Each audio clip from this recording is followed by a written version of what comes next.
Hey, what's up, everybody? Sorry we're running a little late tonight. We had to manage all this mayhem right here. Speaking of mayhem, welcome to the Dreadful Minutes.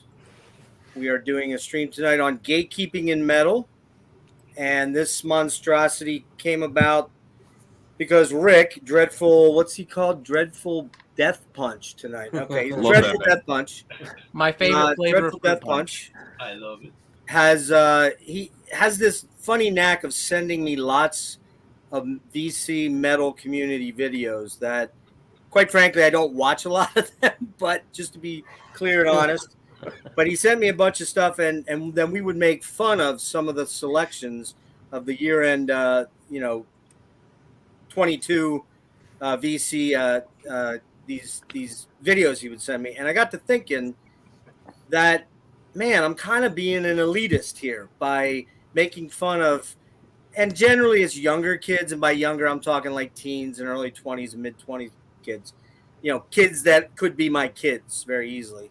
And I kind of started to think about this, like I started to examine my own sort of behavior when it comes to music and being judgmental and being, elitist, so to speak. And so I hit Rick up because I knew he wanted to do a live, like a end of the year live, and basically I commandeered his channel and said, "Hey, how about we?" In other words, I said, "Let's do this, and we're going to do this." And Rick said, "Okay, as long as you do all the work." But just to let everybody know, I didn't do all the work on this. Rick did a lot of the groundwork as far as hosting, and he's doing he did the killer intro and he did the killer thumbnail. But the guy below me here, hopefully he's below you. These are the real brains, these two right here. Yeah, right. Kellen and I did a lot of the kind of general creation of the questions and weeding out things that we thought were unnecessary. And Nick was also involved in that as well. And Brian was also involved, and Brian will be in shift 2.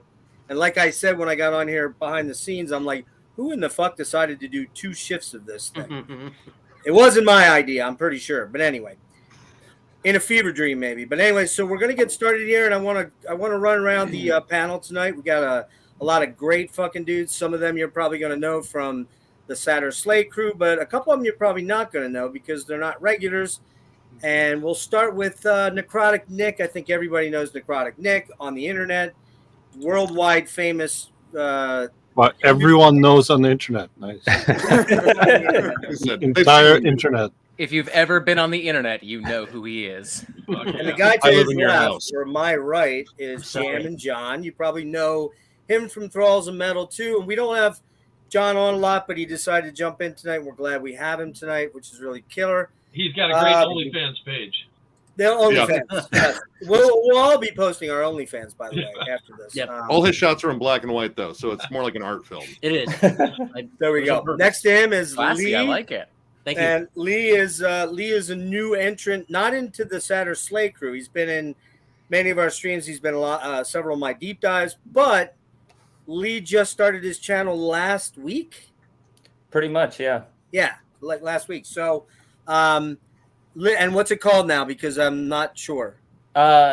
Literal Lee. I changed to Literal Lee Music. I'm still figuring it out, but basically it's going to be an iteration of that. Awesome. So Literal Lee. And by the way, all of these gentlemen, fine gentlemen, all right, that may be pushing the limits of reality there, but all these fine gentlemen here, all their links are in our in the description, which was pretty excessive. And all you guys know me, I'm the real chatty, talkative guy that never shuts the fuck up.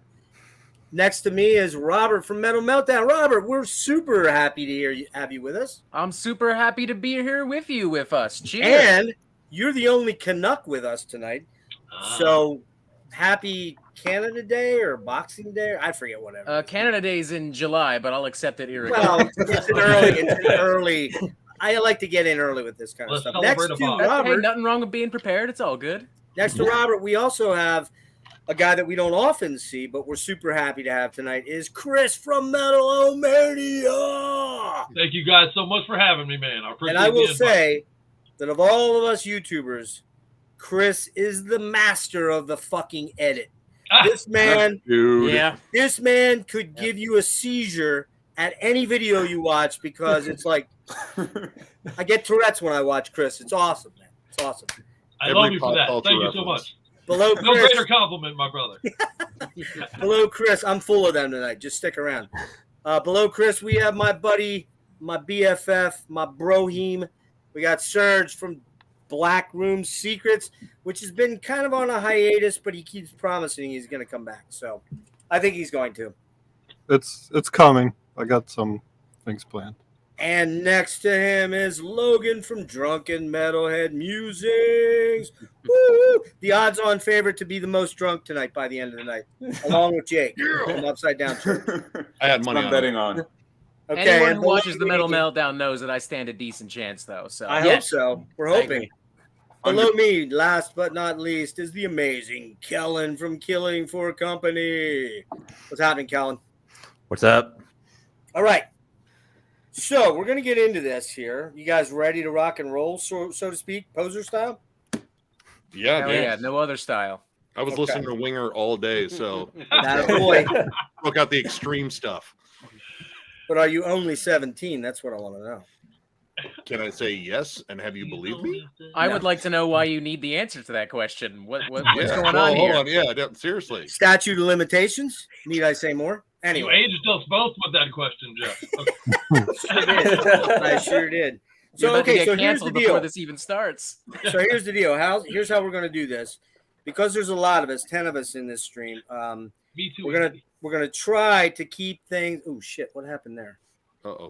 Ah, crap. Hold on. What did I do, man? All right, there we go. Because there's a lot of us in the stream, and we don't want to constantly be chatting over us, which kind of takes a little bit away from the fun of making the jokes, but we'll still try to get those in as we can.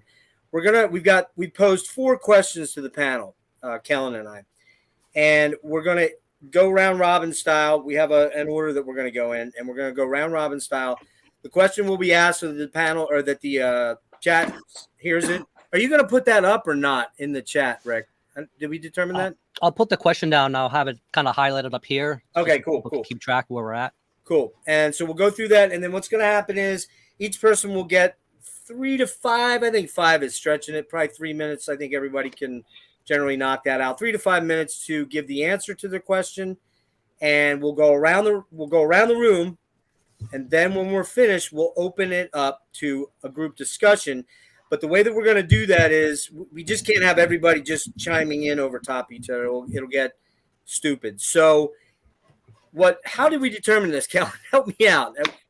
Sure, yeah. If you have something you wanted to say, just put it in the private chat, and then I'll be keeping an eye on those comments. Rick will also be looking at sort of the stream chat. And the other thing to add to that would be if there aren't a lot of people in the private chat that want to chime in on the topic in general or specific to a specific thing that's said. Say Robert says something that I want to challenge or I want to talk about.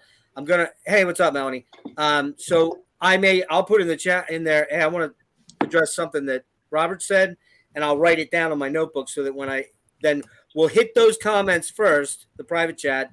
And if there aren't a lot of them, then we'll open up to group discussion. But what I'll do then is I'll go around the room in the same order that we first gave our answers. How's that sound?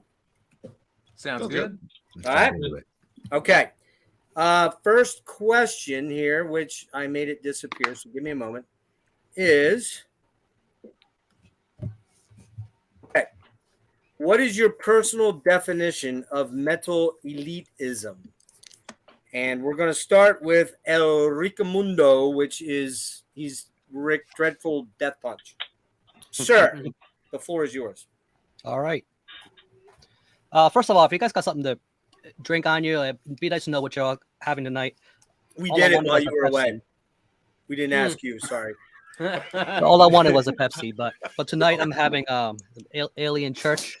India Pale Ale. Nice. Got some. Yeah, that's my sister beer too. What I'm drinking. Oh, dude, that's sick. Oh yeah. Awesome design. Can you order that glass? I want it. Oh man. So never had it before, so I figured this is a really good time to try it out. Bong hits and coffee. How's the mouthfeel? I actually like it. It's pretty thick. Okay. 7 hours later. That's a SpongeBob reference there. Good.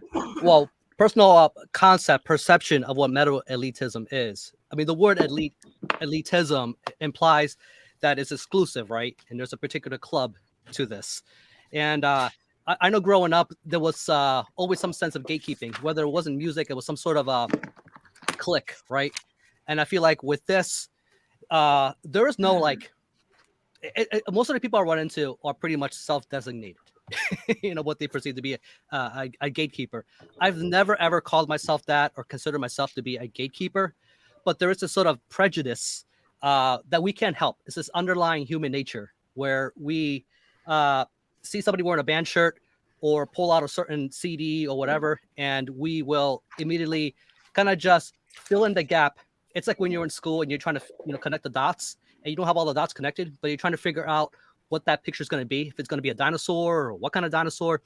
And that's the way you might perceive the music collection. So if someone pulls out an All Shall Perish shirt or CD, Logan. Targeted You already. might be like, well, that might be a metalcore kid or a deathcore kid. You know what I mean? I bet you, this guy's probably doesn't have, and the thing is that it's way off, and I run into, and I've learned over time or trained myself to not think that way, because I've been surprised way too many times, but at the same time, it doesn't mean it's a bad thing. I'm not implying, because you have this and that, it's a bad thing. But the idea of your perception and concept of what elitism is, it's, of course, there's a sense of that there's a danger to going outside of the purity of whatever that particular genre is. Because I see the metal community as sort of two things, as general consumers, but also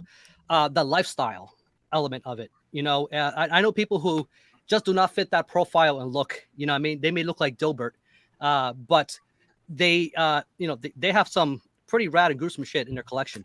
And I run into some people who who got the tattoos and got the whole thing. You know what I mean? But they may have maybe 5 CDs in their collection. So it's quite a range of things. And the thing about metal elitism is that, there's a sort of idea that you have a certain sense of the lifestyle or whatever's going on with the music, and that it needs to be preserved so that when you're introducing people to certain kinds of music, you understand what that sense of purity is, where it's coming from. Because if you're coming in from a certain whatever era of metal, you may not understand what quality is, what a sense of quality, because you're oblivious. And the metal elitist hates the idea of the oblivious person listening to something and then perceiving them that is the best or the cream of the crop or whatever it may be, and they feel like they're sort of I don't know, like compelled to take, again, it's self-designated, to take the role of kind of taking them under the wing and showing them what the real stuff is, So okay, very very long-winded, huh? No, you're approaching the 5-minute mark. Yeah, I like your intro. It's a good way to walk into it. That was a perfect way to walk into it. Actually, that was actually perfect. Yeah. We should have had the Oscar music, Okay, let's move on to. I thought I was a contrarian, but I think in this particular kind of thing, I'm definitely not, and this definitely challenged this. I never thought much about it until we, started coming up with ideas for this stream. I think Lee's next.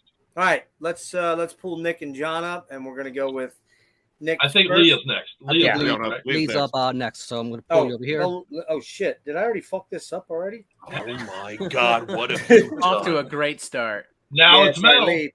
Sorry, Lee. Go ahead.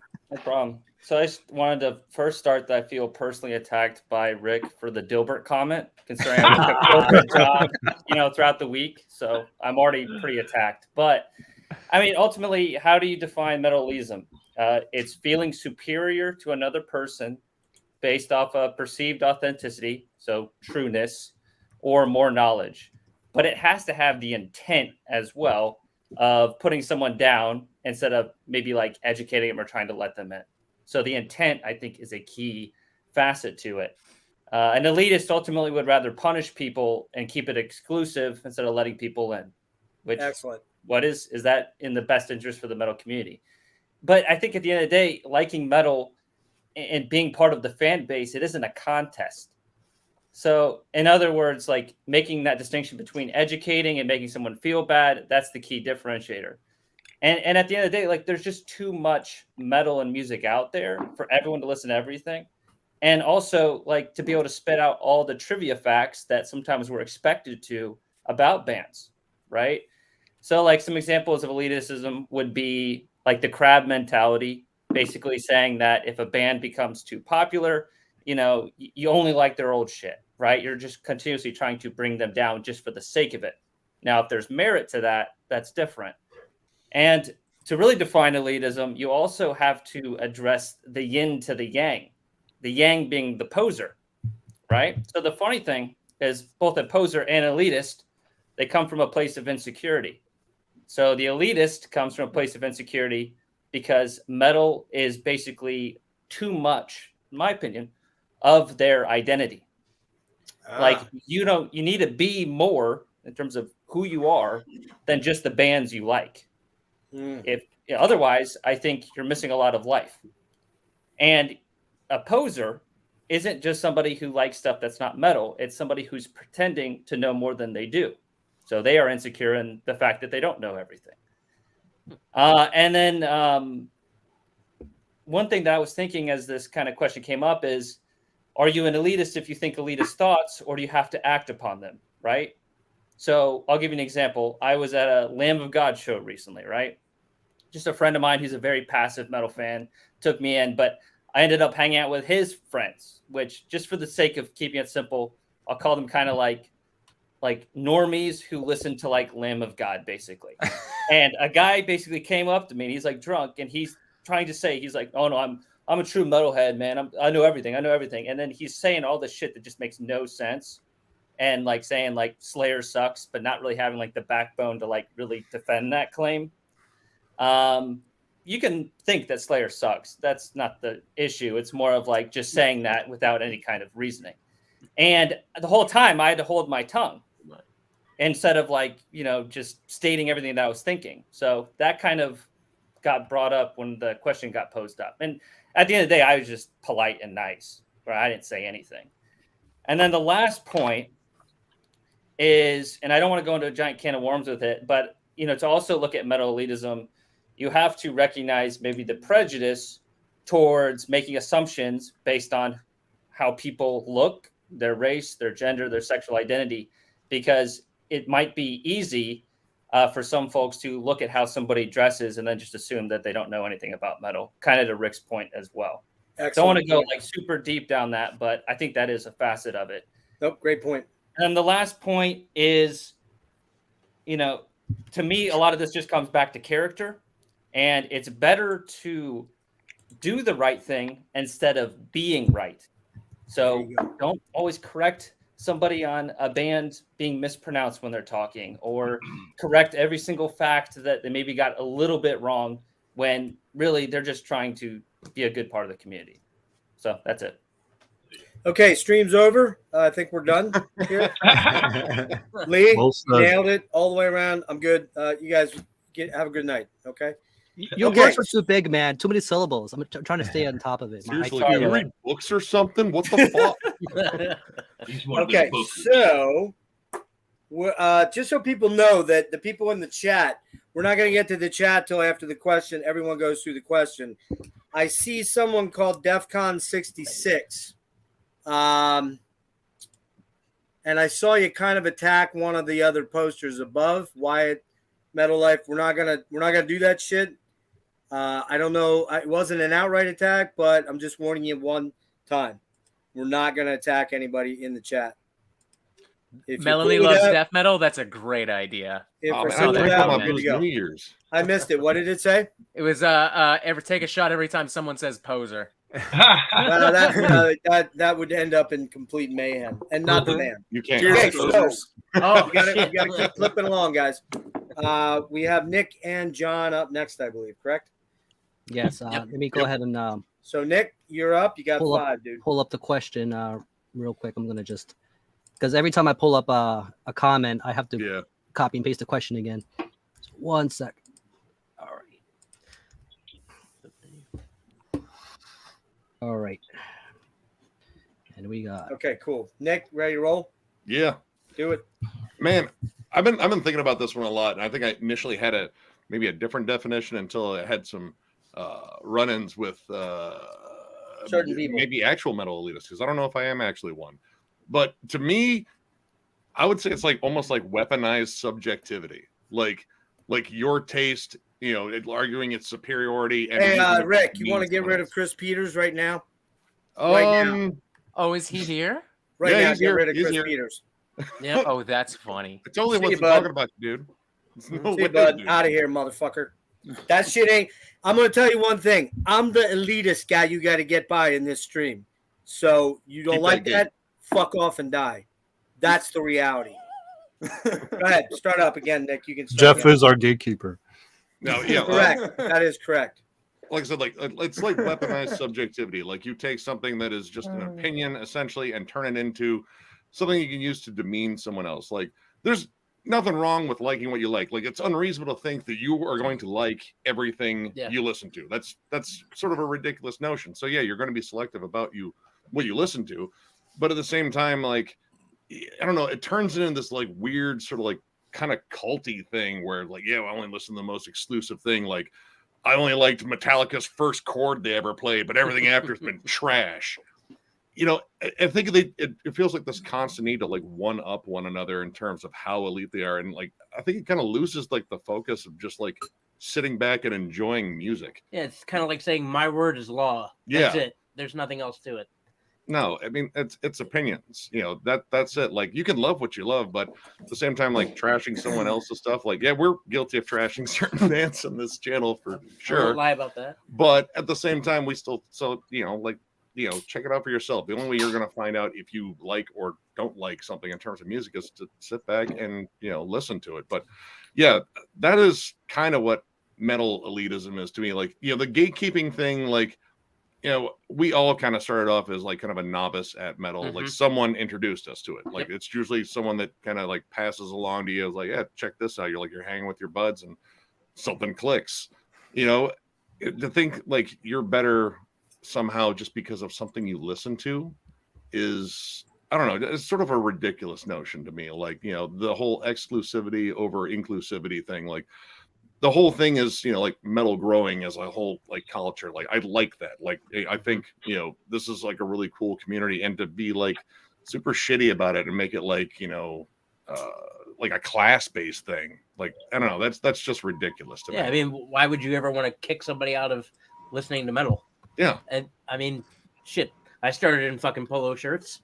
I mean, I might have wore a polo shirt or two, but like that's just it. Like I'm trying to think what other things I had, like, and like again, the varying degrees of it. Like, yeah, there are certain bands I definitely don't like, but like the hardliners, man, dude, they make metal kind of unappealing in a way, just like people that probably are just looking in on this, and don't listen to them. It's just don't, like, it's not, it isn't always that way, and unfortunately they seem to get a lot of press. Yep.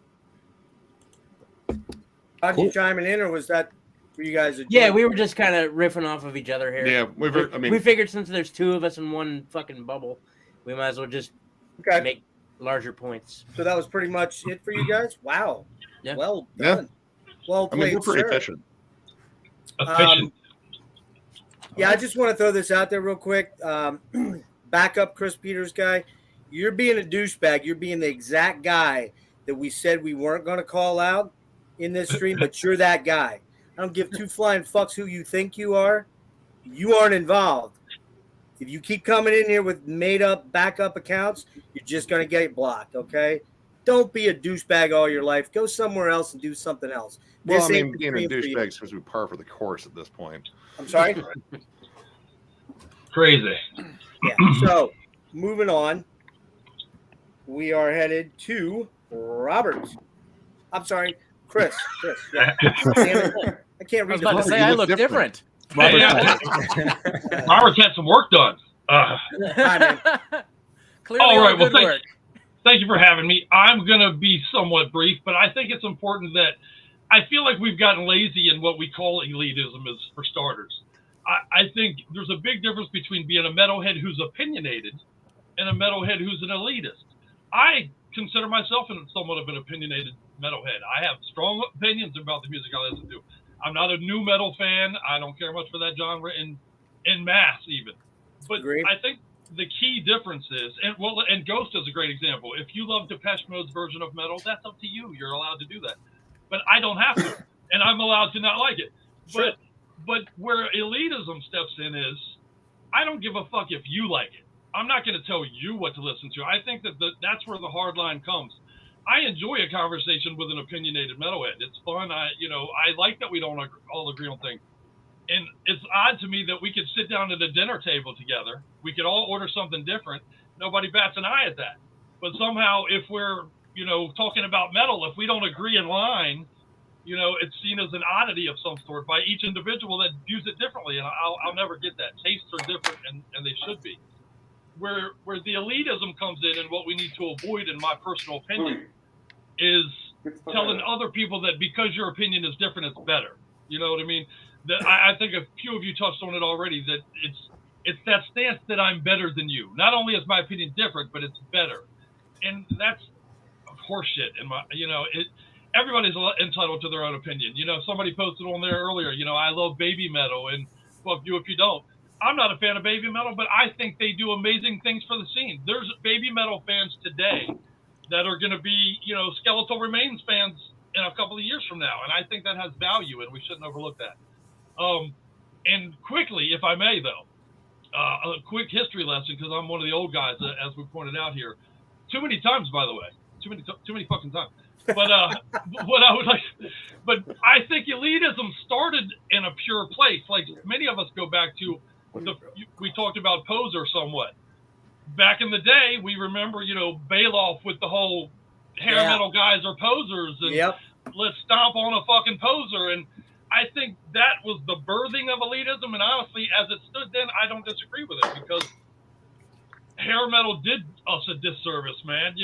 Poison did us a disservice. We're going to talk later in the program, I think, about some of the things like, does metal need to protect itself? And we'll get into some more of this if we may. But I think that some of that, was a rightful elitist stance to refer as Poison as not metal and things like that. But, again, that's a history lesson for maybe, a longer session when you give it to me. But I do think, in closing on that we need to be smarter differentiating between opinionated and elitist. I don't have to love Ghost, but then again, you're allowed to, and that's A-okay, brother. Right on. Well said. I want to interject one quick thing, because it's come to my attention from somebody that's watching the stream that the Chris Peters guy that came in here, I think now we can all probably figure out that's probably, and I wasn't going to do this, but I am going to do it. Mr. Music of Destruction, probably guessing that might be him. It is. Not 100% sure, but I think that might be him. It's a pretty safe bet. And Chris, Damien, Tony, whatever your name is. Dude, I invited you on here and you pussed the fuck out, okay? I'm kind of glad you did puss out, because I'd have fucking booted your ass anyways. But the reality of it is, dude, you're the exact guy we're doing this stream about and for. Quit being a fucking dipshit. Grow up a little bit, because I hear you're like 42 years old, and to be 42 and this fucking ignorant is really, really amazing to me. So grow up a little bit, get some balls, let your balls drop a little bit, become a little bit more of a man. And I don't mean man macho. I mean, just don't be a cunt, okay? Because if you weren't being a cunt, I'd let you stay in the chat. But if you're going to stay being a cunt, you're not going to be in the chat. And yes, I use that 4-letter word when I don't like something. You're the guy. So WWE ain't got nothing on us. God damn. All right. All right. So next up. Get it. Sorry. Next up, we have Robert. Now we're down to Robert. I'm so How do I excited to follow get to you, that? I don't know if you can. Sorry. Holy crap. Call somebody a cunt and then go. Yeah. Cunt. Have a great night, everybody. Yeah, Robert, call somebody a cunt right now just to fall in line. What up, Music of Destruction? You're a cunt. There we go. All right. Rip it out. What is your personal definition of metal elitism? I actually wrote all this down and everything. I normally wing it, but for this I decided to write some shit. Metal elitism is the idea that metal must look and sound a very specific way or else it is no longer metal. People who are metal elitists often argue that certain bands, entire subgenres, and even groups of people are not metal and can never be metal because they do not fit the elitist personal definition of metal. It is a close-minded point of view that, contrary to what elitists would like to argue, does absolutely nothing to preserve integrity or authenticity in metal. It just excludes people for having the audacity to be who they are and for liking the things that they like. Wow. That's it. That's you studied hard on this one, man. That's good stuff. I may or may not have had a few encounters with elitists over the years that may or may not have informed a lot of what I'm going to say tonight. I don't believe you. Anyways, that's it? You good? Yeah, I'm good. That's what I got. Very well done. Next up, we have Mr. Logan, Drunken Metal Musings. Sir, floor is yours. Cheers. All right. Let me see. Go. Sure, hey, man, is this going to be like an episode of like Fireside Chat or something? Yes. Welcome to my TED Okay. Talk. The Urban Dictionary defines metal elitism as a person who thinks very highly about his own particular taste in heavy metal. And that, along with a lot of the things that have been brought up kind of tonight already, I think kind of define like more of like an objective, like what an elitist, like what traits an elitist occupies. But I think there's like a certain subjectivity to what makes like a metal elitist. Like everyone has a different perspective when they're in a scene, right? And that perspective comes from where they're at the time of encountering a potential elitist. Like if you're new to the scene, you're going to encounter them very differently than if you're like been there for a couple of years or a decade or, you know, three, 4 decades, you know? So that I think really shapes how you interact and encounter like an elitist. And it's especially because within the broad umbrella of metal, there's many different like subgenres and subcultures. And each of those have like different like gatekeepers and elitists that kind of all, you know, prescribe the traits that that everyone tonight has already kind of mentioned, you know? And I think the kind of the goal, if you will, is to knowingly, you know, that we can do is knowingly be in those spaces and try to walk the fine line between being inviting into the scene and occupying the negative aspects of what a metal elitist embodies. Lee, I kind of liked how you brought the little personal anecdote to your discussion. I think I'll do that as well, because I'm sure we can all be guilty of potentially being an elitist from time to time. I had a new friend who knew I liked heavy metal music and enjoy going to concerts and stuff. And he was like, hey, I like the, you know, harder music too, the stuff that really screams and gets you going. Would you like to go to a metal concert with me? It's I See Stars. And my initial reaction was I laughed and was like, what? That's an elitist dick move right there. And I immediately caught it and was kind of trying to recover. Was mainly able to recover and try to politely explain that I just did not necessarily prefer for that kind of metal music, and that's not where I was going to potentially put my money. But then at the same time, I think that limited the friendship that I could have had with this guy. Like he's not invited me to any other concerts since then. So I tell you something. Yeah, I'm an elitist prick. is what that tells me. But yeah, I think really we can all go back and forth from being a poser and an elitist depending on like what kind of scenario we are in. There's a lot of subjectivity to it, and it's not necessarily one definition fits all. Excellent. That's what I got. Excellent. What are you drinking, Logan? This is a pale ale from Pisgah Brewing. Keep it simple. Yeah. All right. Okay. Moving on to Mr. Surge, who has the dubious distinction of being probably the least metal guy here. Oh, I'm being elitist. I'm being elitist. Somebody has to play the poser role. Exactly. No, to be fair, Surge, I will bring up a lot of metal to him and he'll be like, dude, I don't know who the fuck you're talking about. But he's got a very wide swath of other things that he likes. And he likes quite a bit of metal too. So, I mean, he's all over that White Ward album. But it has sax. Can't be metal and can't be black metal if it has sax. So, go ahead. It's all right. I like Psy. See? Damn, I missed that rule. Wow, me man, too. what can I add? You guys are pretty pretty well spoken about your answers.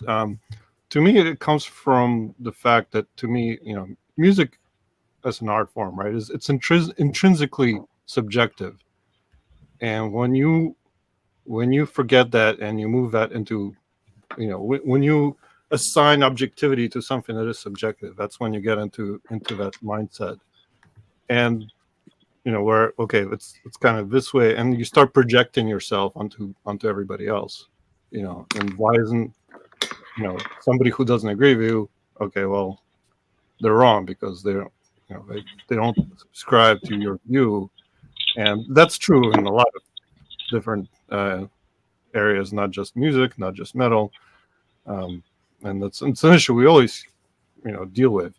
Now, you can be elitist and not necessarily be an asshole. I think gatekeeping is the malignant form of gatekeeping. Excellent. Of elitism. But I love what Nick said, that about weaponized subjectivity, because that's it's exactly what I felt. I think some people are just uncomfortable with a divergence of opinion, of not necessarily steady state. Sometimes one's worldview, it's difficult for some people to come to terms with, okay, well, not everybody's on the same page, and that's okay, but some people really don't deal well with that, and I kind of see a little bit of example here. Now, I don't know if it was like trolling or being ironic, but somebody said in the comments I saw, it's like, well, you can tell a person's IQ by the bands they listen to, which is, to me, completely insane comment. Yeah, that's one of the most ignorant things I saw tonight so far. And I'm not sure, but I don't want to fix it, but I think it might have been to DEF CON. So we'll maybe give him a shot to explain that a little better in the comments. But yeah, again, in the end, it's assigning, to me, it's assigning objectivity to a subjective matter. That's what it comes down to. Awesome. Well said. Very well done. Okay, we are to Mr. Kellen, sir. All right, I will be brief here because we've covered so much of this, but what I had written down was a desire for exclusion based on personal conviction, prejudice, and experience. So I guess with conviction, I'm thinking about ideals that we hold for what metal is to us personally. And I feel personally, as I've listened to the genre over the years, those ideals have changed. So if you had asked this question to me when I was, let's say, 20 years old, it's very different than what I feel today. But I do sort of have strong opinions about what I'm looking for within the genre. Prejudice, not just the way music necessarily sounds, but also the way it looks. So I think that's a big part of metal culture, is all the sort of prejudicial opinions we have about one another based on appearance and what kind of crowds we circulate in. And then the last part of that experience, I think there's like interesting generational ideals as well. So from different age groups, what they hold to be important, or what they consider to be true within the genre, or pure, or something that they want to hold on to and promote. I feel that's another part of the experience where you see generational clashes for what is true metal, or what is ideal within the genre. So I'll be brief here and pass it on to Jeff. Oh, God damn it. Why did I say I'd follow you? Shit. Okay. Call someone a cunt. What? There you go. There's the whole argument. All right. Well, first of all, I want to apologize to those people in the chat that are being respectful of other people and my panel members, because I said I was going to stay cool. But, yeah, that didn't happen very long. You know, I may have poked the bear a little bit on this one earlier last night, today. But anyways, for me, I view elitism in the sense that you have an elevated sense that your musical choices in metal and your personal choices about what's acceptable in the metal culture is the only valid opinion. That your view of the metal aesthetic is the one that counts and is the only valid one. You are, to me, a metal elitist is customarily they practice exclusionary views and behaviors. They tend to isolate others, belittle others, or aggressively attack others' personal choices in metal.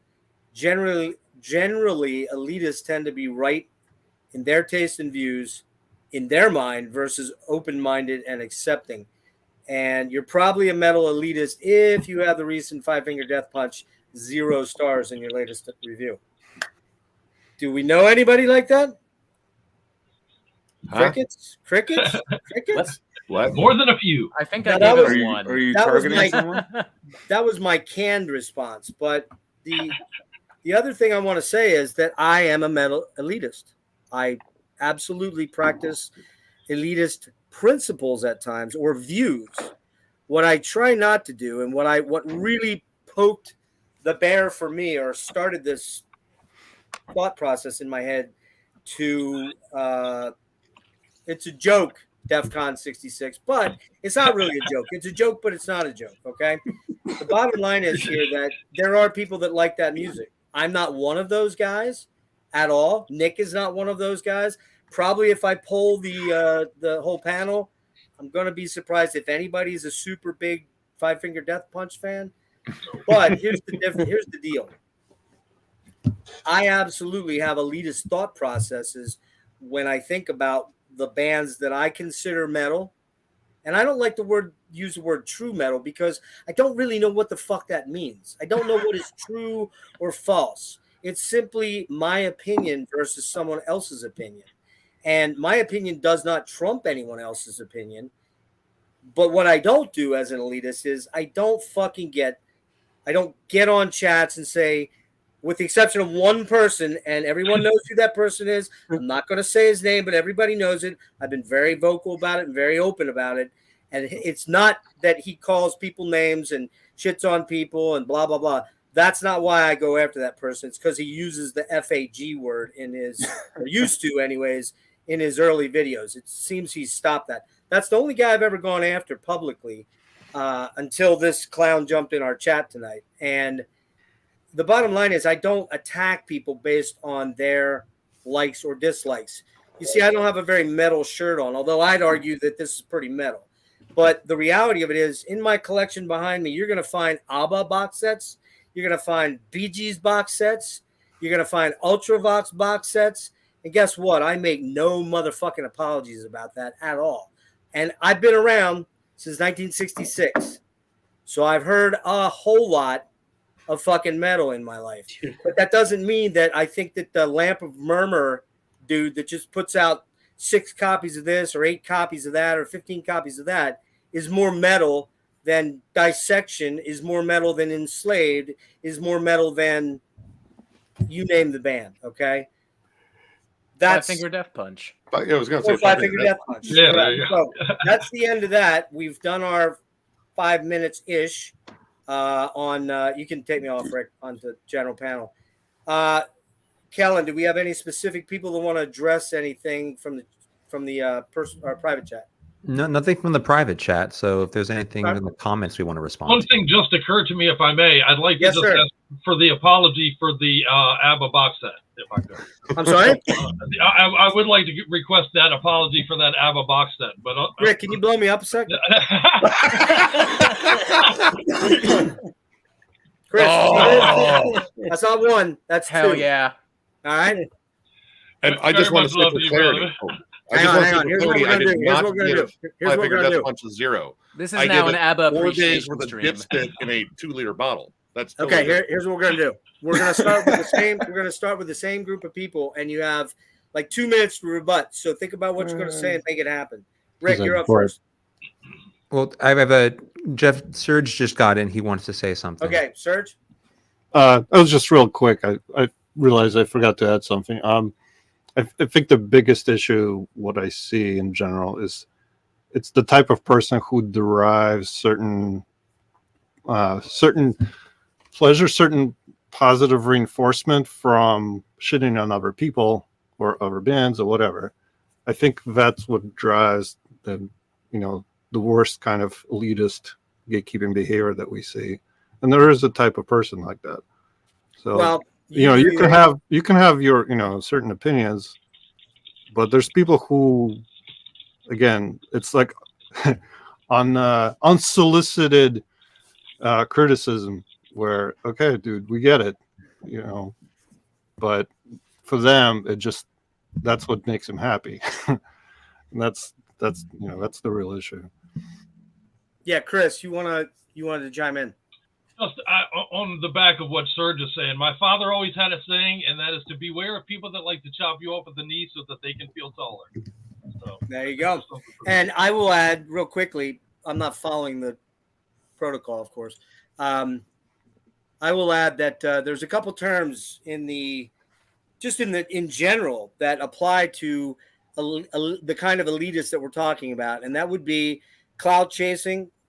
And I think you threw that one out there at me, Nick, the other night. Clout chasing and being a fucking edgelord.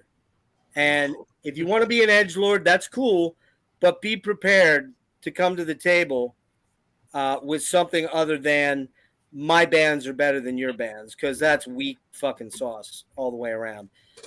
Yes, there are bands I do not like. Five Finger Death Punch, not a fan. Not a fan of nu metal. Not a fan of deathcore. Not a fan of any core, quite frankly. And the guys know this. I'm probably the biggest fucking poser metalhead you're ever going to find. But I've got box sets from Leviathan over there. I've got fucking Zaster. I've got Judas Iscariot. I've got Voivod. I've got Opeth. I've got Candlemass. You name it. I got a lot of fucking metal. I've got Autopsy over there. So if I'm a poser, well, so fucking be it. That's the way it goes. Nick, you're up. I was going to say, like, there's a lot of this that it just thrives on negative attention. Like, that's it. Like, that is kind of the main thing, like this whole fucking edgelord mentality. And I don't know, like, for me, I just don't get it. Like there's just nothing wrong with just like listening to music and just enjoying it regardless of what it is. But the fact that, I don't know, like I don't even understand like the arguments of superiority and shit like that. Like, it legit doesn't make sense. But what does make sense is the whole insecurity thing and thriving on negative attention. And I don't know, like it just sort of perpetuates a cycle of fucking bullshit and kind of just keeps you trapped there. And the fact that I think, again, the goalposts tend to shift in elitism too, where, what was elite a few months ago suddenly becomes poserish, and now you're kind of fucking trapped by that. So like the whole thing, it just perpetuates a cycle of bullshit. So yeah. Lee. Yeah, just a quick thing. Kind of that point too is there's also a difference with just like being friends with people and then kind of like, just for the sake of simplicity, like busting balls, right? If you're just making jokes and that person knows you and your intention, that's a whole different thing too. Yes. The one thing is though, and I'll talk about it later, but online, you know, we might think we're friends with people, or we might think that we know people, but they don't know us. So they don't know where we're coming from if you make a comment and it's not edited before you say it, essentially. And then the last thing is, Logan, when you're talking about, you know, the potential friendship you could have with the IC Stars person, I just thought like a Sarah McLachlan tune kind of playing, you know, when that was being told, it would go really well. Did they have the sad puppy dog eyes, though? Yeah, exactly. There was a moment of silence after. I'll just say where the music could have played. I do want to add one thing, and this is based on what I've been seeing in the comments, and that is like the Alice in Chains thing, right? Like there's a sort of declaration too of what is metal, you know, and that's another thing that the genre defining thing. It's not just what's also of quality, but also what is the thing that they're trying to gatekeep at the same time. Yeah. And I noticed because a lot, especially with the stuff that's evolving, the lines do get blurred. And the thing is, if you were to ask the artists themselves, a lot of artists don't like labels. They just make music, you know, a lot of the time. They're not out there to be like, well, we're this particular thing for this particular style, and that's what we're gonna play. They're just coming up with shit, you know. And it's the people, the community, the record labels or whatever that have to put the label on this stuff. And over time, as this evolves, then you get the sort of you know, subcategory people who decide that they're gonna label it as this, and they feel like they need or compelled to protect it, you know. And that's one of the glaring things I've noticed having this conversation and looking at the comments, that there's a sort of bit of a I want to say confusion, just a sort of this idea of everybody has their own idea of what they think something is. Now there are some things you could say, well, everybody will unanimously agree this is metal, right? And then as you progress, sometimes it does get a little gray. Rick, you want to pull up the last comment from DEF CON? Yeah, I was about to respond to that. Yeah. Like, who Okay, defines that? So yeah, so that's exactly right. I don't like new metal. I don't virtually any of it. But it's still metal, right? I think I own one Korn greatest hits. I'm kind of like Jake in that respect. And I think I own one Mudvayne CD for that one song, Falling. I also own a shit ton of Deftones. Are the Deftones metal? Are they new metal? Are they art rock? They could fall into all three genres. So the problem that I have with the statement, DEF CON, like we're gatekeeping quality as it evolves, is that that's a judgment call. I saw earlier you made the statement that, you know, you'd have to go way up, and I don't know if Rick pulled that out or not, but you made a statement that something, and I'm paraphrasing along the lines that there's good bands and bad bands.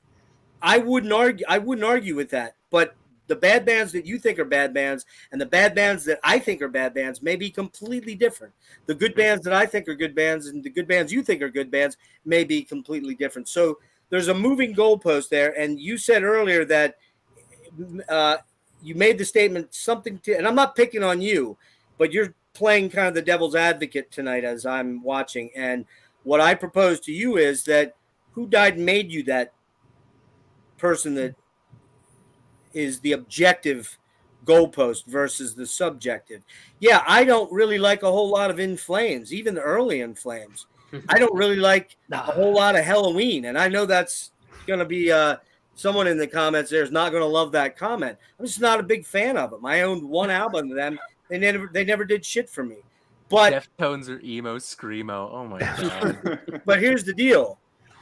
I'm not the arbiter of what you should view subjectively, in my opinion, is good or bad. I think the Five Finger Death Punch stunk. And you know why I really don't like Five Finger Death Punch for the most part? It's because of the personalities on stage. It's mainly because of that lead singer. He's kind of a douchebag, in my opinion. If he wasn't so much of a douchebag, I might actually, like, for example, there's Avenged Sevenfold. I know one song from them, Hail to the King. Not a bad song, or whatever it's called. I don't know. I don't own any of their shit. Not a bad song, but not good enough for me to go get into them. But a lot of people like them. And Are they wrong or am I wrong? Or who? You know.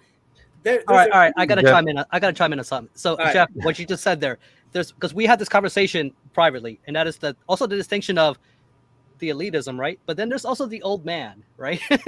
Sometimes you're just the old man, right? I'm the old man. Can I? Okay, so I know Robert wanted to jump in. Yeah. It was something that Dreadful Death Punch said about genre labels. I have yet to meet like an established professional musician or producer or songwriter that really likes genre labels. Like when I did an interview with Devin Townsend like maybe 2 months ago, and he's straight up just like, dude, you can call my music whatever the fuck you want. I don't give a shit. Like you can call it prog rock, prog metal, technical metal. I don't give a crap. I'm just here to make music. That's what most musicians are doing. So it's always really funny for me to see fans be like, no, it's not technical brutal death metal. It's actually brutal technical death metal. Right. Because it doesn't really matter. Usually the musician is the last guy to want to label on their music. They're usually the last people. And it's the same thing with like true versus fake metal. Like it doesn't matter. Like there are people who are exclusively listening to metalcore and deathcore and going, this is my metal. I don't give a shit about that other stuff. Just the same way there are people listening to like old school black and death metal and going, this is my shit. I don't care about the other stuff. Like it doesn't really matter. Okay, we got. Do you want to? We're ready to move on to the second question here in a little bit. But I know Chris wanted to jump in. So yeah, let Chris. Hang on 1 second. Just let me.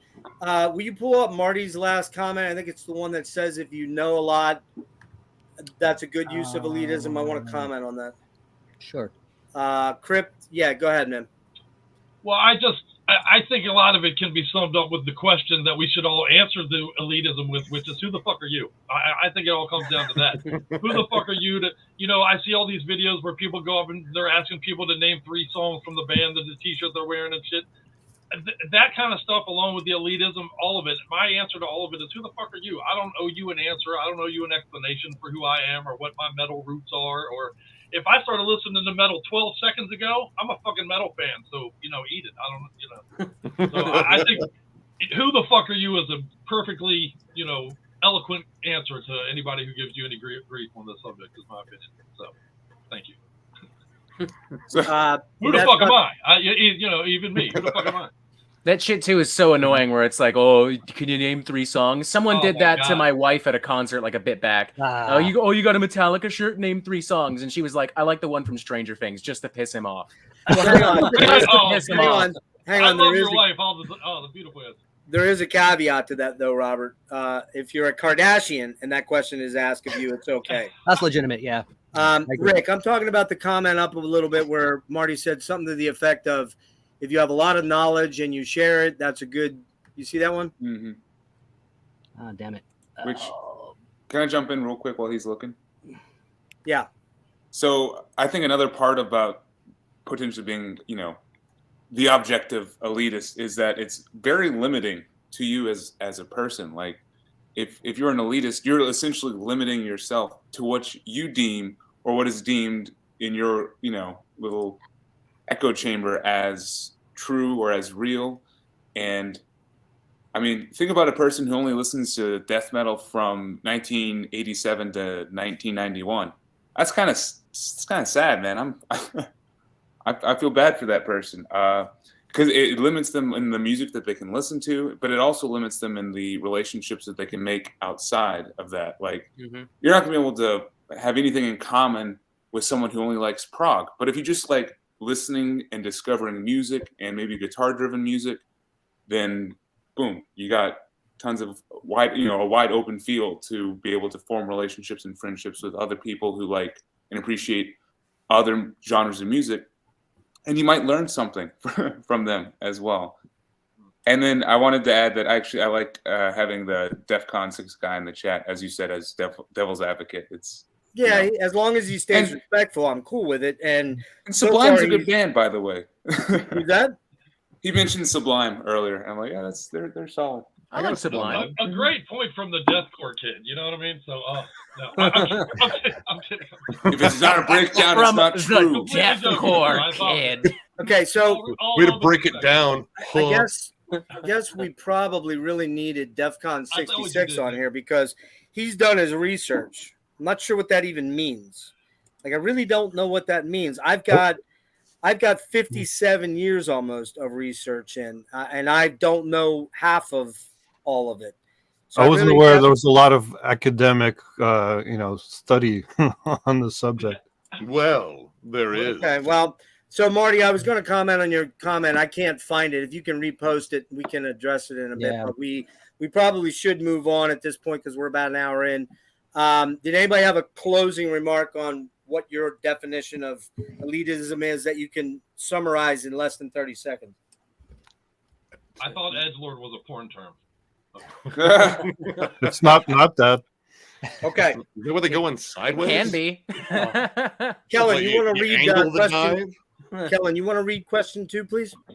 Sure. So, in referring here to the elitism, how has it impacted your relationship to the metal community? Okay, and we're getting started with Rick. I didn't realize that was the next question. All right, my questions list might be a little different. I'll send it to you, Rick. All right. It's just out of order. So let me go ahead and punch that in there. There we go. And you're up, Rick. You're on the clock. All right. How has it impacted your relationship to the metal community? Oh, man. Well, thing with music and just anything else, we all want to feel like we belong to somebody, right? Like, I feel like people who are consider themselves lone wolves and loners, by choice, I find it's not always the case. There's always some kind of underlying thing. I feel like music should connect people, not isolate people. I think some of the people who want to gatekeep, part of the argument I heard was that, metal needs to be, dangerous and all this stuff. And I know metal is an extreme genre, because there's different kind of categories to it. But, there are other, like you guys were talking about how you don't like core, right? With, some of you, and, but, I think hardcore, grindcore, that's all very extreme music too. And, but I feel like with the relationship with everything else, like, I feel like it's brought everybody else kind of more together. When I do run into the occasional elitist, I know them when I see them. I'll go to the show or wherever, or at the record store, and I hear the conversations. Like generally, I try my best to just kind of avoid those people, because I don't see any long-term engagement. I don't see anything productive out of it, and stuff that I know I can share because I know what my collection looks like. You know what I mean? And I want to be kind of in a situation where I can be open, and I feel like I have to sort of be apologetic about what I listen to. So I think that and doing this channel and everything else, even just hosting this tonight is a very demonstration. How it has impacted my life. And just the people that I've met, some of the awesome people here, and the people in the panel, and the people in the chat. So there's my 2 cents. Awesome. We're going to Lee next. Yeah, so I think there's both like a positive and a negative at play. Kellen was talking about the generational aspect. I wanted to highlight that a little bit from my perspective. So every generation kind of comes in like their teens and their 20s and their 30s, and that's like you're maturing throughout all that. And each generation is tempted to kind of decide and deem whatever is authentic or not. So I'm millennial, right? I'm 31. So now I am faced sometimes with the thought of like judging the Gen Z metal taste. And then Gen X did the same thing to my generation, and then the generation before. And at the end of the day, like, there's no time machine for me. I didn't grow up in the 80s. So, am I a poser because I just saw Merciful Fate for the first time last year? Yeah, if you think so, go ahead. But that's also part of maybe a positive part of elitism on a personal perspective is it made me more tough, have thicker skin, right? And it's just like sometimes I hear like elitists talking and stuff. It's like, what do you think? They're like breeding true cult babies right now, like they're fucking show ponies. Like when I was growing up, I looked more like fucking AJ Soprano wearing like a corn shirt than anybody who's like in the 80s. Like that's just the generation I was a part of. And I'm not ashamed of that. And whenever like I hear anybody like and this is a good thing, but like Melanie loves death metal. There was a video when she was showing like Black Dahlia Murder and Between the Buried and Me, and she even showed like Slipknot and stuff. It's like, you know, it's good to finally see somebody like not ashamed to admit where they came from on like a public forum. So mad props for that. So, you know, if you're called a poser once in your life, so be it. Maybe you'll get a little tougher from that. But I'm not saying anybody should go out and call people posers and shit. It's just once I kind of humbled myself and accepted the fact that I'm not an expert in all genres. I don't know every Halloween album off the top of my head, but I know the people who do, and I respect their opinion.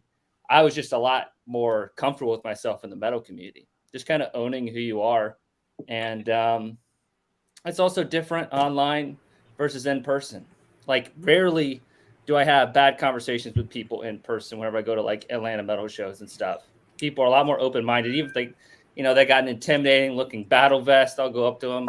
I'll just have a chat. And for the most part, people are really cool and down to earth. So I that's kind of my overall thought is I think it's a good thing. I just, once you're comfortable in your own skin, it doesn't affect you as much.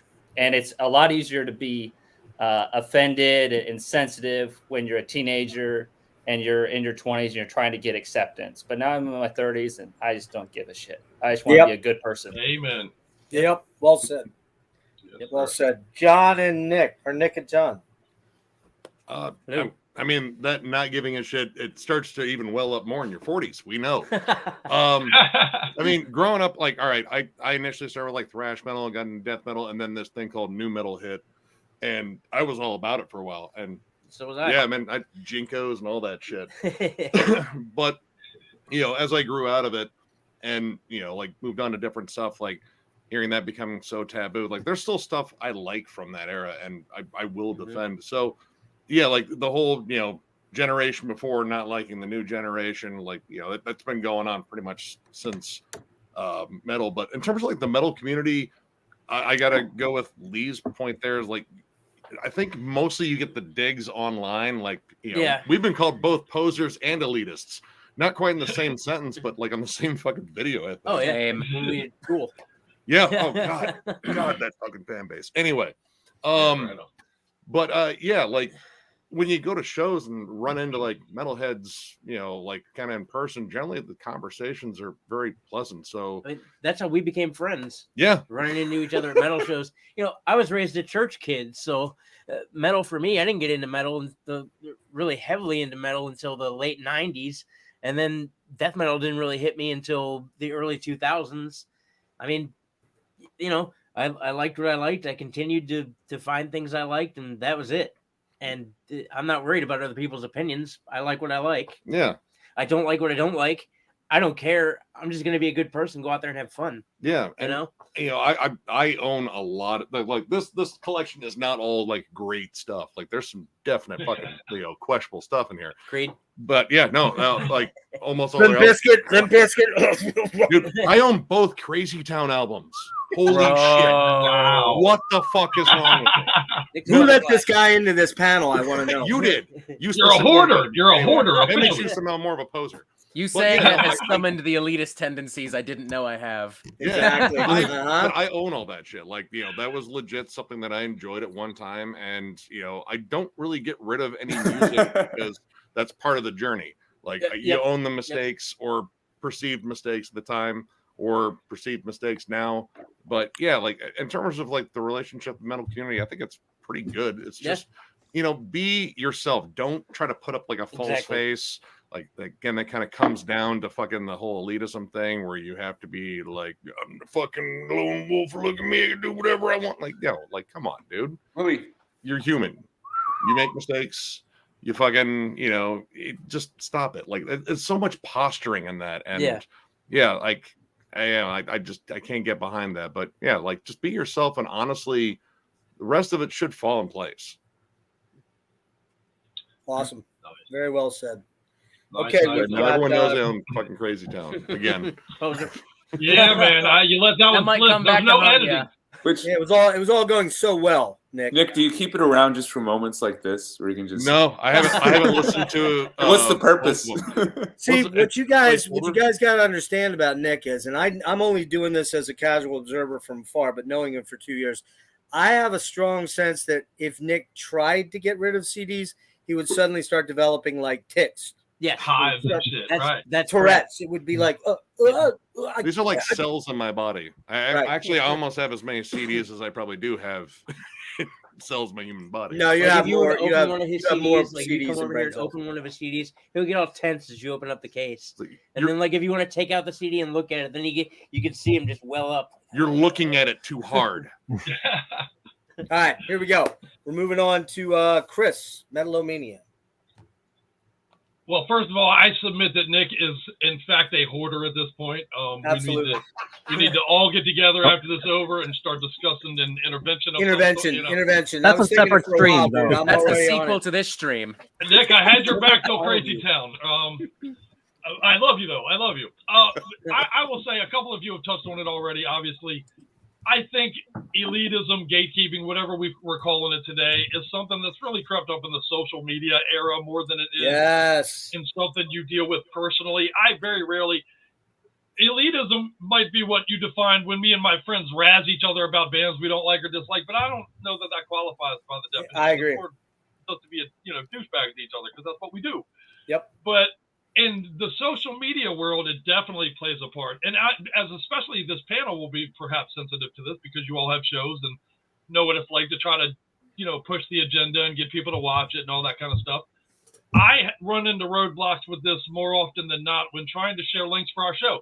I've just recently had an encounter, and I'd love your take on this, and I'll be brief. But where we had an entire episode of our show, we had 13 songs. 9 of them were thrash metal songs, but our interview that week was with Nunslaughter, so it was the death metal band or whatever. So when we were sharing our link for the show that week on a bunch of social media things, a bunch of thrash only groups were rejecting our post based on the fact that our interview that week was with a death metal band. And I submit that that's ridiculous. I can't get my head around it. In fact, I had a big war on social media with a few people over it, and some of them hate me now, and I guess I'm an elitist dickhead now or whatever. But I gotta believe that as a metalhead, we should always err on the side of inclusion. You should be looking for that little tiny reason to exclude it. If that's what you're doing, I think you're kind of a fucking douchebag. I think you're missing the point. I think that that's entirely against what I thought we were about, man. I mean, my entire walk into metal was I'm a fucking kid from the island of misfit toys. That's how I found the rest of you motherfuckers, because you are too, and that's my community, that's my base. And I can't get my head around the fact that we're there's a death metal song on there, so our thrash group is going to tell you to go fuck yourself for that episode. And I know that some of you probably experienced that as well, because you're out there trying to push your show and grow an audience just like I'm trying to do, man. So I'll keep it to that. But in my personal life, I really don't deal with this very much. But on social media, pretty much daily, we have to deal with it. So thank you. Your thoughts? Yeah, well, that ties in, Chris, with the final question when we talk about YouTube and how it's affected. Help me out, Kellen. Question. I have a whole different take on that one, but we'll get there. But we'll get to that. So that's a lot. There's a lot of baggage. That one may be the longest segment. We are at where are we? Serge? No, Robert, I believe. Robert, sorry. Hey, it's all good. No worries. Metal elitism is something, it doesn't really affect me now. Like I'm 28 years old. I work full time. I'm married. I really don't give a shit what some asshole I've never met has to say about me liking Death Heaven or Code Orange, or me not liking this crappy black metal demo that was recorded on a fucking potato. I don't give a shit. I have stuff to do. But I will say, like, when I was younger, this stuff hit me a lot worse. Like, it didn't help that there was this brief period when I was like a teenager, young adult, where I was arguably a bit of an elitist. Like, I was listening primarily to like 80s thrash and heavy metal. And like, I knew kids in high school that were like into like pop punk and post-hardcore metalcore at the time.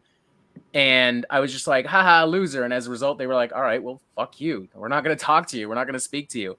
So it created a lot of loneliness. And as I grew up and got more mature and learned more about other types of music and like oh, experimental sci-fi black metal. What the fuck is that? I want to check that out. I had hoped that, you know, with my evolution, you know, the community would evolve. And you're right, it is mostly on social media, but I have had quite a few encounters in the real world where it's like, all right, so, you know, metal elitists do be metal elitisming. One of the first instances I had with like encountering an elitist in real life was in 2013. I saw Cannibal Corpse here in Toronto. And this was like maybe the first concert I went to like by myself. Like my dad didn't take me to the show. I was maybe 17, 18, a couple of friends with me. And I had like a Slayer shirt that I had bought from Hot Topic. And someone immediately was like, dude, get that shit out of here. Hot Topic, poser. Slayer, that's mainstream shit. Like, you're here to see a death metal show. What's that bullshit? And that same guy looked at two of my friends who were black and straight up said, you guys don't belong here. You should go to the Public Enemy show down the street. Yeah, that guy's a piece of shit. And there was a similar incident in 2015. I went to the Rockstar Energy Drink Mayhem Festival, the one that Slayer and King Diamond did. And I had another friend who was also black, and someone straight up came up to him like, you don't belong here, but we're going to pretend that you're here, that you belong here because we're a brotherhood. Let me interject for 1 second. It's like, what the Robert. fuck? Robert. Yes. Christ. Robert, let me interject for 1 second. Do you think that guy would have said that to LeJean Witherspoon? I mean, I don't know. He had no issue saying it to like teenagers who were minding his own fucking Yeah, because business. they're teenagers and they're easy targets because they're kids. He ain't saying that to LeJean or what's the dude in Suffocation? I can't think of his name. Terrence Hobbs. Terrence Hobbs. Dude, He Hobbs ain't- is the man. He ain't saying that shit to those guys. Hobbs I was a nice guarantee. looking Mike dude. I got Smith, to talk too. to him a few times. Okay, And- go ahead, and- Robert. And even like, you know, even to this day, like getting comments all the time, like, oh, you're wearing a Code Orange shirt, so this means that you're a gay retarded poser. You know, you gave this album a 3 out of 5 instead of a 5 out of 5. Therefore, you have no idea what you're talking about, and I hope you die in a fire. Like Oh, all yeah. kinds of ridiculous, absurd comments. Like, Is this all coming from Music of Destruction? well, it's funny you See, that guy's mentioned a Music busy of motherfucker Destruction. himself. It's Just funny an you mention avatar of Music assholes. Destruction. It's funny you mention him because, I mean, I've had encounters with him in the past where he's told me straight up, we mentioned this before the stream started, he messaged me and he was like, well, you should be lobotomized for listening to Death Heaven. He used a very explicit homophobic slur. And after that, after that, I told him straight up, dude, like, you need to grow the fuck up. And it wasn't long after that he got ratioed by Wyatt X him, if I'm not mistaken. Yeah, Wyatt pretty much Delayed. eviscerated him. Yeah, Like, and he had to like eviscerated. basically reboot his whole channel, and now he's like, I mean, I don't even know how he has any following at this point, but that's a whole other argument. My greater point is, you know, there was a time when it did affect me, and it's painful to see that it's probably affecting other people, especially kids right now. But at this point in my life, it just doesn't. And part of why I do what I do on the Metal Meltdown is to create the community that I didn't have when I was a teenager, when I was a young adult. Like, you'll see a lot of people typically on the Metal Meltdown who are very open-minded. It's a very diverse crowd. And it's not even us talking about music so much because it's metal, but because it's actually really good music. And that's all that should really matter at the end of the day. Not how heavy the guitar tone was or, oh, is it new deathcore or new metalcore? Like, no, is the music good? Did you enjoy it? Like, be an adult, grow up. Like, come on. Okay, that's good stuff. Very good stuff, because you put some personal anecdotes in there, which is great. And I want to address a comment before it gets too far away. Rick, did you see my message in the private chat? I agree with a lot of the people. Some of the stuff people are saying. Pull up, Those- Hold on, Rick, please pull up artist formerly known as Craig. Last comment. Now I'm curious. I'm looking for it too. Find it. some of those are examples of butthole. Okay, so here's the deal I have with that. What you're saying there is, and I can't read because I'm an old man. I can't read that tiny little comment. There we go. These are examples of asshole behavior. Now, I'm going to tell you straight up that, and I don't mean to call this guy out, but I'm going to keep calling him out because he was in our chat earlier being a douchebag. The guy that, Music of Destruction, he did a video last night, a live video, where he clearly said, I am a music elitist. And here's why. He's proud of that term too. He's He wears it like a extremely badge of proud of honor. it. So I disagree with you, artist formerly known as Craig last name, because I think that often those two things are inextricable with certain people. And we talked about it earlier about chasing clout, about being edgelords, about they're being gatekeepers, and they're not good examples. I agree. But the asshole behavior is part and parcel of their identity as an elitist. That's the whole point of kind of what we were getting at here tonight. And somebody did ask earlier, is there an opposing view? Well, unfortunately, at this point, I actually asked that guy in without doing my due diligence, and then I rescinded it. He was never going to show up anyways. There's no way that guy had the balls to show up on the panel here, like face to face. And I know that for a fact because I challenge him right now to get on a live stream with me personally. I'll fucking eat his lunch, and he knows it. But here's the bottom line.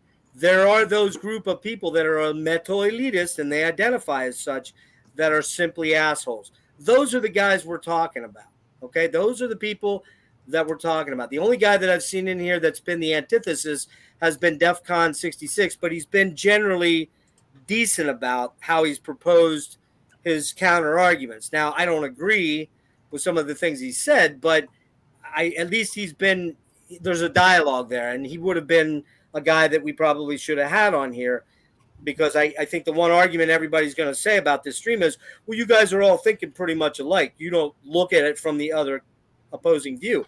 I disagree. I think I am a metal elitist at times. I'm just not that kind of metal elitist. I'm not a fucking dickhead. Blackroom Secrets just laying down fire with that last comment. That is so true. Holy shit. Okay. Oh, yes. Hi.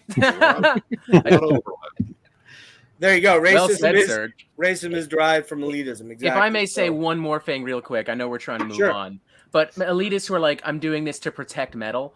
All those guys I mentioned who were like, all the guys who were told that they basically didn't belong in metal because they were black or something, they don't listen to metal anymore. Like, they straight up lost interest in the genre because they were told repeatedly, we don't belong here. And why I don't want to be somewhere where I'm going to be bullied and harassed all the time. Exactly. Why wouldn't they? Yeah, they don't want to gate. They want to build a wall. So I don't know if you want to. If your idea of protecting metal means killing it by making sure no one checks out metal, then I don't know what to fucking tell you. You got your priorities wrong. Who exactly asked them to protect metal? Well, that's the next question. So hang on for that with that one. So we're gonna move on to Logan. Yeah. So real quick, you guys are talking about the Chris Peterson or whatever, that dude. He has so many names I can't keep up with them. The guy you were just talking about. You're saying he wears it like a badge of honor. And people like him that kind of fall in that line. I don't think they're not necessarily wearing a badge. I think they're more of wearing it like a cross. They're wearing it like a burden. You know, they're doing it for the good of all metal in their eyes. With great power comes great responsibility. Yeah. In their mind, like, this is transcended just music. It's almost like the lifestyle. It's almost like a religion. Or and they have to keep it pure. And they're willing to do what has to be done, which is the gatekeeping and the elitist dick asshole shit behavior, basically. And I also think the fact that it is a generational thing. I mean, like, literally, elitism is something that's going to be continually ongoing for every subsequent generation. And just to tie this in, there's now deathcore elitists. Like, imagine that. There's a deathcore elitist who's like someone out there who's like, real deathcore is only the first 2 Suicide Silence albums and that one Whitechapel album, and other stuff like that. So it's going to be an ongoing thing as long as this type of music and just subcultures in general exist. To tie my own personal anecdote to this, currently I'm like all of you. I'm 29 pushing 30. I definitely have kind of transcended, or just don't really give a shit. Just it's all music. I don't want to adopt a mentality that limits the music that I can enjoy and the people that I can talk to about music. And even though I screwed up with the I See Stars guy, I'm working on that still. Back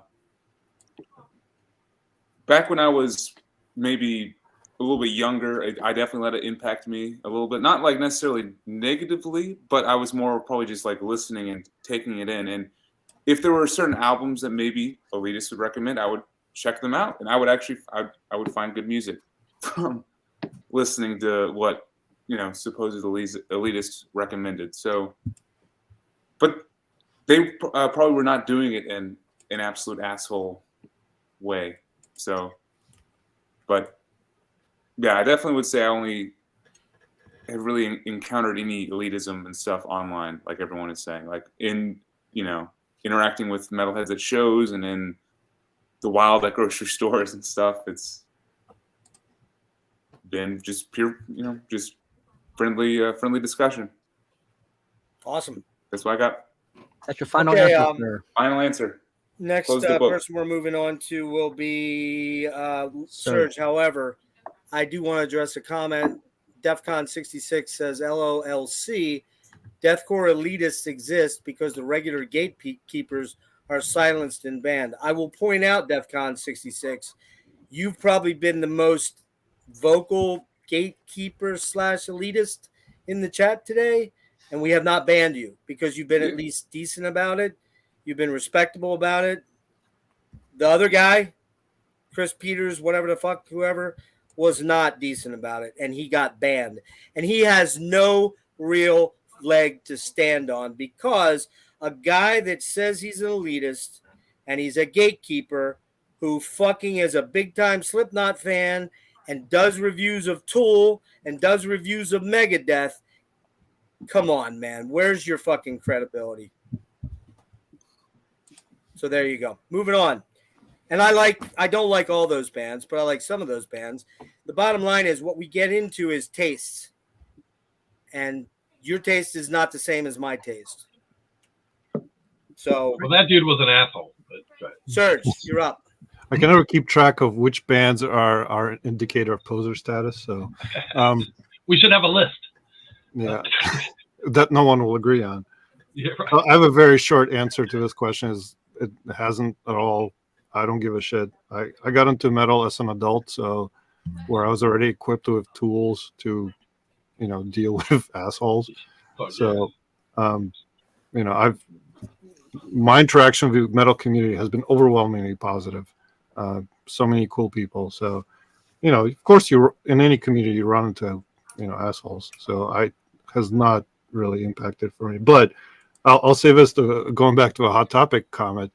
What the genre I did get as a younger age was, goth industrial. And yes, I was a Hot Topic kid for a while because guess what? When you're fucking high school or, young college age, there wasn't a lot of options, especially before, a lot of internet stuff. So yeah, you went to Hot Topic to get the goth shit. And I have no qualms about it then, no qualms about it now. So yeah, I hate that fucking spot. By the way, Rick, so this is the sister beer from the same brewery. Oh man, that's awesome. Yeah, I gotta grab that one next. All right. Sure, is that it? Yeah. Okay, moving on to Kellen. Kellen. Okay, so I have a slightly different. I guess I'll just explore a different side of this, which is what I think is beneficial about whether you want to call it elitism or anyone within the community who has more experience and knowledge than you, and is when it proves to be helpful when you're getting into this music. Like I vividly remember around 2000, so I would have been like around 18 at the time, and I went into the local record store looking for an Exhumed record, Slaughter Cult. And I went to grab it and I came to the counter and the guy behind the counter is like, went to go check me out. And he asked me if I'd ever heard of Carcass, and I hadn't. And I mean, that could have been a moment where he judged me and sort of was disrespectful or whatever, but he, referred me to Symphonies of Sickness.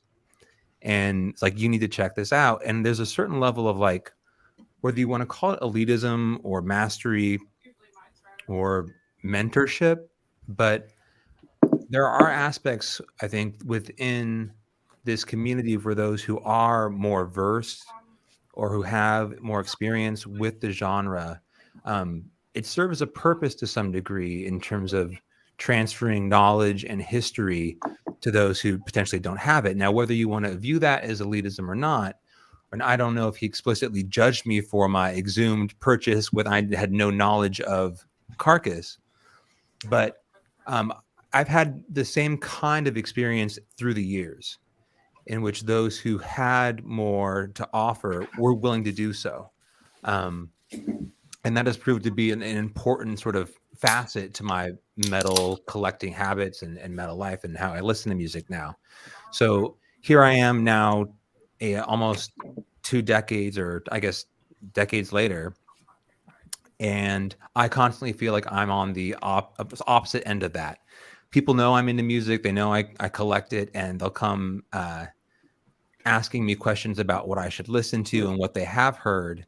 And I kind of feel I'm in a certain position where some of the choices they potentially will throw across my way I've either never heard of, or I would by no means ever want to check out just purely based on the band name alone. But I feel there's an area for opportunity there. And I constantly feel like I'm up against that now, having a bit more years underneath my belt as a metal listener, how I view sort of, what I've gained through the years. And while I would never want to potentially judge anyone who's reaching out wanting more knowledge, I do feel there's some sort of benefit or merit for those who do have something to offer.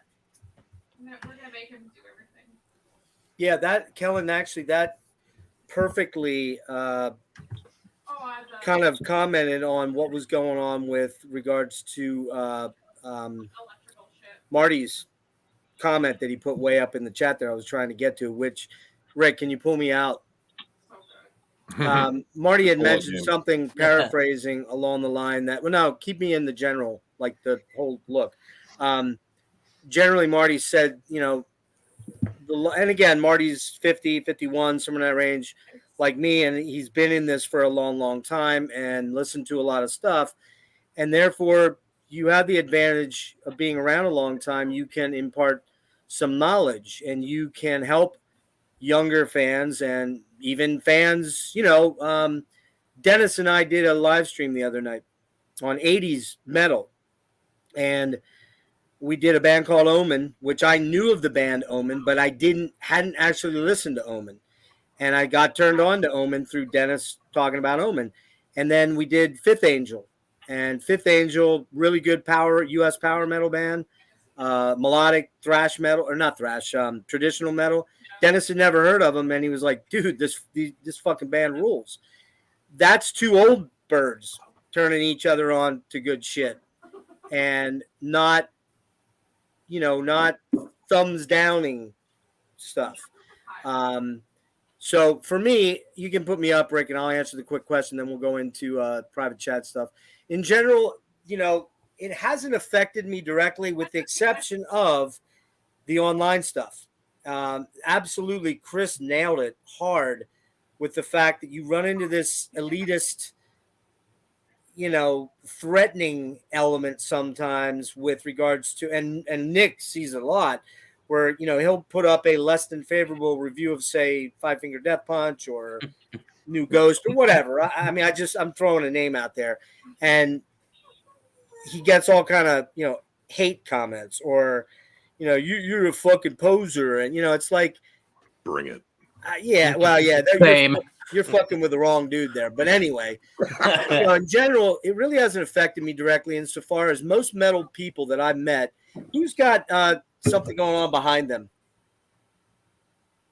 like a woman talking or something. It's probably my wife in the other room. She's playing like video games on her computer. You might be hearing her.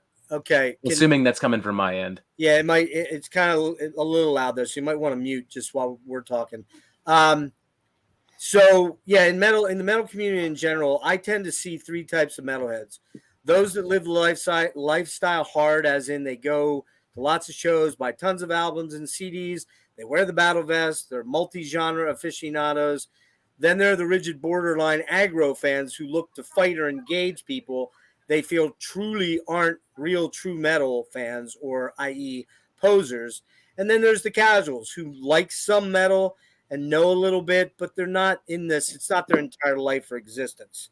I think that's really what we're looking at here in a lot of ways. I generally see myself as the first type normally, and I'm not very fond of the second type usually, but sometimes I find myself hypocritically being that guy without the aggro or violent vibes. I'm just being that guy by being a bit too judgmental of bands or artists that I'm not that fond of, and generalizing about certain bands' fan bases at times. For example, we've said them a lot tonight: Slipknot, Disturbed, Stained, or Aaron Lewis. Okay, on the last one, I'm right all the way. But you get my point that for me, I really haven't had anybody come up to me ever and accost me. In fact, I was at a Boris show. You guys familiar with Boris? Yep. Mm-hmm. Yes. Okay, very, very doom, very sludge, very punk, very heavy, very weird, very avant-garde, right? And I was wearing a Demons and Wizards shirt. Does anybody know who that is? Yep. Mm-hmm. Uriah Heep. Pop quiz. Some young cat comes up to me and says, "Dude, that fucking shirt rules." That made my whole night.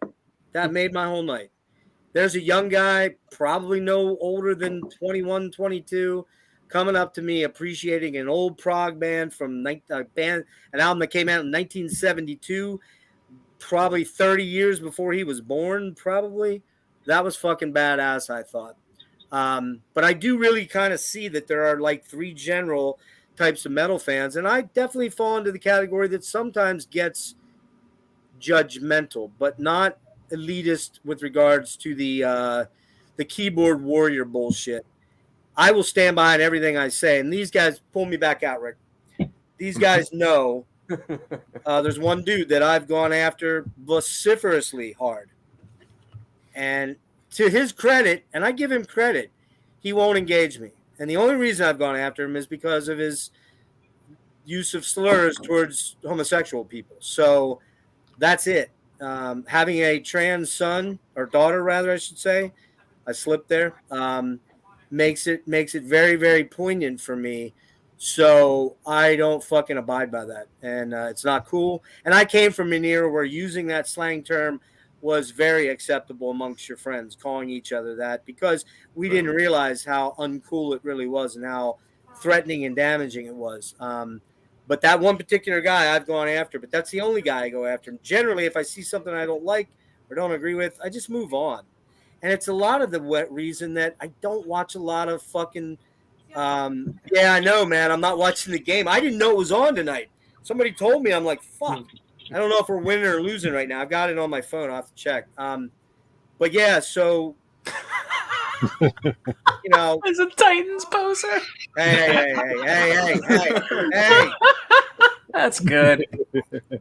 You guys don't know, but I'm watching on my phone secretly, but my phone just shut off. So yeah, that's my thing. Private chat, Kellen, you want to take that? Yeah, Nick, did you want to say something? Yeah. It was kind of about, well, like when you were breaking down the whole like fandom and everything like that, like the kinds of like fans that I like in metal, in terms of like, I think like probably the best ones in the metal community are the ones that like when someone expresses interest in metal, that they get excited and want to show them some cool stuff. And it isn't just like, oh, we're just gonna go right for fucking like, you know, Nausem or something like that. You know, you kind of figure out what they're getting into and you show them that. Like that is, I think, constructive. I'd like seeing more of that. Like I have that kind of relationship with like some of the record store people around here. Like they see me pick up obviously countless CDs, and anytime they see me like pick up something, like, oh, have you checked out this? Like, oh, what's that sound like? That sounds like this. Like I think that keeps the interest and the inclusivity like going. Like yeah, we want more metalheads. We want to show off this really cool fucking thing we got going here. And if you don't like it, that's fine. But if you do, welcome aboard. I mean, we do that all the time. Yeah. All the time to even some of our non-metal friends or people that are diving into metal. We've taken them to shows. A good friend of ours took her to go see Gatekeeping. Like she had never really heard of the band before, but she came out. I was like, dude, I really enjoyed that. That Exhumed. was Exhumed too. Yeah. Yeah. She loved all the horror movies and shit they were playing on the TV screens. But I mean, at the same time, like there's some people I don't mind fucking with, like the one dude that came along that he was a cop, I think. And Oh, yeah. he was Yeah. like, I'm wearing a blue shirt. Is that okay? I was like, oh no, man, they're gonna kill you. We took him to deicide. It's like, dude, you're fucking dead, man. What the fuck, dude? They're gonna murder you before you can get in the building. That was all in fun though, and I think he had a good time. But yeah, like I like that inclusivity. Like just bring more people in and don't be like a dick about it. Like just kind of play off what they already fucking know. And it's like, yeah, if you like this, you might like this, and if you choose to pursue it further, give us a call. Awesome, yeah. I might have some recommendations or 800. Yes, you do.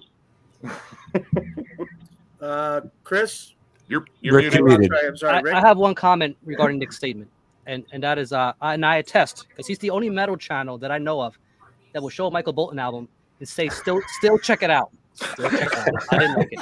Oh god, I tried to make it through it. I tried. I did. I couldn't. What was his big hit? Does anybody remember? What was his big hit? I don't think I know a single Michael Bolton song. That might be a generational thing. Wasn't his big hit the bird that hit him when he was on the roller coaster? I think that was that was Fabio. That was Yeah, Fabio. Fabio. Oh, That's you're your right. point. You're right. I think it was When a Man Loves a Woman, wasn't it? That wasn't even his song. It's not even his song. It's like, No, that's not one of his. No, that's not original, but he did a version Yeah, of it. that was that was the album that Rick gave me, all wrapped in fucking like police Soul tape. provider, right? I want to be a soul provider. That was it. Anyway, you nailed it, man. It's date night at Olive Garden. That's I basically should know this. Lots of missionary sex, box wine. Just so In shit the doesn't dark. get completely out of hand Vanilla. here. Rick, do you have something to add to the how it's affected you rap?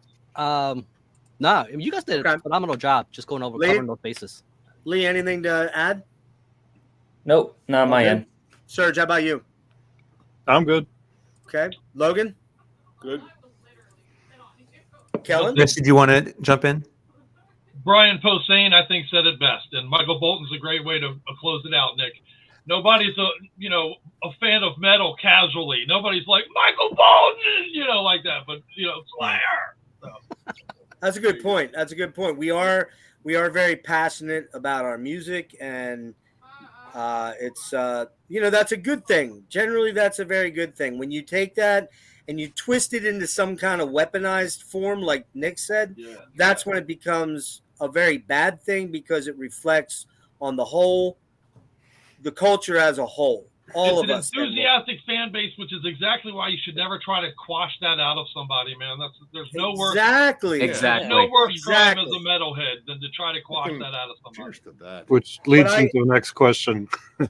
Yeah, but I do think Kellen brought up a very, very good point that, and I think Kellen, I came at it with not as eloquent a explanation as you did, but, I like what I like and I'm going to be passionate about it. But if somebody comes up to me and says, I tried to do it with the funny little story about I'm wearing a Disembowelment shirt and the kid runs into me and he's got the Disturbed shirt on. And I tried to be the extreme level of what it would be like. And I think that's kind of a good way of looking at it, that why exclude people? Why do that? I just don't get that at all. So we'll move on to question 3. I'll take this one here. And actually, no, Kellen, can you read the question? Because I can't find my questions now. Sure. I got you. Thank you. Okay, so question number 3. True versus false. Does metal need to be protected or saved? Okay. Rick, are you ready? Yeah, I just need to pull up the question here. Okay. Does it need to be saved? Well, because so many of these elitists are trying to protect it, right? It's like, what are they protecting it from, right? It's the essence of I keep getting the recurrent theme of purity, of the definition. Again, applying the definition, going back to my point earlier about how the artists themselves don't even apply a lot of these labels. It's industry. So then these people come in and want to preserve what that label is. You were talking about like that one dude. At one point, he said, "Immortal is not black metal." that really rubbed me the wrong way. That's a band that was there at the beginning of the second wave in the thick of it. You know what I mean? And to come out, and who are you to come out and say that, and find that it's not black metal. Now, to you, may not be black metal to you, right? But you talk to the general consensus, as most people will agree, that's a bit of the category, of what we think of a black metal. But but what are you saving it from, right? But then the lines got even blurred. I looking at the comments, there was a little bit of hate going on with Death Heaven. I can see that. But you can probably call them post black metal. And now, do we need to protect metal from a label of a band like Death Heaven, and so that we can abstain from calling them black metal? There's atmospheric black metal. And to me, it's an art form. And I think to me that's the biggest reason why I'm not an elitist. Is I look at everything from an artistic point of view. The creator and what they have in mind and how it makes you feel. So that's why I can't hate on somebody who likes a band like Death Heaven. I have some Death Heaven, right? And it's just an emotional attachment. So you can't really what are you protecting them from? From how they might feel about how music kind of connects with them. So no, I don't think it needs to be saved. I think it needs to be expanded, if anything. All right, so I think Jeff stepped away for a second. I'll jump in here. Lee, I think you're up next. Sure. So I'll just ask a question. True or false, does metal need to be protected or saved? And for me, the answer is false, with the caveat, and I'll get to that in a second.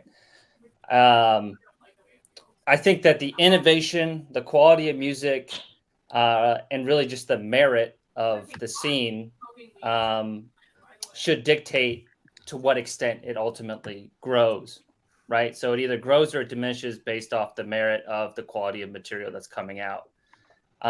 Now, my caveat is, I think that the passion of the historical passion, as well as even the current passion, it needs to be preserved. So the reason why we are metalheads, I don't want that to, go away in the long term. I don't want to get diluted. But we should be having open arms for the next generation and really trying to bring them in as much as possible. And I was kind of thinking from like a business standpoint too, like we aren't even in a place where metal should be protected or saved until we are at a day where most bands can live full time off their music. Metal doesn't need to be preserved. There's too many poor artists out there. That's my personal opinion on it. And as you get older, you're faced more with the realities of life and cost. So these bands that are in the early 20s that maybe some people are like, hey, they're just trying to rehash the old shit.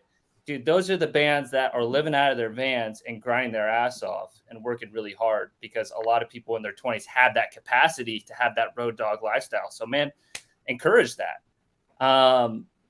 And I don't think that like trying to improve the climate of like maybe reducing metal elitism is in vain. But there's also an acceptance that it's probably always going to be somewhat present. So you might as well get thick skin while you're at it, and not get, hurt if somebody has a different opinion than you.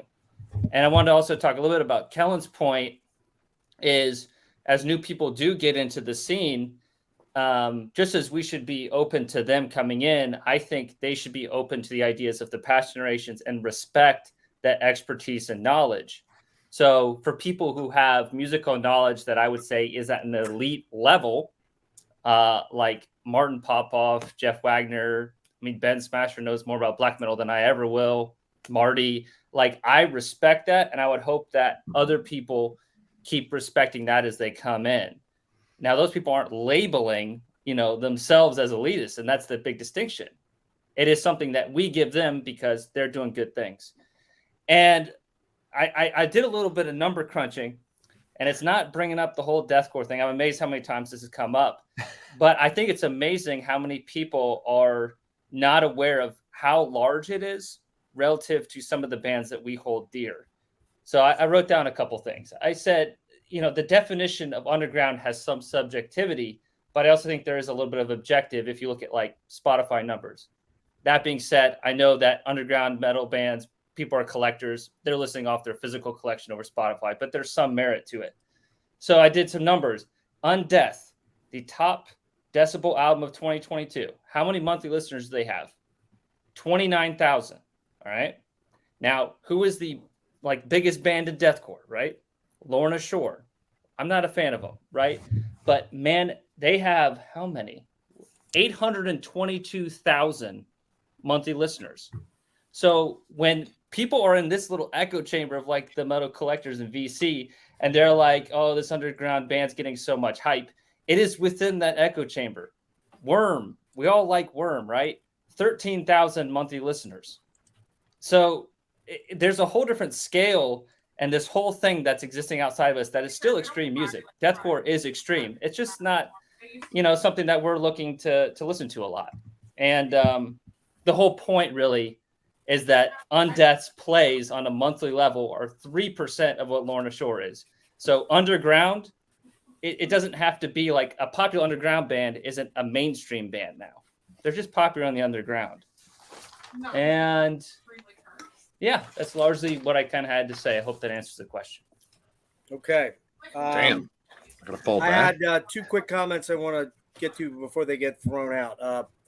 Thrasher be Thrash, my buddy Frederick down in Aussie.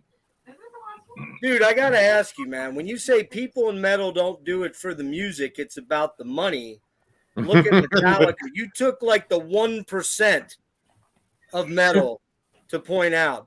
Are bands like Tomb Mold, and that's even a kind of a big band, but are you telling me bands like Exhumed, who are going out and touring like motherfuckers, playing their asses off 8-9 months a year, pumping out fucking albums? You think Matt Harvey's living in a mansion? I don't think he is. Depends Did they when have they their do it tour too. Lamborghini out when I saw them?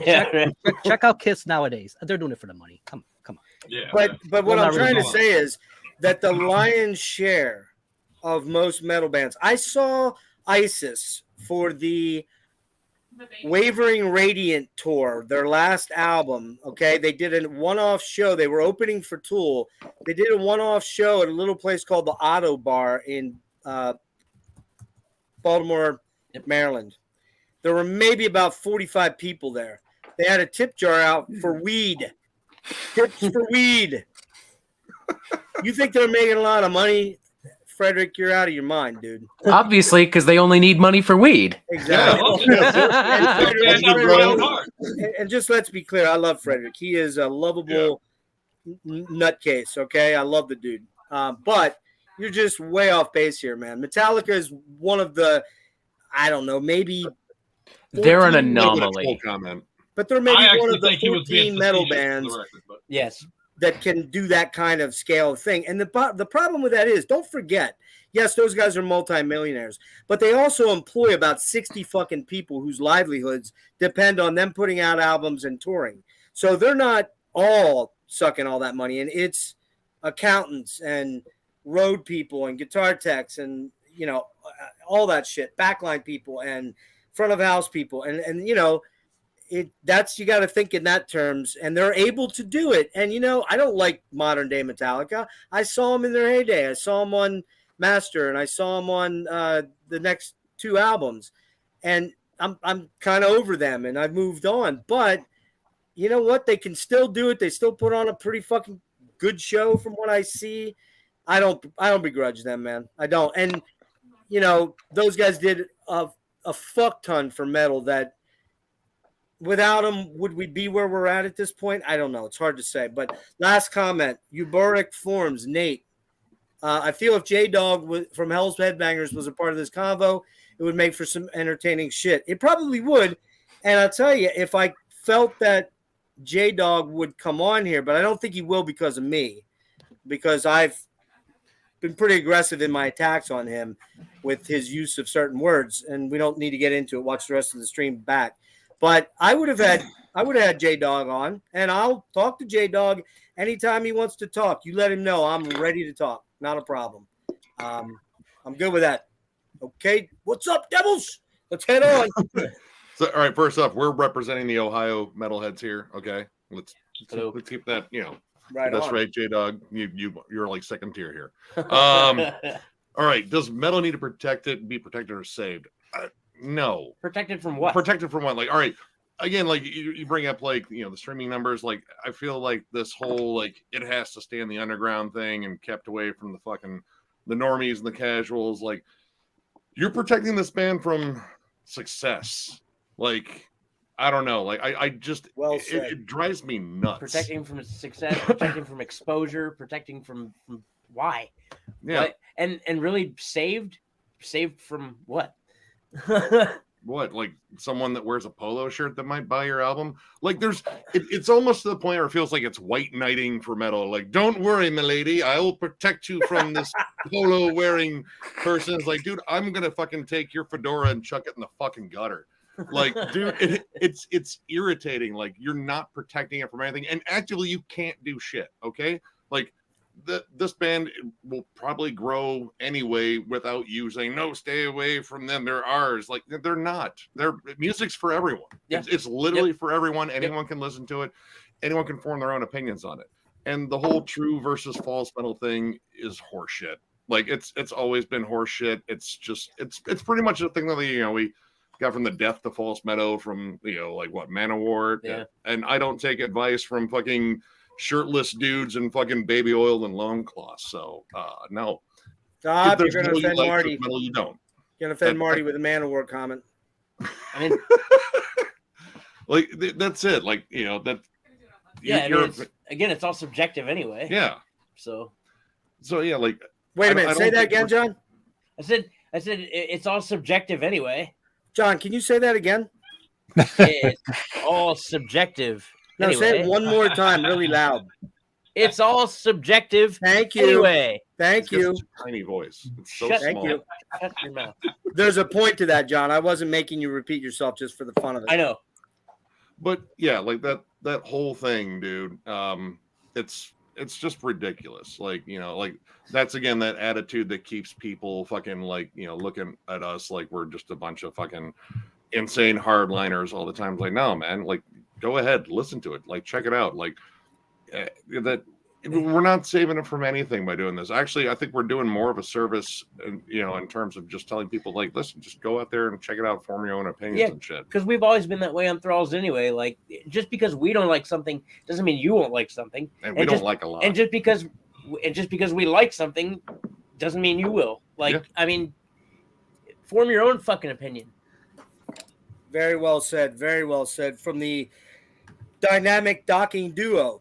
I told him we were going to be docking the entire time. Oh, but it's weird. You're not facing each other. So anyway, we're professionals. So. Okay. Well, then I'm not. The old term for that you told me? Frauding. Frauding. Oh. Yeah. And I'm going to tell you, back me out a minute. I thought it was a friendly handshake. I heard that term, and this is not a lie, about 7 years ago from George fucking Lynch, boys and girls. If you know my history with George Lynch, if you know, you know. I thought it was called a friendly handshake, but anyway. It kind of is. So, okay, so moving on, except for one thing. Teddy Tommy says, speaking of Worm, how many on the panel can name 3 albums and the EP? Foreverglade, Gloomlord, Blue Nothing, and I don't know the name of the first because I don't own it. Anybody else? Didn't look that up, by the way. Fuck you for asking.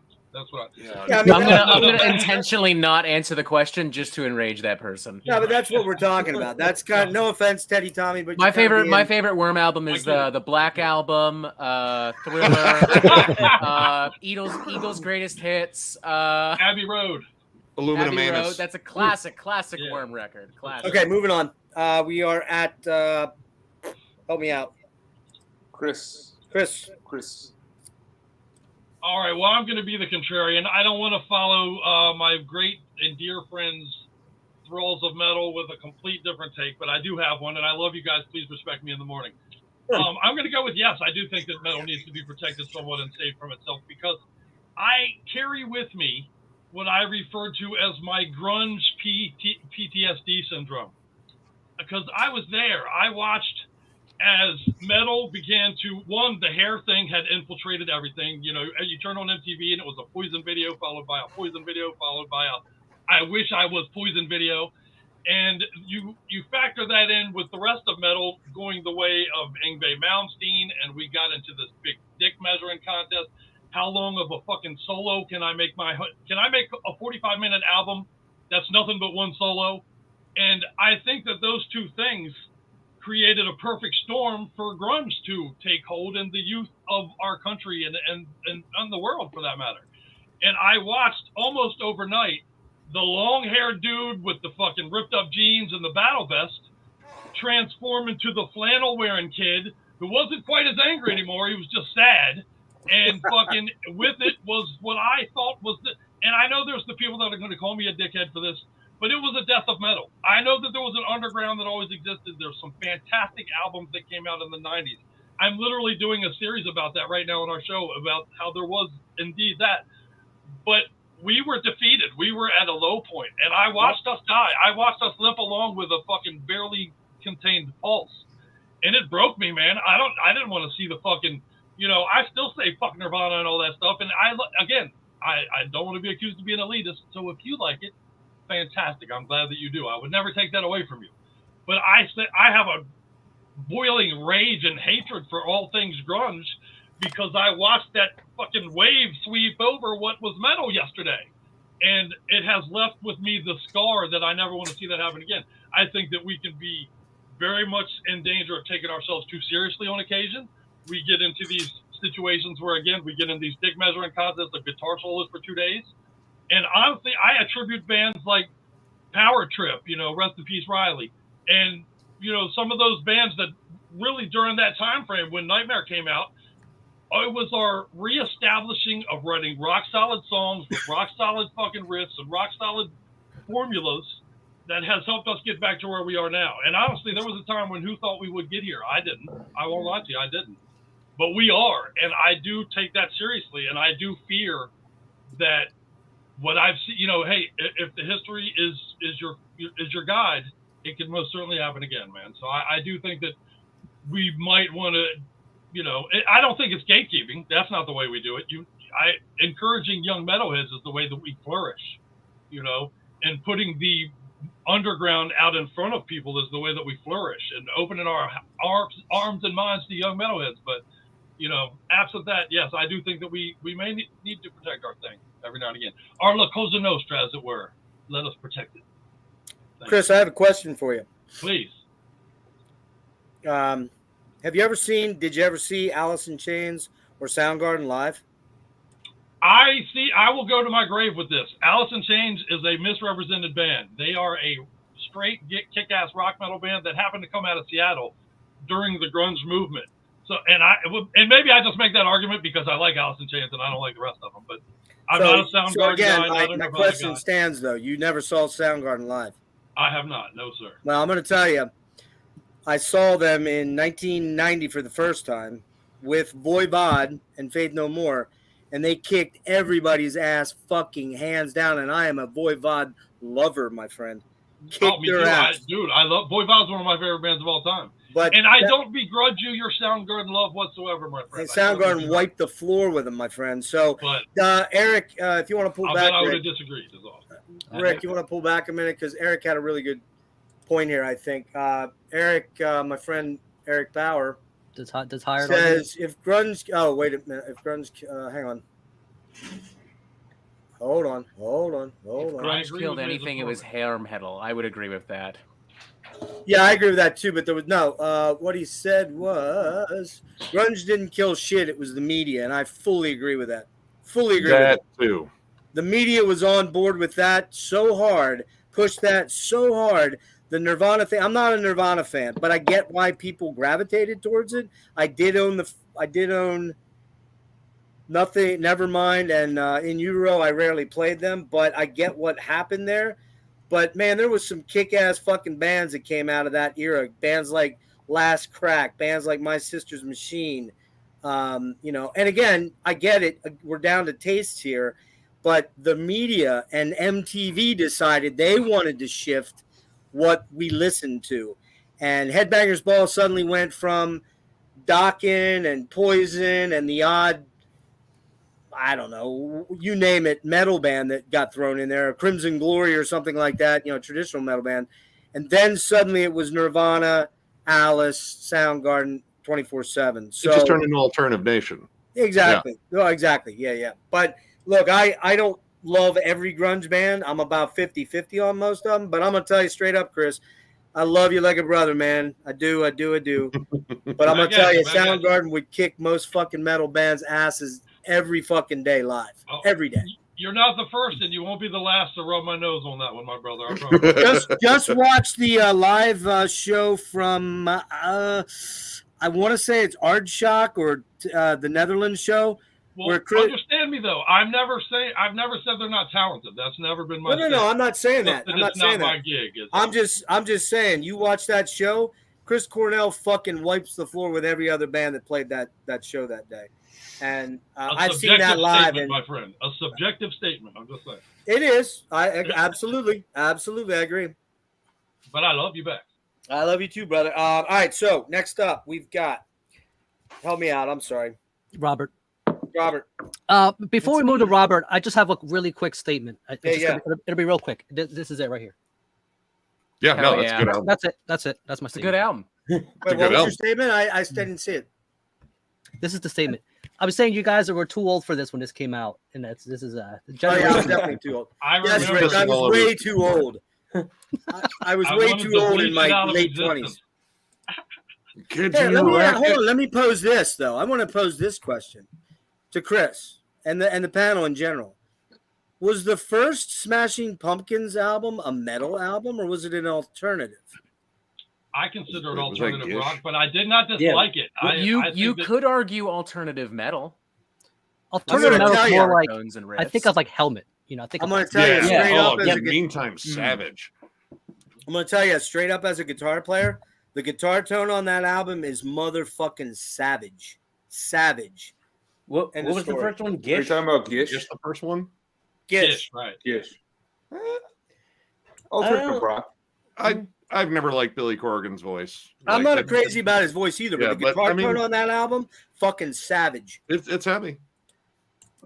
Okay. Yeah. Robert. Yes. Metal doesn't need to be saved or protected because it's not really in any danger. Not at this moment, at least. It's definitely faced obstacles in the past. I'll concede there. I don't, for the record, believe grunge was one of them, but c'est la vie. But like whatever obstacles it faces, it doesn't really matter.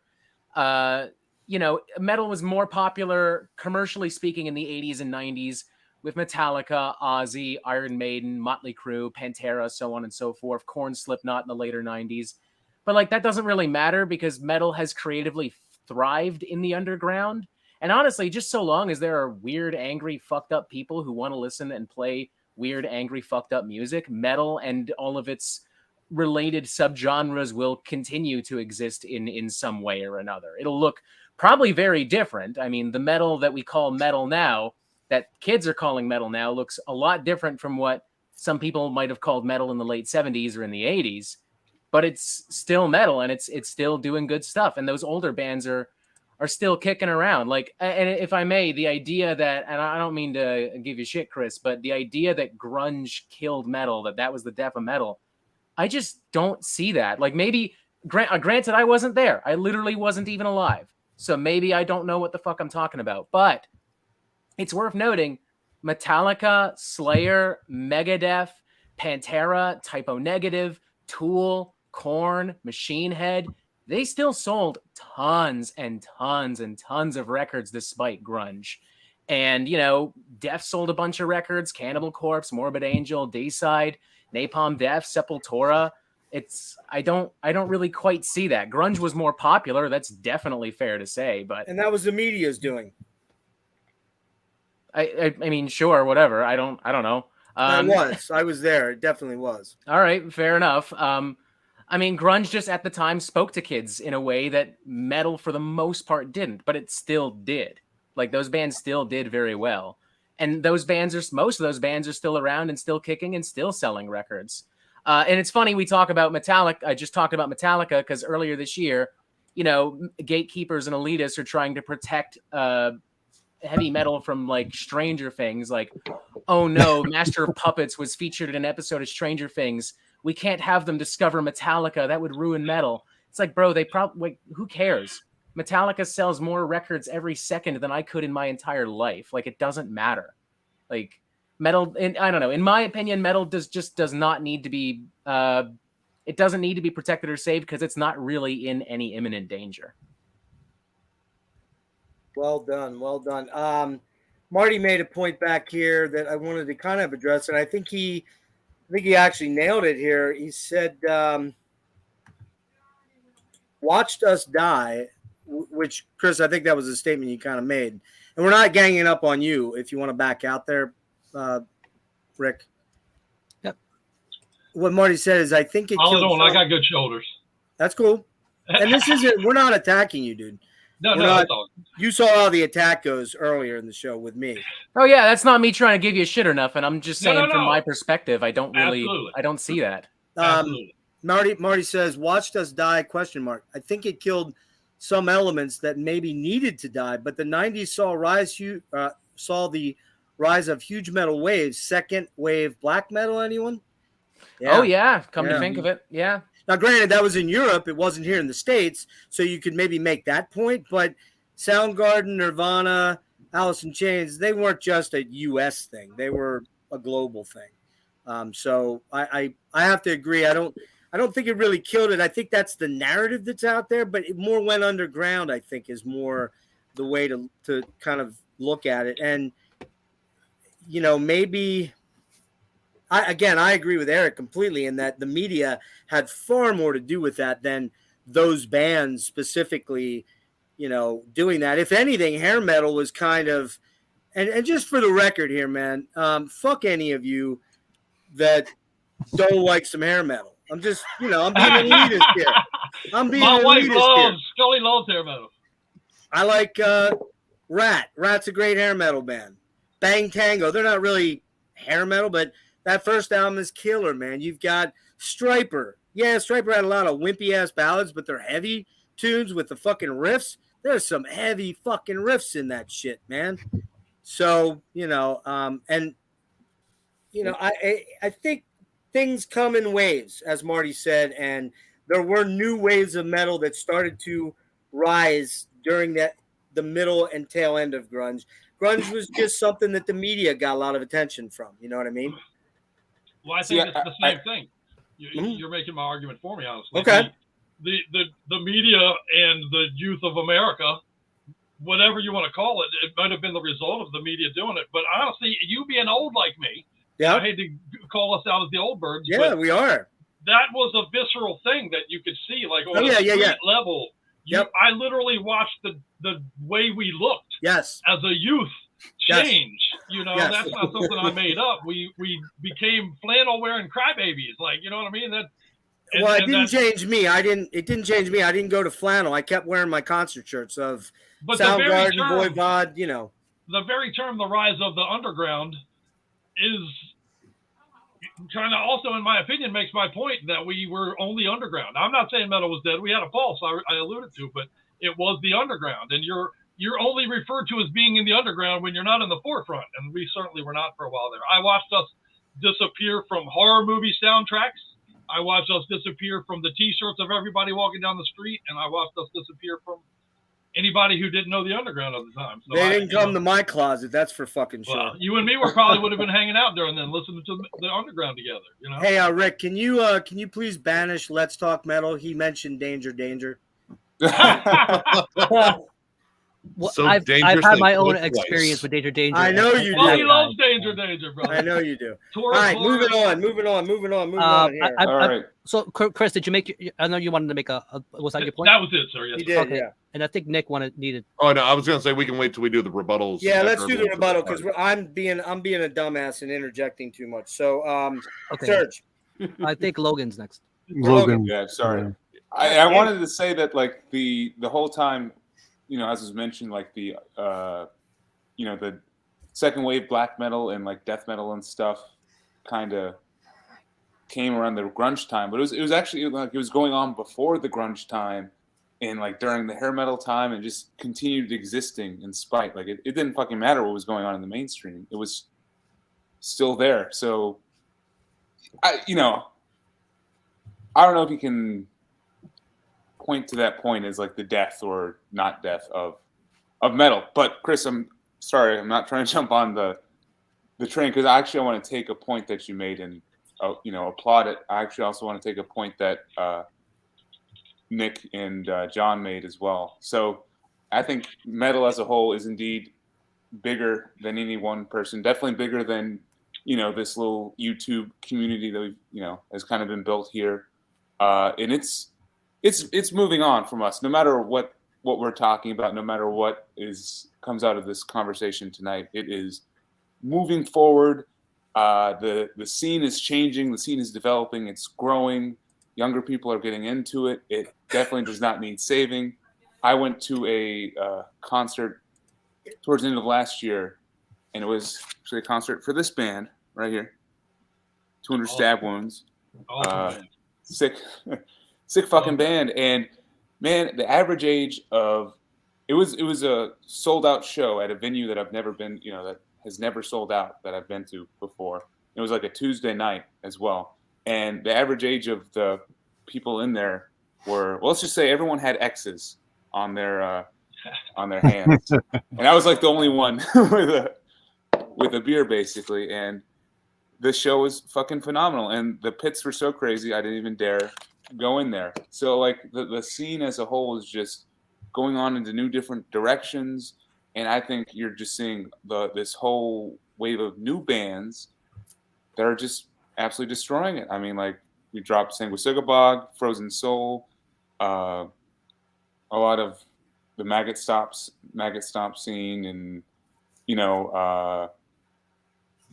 like Thorn, and there's a lot of like smaller, like Life After Death too. I mean, there's a lot of like smaller labels and stuff that I think are growing it organically, and it's continuing to move forward in spite of us and in spite of what we all say, But that being said, I partially agree with Chris. Essentially,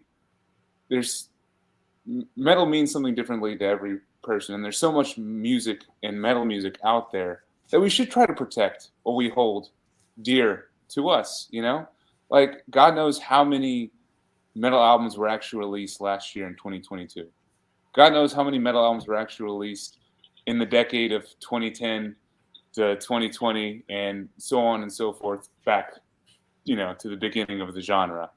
Like, if you find something that you love, that you hold dear, and that means a lot to you, you should try to protect it and carry it through the generations of new metalheads, Like, there's albums that get lost by the wayside, constantly.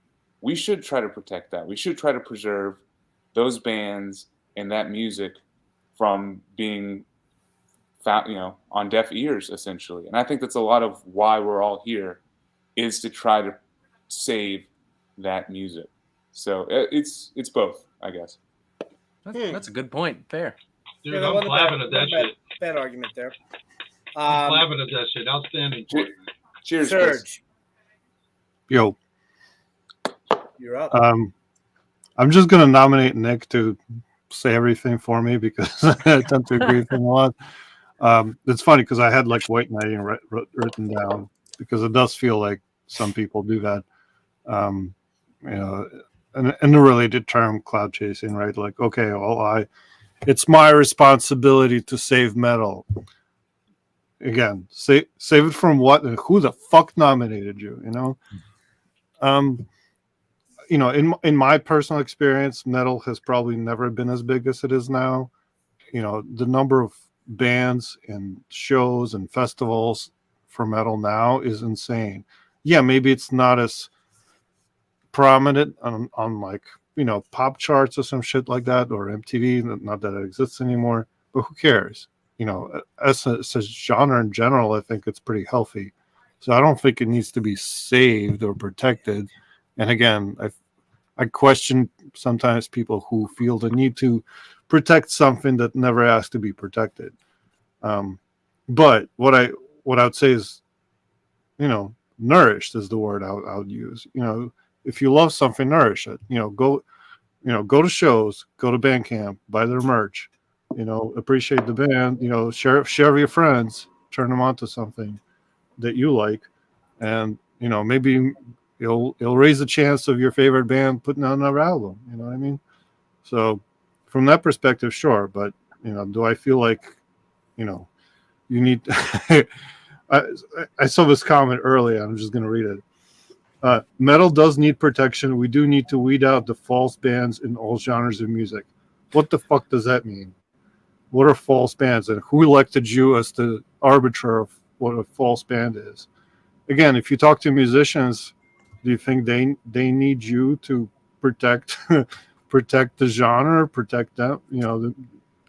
No, just support the bands you like. That's all. All righty. Kellen. Sure. So I guess the first thing that came to mind was that I think every generation should be allowed to sort of author their own history. So when whether you're talking about, it was funny that Lee mentioned Lorna Shore trying to do some kind of research prior to this stream tonight about what was popular, because when we first started to do this subject, it was around the end of year, and so all these end of year lists were appearing on my YouTube feed every day, and it was a brief glimpse into how much of the metal community I don't see, in terms of the channels and the bands. And while a band that's playing in that style or anything even like 200 Stab Wounds, Logan mentioned that the majority of the audience at that show is relatively young. Even though I might not particularly gravitate towards those bands or that sound, I'm not living the same life I was when I was 20 years old. My perspective on what the metal community is very different, based on when I was going to shows almost on a nightly basis, living a very different life. I have a far more domestic existence now at 38 than I did when I was 20 or 21. So I feel to some degree divorced from trying to define for a different generation or for different bands that are in a younger, playing in a newer style, how worthy they are or of consideration. And I kind of think that moves to the next kind of piece, is like, whether it's true or not is something, or whatever that's supposed to mean. If it's great music, time essentially will solve that issue. That, to answer the question more directly, I don't think we need to try and police the community, because ultimately art and music that is, classic or important to the genre will prove itself over time. That the commercial success will not be the defining factor that provides, classic or great records through history. The best records for generations are still relevant and important because, they've been able to speak to people years, decades past their release. Those are the records that I think people will kind of move past or grab in the years to come, rather than us feeling a pressure to sort of create confines for what metal is. I think that's something that we kind of need to be patient, and over time it'll sort itself out. So I don't necessarily think we need to police or save the genre. It's something that it'll do for itself over time.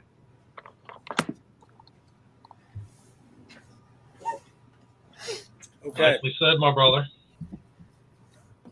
I'm going to start out kind of like Rick did. Like, what exactly does metal need to be saved or protected from? I just find that I find it an unusual statement. Real quick before we go forward, final comment asks, at handguns and hand grenades. Well, close. You got half of it right. Jeff, did you pick up the Frontline Assembly box set? I didn't know there was one, so you'll have to drop in the comments what it was. I'm kind of surprised I didn't hear about that. I didn't know they did one. So been trying to get Bill Lieb on for an interview. It's been a little difficult. We'll see. He's got Delirium coming out. Anyways, yeah, so I don't know. Maybe more than anything, I feel like the one thing that maybe metal needs to be saved from is this internal battle between the elitist and fence sitters and the anarchists in the whole genre. It's like we're, or maybe better said is that there's kind of too many fucking genres. Everything has to be broken down into these multi-complex tiers, which really gets kind of overwhelming at times to me, and it's kind of turned me off a little bit to chasing newer metal, because I do kind of find that a lot of metal is starting to sound a little generic to me in terms of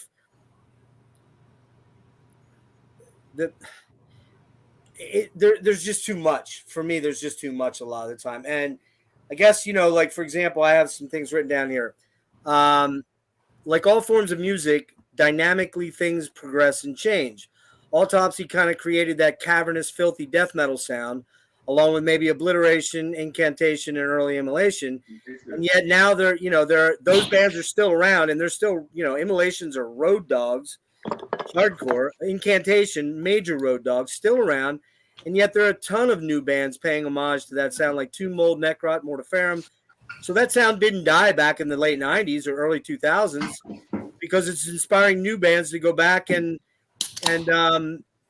bring that sound back. But it didn't really go anywhere. Maybe it was replaced by tech death a little, or it was replaced by,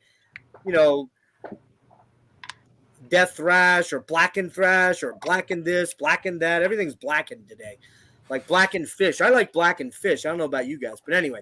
Same.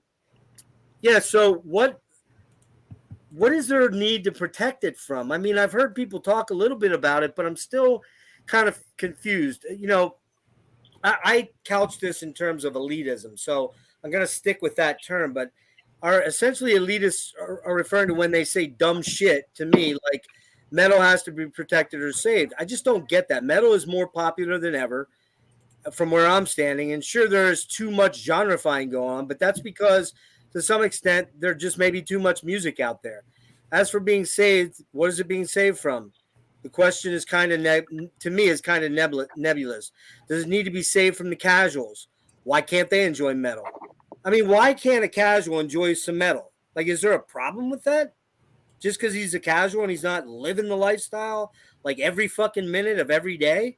I don't live it every minute of every day. I throw on Miles Davis. I throw on the Bee Gees. I throw on fucking Sarah McLachlan. I throw on Delirium. Does that mean I'm a casual? Do I not know my metal? Am I not creditable? I would argue, fuck you, I'm very creditable. But I don't know every goddamn metal band out there, and I never will. I just never will. It's only so many hours in a day, and only so much time and so much money you can invest in this kind of thing. And I finally said, as taste is subjective, is a subjective thing. How can this goes to what Serge said, how can any one individual truly think they have the key or formula for what is true metal and what isn't? I happen to find a shit ton of raw black metal largely unlistenable because a lot of it, from a production standpoint, sucks a donkey dick. And often the musicianship is at times laughably bad. That's my subjective opinion. When I got into U.S. black metal, all the early message boards would point to Vaughn, Zaster, Leviathan, Judas Iscariot. And some of it I like, and I have some of it in my collection. But a lot of it, it's so fucking primitive, and the playing's erratic, and the tempos shift. The recordings are pretty much garbage. So I guess I'm a pure poser then, because I'm not into recordings that sound like shit just because they exude that atmosphere of cold hatefulness, blah, blah, blah, blah, blah. Oftentimes, I think all these metal elitist purists have simply been convinced by groupthink that a lot of this stuff is legendary when some of it just kind of sucks. That's just my opinion. The argument that only the early black metal or the early death metal is true blacker death metal is just kind of weak to me. So again, what does metal have to be protected from or saved from other than itself in terms of burning itself out and people leaving the genre because it just doesn't hold their interest anymore? Those are my thoughts. Nice. Golf clap. Okay, so I think Chris and Robert wanted to say something. We've all 9 of us, or 10 of us, excuse me, have spoken now on this, and several of us have repeated the question, what does it need to be saved from? And I agree that right now metal is at a high point. It's experiencing a resurgence. So it seems maybe more false to say today but I would say not so long ago we were in need, as any type of art can be. It needs to be saved from irrelevance. And if we take ourselves too seriously, if we shove our thumbs back up our asshole and start playing hair metal every day, we may experience that drop again. Is all. So Hey. Irrelevance is what we need to fear, my friend. Irrelevance. I got you. Hey, here's a question real quick. In that period when metal was being killed off by grunge, so to speak, there was a lot of bands that came up that were, I guess they weren't metal to some of us, but I don't know, they kind of sounded metal to me. Bands like Jane's Addiction, bands like Saigon Kick, like Warrior Soul. I mean, was a lot Faith of No More. I'm sorry? Faith No More. Faith No More. They had a lot of metal elements to them. If they weren't metal, they were certainly metal adjacent. That's for damn sure. Mhm. You go listen to Warrior Soul or go listen to fucking Saigon Kick or even Jane's. There's a lot of heavy fucking guitars in there. Yeah, it's artsy. Yeah, it's a little bit, there's some more melody in it. But you know what, man? So was Sabbath. Sabbath had a lot of fucking melody in it. And are we going to say Sabbath aren't metal? True metal? Sabbath even had their artsy fartsy phase with like Sabbath Bloody Sabbath. Bloody Sabbath. Exactly. Exactly. So again, Sabbath spoke to me. Jane's Addiction never did, though. I got you, and that's fair. Again, No worries.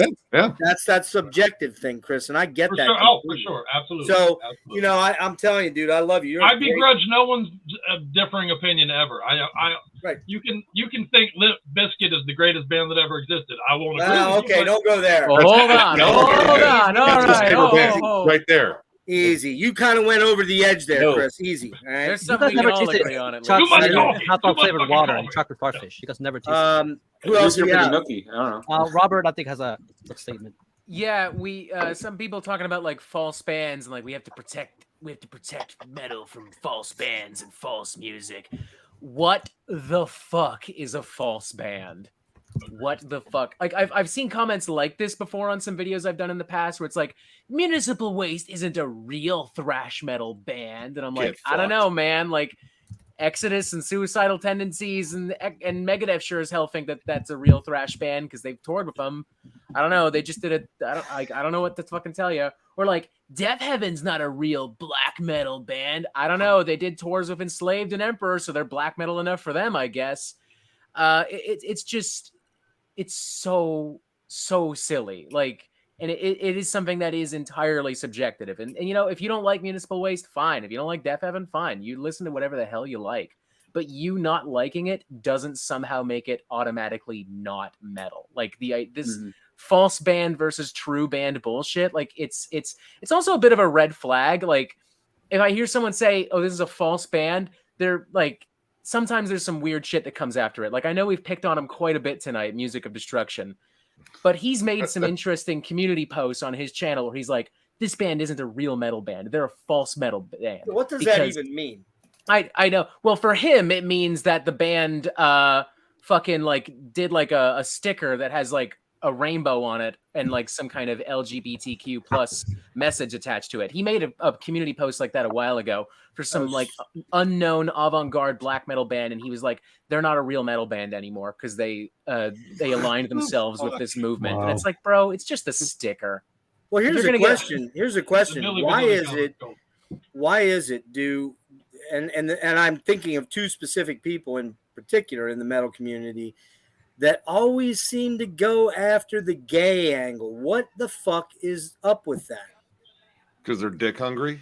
I thought metal was always progressive like that, honestly, and inclusive. And I'll never get that. But here you go. I mean, they're always attacking that particular lifestyle, and the problem I have with that is that, well, you know what they always say. It's insecurity. I think it's a little deeper than that. And I'll say definitely. But I mean, that is like, just to be very blunt and simple about it, it's just insecurity. I think it's that, but I also think, you know what they say, people that are vociferously hateful towards gay people are generally dealing with some internal issue where they can't resolve their own sexuality. So, hey man, it could be, I don't know, but if you got to harp on that and you got to go after it that way, I think you might have something you need to get some counseling for. Well, why are you spending so much time on it, motherfucker? Right. 1000%. But Sorry, Nick. I want to say Melanie Loves Death Metal has a great comment here that I want to, because I think this was kind of aimed at me, and it's cool. I get it. I like my black metal sounding like it was recorded by a guy taking a shit in the basement. That's true black. That's true black That's metal. true black metal. I can't argue that. Norwegian. Everything else is argue a that. false band. Can't argue that. My But black here's metal the has thing. to sound like somebody taking a cheese grater to a chalkboard. Otherwise, it's not real black metal. But here's the thing: is it real or false if he has a diarrhea shit versus a solid shit? We'll have to do some research and get back to you. on that. Only liquid Yeah, shits we are get real. the colors of it. I'm Bucket as shining out, you resilient. guys. Only liquid shits are real. Who said that? All right. I want to write like a black metal parody song now. Only liquid shits are real. I think you should. Liquid I think you diet should makes say liquid that. And then just like I had one other comment I wanted to address. And by the way, everybody, thank you so much for all these comments. You guys have been great, very, very active, and we've had the most people we've ever had watch the Saturday Slay crew, and I'm sure it's from all the people dragging in their various fan bases, and that's awesome. But Nikki, we love Nikki here, man. We love us some Nikki Goods. And Nikki says, the fact that the 90s drove metal back underground is the reason we're having this conversation. The 90s were the best thing to happen to metal. I happen to agree with that. I think that might very well be very true. There's certainly an argument there. Yeah. So, well done, Nikki. Go ahead. Nick? Oh, no, yeah. I think you're going to blow me up. Sorry. Actually, I was going to caveat off of what Serge said about nourished versus protected. That is about spot on right there. You know, the protection thing, like, again, that makes it sound like it's some like weird noble cause. Like, nourished is more like it because all we have to do is continue being fans. Like, that's how we protect it. Just be a good fan, be good representation, listen to music, fucking buy it, support the artist. But the other one I wanted to talk about was the whole grunge thing. For me, it was the grunge fans versus being a metal fan, because I got into metal, say, like 95, 96, and that was not a good point to get into metal because like grunge had taken off and grunge fans were just shitting all over fucking metal. Yep. Like, dude, they already had enough reasons for my awkward loser ass to be called a loser, but me walking around in Slayer t-shirts when everyone else is wearing Stone Temple Pilot shirts and shit like that, like, yeah, they found more ammunition. So, you know, I think it was more about the fans, and again, like how, you know, like any sort of like, you know, coverage really became relegated to just the metal magazines, like, because we kind of lost TV there for metalheads. Yeah. But yeah, the fan bases were kind of dicks, really. And, you know, metal became kind of unfashionable. I mean, fucking Metallica completely fucking sold out. And, you know, you had Megadeth putting out softer records and such. Like, so some of our mainstays were even leaving, you know, our beloved sound behind. So, yeah, there was just kind of that. I wanted to touch on that because that was definitely made me a little bit jaded towards the 90s. But honestly, I think the fact that it went underground and came back up stronger is a good argument. Who's next, Kel? So we're ready for the next question, I think. All right, I had one or two comments quick to address since I know it's hard for Rick to keep up, so I'm just kind of cherry picking, and I'm not picking anybody specifically. But I had a comment. Where'd it go? Damn it! Did it move on me? You fucker, you. Here we go. Wade Conrad. Sorry, Wade. What's up? I'll say this: trying to categorize and label everything and compartmentalize everything is a detriment. I fully agree with that. That's whoa, Robert. Can you mute for a minute there? Your house is haunted by a witch. That's one thing that was cool in the 90s. People weren't afraid to experiment, and I can't agree with that more. The artist formerly known as Craig, last name Craig. I know this one seems to bug you a lot because you left a lot of comments on various people's, you know, posts about this, and I get it. You feel pretty. The weird thing is you feel pretty passionate about it because you kind of keep saying the same stuff. So does something so silly really warrant passionate discussion? Well, I would argue yes, because we've had more discussion in our chat section than we've ever had, we've had more people join us for this tonight than we've ever had. And there's a lot of great discussion going on between all of us, and we don't all fully agree on everything. So, yeah, I would say that your question's kind of weird because you kind of keep posting the same thing in different words. So, and I'm not picking on you. I'm just picking up what you're laying down from my perception of it. So, yeah, I think that's kind of it. We want to move on, Kellen. You want to hit the question 4? Sure. So last question here is, how does YouTube as a platform for metal content encourage elitism? Record. Oh, damn it. Okay. 1 second.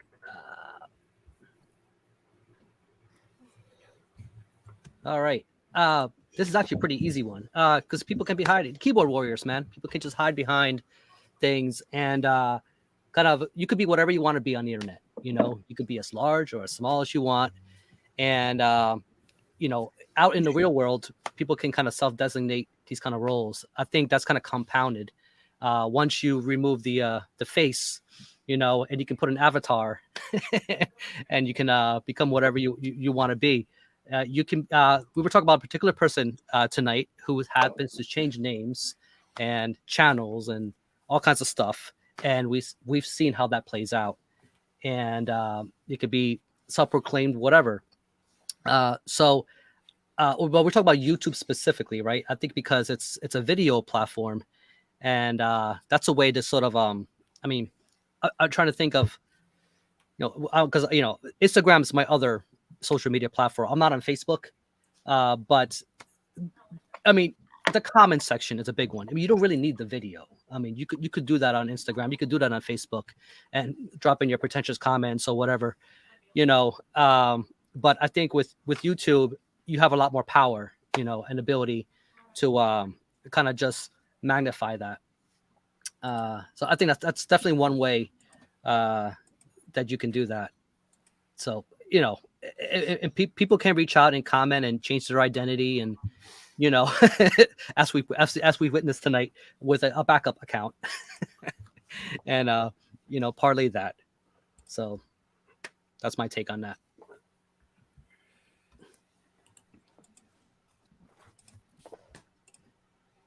You want me to go? That is Lee. Yep, I gotta move you over. No problem. So my perspective is mostly from like the fan and commenter standpoint, since I'm like a really new creator on YouTube. But yeah, I think we've hit the keyboard warrior point quite a bit. I think one thing I have noticed with YouTube, kind of more as like an outsider, that is a very contentious type of thing, is just I find that metal sometimes has like some very differentiating opinions on like political ideologies and things that kind of like some people are very strongly opposed or strongly whatever, or like some bands get a pass on problematic things and some bands don't. And I find that to be something that some YouTube people just have different opinions on, and then those folks don't ever talk or communicate.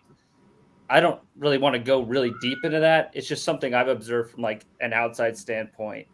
And I want to say it's an elitist thing, but you know, maybe some people have, do they have different opinions on ethics and what's right and what's wrong. And it's very tricky to navigate that kind of stuff. I'm still figuring it out myself all the time. But with the comments and stuff like that, I mean, ultimately, like, choose to be a good person when you're leaving a comment. Like if you're going to correct somebody on mispronouncing a band or checking on a fact, like say, hey, great video, I enjoyed it. One quick thing, this.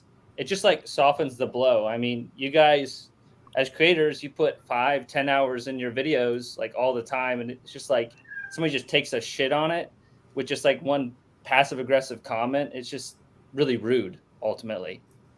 And, yeah, the other thing is YouTube, it wants confrontation. It wants negative opinions. It wants debate.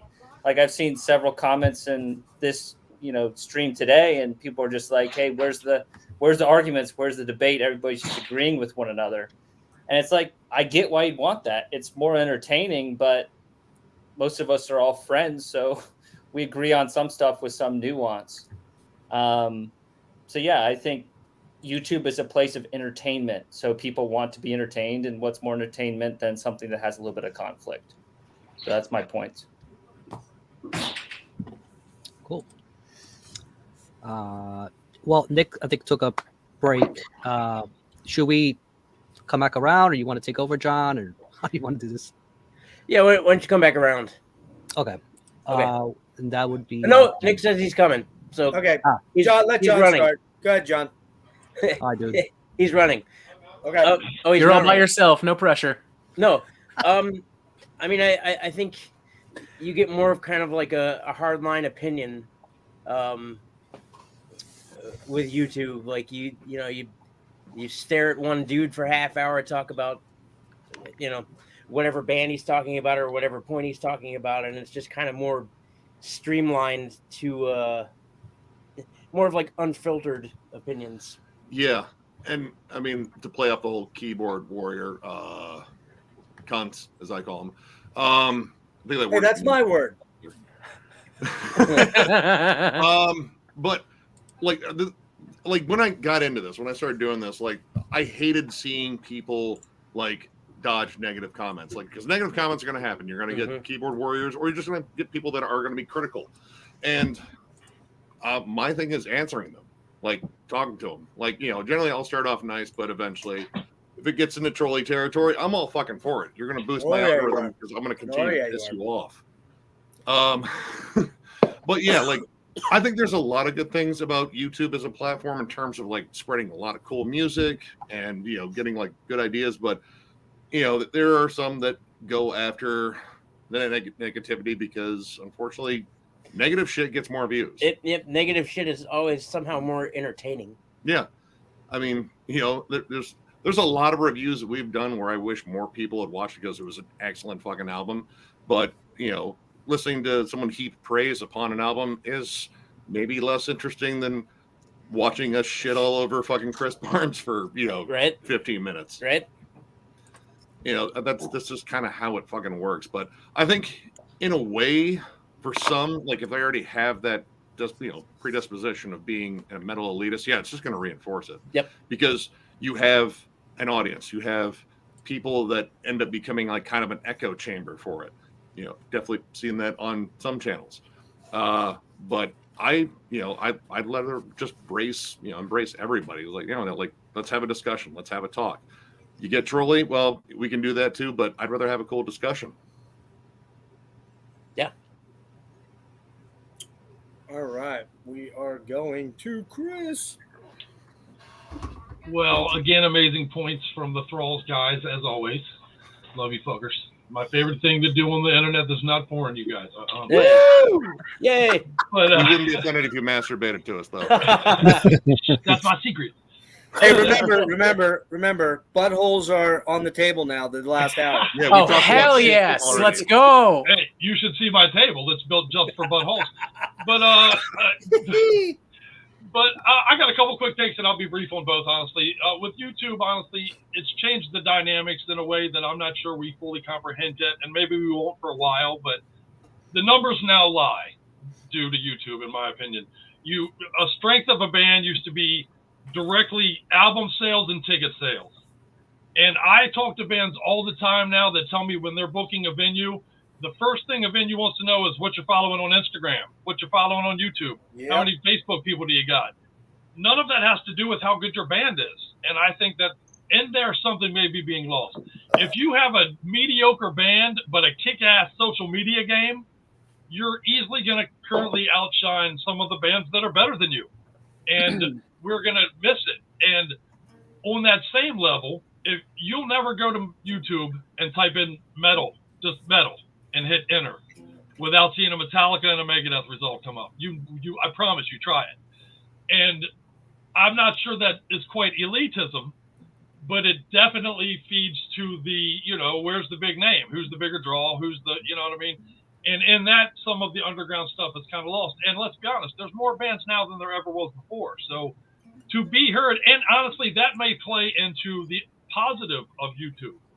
because in days gone by, if nobody would sign you and nobody would let you play at their club, nobody fucking heard you.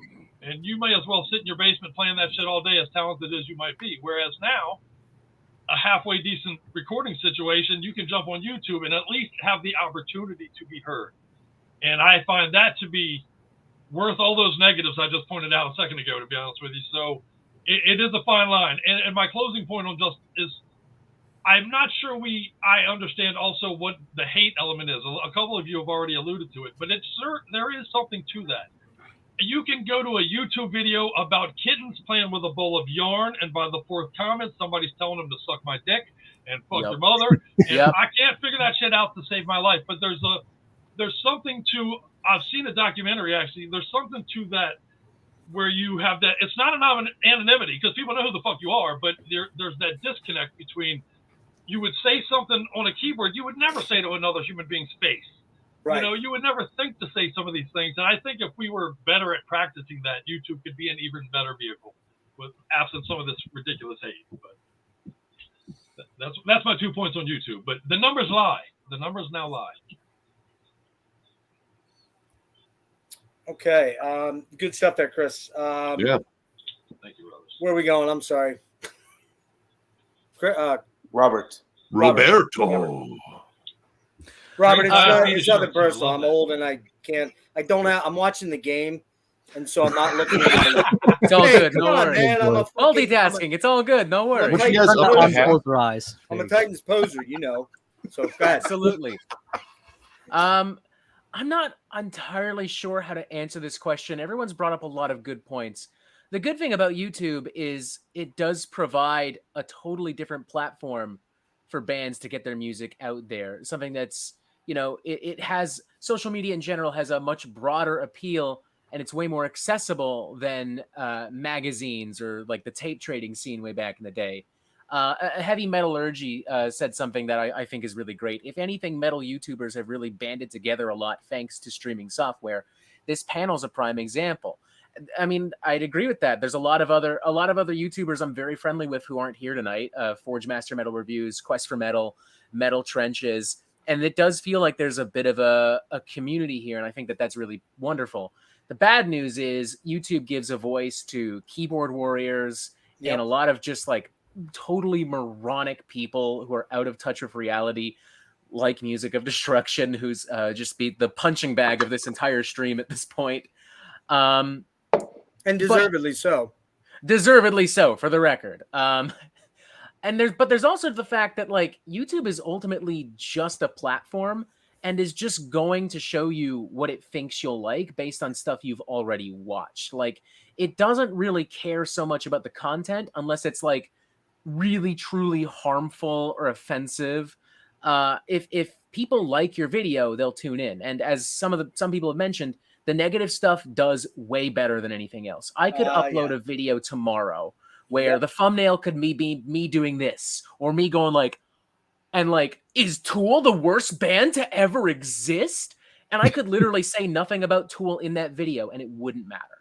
The fact that there's that thumbnail, that title, it wouldn't matter. Like the negativity would ride that thing to success. I know this because I've done it before. I've made videos about Pantera and Ozzy and 6 Feet Under, criticizing things they've done, and they've done stupidly well simply because they were extremely negative. So I don't know. I think YouTube obviously bears responsibility for all the bad shit. But it is ultimately just at the end of the day a platform, and it's going to do what it feels it needs to do in order to make as much money as possible. And if that means promoting elitist content or something that would appeal to an elitist, then that's just kind of how it goes. Well said. Lots of great stuff there. Amazing. Another Logan? Great point, man. Logan? One point, brother. Yeah. Yeah. Sorry. I'm going to bounce off of kind of what Robert was saying. I think YouTube, it really only encourages metal elitism stuff just by existing. I mean, that's all it takes. It's not actually doing anything to encourage it. It's just a platform. It's a tool. And just by being there, it allows for really the whole broad spectrum of opinion on any level of different, subculture or community or anything to exist. And if YouTube wasn't there, it'd be something else. I mean, you jump to really any platform for social discourse, and you're probably going to see this level of different opinions just kind of separate out in any subculture. You go to Reddit, you go to Twitch, you go to Instagram, you're going to find all the same things are going to happen in every single place. And I think YouTube is no different than that. I think that YouTube, honestly, it helps, and it's maybe a little bit better in that the people who want to spend more time and effort in making their videos and making content are the ones who are often, more heard, and opinions are valued. Like, I think a lot of content creators here spend, on this panel, spend a lot of time working on their art, and that is like the videos that they create. And from what I've seen of most like elitist channels or metal elitists or just commenters, that's all they are. It's just a quick flash in the pan comment or a flash of emotion. It's not like the well thought out, 50-minute video from a certain Rick talking about the metal news of the month, or Robert, you do a lot of very well thought out videos on your Metal Meltdown channel. I mean, I could go down the list of, most people on the panel tonight, and a lot of people in the comment section, and a lot of the, the actual video creators here spend a lot of time to make sure that their more positive voices are heard.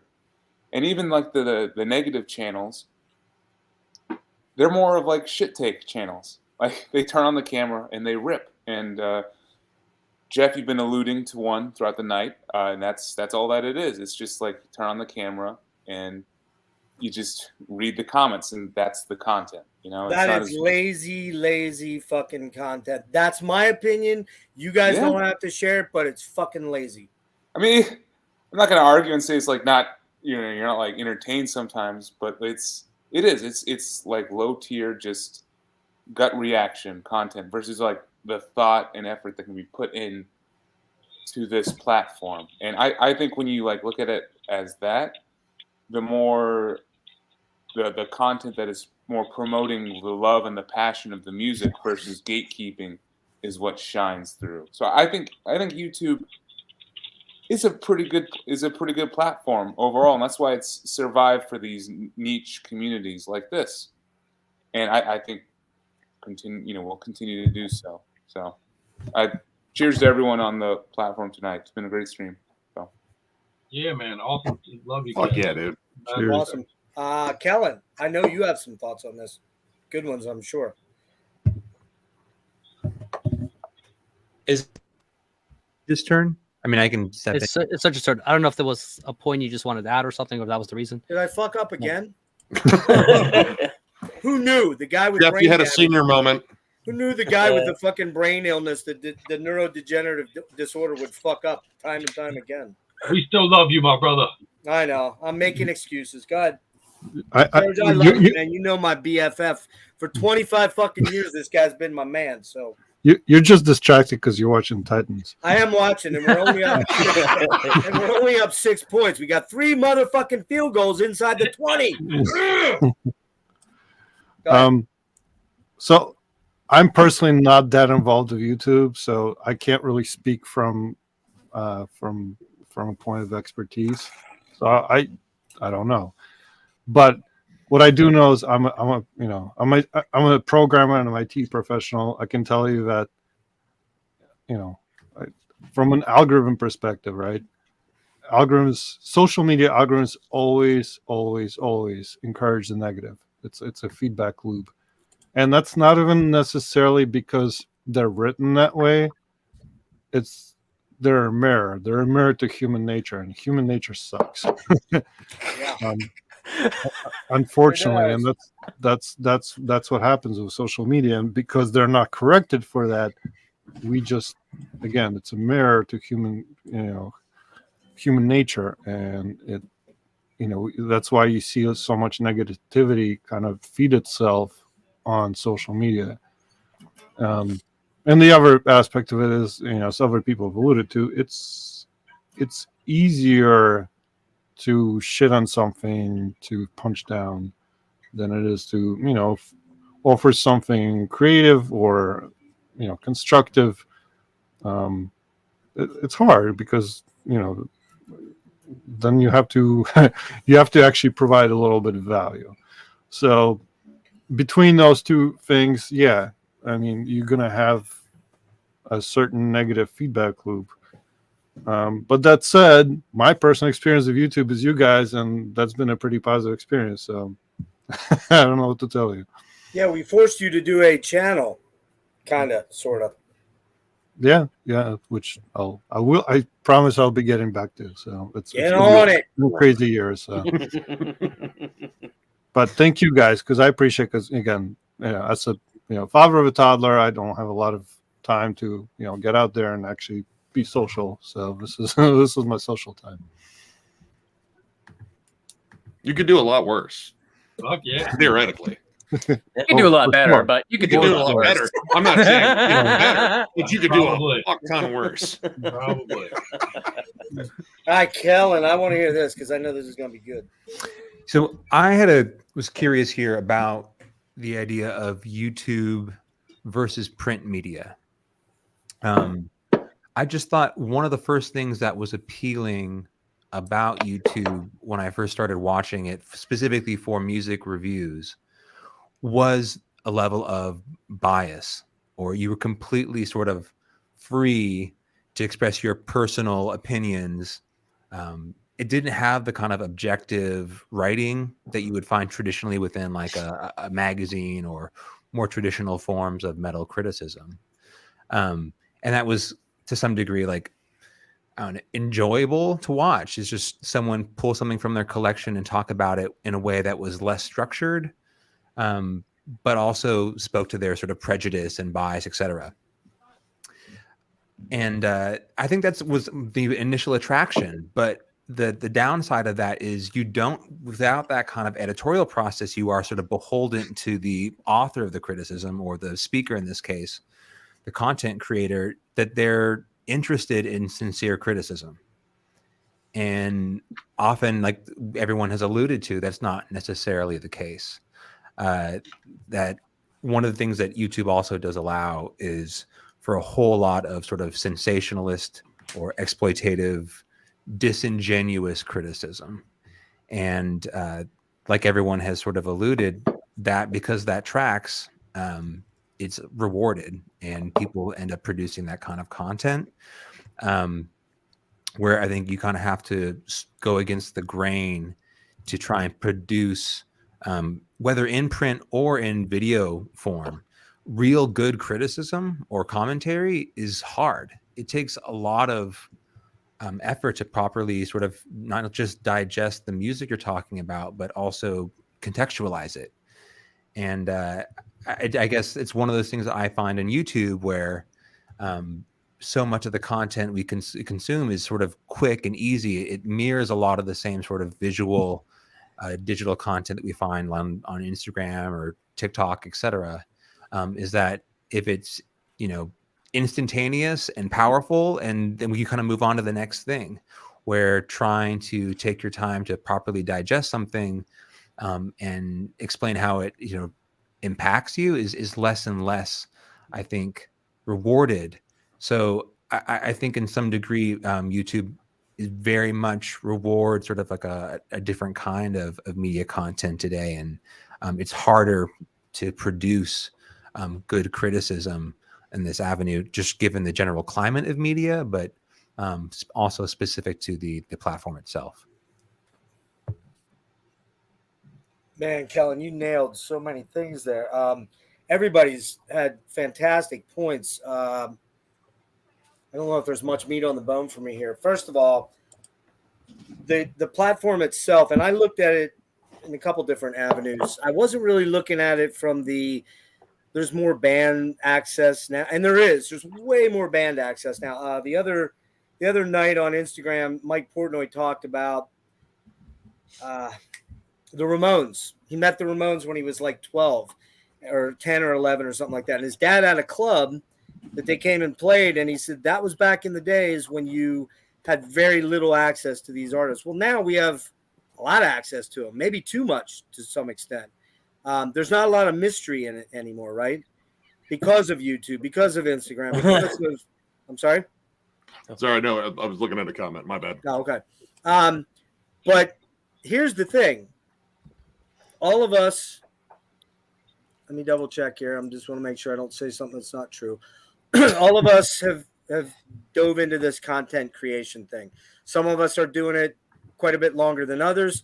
Some of us are a little bit more successful than others.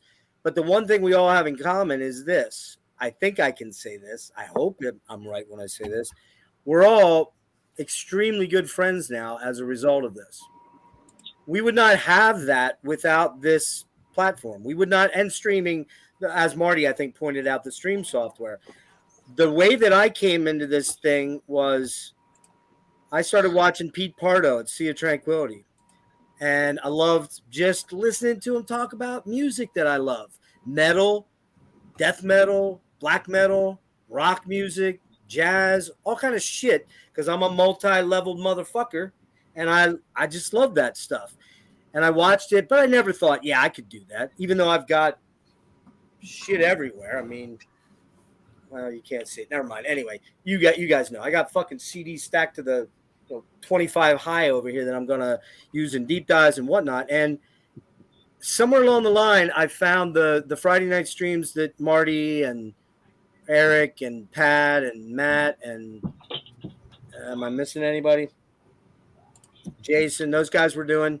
And, I started watching them and listening to them, and little bit by little bit, they gave me some encouragement to do this. And I finally dove into it. And all you guys know, I've got a real serious condition that makes doing this a little bit more harder than I would honestly say for most people, because just being upright for me is difficult most days. But I think that without that connection to a lot of you guys, I'm not sure I'd be alive right now. And that's not trying to be melodramatic. It's just being true. I've met some of the greatest people I've ever met with this online community. And so YouTube, I have to thank for that, because I would not have met you guys otherwise. Rick and I live about an hour and a half from each other, roughly. And we have yet to meet in person because my illness keeps me from traveling long distances. But I really have made it a point that if my end is coming soon, I got to get down and meet Rick in person. I got to give that motherfucker a hug, man, because that guy did more for me than some of my own family has during the last 2 years. I can't put that. I can't eloquently speak any better than just saying I love that guy, man. He's a fucking great human being. And Nick and all you guys, Robert, we don't know you as well, but I feel like you're one of us now. I really do. You're part of us. And the other guys like Marty and Eric and some of the other dudes that we've met, and some of the guys that are coming on here in a half an hour, 45 minutes to do this second shift. These are some of the greatest people. Jimmy from Future Ruins sends me a fucking laptop because he knows my disability situation's all fucked up and they're trying to not pay me. And crazily enough, he just says, dude, did you get a laptop? I'm like, no. He's like, don't get one. I got one for you. Sends me a Dell Inspiron laptop that's probably 3-4 years old. That's what I'm on now. Without meeting that guy, this wouldn't have happened. So beautiful, wonderful, amazing people. And now the other side. There are a few dicks in the community. It's just that simple. There are these trolls, and I'm not talking about trolls that get in Nick's comment section. I don't really get them, I really haven't had them yet. I'm sure after tonight there'll be a ton of them. But and that's cool. I won't delete them like other people do. I'll leave them there for everyone to see, unless they're threatening, and if they threaten me, then you know what I'm going to do. I'm going to go to YouTube and say, hey, get rid of this motherfucker, all right? And they'll probably do nothing. But not. I said we weren't going to do this, but we did, and I went there, so I'm going to go there again. The music of destruction guy. I kind of feel sad for him. I kind of feel sad, man. It's like, dude, get out a little, man. Live a little, bro. Like, what the fuck? your whole life is wrapped up in being this gatekeeper elitist dude. Come on, man. If that's what your whole life is all about, I feel fucking sorry for you. That's number one.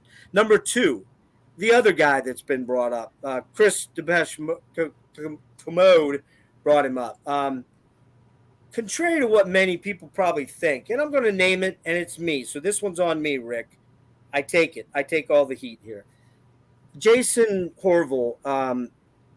If I met that guy at a show, we'd probably headbang together and be super cool with each other.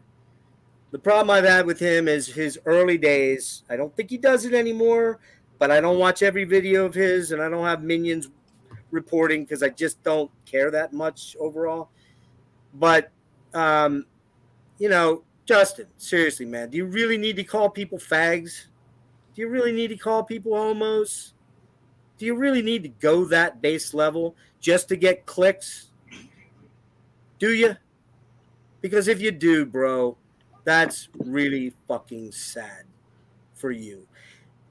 The other side of this, Robert mentioned it, and I believe Logan mentioned it, the negative stuff. I don't really post negative shit on my channel. We've had negative talks during Saturday Slay Crew, discussions and whatnot, and I've gotten rid of those. We've had negative we've gotten negative at times, but all my stuff is I try to keep it about the music, about the shit I totally love to talk about and pontificate on, and occasionally be a little elitist about in a good way. But I will say that I don't really get monstrous amounts of views. I'm doing this interview series, man, where I'm pulling in some pretty fucking cool cats. Some of them are doing well, for me, for my sub base, but some of them I'm like, man, why does Doug Pinnick only have 176 views? That's just fucking so wrong. Oh, that's right. If I said the gay Doug Pinnick guy, maybe there'd be a lot more views of it. Or that black homosexual guy in King's X, maybe there'd be a lot more views on it. I bet there would be, right? But I'm just, I'm fucking tired of it, man. I'm really, really tired of that element. That's the element of YouTube I don't really like. And I've participated in it a small bit in how I've attacked Justin Horval a couple times on his webpage, usually in a comedic fashion, like when I said I was going to send a care package of Victoria's Secret panties for him. And he should model them for all. If you don't do that, I will. And well, we'll go in on it, Robert. And he should model them for all of his doubles. But GoFundMe. Set up a GoFundMe. I get it. To a great degree, he's kind of a fucking character. He's kind of a WWE guy. But I don't know. I don't find much humor at all in a dude that is calling guys that he thinks are weak, or guys, like he said a couple times on there, if you don't know what gender you are and you can't determine what your sexuality is, you're a fucking poser. What's that have to do with liking music? What the fuck does that have to do with liking metal or any music at all? So Justin, if you see this or one of your minions sees it, again, I lay the gauntlet down. Come and debate me and talk to me. I personally don't think you're intellectually capable of doing it. I personally don't think you're capable of going toe-to-toe with me. But if you think you are, bro, I'm all about it. I'll set it up. We'll do it. You want to do it live? We'll do it live. Whatever you want to do, man. I don't hate you. I don't really know you. But just quit calling people homos and fags. Just stop. It's not necessary. There's no point in it. All right, I'm off my soapbox. And so that's my take on it. Without you guys, I'm not so sure I'd even be around anymore. And Jeff, if you want to finish that point with this, Jake says, how about that interception by the Jags?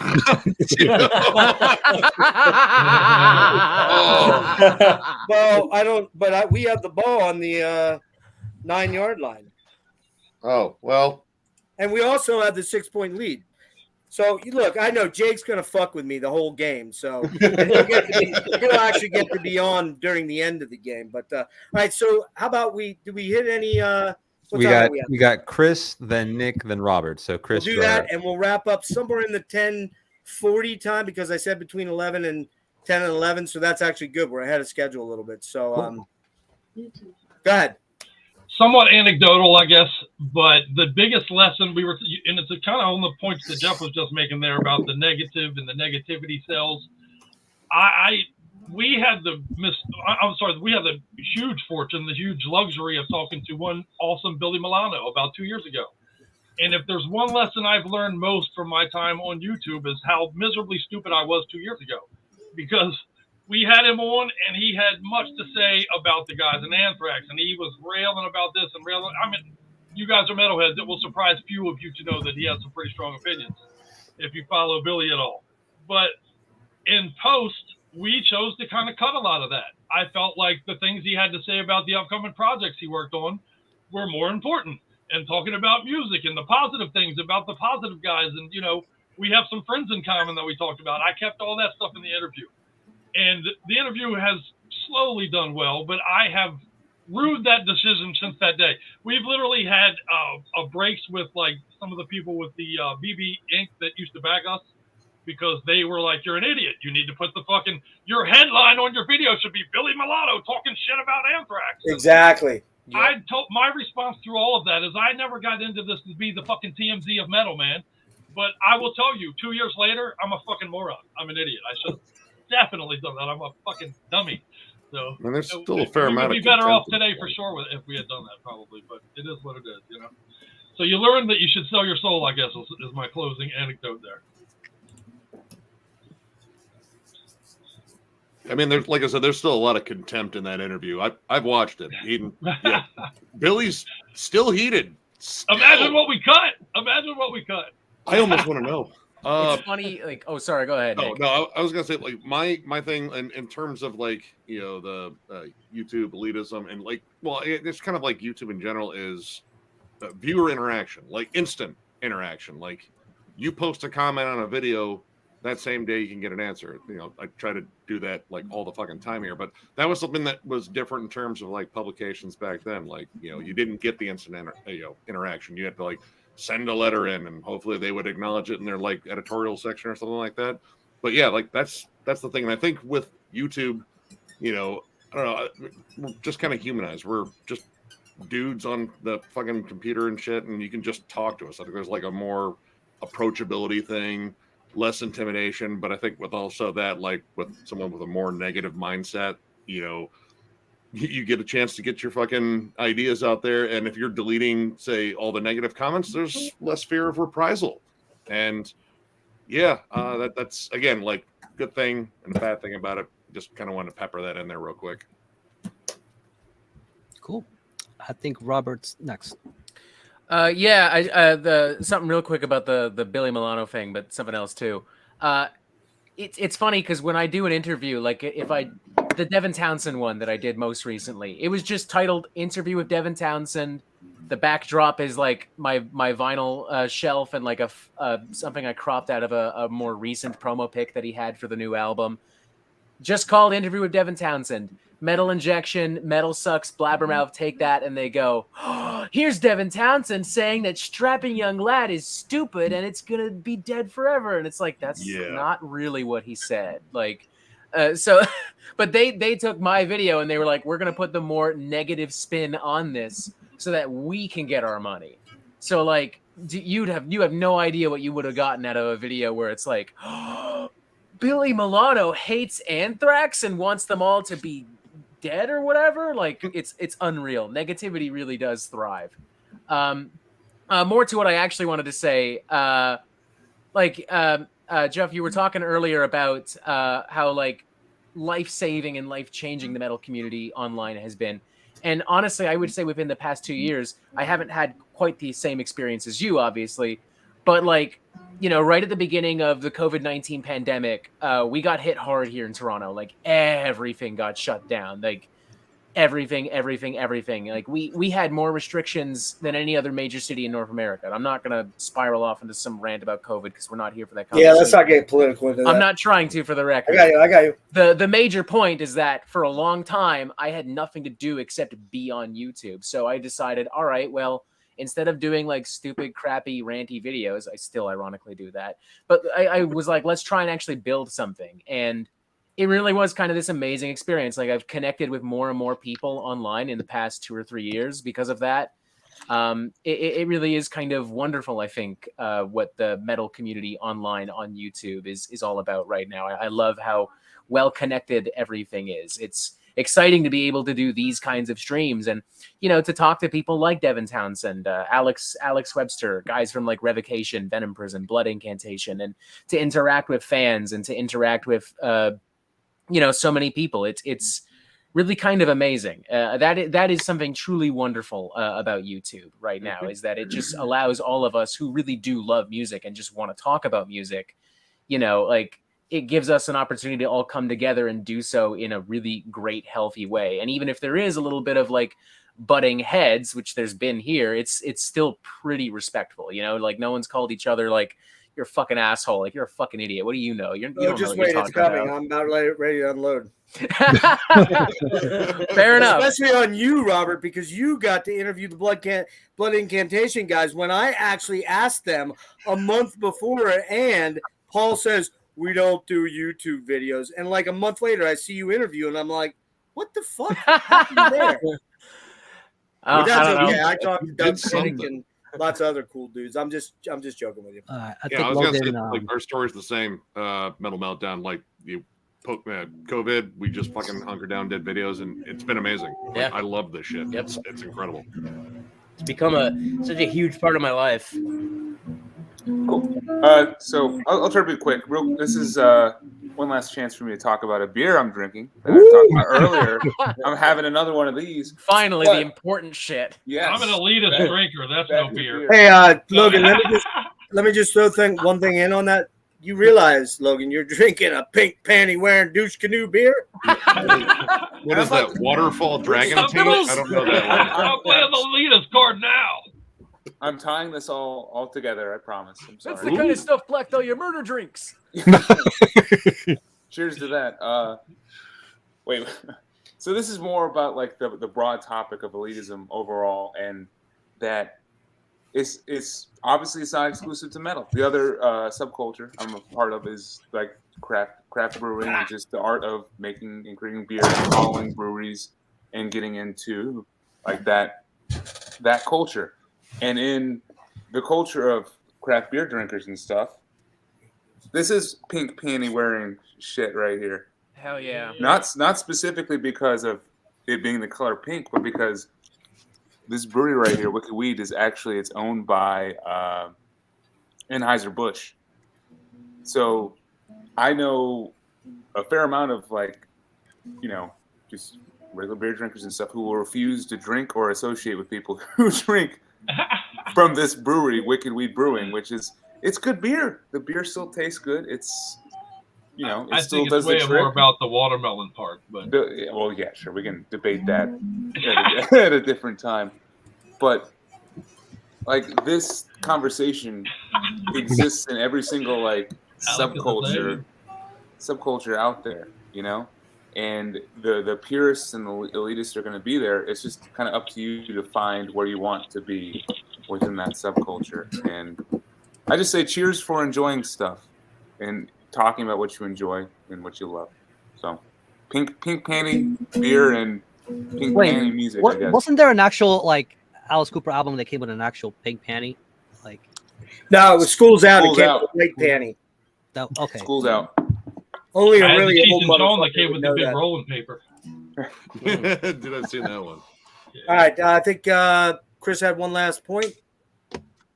Just on elitism in general, I was giving him a hard time about his pink beer, and I think that whether it's politics, whether it's music, whether it's what you drink, shit, whether it's who you love, who you choose to associate with, regardless.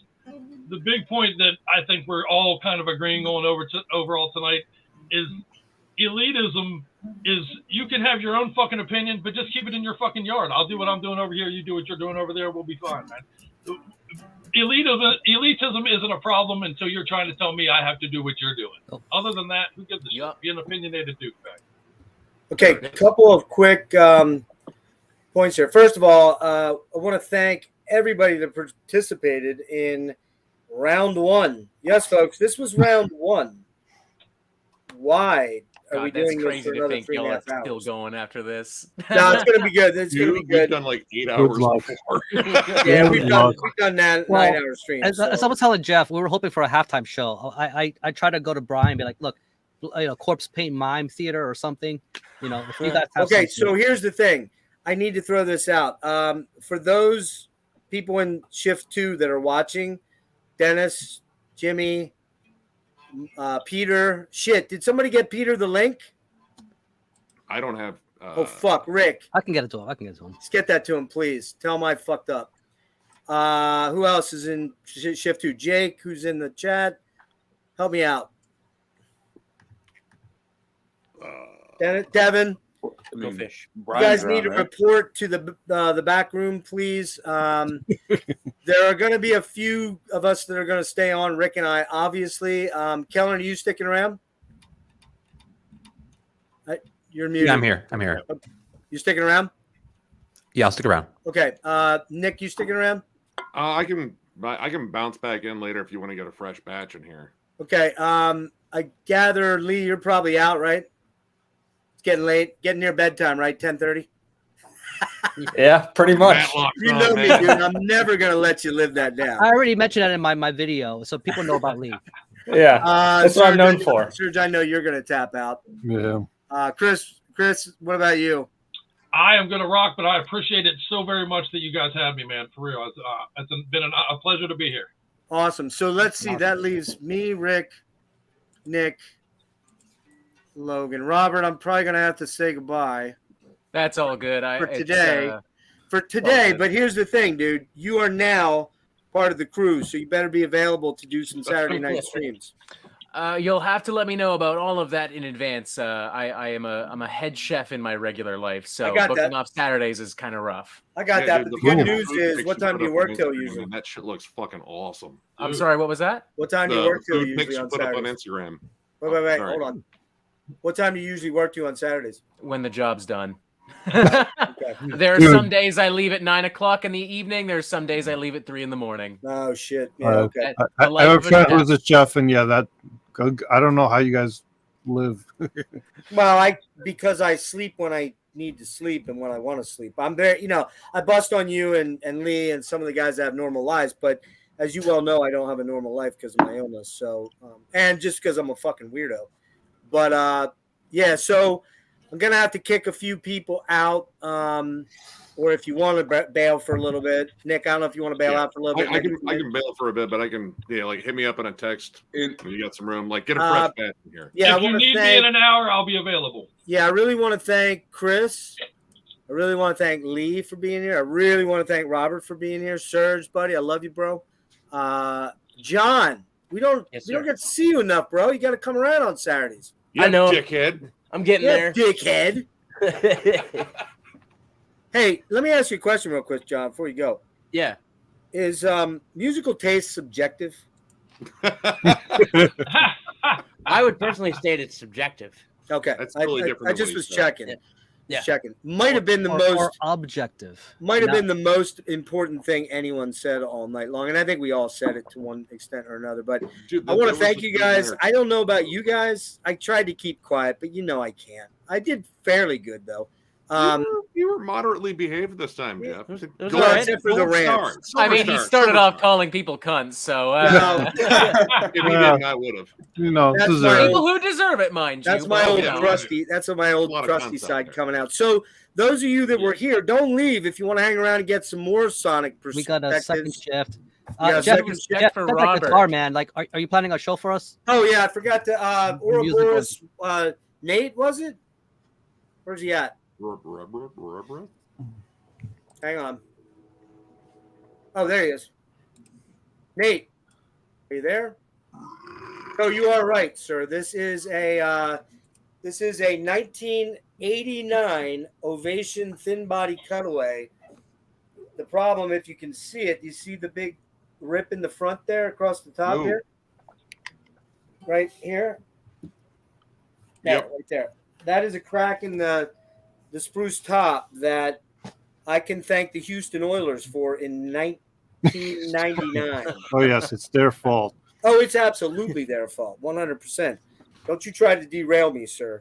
Yeah, I got a little pissed off, and I thought the covers were over the guitar. I used to sit in bed when my wife was working late and the kids were asleep, and I was watching a game one night, and I thought it was laying this way on the bed, and there was a cover over it, and they did something stupid and lost, like they're probably going to lose tonight, and I went like this, because you can hit the back of this all you want, right? But unfortunately, it was like this. Ouch. So I fucked it up a little bit, but You're still up 3. what's that? Titans are still up 3. Go ahead. Oh shit. It still plays. I mean, it still plays, Oh, everyone's just whipping out their guitars now. That's right. Well, Is mine's it time to great. whip stuff out? Is it time to whip stuff out? Is that No, just guitars. Oh, Got this. Oh, that's not a that's guitar. just Holy guitars, crap. yeah. Just guitars. So I like position it to show my for those guitar of you in the somewhere. chat, that are Here's my going to guitar. take off, we thank you. Can't see it. But I would Oh, wow. say keeping around, stick around for a little bit. Hopefully, some more people join us later. Again, this is our most watched streams. Please go like, subscribe, thumbs up. What the hell? What are the things? Don't What are forget they? to like, Channel, comment, and subscribe. Like, Don't comment, forget, Pledge subscribe. your allegiance to don't forget to us. tell me how stupid I am, and don't forget to tell everyone how stupid they are. That helps. It unironically does. does. So Yeah. No. It does. It does. I've said it a few feed times, and I me your stand by it. butthurt. Motherfuckers get mad, but they still tune in. So That's a good point. Very, very good. Very, very good point. So, all right. Well, Anyways, enjoy guys, for those of you that are bolting, thank you a million for this. I think this stream went exceptionally well, and all your commentary was fantastic. And any last words by any of you? Cunt. No. See you guys. he's got it. Yeah, we're good. We're good. Wrap it up. All right. Thanks, man. Serge, love you, buddy. I'll catch you Yeah. later, All man. Yeah, everybody. Robert, super cool to have you on, man. Nick, we'll probably see you a little later. Yeah, I'll do hit me up, I'll like, do shoot me this a again text. sometime. I'll book another Saturday off in the future, and we'll Awesome. do a stream or something. Awesome. yeah, Love you, Lonnie. We'll do a Lonnie drinking rules. stream. How about that? Oh, Awesome, hell awesome. yeah. All right, You there's want to Gavin. drink my stream? Whoa. All right, Chris, we'll see you, No, buddy. no. All right, you guys. Thanks a lot. Now, have All a right. good one.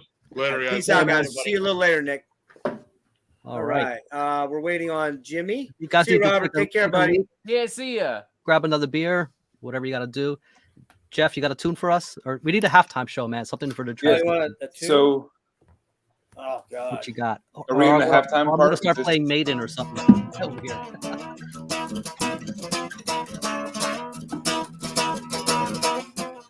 Yeah, what do you want me to play? I don't know. I probably won't know most of it. Well, you know Rush, right? You know.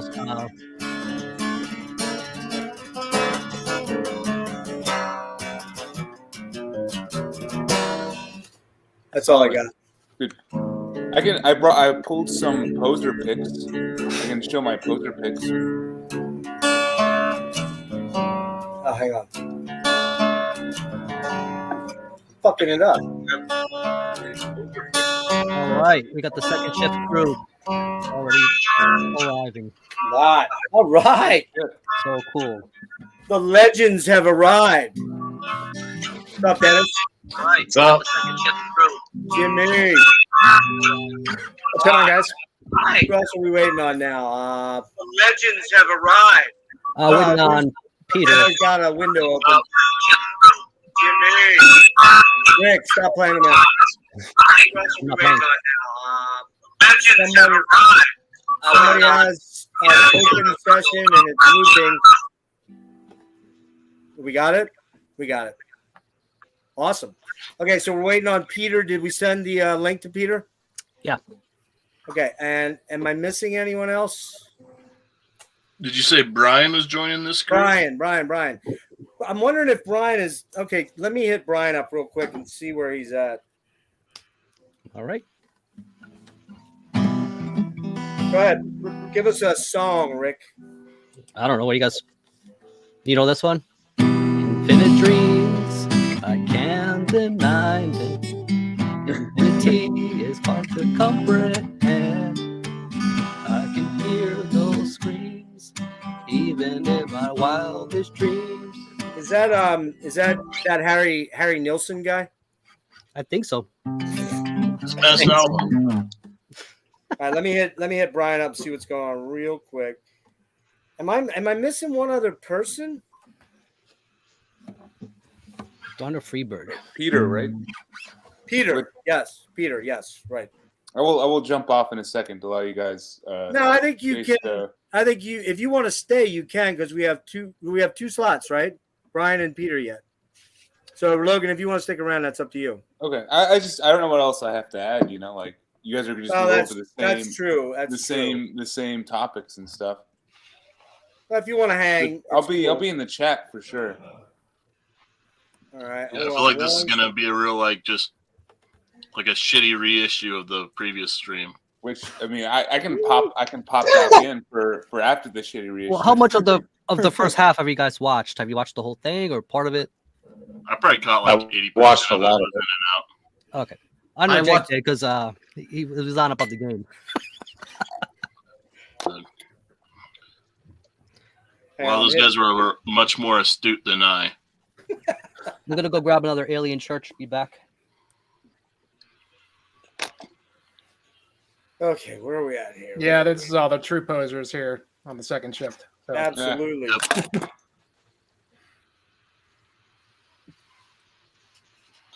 Speaking of posers, I gotta grab one more pink panty beer. Okay, let me see what Brian has to say, and then we're pretty much ready to roll. I don't know about Kellen. You there? Did Kellen leave? Still around. No, I'm here. I'm just going to be. I was going to ask if Rick wanted me to hang around in the background just to help for organization stuff. Okay. I think because we're waiting on Brian. And okay, so there was one slot. I guess I will be kicking you out, Logan. Yeah. See, so if the stream starts to turn into the usual shenanigans, I want back in. Well, yeah. Like what Nikki's saying over here, let's go. We'll see where we're at. I'll jump out. Guys, interested to hear what you have to say about such a fun topic. Cheers. Yeah, man. This is the After Dark edition, so maybe raunchy. So I was a part of the lame edition, I guess. No, that first session went fucking great. I thought it went fucking amazingly. And really, it went way better than I thought it was going to go. So once we get, I wonder if Peter remembered. I don't know. He's across the Atlantic, so you know. Well, who contacted him? Rick, was it you or Kellen? Did you contact him? Cheers, guys. See you, Logan. It's the middle of the night for him, right? Yeah, it is actually 6 hours ahead. So what's that? 5 a.m. No, 4 a.m. Damn it! I wish I hadn't forgotten him. I just completely missed. Well, it says he was acting an hour ago. Wait a minute. Oh, he's got his notepad. Does he have the link? I don't think he does. I'm checking with him now. I asked who sent Rick. Well, Rick stepped away. Damn it.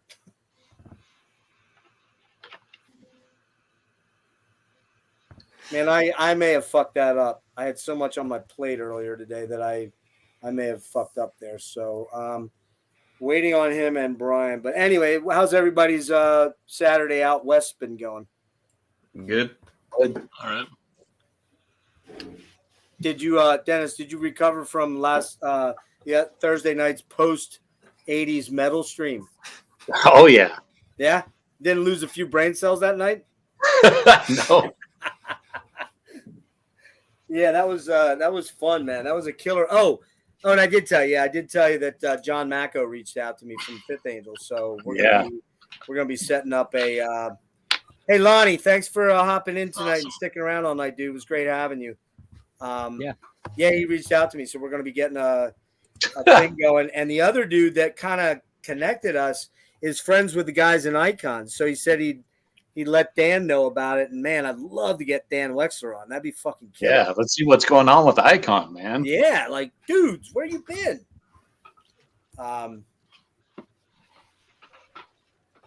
So yeah, that's that. Jimmy, how about you, man? Yeah, pretty good, man. Good job on the first half. How much did you catch of it? So. Did you What's watch that? a lot of it?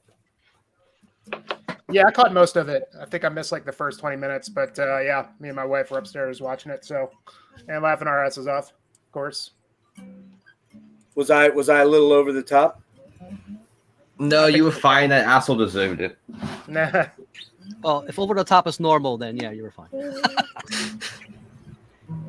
Well, if he hadn't come in here right away, started attacking certain people in the chat, I mean, he was like right away. He was immediately going after people, and I'm like, "Hey, bounce this guy!" And he bounced him, and 2 seconds later, he was on with some other account, and he's going, "Fuck you guys! I'll do what the fuck I want." I'm like, "Okay, we'll just keep bouncing you every time you come in here." He with didn't a do it fake the right account. way, man. Like he came in with his username. We knew it was him right away. He could have snuck in with whatever. Yeah, he wasn't very. He wasn't very. Is that somebody you guys know, or is that just some random troll? No, it's a dude that trolls a lot of people and that talks a lot of shit about being an elitist and, you know, keeping metal pure and true and stuff. And so I forget who sent me. Nick was talking about him the other night on Thursday night with Dennis. When Dennis and I got done, we had a after hours stream, and we were hanging out. And Nick was reading a lot of these troll comments, and I went and checked this guy's shit out. And I'm like, you know what? I'm gonna have this dude on. I'm gonna ask him on to be the other side of the opinion, the real other side, not someone in the middle or a little bit off to the side of it. Maybe like Jake might be a little bit, or maybe Dennis might be tonight or whatever. And like Chris was a little bit, not someone that was hard the other way. Right. And I didn't do my due diligence. I fucked up because once I got into it, Devin clued me into who this dude was and what he's done, like wishing death on Wyatt X him so he could have his metal album collection, and Wyatt eviscerated him in a video afterwards. So bad that he shut his channel down and then came in back in another channel. But as soon as I saw this stuff and it started mounting up, I'm like, this guy is not going to abide by the rules. He's going to be a douchebag. I'm going to get fucking aggro with him. And so I uninvited him. But then because I'm kind of a douchebag myself on occasion when pricked, I wrote a nice little comment about how I thought. I said, dude, how is a guy that is totally in love with Slipknot, does reviews of Tool and Megadeth, how are you the gatekeeper, dude? Like, explain that to me. I don't get it. And we went on. I went into a little other stuff like that, and he, of course, deleted my comment. And then he shows up here and starts railing against anyone and everyone that would you challenge him. And me being the ultimate prick that I am, I got rid of him. So I completely missed that on the stream. Kevin's dropping some stuff here. Like, were you a roadie at something or at some point, man? Like, yeah, he did. He was. I thought he was a sound man. I thought Kevin said he was. Okay, yeah, okay, that would make sense. That's cool, man. But yeah, well, I don't know what happened with Brian.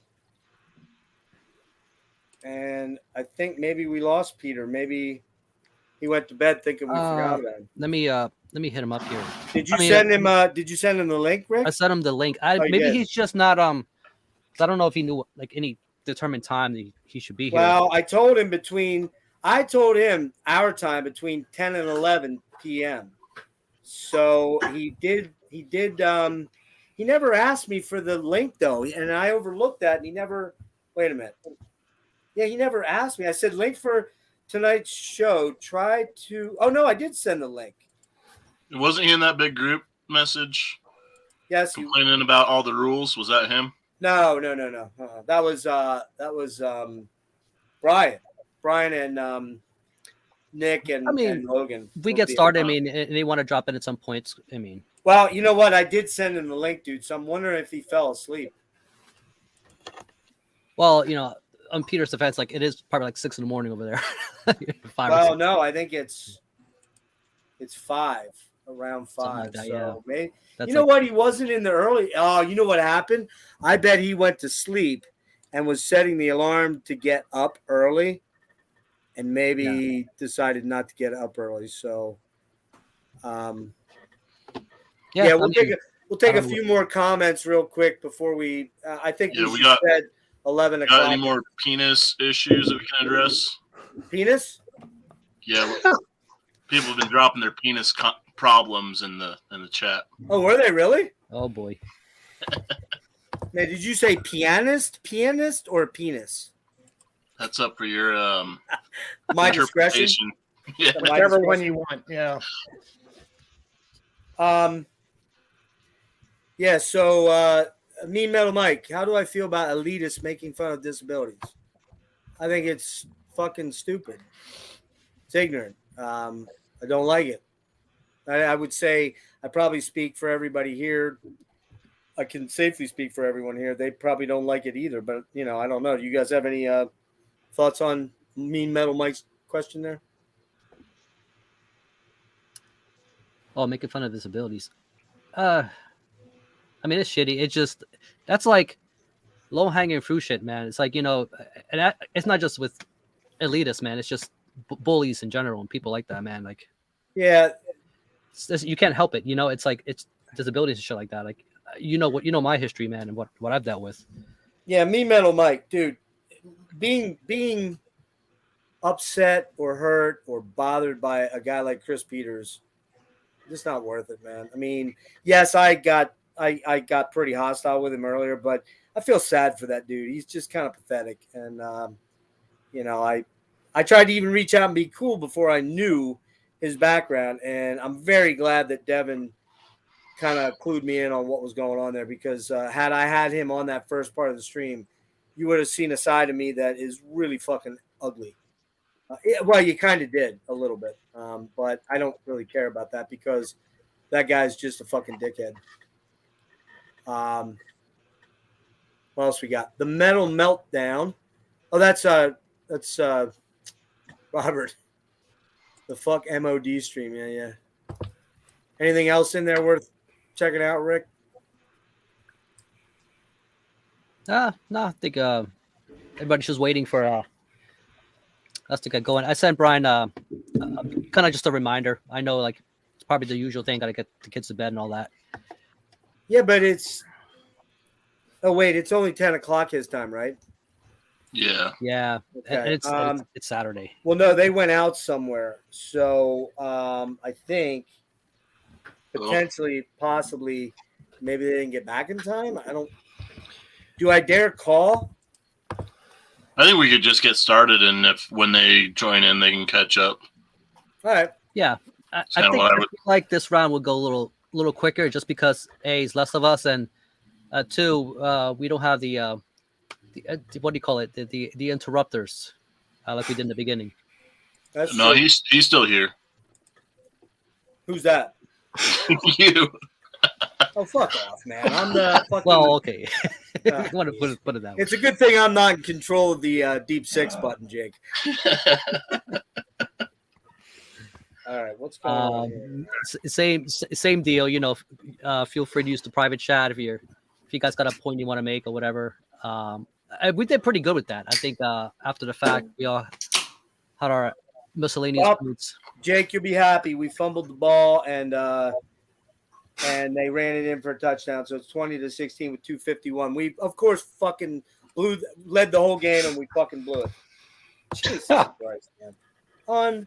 Unfucking real. And guess who fumbled it? Our new quarterback, who was actually playing better than Trevor Lawrence. Yeah. Why didn't they have a freaking decent backup quarterback on the team the whole year? They haven't. And Going this with guy, that freaking rookie. yeah, he fumbles and he threw an interception. So right there. Now I told you he threw an interception. I don't know if one of us is on a delay or something. Yeah, they didn't. It was, but they didn't. Yeah, he was sacked and he fumbled the fucking ball. So it's going to be what, 20? Oh, Go Eagles. Can we get started?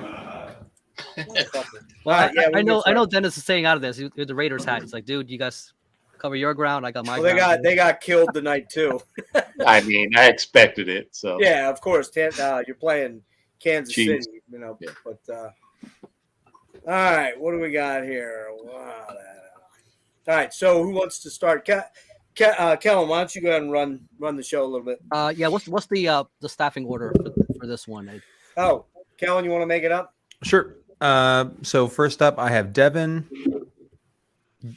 Jake, Dennis, Jimmy, and then the last two, I guess, are up in the air: Brian and Peter. Yeah, I guess we slot them in when we can. So Whoever pops in first. Okay. Yeah. So go ahead and get started. I'm gonna get the first question queued off. Just 1 second. And so I can put it up in the and shout out to those still hanging on the stream, this long, if you could hear from the beginning. All right, so let me get Devin up and going.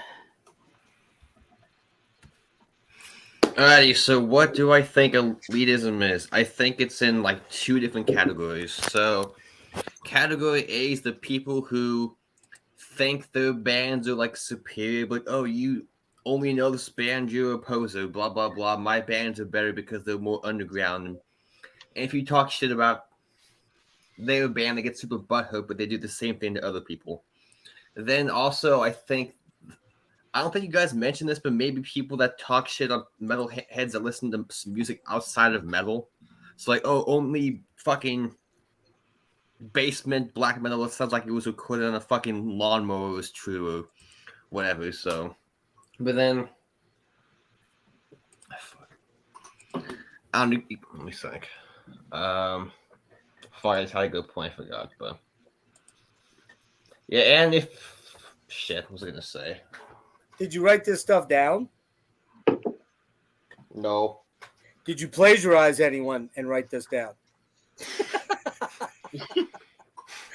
That's a joke that Jimmy and I know all about. Yeah, but then also, I guess you could say it's, well, like I said, if you talk to someone like, oh, they're wearing this band shirt or whatever, and you're like, oh, that's not true metal, which, what the fuck does that even mean? That's not an actual thing, but we'll get to that topic later. So I don't really believe in any of this stuff, but oh well. Okay. All right. Cool. We got Jake. Yeah, so metal elitism, what is like the definition to me? Just kind of like like-minded individuals and myself, we've got the best taste in the world. We're not afraid to tell you if you like shitty bands, that's for sure. And yeah, but no. So I think there's a few different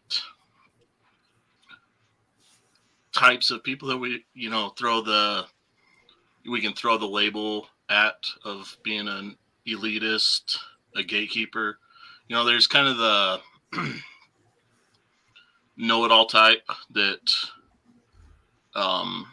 if you miss genre something, they're right there telling you how stupid you are, how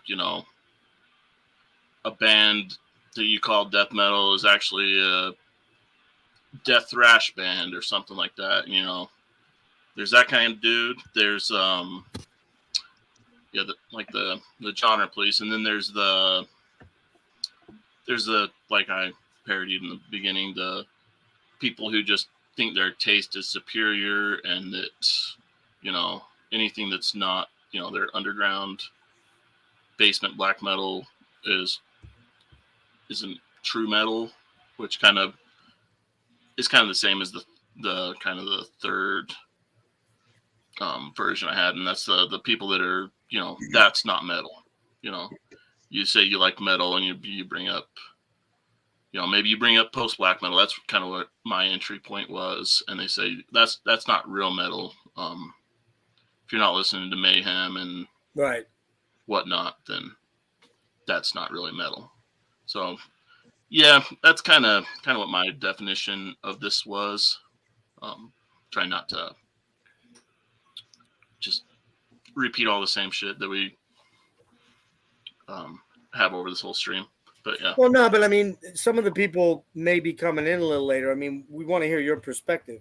So we still have 40. We still have over 40 people online. We had 72. I expected some people to drop out, but you guys, you know, Jake, you, Dennis. I mean, all four of you guys, you know, metal pretty well. And Dennis, he's been around forever. Captain OG. We got Jimmy. We got Jimmy Wildstream over there. He's been around. He knows his shit. So we want to hear what you guys have to say. So don't go, well, you guys already talked about it. We want to hear your perspective. Yeah. So I'm definitely excited to hear Dennis's perspective, being around back in the Bay Area scene when it was first starting up. But yeah, that's basically what I've got as far as this opening. Your definition topic. Yeah. I do have one addendum for Dennis when he begins. Like, when did you first hear that word poser? Going way back in the day. Well, I'm going to blow you up. All right. He heard it from Paul Bailoff himself. Yep. While he was kicking my ass. While you were wearing a rat shirt. Yep. You fucking poser bitch. Nah, man. Totally, completely different scene. I want to say 85 is when I heard the word poser. Somebody calling me poser. No shit. Yeah. At a like a thrash show or where? No, at school. So, I mean, I went through all that shit as far as, and going back, the question is, what's your personal definition of metal elitism? Back then, it was very personal. So I would say mid 80s, like I'm saying 85. If you're listening to certain bands and you're wearing a shirt, you better fucking know the music, or you better know what you're talking about, because you're going to get called on it. Doesn't matter where you are. That's very different than what it is now. Because you're going to get your ass kicked. It's not about like you're a fucking poser and whatever. I'm going to beat your ass up on YouTube or on social media. No, right. You're getting your ass kicked in real life because it's very personal as far as what these guys were thinking back then. I mean, you can go back to Bailoff when even if you go back to Murder in the Front Row documentary, he's going to say, "Hey, what do you listen to? Name me 3 UFO songs." Like back then, it was very personal. You're going to wear a shirt, or you're going to hang out with these guys. You better know the music. It's all about the music.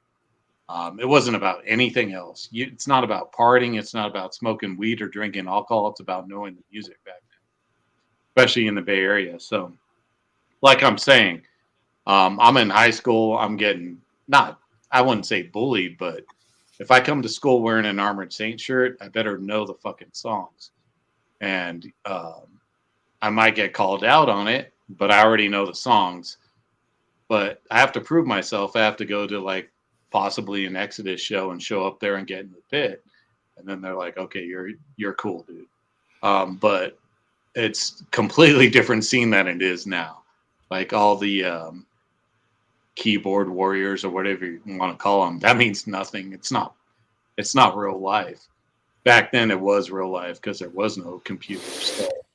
So, it's about. I mean, elitism back then it wasn't elitism. It was. There's different genres of music and there's people. I mean, you can be into Ozzy and Dio and Scorpions and that kind of stuff. But when bands like Metallica and Exodus and, all those old school Bay Area bands start showing up, Blind Illusion, you got to be into that. That's a scene. Like, that's a completely different scene than the hard rock scene. So you got to know your shit. And I knew my shit. I ended up knowing my shit, and I had to go out and prove it. And that was the thing. And then once you did, you were in the scene. So that's what it was back then. If you, I mean, you got to think back then, man. If you listened to Ride the Lightning, you were almost a poser because that was a sellout album in the Bay Area. And don't even talk about Masters of Puppets, because that was completely out. You were done. So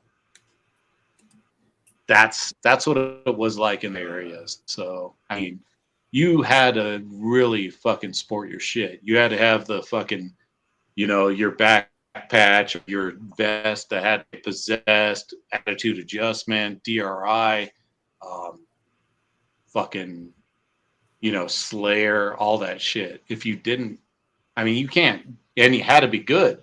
It can't be just some fucking, I mean, if you just wrote Death Angel on the back of your jacket in ballpoint pen, you're fucking out of there, man. Like you weren't accepted. So it was definitely a harder time in the Bay Area, I think, compared to like where everybody else was. And I don't know, because I don't know that scene. But you know, I mean, definitely New Jersey had their scene too with all the metal bands. But for me, like, the shit was rough, and you had to like know your shit. So elitism to me is, and you know, as me now as an old guy, like I take people in. Like, if you want to like know the scene, I'm gonna definitely support you. I definitely support all the death metal bands that come. I hang out. I mean, I've had like the guys from Mortuous over my house and stuff like that. So, you know, definitely support the new scene, but the old scene was a lot different than the new scene. So elitism kind of had to be there because it was more like keeping people out. So let me give you an example of what I went through as far as like that. So say you went through all that and you got shit for liking Metallica, right? Even through Ride the Lightning, people were like, that shit sucks, blah, blah, blah. And then Master of Puppets comes out and they tour with Ozzy.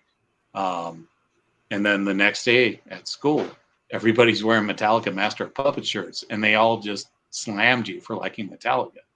And you're like, dude, get the fuck out of here. You fucking just slammed us for liking Metallica, and now you're wearing Metallica shirts. So it's like, get the fuck out of here, you fucking poser, man. Like, that's what I consider a poser, is someone that just likes something because now it's acceptable. And that's how it was back then. Same thing with Slayer. Nobody cared about Slayer. Rain and Blood came out. I got a kid yelling, yeah, fucking Rain and Blood. And, you know, me and my friend are like, fuck you, dude. Like, you don't fucking know Slayer. Fuck off, Rain and Blood. Fuck that shit. Do you even know Show No Mercy or Hell Awaits? And it's like, I don't know. That was back then, and now it's completely different. It's a completely different scene. Everything's online. Everybody has access to every fucking demo and whatever it is. So I don't think there is room for elitism right now. But back then it was different. You had to earn how you were accepted in the scene. You had to earn that. You had to listen to these demos. You had to like listen to all these underground records that weren't readily available to you. You had to go out and get a Merciful Fate like EP from somewhere. You can't. It's not something that was readily available. You had to find right online, right? Yeah, there was nothing there. You had to find that shit. You had to work for it. Now you don't. But back then, it was very hard to find these kind of records. Well, yeah, if you did, you had to get them as imports, and they were fucking super expensive. Yep. I mean, like when I say super expensive, I'm talking 1980, mid 1980s. You're talking a $20 CD or a $20 record, whereas the regular shit was half that, or $8.99 or $7.99. So Yeah, you were paying double or more. There was no CDs. That's why tape trading was so huge, you know. Well, yeah, there was no CD. You're right, Dennis. There was no CDs until the late 80s, right? So yeah. So you were trying to find the cassette or the vinyl somewhere. But you had to get underground magazines. You had to get fanzines. You had to find out you had to work for this shit. It wasn't something readily available to you. You had to really want to be into it. So it was like, and then if somebody came and was like, and wore that shirt, that was like a stripe. You know what I mean? That was like a stripe on your vest. That wasn't something that's taken lightly. So if somebody showed up and had like a Morbid Angel or something like that, you're like, hey man, like, do you have the demo? Did you ever see them live? And they're like, no man, I just bought the patch. And you're like, get the fuck out of here. Like, I don't know. It's hard to explain unless Dennis, you live Nikki it. has a point here. He says, sounds like it was pride back then, not elitism. Yep. Great point, Nikki. Fantastic point. Yeah. Yeah. So it was definitely a pride thing. And I mean, it still goes on. I mean, as far as like my collection is like, I want to share with everybody. That's why I started my YouTube channel, because I want to show these things. I want to show all these underground bands to everybody that's never heard them. I don't want to be elite. I don't want to be like, I'm the only one that has this demo, man. I want to be the guy that's like, hey, check out this demo. Like, here's the link to it on YouTube.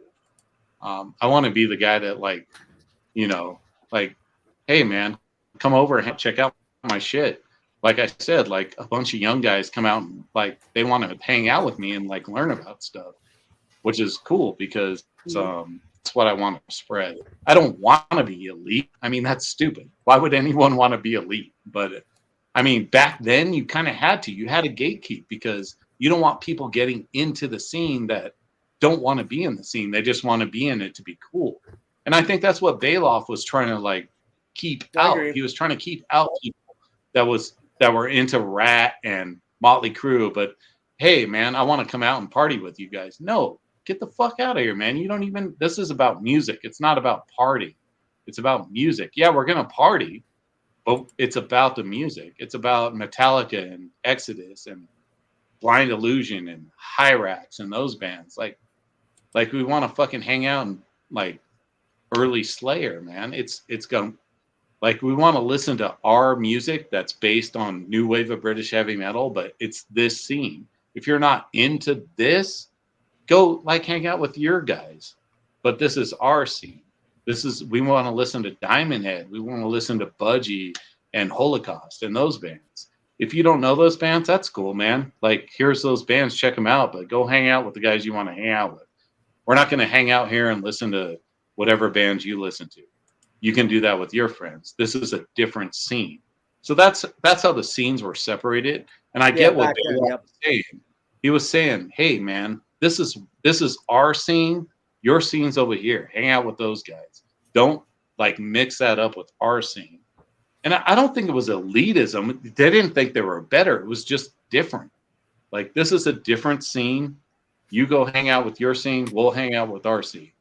So, but see, the problem with that, Dennis, is that at some point, that scene that you're in becomes so inclusive, and it's just you guys. It never moves beyond that. If that was the way it was, thrash never would have moved into the quote unquote mainstream. Right. You see what I mean? Right. Like, but it did. I happen to know for a fact, Gary Holt and guys and Rick Huno and guys like that, they fucking love Rat. They love some of that LA shit. Yeah. You know? I mean, I do too. I love Rat. I love Motley Crue. You love Of fucking course. Icon and Fifth Angel too, my dude. Right. And I mean, that's not what it was about. It wasn't about those bands suck. It was about this is a new wave of American, thrash metal. It's not about. It was not unlike the Seattle sound, which was inclusive and insular at that point in time. But like all scenes, things have to expand or they die, right? The oxygen if you cut the oxygen off entirely, the fucking fire goes out or the thing dies. So I get exactly what you're saying because you lived it. You were there. I was alive during it and I was older than you. So I know it and I lived it just like you. But I was on the East Coast where we didn't have that exact scene.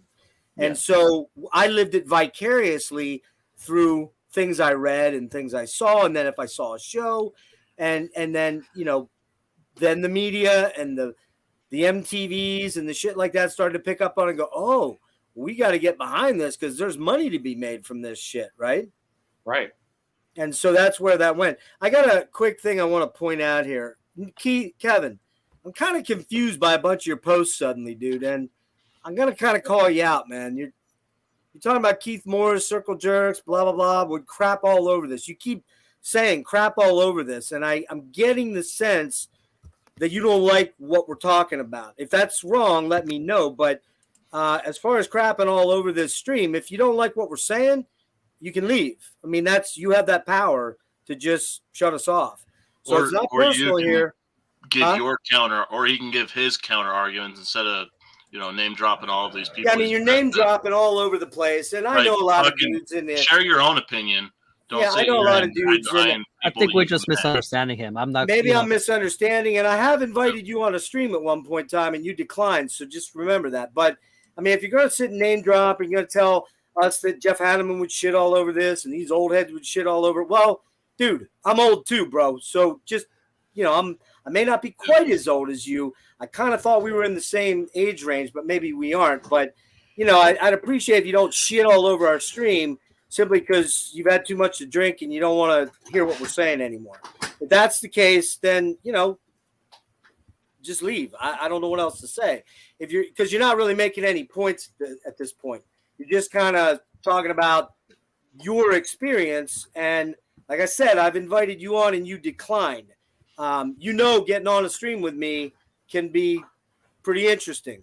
So I'm just laying that out there that, if we go that route, you tend to fill up a chat log really, really heavily. You've got a comment every 5 seconds. You're throwing a comment in. And I appreciate that generally, but now I'm starting to pick up some weird vibes. So either straighten that out or just, go somewhere else, dude. I don't know what else to tell you.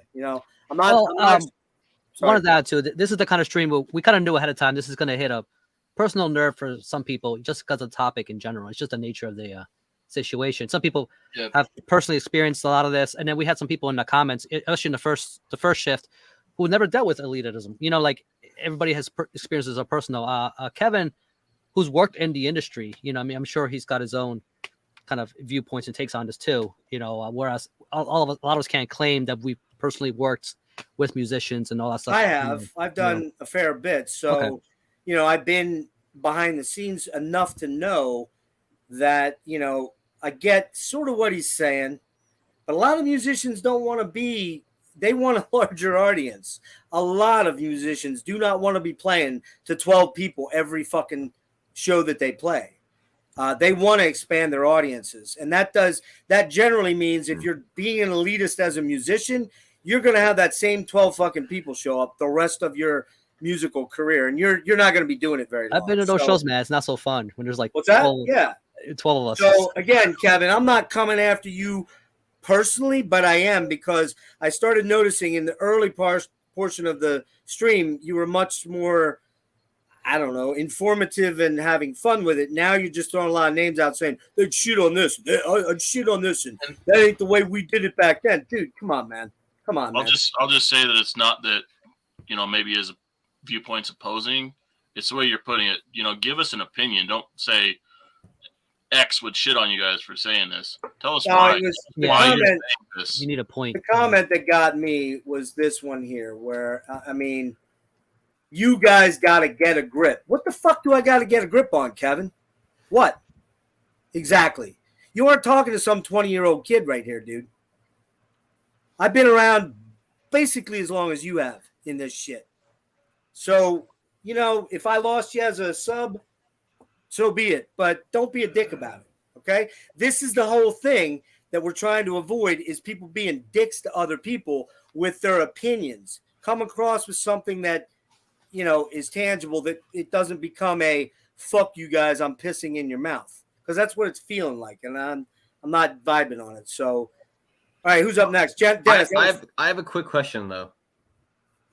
So, the guy from Judas Iscariot, Akhenaten, right? Yes. What's that? The guy from Judas Iscariot? Yeah. He's been making music after Judas Iscariot, but he only puts it after him and his friends. Would that be called an elitist because he doesn't release any of the music? He's it's not for me. It's not for you. It's only for me. It's only for me. I want it. You guys don't get it. Would that be called an elitist? It's his own creative works, though. He can do whatever. Yeah, he can do whatever the hell he wants with it. Yeah. Give it to whoever he wants. I mean, Boards of Canada put out 7 complete albums before they actually released a real album. Try finding some of that shit. It's all on tape. Try finding it. The last one that was legit and real sold for like $2,500 on Discogs. They only gave it to friends and a few family members, and that was it. So, no, I don't think that's being I have elitist. 3 copies. What's up? I have 3 copies. Fuck you, man. Well, if you do, you better sell some of that shit. Wait a minute, you didn't even know who BOC was the other No, day. I listened to it, dude. That shit Dude, rules. Is that shit fucking badass or Yeah, what? it's badass, man. Listen Well, to you know, Gaddy. Listen to Gaddy next. Talking All to a guy, the only guy I know that has his Ozma demo, so I'm just putting it out there. Dennis is Captain OG. I have no problem with admitting that. So he's the I man. think, Jimmy, you're next, right? Yep. All right, dude. I'm gonna blow you up. Yeah. Well, that was kind of interesting hearing Dennis's experience because he kind of said some things that I hadn't really thought about, kind of coming up when he did. And, you made the comment that, it's not elitism isn't really there's kind of like no room for it right now. And that's interesting. I hadn't really thought about it that way. And I kind of agree with that because it's such different times, in terms of, we're talking, what it was like maybe in the 80s, I think you were talking about, compared to now, and now that we've had this sort of musical style for almost gone 50 years or whatever.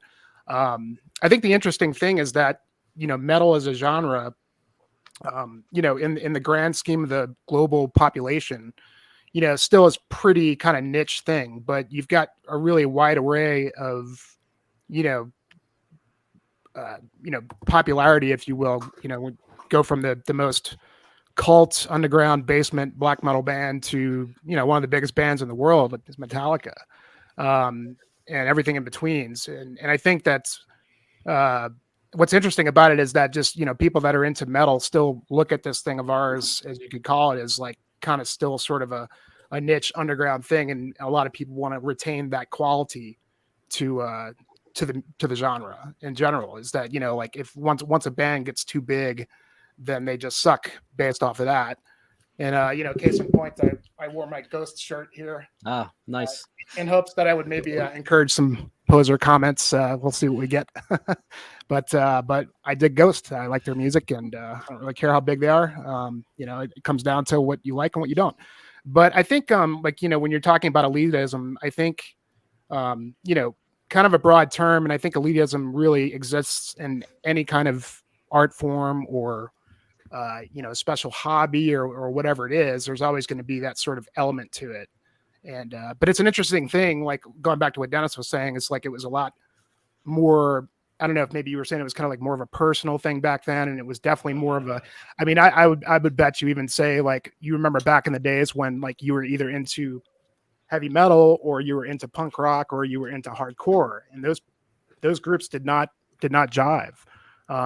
It was only maybe like the late 90s, I think, when they started to kind of cross over, and then it was kind of more acceptable to be in all these different, to like different bands in these different genres and not be called, oh, you're not a metal guy because you like X punk band or whatever. But but I think it's still, like, going back to it, it's like it's a pretty broad term, and I think if we talk about metal elitism, in a lot of ways, there's, and somebody brought this up in the first half, was that there's a large difference, and I'm sure you guys are all the same, that anybody that gets into music and has a history with music, whatever it is, over the years, you develop your own palette. Everybody has their own taste on what they like, and we have such a wide array of things that there's so many things to choose from that none of us are going to like all the same bands. It's just going to kind of come down to what you look for in a band. And that's kind of what's interesting about Dennis's comment is there's so much diversity in it that at this point that if you think about it, he's kind of right. It really doesn't, like, there kind of is no room for elitism at that point. But there is a fine distinction between, having your own tastes and what you like and what you don't like. And kind of imparting that to other people, or specifically people that might not have heard of whatever X band, and hey, you should check these guys out, or I don't like those guys, or it's more just, that's not my thing or whatever. It's not for me is what I would usually say, rather than it sucks or whatever. But there's a big difference between that and I guess what we would probably define here as a metal elitist would be somebody that's being, cunty about it, somebody that's being extremely condescending about their opinions on who's good and who's not.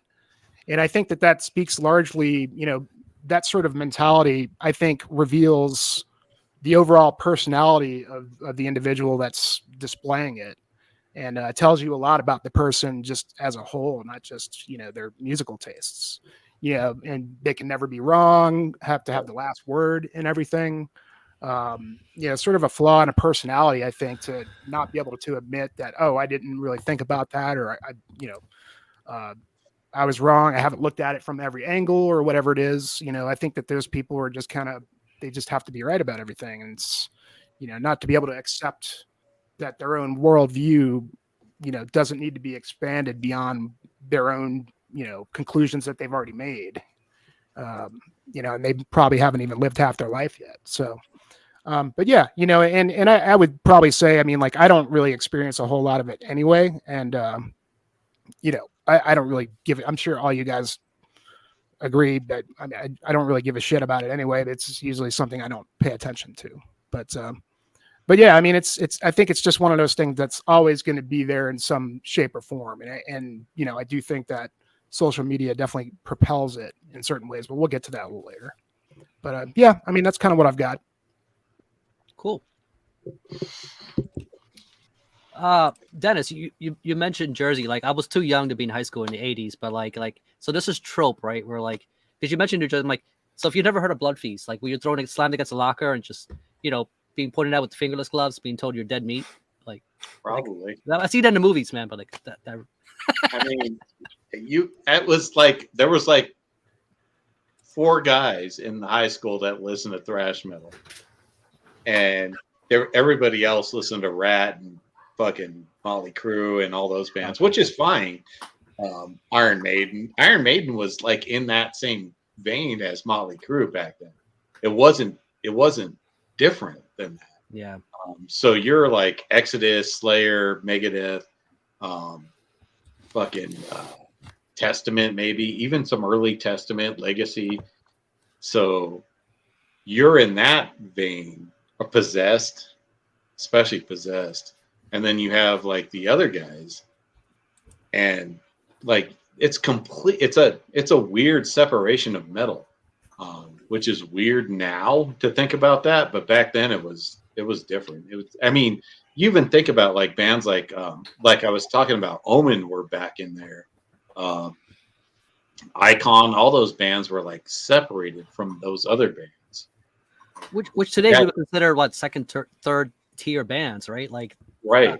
That wasn't a term, I guess, used back then. No, it wasn't a term. That was just like outsider bands, and then like mainstream bands. But I don't think you were pushed against a locker if you like Blood Feast, because nobody knew who Blood Feast was. Like, that's just like a thing. Right. No one knew who Blood Feast was. I mean, I probably did, but I mean, nobody did back then. It didn't matter because it was all metal anyways. But as far as like, I think 85 was the main year when like stuff started like definitely separating genres, where I mean, I could listen to Dio, I can listen to Queensryche, and still listen to Destruction, Sodom, and Slayer at the same time, and it was all fine. But then I don't know what happened, but there was a time there when there was a definite separation where the guys that listened to Motley Crue and Rat and those kind of bands didn't associate with people that listened to the harder stuff for some reason, and they called it crap and that shit sucks and blah blah blah. Metallica was the main band. I'll just say Metallica was like it was like the main band that separated everybody from everything because they toured with Ozzy on Master of Puppets. And at that time, nobody cared about Metallica. Like those rap Motley Crue guys did not like Metallica at all on Ride the Lightning. Master came out, they toured with Ozzy, and everything, the scene completely changed. All of a sudden, like kids came to school with Metallica shirts on that shit on Metallica 2 weeks ago because of that tour. And then you're like, what the motherfuck, dude? And You then just had fucking shit on me last week, and now you're wearing a shirt? Get the fuck out of here. Like, so, there was I mean, the Satanic Panic thing was going on too, which added another tier to that, right? And then you have Motley Crue coming out with Shout at the Devil, right? And then so people who were not in the know probably conflated all that, stuff as just like one thing. yeah. But, and the new thing came out with now Vince Neil's I don't know if you saw it, but Vince Neil is now saying that Motley Crue is the one that got everyone into satanic music. Oh yeah, the devil music. Sure he did. What the fuck? When did he say that? It was just recently. He's like, "Oh, we were the first band to be like satanic, like use the pentagram." And did he forget that Iron Maiden's Number of the Beast came out in '82? Yeah, he probably did. I mean, probably too drunk to know. And Welcome to Hell came out in I think 80. 83. Yeah. What, 83? Yeah, I mean, there's pictures of fucking Nikki Sixx wearing Venom shirts. So yeah, and what was See You in Hell? See You in Hell was what year was that? 83. Yeah, it was about the same time as Motley Crue. I mean, I get it. I mean, wait, when did Shout at the Devil come out? Was that 83 or 84? I think it was 84. Maybe no, 83. Maybe. I mean, it was 83. Okay, yeah. But that's not the album. It's But that's Too Fast for Love is when they're wearing all the upside down crosses. Oh shit, that's right. They are on that. I forgot about that. The funny thing is the song "Shout at the Devil." That's one song in an album about fucking. The rest of it's about pretty much fucking for the most part. Yeah. Looks to Kill and 10 Seconds to Love and. Okay, there's Bastards on there, which is that's what appealed to the glam side. Yeah, it was the glam side. Yeah. Okay. I mean, I'm not shitting on Shout at the Devil. I love that album. I love that album. Yeah. Fucking masterpiece, man. Probably my favorite album of theirs. Right there with Too Fast. Yeah, Too Fast and Shout are fucking awesome. After that, I went to see him for Shout with Rat and Accept opening, which was pretty killer, but Accept was like the odd man out there a little bit. But and then the next year it was 85 was, what was it? Theater of Pain. I was out. Yeah, but I mean, Too Fast. I mean, even on the video, they're wearing upside down crosses on that. I forgot about that. Kellen? Cool. All right. Guess we'll move on to the next one, right? Real quick, just kind of expanding on this. I was just kind of wondering if these were like the origins of heavy metal up until thrash came about and all this stuff. Everything was just considered metal, and so I'm wondering if how these scenes started splintering off. You get your thrash, your hair metal. Later on, you get your black metal and your death metals and all this. I wonder how much that played into these scenes, kind of having this sense of gatekeeping and trying to keep, the other ones out of their own scene. Just kind of wondering if that played a part. Where up to this point, it was all just heavy metal. Yeah, what we all call, classic or new wave of British heavy metal. It was all just kind of the same. Yeah. And this is where it started being different. And so you start seeing the other people as being different than you. Yeah, that's a great point. That's a great point, Jake, because there wasn't all this genreification in the 70s and the early 80s. It only really came about as a result of you know, suddenly it was thrash, it was hair, it was glam, it was, you know, traditional. Those things weren't there in the 70s and the late 70s, early 80s. They just weren't there. I don't. And you know who started that really was, you know, magazines like Kerrang and Crawdaddy and, you know, Hit Parader and shit like that. They had to find creative ways to sell this stuff and creative ways to put a name to it.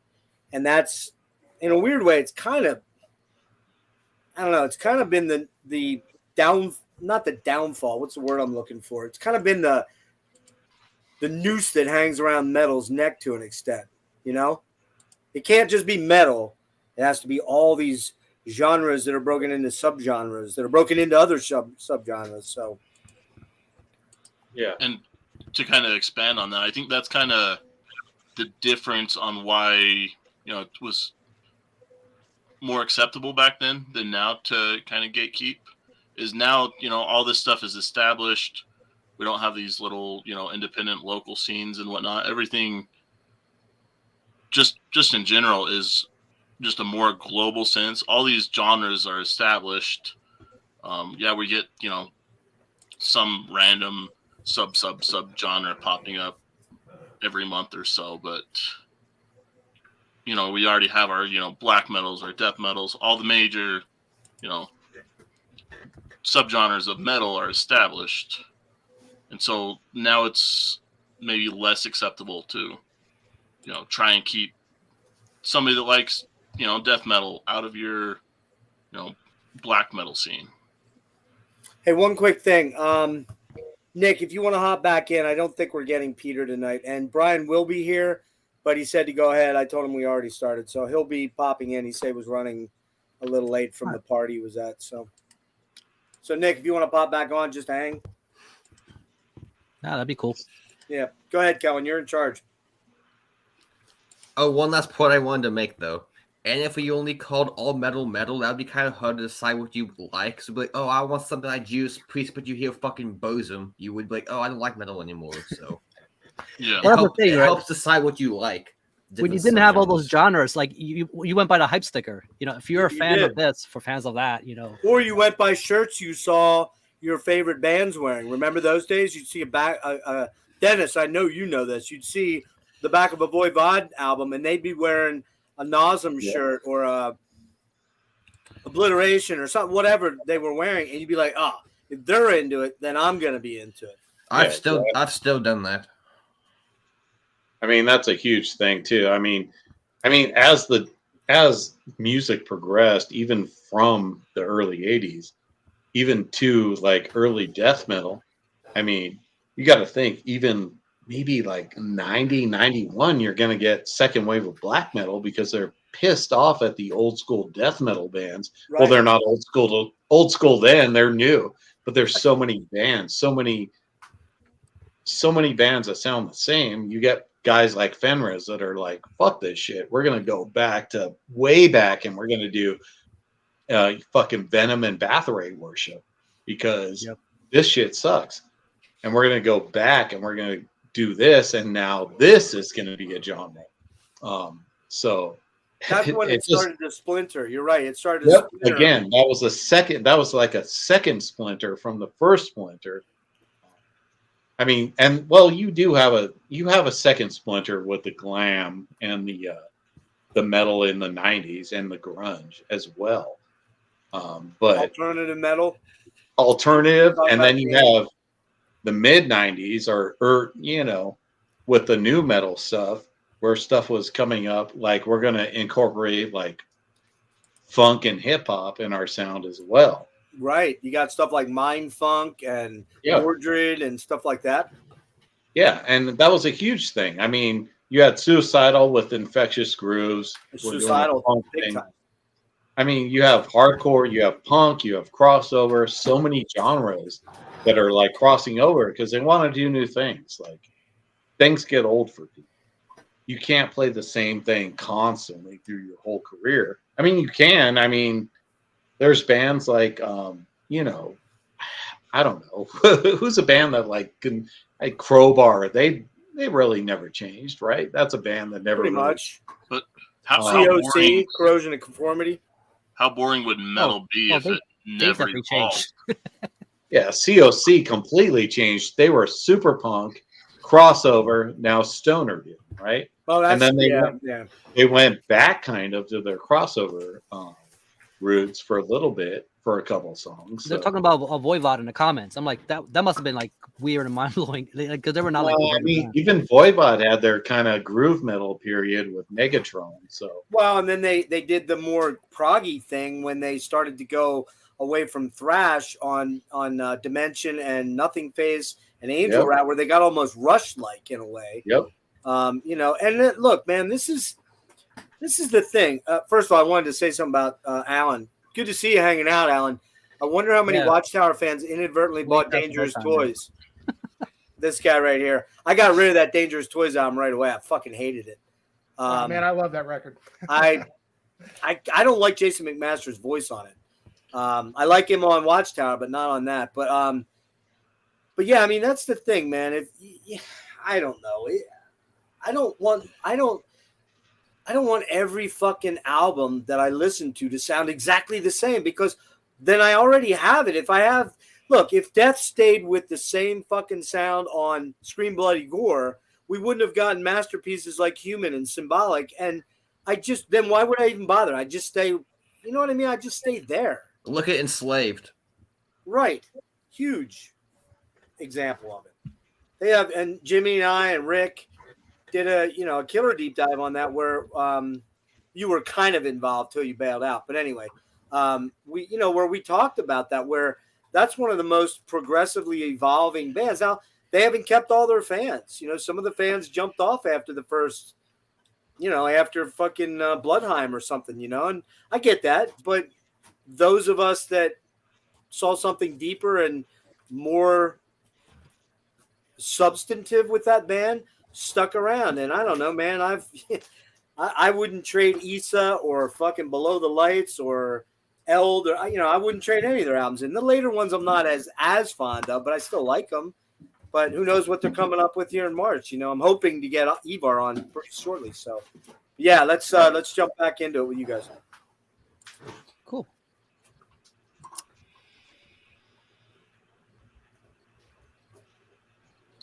Who's up? Well, at this point, it's for any one of us, since we had the chance last time. I know, Rick, you're eating right now, Jeff. So I don't know if Rick, you wanted to add on to this, or if there's any thoughts you had. No, actually, I think I'm good. Okay, well, I was just gonna say, Dennis kind of took what I was thinking when he was talking about dividing scenes and how that's progressed. 'Cause I think Jake was essentially at the arrival of more extreme metal in the mid 80s into the 90s. I was trying to think of another scene where you would have had the same sort of hardline divisions. And I can imagine for really the second wave of black metal to be such a sort of reactionary movement to what death metal had become by the early 90s. I don't know what it was like if you walked into somewhere like a show at that time period wearing a atheist patch, what the people at the black metal, if you go to a Profanatica show, what they would have thought here in the States, or what it was like in Norway. But I can imagine it would be the similar sort of this scene is fundamentally different than what you and your jacket represent. As I'm sure it was the last time I could imagine there being sort of hardline divisions. Because by the time the 90s kind of come to an end, I feel the topic that we're confronting today is very different than something like that. Now I think it's the availability of music and various genres and the speed that we consume them. I think it's difficult to have that kind of division. So the elitism that we're probably confronting here is just a bit of a different animal, essentially. I think it's probably a very different kind of issue that we have to tackle as a community, as opposed to just not, anyone can necessarily name the songs, but how well you sort of identify with the community, I think is a different kind of standard. So it's a bit more challenging, I think, in that terms to talk about.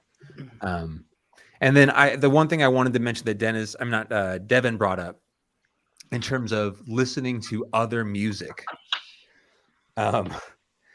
Yeah, like I don't get or understand members of the community who would be so limited in not opening themselves up to other genres, or potentially hateful of anyone that within the metal scene who listens to something besides metal. But yeah, that didn't come up on our first half of this, and I'm glad you brought it up, because if it's part of, I guess, some degree, part of the elitism that is going on today. So yeah, that's all I got to add.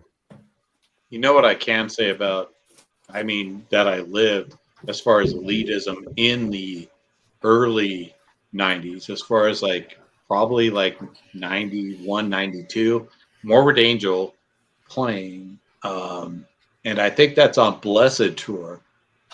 And the guys, you guys know the band Plutocracy?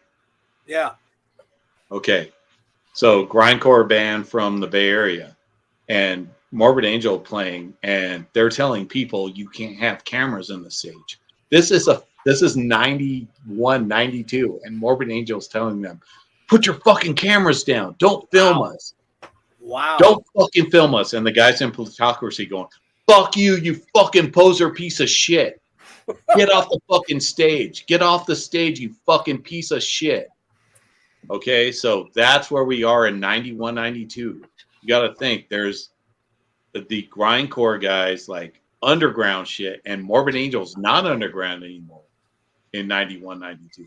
They already made it, and they're not telling people to film because they don't want people taking money from them to put these things on. I mean, there's not even like the internet now. So somebody's going to take that video that they shot of Morbid Angel, put it on a video cassette, and sell it like paper mail. All right. They're going to sell that show for, $10. I got a video of Morbid Angel playing. That's what it was back They couldn't then. see how that would actually bring in more fans. They couldn't see that side. No, they didn't care. They just didn't want to lose any money from somebody selling bootleg video cassettes. And then you have guys like Plutocracy going, fuck you, you fucking corporate piece of shit. You're on Earache, and Earache sucks. And that was in 92 or 91, whatever it was. So even then, it was like, that was a certain point of elitism where this is underground. Grindcore death metal is underground. Fuck you, you fucking piece of shit, big corporate band, Morbid Angel, right? And they had Blessed Are the Sick out.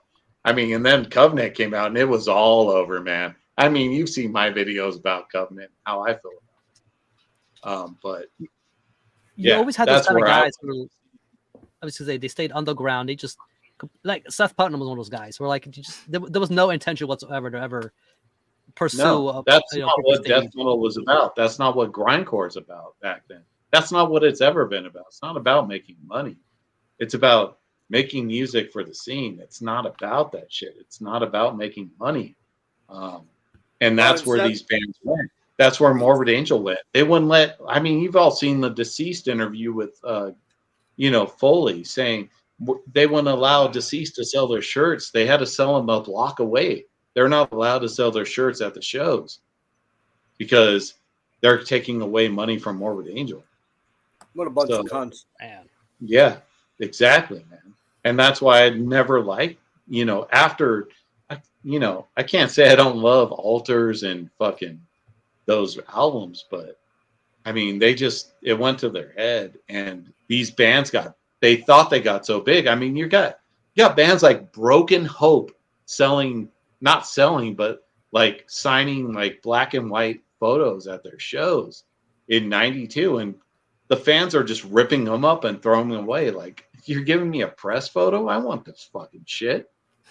Like, I don't know, man. It just went overboard. And again, that's why black metal took over, because all these underground death metal bands thought they were rock stars.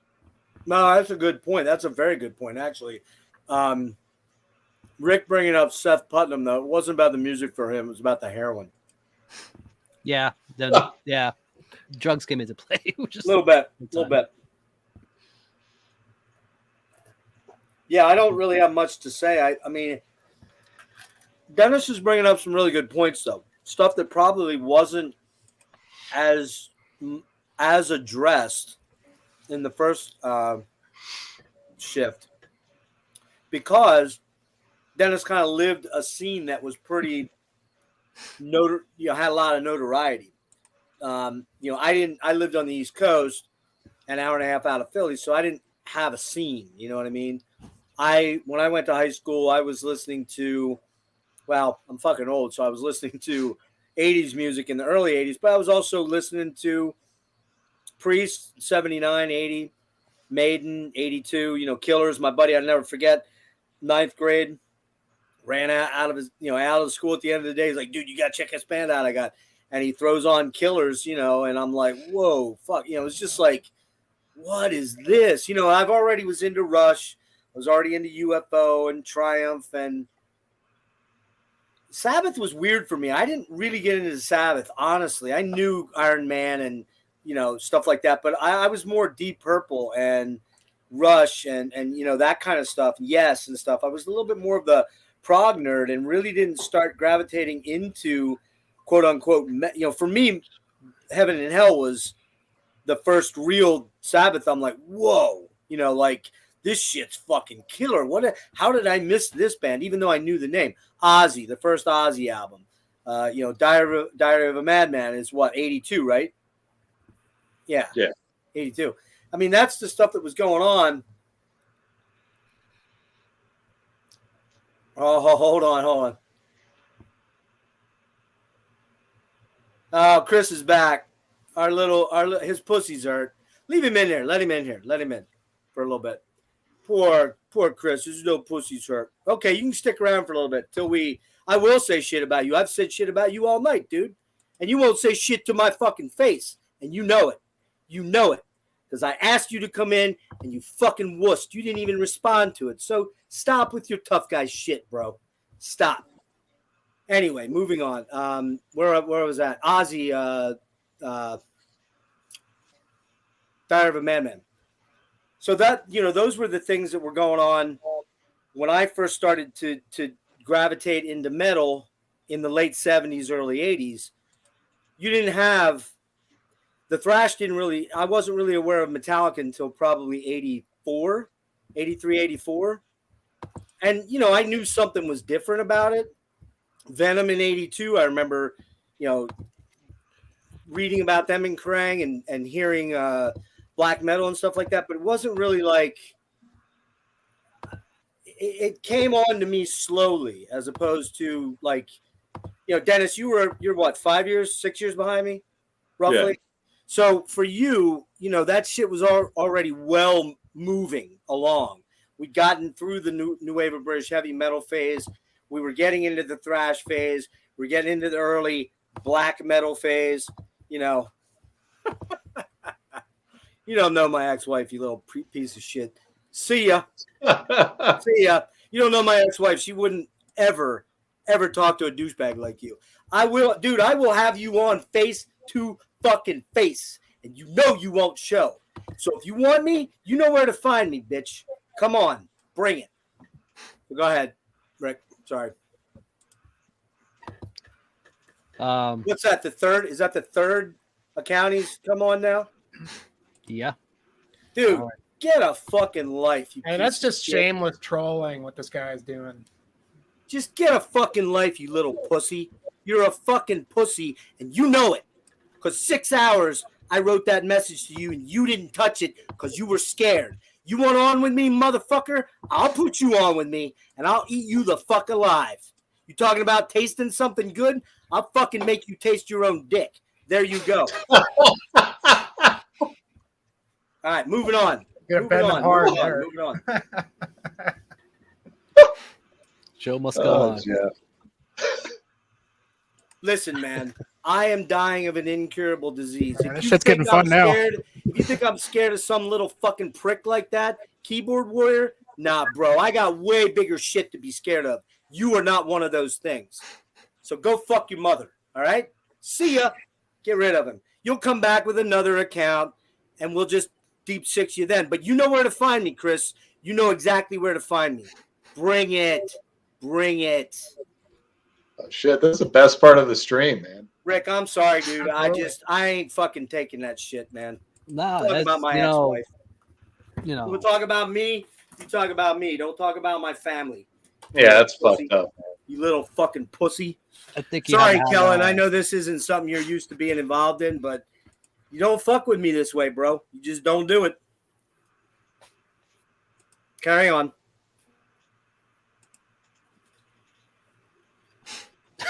Somebody say something. Okay. Well, we can move on to this. I think we're on the next question, right? So that is right. Okay, cool. I'll let So Kellen we're read just it. talking about how has it impacted your relationship with the community? So notions of elitism. Did we do do you feel you're an elitist or not? It's a Yeah, I think you have a different list there, Rick. If you were to look at the questions below, in this, it's in the description. So, there are 4 questions. all right, Rick made his own list. I did because I got to copy and paste this shit. Like, the other side here. All right. So, how has it impacted your relationship? Okay. So, we're gonna blow up Devin here. Well, besides that basement dwelling fucking loser, it really hasn't. But honestly, because of these streams, we found a lot of good people. We all like share music with each other, so it's mostly a positive thing. Except that basement dwelling loser who had to Photoshop a girlfriend into a picture. But besides that point, His girlfriends have come suck. That was a good one. That was a good one. come suck of destruction. But remember that from the other night, Des. That was awesome. I know. Just imagine, Devin, if you hadn't met me, you'd have nobody calling you a cunt 10 times a day. True. And you would miss it, and you know you would. Oh, well. All right. Can't you feel the love in this room? Amazing. What's up? Oh, where did Jake go? I think he's next.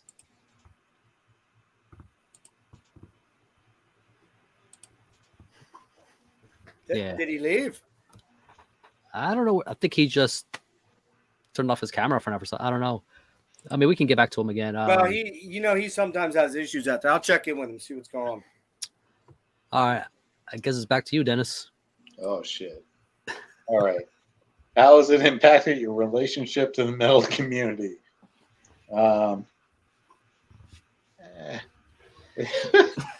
Metal community? It hasn't really.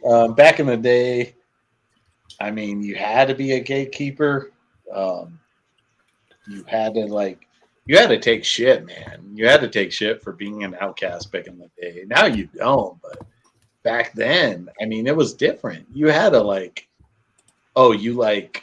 you like that band? You fucking loser, man. Like, that shit sucks.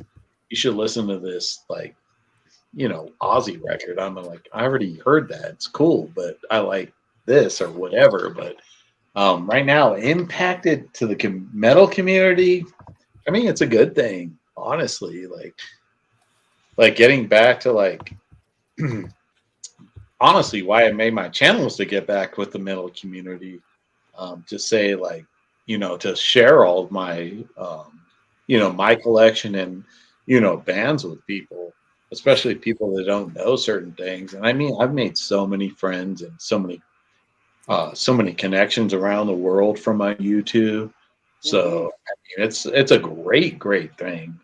I don't think it's impacted me in a bad way.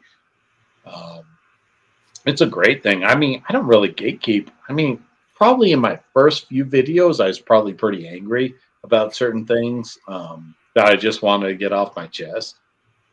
As far as certain things, I've already talked about, but that's gone. I mean, right now it's about sharing things and talking about like new music and old music and just collections. So as far as like impacted the metal community, it's great, man. Going to shows, it's awesome. You know, Dude, meeting you just people that are in gatekeep about bands. OG presses. You just gatekeep about OG Yeah, presses. OG. That's I mean that'll come up later. It's not OG presses. It's just about like just support the bands, man. If you're gonna talk about a band, like buy their stuff. Don't just show a picture. Like buy the fucking music. Like I'm not gonna do a video and like, hey, I like this band. Here's a picture of the video. Like here's a picture of the record. No, I'm gonna buy it. Like I'm not gonna talk about it and not buy their stuff. So that's what really irks me about like YouTubers that just talk about stuff but don't buy anything. Like I get it. You like it and you're talking about the band and you're promoting it, but you're not buying it. So I'm like, I don't trust you. Like, just be part of the community. If you're going to go to a show, buy a shirt, buy a cassette, buy a CD. I don't care what you do. If you go to a show, buy all their merch. That's how I support the metal community, and I think you should too. Anybody that watches this should support metal, man. Whether it's old or new, buy something. For me, that's what I would do, and that's what I would do. As far as impact of relationships, I've made so many relationships on here, I can't complain, and everybody here is super cool and fucking love it, man. awesome, dude. Awesome stuff, man. You'll notice we have a friend back, and I'm gonna let him go a little bit. Let's let him go a little bit as I work up more vitriolic destruction. I don't know if we're going to get Brian in, man. We may not see him in there. I'm not sure what's going on. I think Peter's definitely gone. So Nick's going to jump back in a little bit here. Logan as well. So yeah, Dennis, that was very well said because man, that's the key to this whole thing. This whole trip about being exclusionary because you're not OG or you're not true metal or true cult or, it's just, I get it bit back from the way that you explained it earlier when you got into talking about the scene in the Bay Area, which was, a very interesting sort of period with metal music in the US. It kind of happened in LA before that, right? With the glam, with the hair, stuff like that. And that was, they still had their own little pecking order of things, you know what I mean? And then when they were kind of pushed out with Guns N' Roses, Guns N' Roses comes in and kind of goes back to the Aerosmith sort of vibe, the dirty rock and roll thing, that kind of, I always say that kind of they were the guys that kind of pushed them out. Oh, your girlfriend's a cop? Good. I'm really happy, man. Do you really feel it necessary to bolster your credibility? I mean, I've seen Wyatt already eviscerate you so badly that you had to actually leave YouTube. Do you really want some more of that, bitch? Like, seriously, what is wrong with you, bro? Do you have like some kind of like mental illness, like something like that? Now, just leave him on a minute here for a sec. You're really sick, bro. Like, really, really, really fucking sick. And yes, we talked about you extensively tonight, and we didn't say wonderful things about you because you're not a wonderful person. Just accept that. You're kind of a clout chasing bitch. So go ahead, unleash your girlfriend who's a cop. I'm so scared. I'm so scared. Okay, buddy? Do what you got to do. But now you're on your fourth account, so we're going to say goodbye to that account, and you'll come on with a fifth account, and we'll be here for a while tonight. Not all of us, but some of us. I'll probably be here for a while. So you do what you got to do, buddy, to make yourself feel really fucking cool. Oh, okay. That's not how you spell vaginal. Just letting you know. Nice try. Nice try. I know that you're not a Mensa level kind of guy. Look up Mensa. You'll know what it. You won't understand it, but it'll at least explain it to you. But at least spell out use the proper spelling for things like vaginal. It's vaginal, dude. There's an I in there. Check it out. Okay. And actually, it's VAGINAL. Okay, Rick, you can say goodbye to him again. All right. Down to hear what Jimmy has to say. Yeah, Jimmy, let's bring it on. I was kind of hoping maybe he would explain why are you even doing this? Just say something of substance. Hey, here's I just had an everything he's idea. saying, Rick. like, who gives a fuck? I mean, I don't know. I just kind of had an idea. Pop me back out a sec. And I don't want to put you guys through that. Nah, never mind. You sure? Yeah. I was going to say we'll invite him on. I'll send him a link. If he gives me an email address in the chat, I'll send you a link. You can come on here and try to go toe-to-toe with me. It ain't going to end well for you. And you're not going to come on anyways. So, go make your 6th account or 7th account or whatever. Have fun with it, buddy. There's better things to be doing. If your girlfriend's a cop, go have sex with her or something. Or, I don't know. I'd actually be okay with that just to see if he actually did come on. Yeah, or go maybe dig a big hole out in your backyard and jump in it and then start pulling the earth in around you. How's that sound? If you want to be all cult and shit, Dead did that. Remember Dead did that? He buried clothing and dead birds and shit. You should try your entire body. I'm not advocating suicide, just so we're clear. That's not what I said. All right, moving on. All right. We'll check back in with the Nut House here shortly. But I wanted to say, I think everybody said the same thing. Really, is that for me, it has not impacted my relationship in any kind of negative way. I mean, if anything, I've had nothing but positive experiences. Especially like we're going to get into the YouTube, the social media aspect of this whole thing. But I did want to sort of like kind of going back to what Dennis was talking about his experience, which I found pretty interesting. And I wanted to sort of like kind of relay my own experience because I had a completely different experience, like sort of coming up. I didn't really come up in any kind of scene or anything like that, but I was a musician back in the day playing drums. I played in a punk band when I started out, and I was always sort of a metalhead, but kind of went over to punk rock and which was kind of a good way to like start as a drummer because stuff's it's not entirely difficult to play. It's a good way to just kind of like learn and then kind of transition back into metal because things were kind of goofy back in the early 90s in terms of for me like I had a completely different experience in terms of like the types of like gatekeeping or haters. What was that? I don't know. In my experience, it was completely different because I grew up in New Orleans and I went to all boys Catholic high school in the early 90s. And, I think part of that whole experience was what kind of made me gravitate towards like, music in general, kind of looking for some sort of identity, away from sort of that kind of just, kind of square kind of lifestyle that they were kind of breeding us to be in Catholic high school.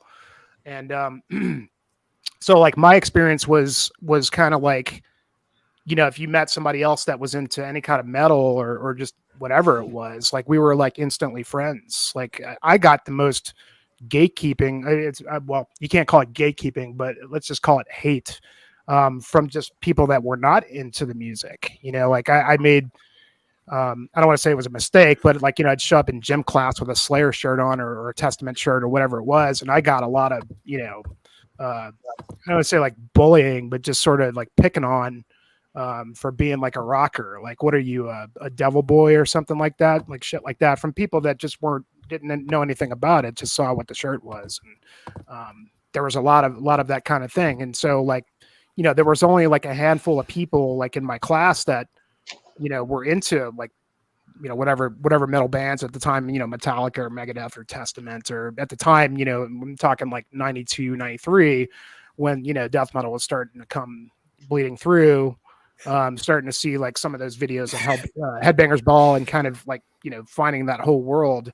But it was interesting. I always had sort of a positive experience in terms of the metal community, because like I said, I mean, in those days, if you actually met somebody that actually liked any kind of music like that, you were instantly like in the same world together. Like there was no, I like metal, but you're not a death metal guy or whatever it is. It's interesting how that experience, just is different in different parts of, the world or whatever. But it was interesting, and growing up in New Orleans and kind of coming out of high school and playing in a metal band. I mean, like the scene there was very, very small. I mean, all there was really the sort of the Southern metal community. I mean, the big bands from New Orleans were Crowbar, Soylent Green, I Hate God, things like this. Even the early days of Acid Bath. But even then, like the metal band I played in was a bit different than all the bands down there, but they were still pretty accepting, even though they were kind of a clique. There was that Southern sound, and the band I played in was kind of more influenced by like thrash and, more European like stuff, at the time, late 90s, the melodic death metal thing was coming out after Heartwork by Carcass, and then At the Gates and all these things. So that's kind of what we were going for. And we didn't really sound like any of the bands down there, but at least they were sort of like welcoming in a way. Like even Ben from Soylent and Goat Horror today. I mean, he was like the coolest dude, really cool to us. I mean, he was always championing the local bands. He would hook us up and let us open for, the big shows that were coming through. I mean, we opened for Mastodon before they blew up, and they'd just come out with Remission. We did Cephalic Carnage, did some shows with Dave Brocky Experience, and I had a completely positive experience in terms of like my involvement in, the community or whatever it is. But, to fast forward, I kind of just wanted to impart that sort of experience. But no, I mean, like, and I'm sure you guys are kind of the same in terms of like, how does it impact you? Well, I mean, for me, when I see shit like that, I just don't really pay attention to it. It really doesn't matter to me. I mean, I'm not the oldest guy here, but I'm also not the youngest. And, at 44, I'm kind of well past the point to where I care about being a part of any kind of, specific clique and being exclusionary beyond that. I mean, it just does not matter to me. It has nothing, it doesn't even broach my mind. So I mean, you like, don't want to be like Chris from music. well, I mean, maybe he can come out, maybe he can come and impart his own experience, and maybe we can find some sort of relation. I doubt it, but you think he might be able to sway you in that direction a little? Well, I mean, it's guys like this that, I mean, I don't even fucking care what this guy is saying. Like, I just, I mean, it just doesn't even matter. He's just there to start shit.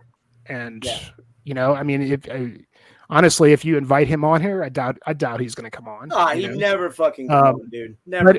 But anyway, but I will say that, like, what you guys have said, and guys in the first, I've had nothing but a positive experience even so far, even in today and the social media,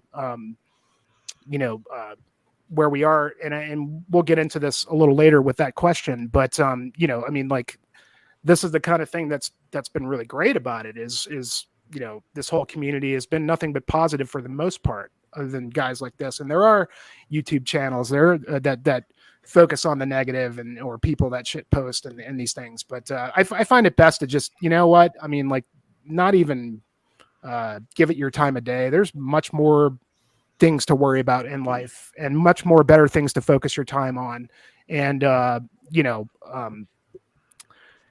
it's just not worth it, man. I mean, the best example I can give you, even like these days, is like Metal Sucks. When they first came out, they were a fun website. They were funny, but then they, went a certain direction that I just stopped going there. I haven't been there in 4 years. I just don't care, So, but yeah, that's about what I got.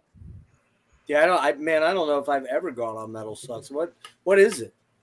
Yeah, I mean, it's a blog. It's a metal blog site. I mean, they've been around for about 10, 12 years now. And when they first started, it was kind of more of like a comedy kind of angle to, to the genre. And they were actually pretty good, but they kind of slowly turned into a lot more, I would say, like gatekeeping in terms of like real, like kind of a woke kind of culture that, they were very quick to call out bands, that didn't adhere to their own political agenda or whatever it was, and it got to the point to where it's like, man, this is just not fun anymore if you're going to be this way. I mean, look, go whatever way you want to go with certain bands, and if you don't agree or don't trust that band meets your personal agenda, that's fine, no problem, go for that. But they got to the point to where I think that they really ruined a lot of credibility for certain bands, just because they got Pestilence banned from playing the States for almost a decade.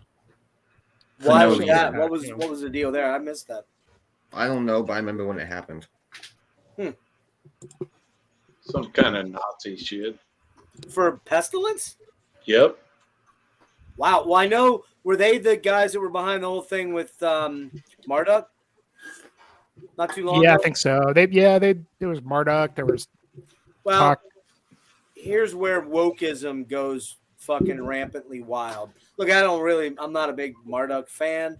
I'm not going to go watching a Nazi NSBM band ever. But,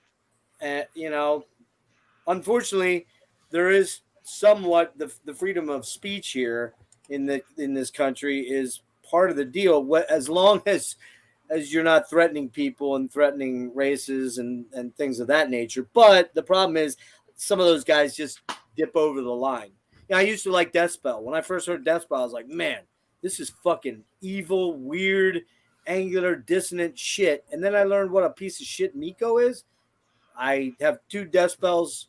I haven't gotten rid of them. Most of my shit was burned that a guy burned for me, and then I was going to buy the stuff. I'm like, yeah, I'm not buying that shit. I'm not supporting that shit. No thanks. I won't support any of this bullshit. Nick's not here, but the other day in a chat, there was a guy raving about the latest Satanic War Master. They leveled up. Who cares? They leveled up from what?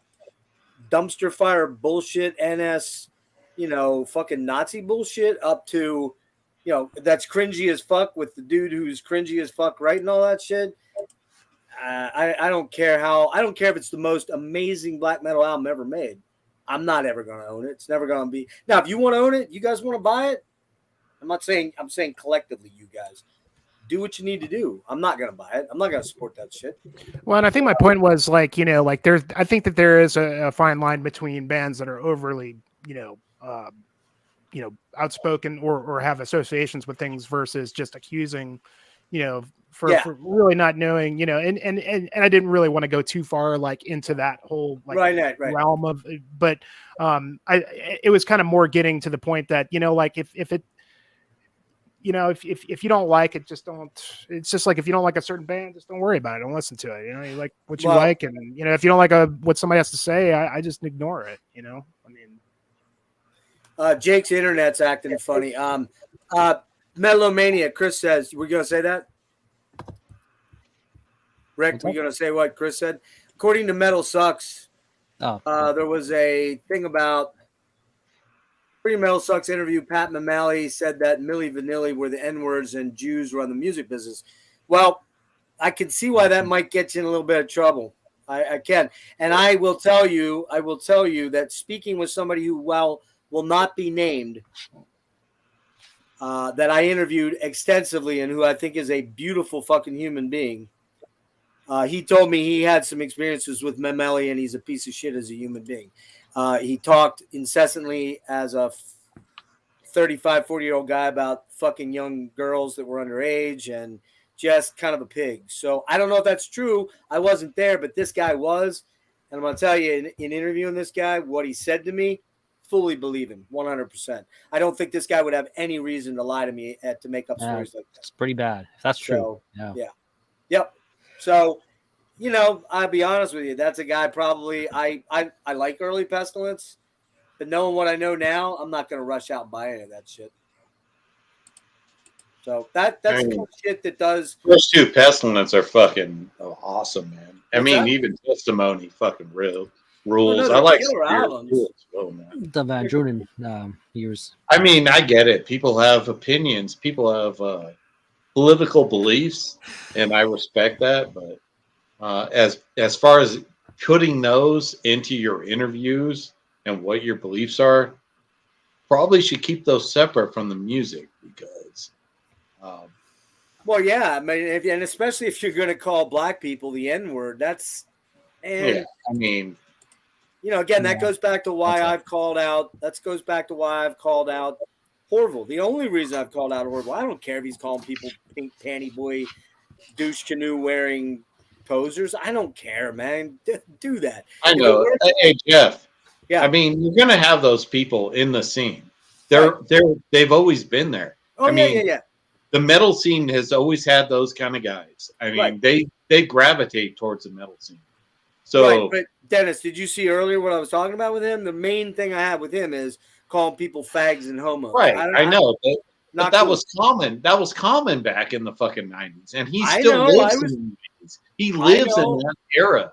I got you. I was there, but I have a trans child, and No, I'm I not- get it, dude. I I'm not gonna totally stand- get it. I'm not gonna stand for that shit.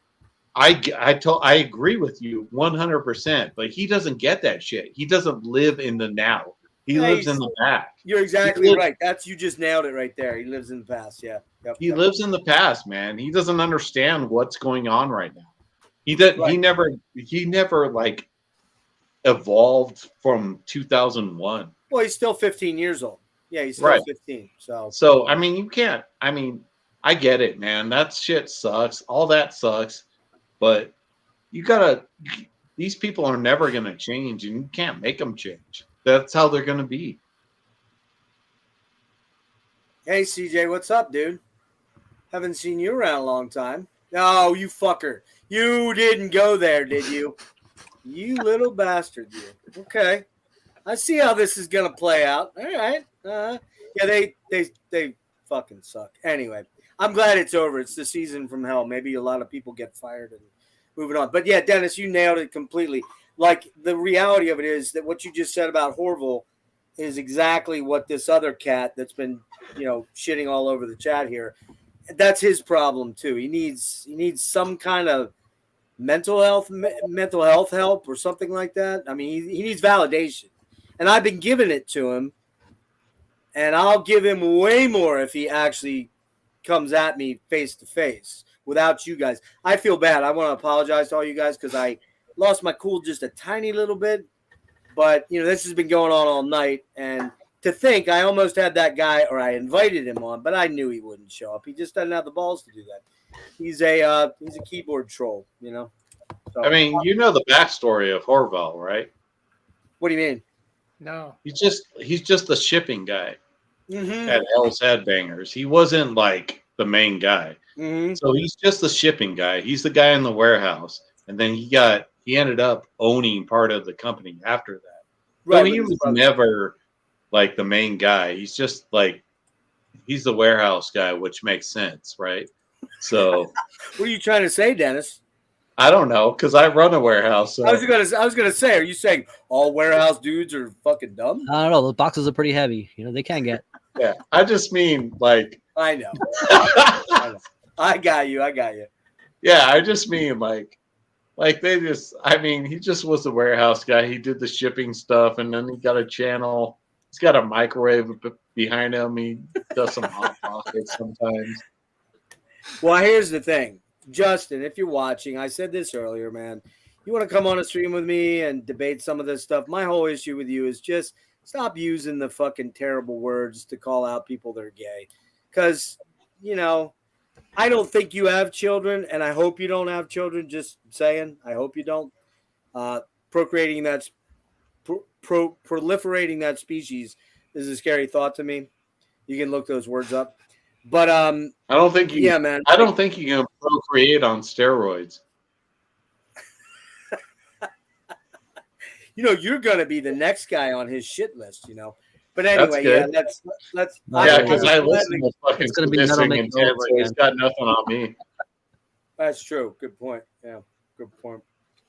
All right, go ahead. Sorry, I go got ahead. the demo. I got the EP. All of it. That's right. You got the sadistic intent. You were there. You're an OG for those guys. Yeah, man. All right. But you guys were sharing your beers, so I've got a. Oh yeah. Oh, yeah, what you got? Aspen Brewery. This is an IPA. It's a Independence Pass, elevation 12,000 feet, Continental Divide here in Colorado, from the Nice. Aspen Brewing Company. And yeah, it's just a pretty generic IPA. Not too bad, but What's cheers, the guys. what's the ABV on that? It's kind of high. I'm pretty sure. Let's see, 8 or 9? 7. 7. So not as crazy it could be, but anyway, cheers, you guys. Cheers. What are you drinking, Dennis? Are you drinking? This one's a classic. Oh yeah. That's a Mickey's malt liquor. Yeah, got the tall one. Yep. I don't want to This even is- ask what the ABV on that is. It's 14? probably like a fucking 8 or something. Oh, is it? Okay. Yeah, that's a good one, man. Good That's stuff a there. great U.S. malt liquor. Very smooth. Very smooth. If you drink it cold, gets warm. Nah, Mickey's ain't good. I don't know what Guinness. What's Guinness? Regular Guinness. 5, Like a- 7. Yeah, it's probably a 6, close to a 6. Yeah, I'm working on my second one of the night. I'm shit faced right at the moment. Just kidding. All right. I'm gonna sending CJ a link. I think he's open He up. wants to pop on. Oh, cool. Yeah, Man, we haven't seen CJ in quite a long time. Mr. Yakuza. Nick Logan says he's going to pop in, and Nick's going to pop in here shortly. They were gaming at Nick's, and Logan said he had to get a few things done. I guess Brian might not show. So don't we still have 2 more questions? And Jake, I feel like we got way off topic. yeah, Probably, we did, but it's probably fell asleep. we did, but it's 12:30. It's not like it's fucking 4 a.m. And Kellen, I mean, I don't. If you need to go, you just let me know. You know, that's It's all whatever good. you wanna do. The evening is cleared, so at Okay. this point we don't have like a third shift coming in or whatever. Right. So Right. Yeah, we can kind of we can freestyle. just I feel like Kelly is learning a lot tonight. He is. Jake just tried to get on the internet again and lost it, so I'm not sure what's Fucking going on. Jake. Nick's gonna jump on here in a minute. Brian, I just don't know. Like I said, I think he went out with his wife and kids to like a family deal. Dude, it's very late for him. Well, no, for who? Brian? Yeah. No, it's only 11:30. I heard back from Peter. I think Peter may be jumping on. He's not. I just he said he fell asleep, but he's planning. He asked if we're gonna go on much longer. I told him we still have room. Okay. Get on. All right. Well, maybe we'll see who wants to come on, and we'll kind of play it by ear. It's like 5 a.m. over there. Yeah. Okay. So did we finish the questions, or because I had that? I think we did. Yeah, Jake dropped off, so we went pretty quickly. So we're on the third question. Okay. So I'll go ahead and paste that in.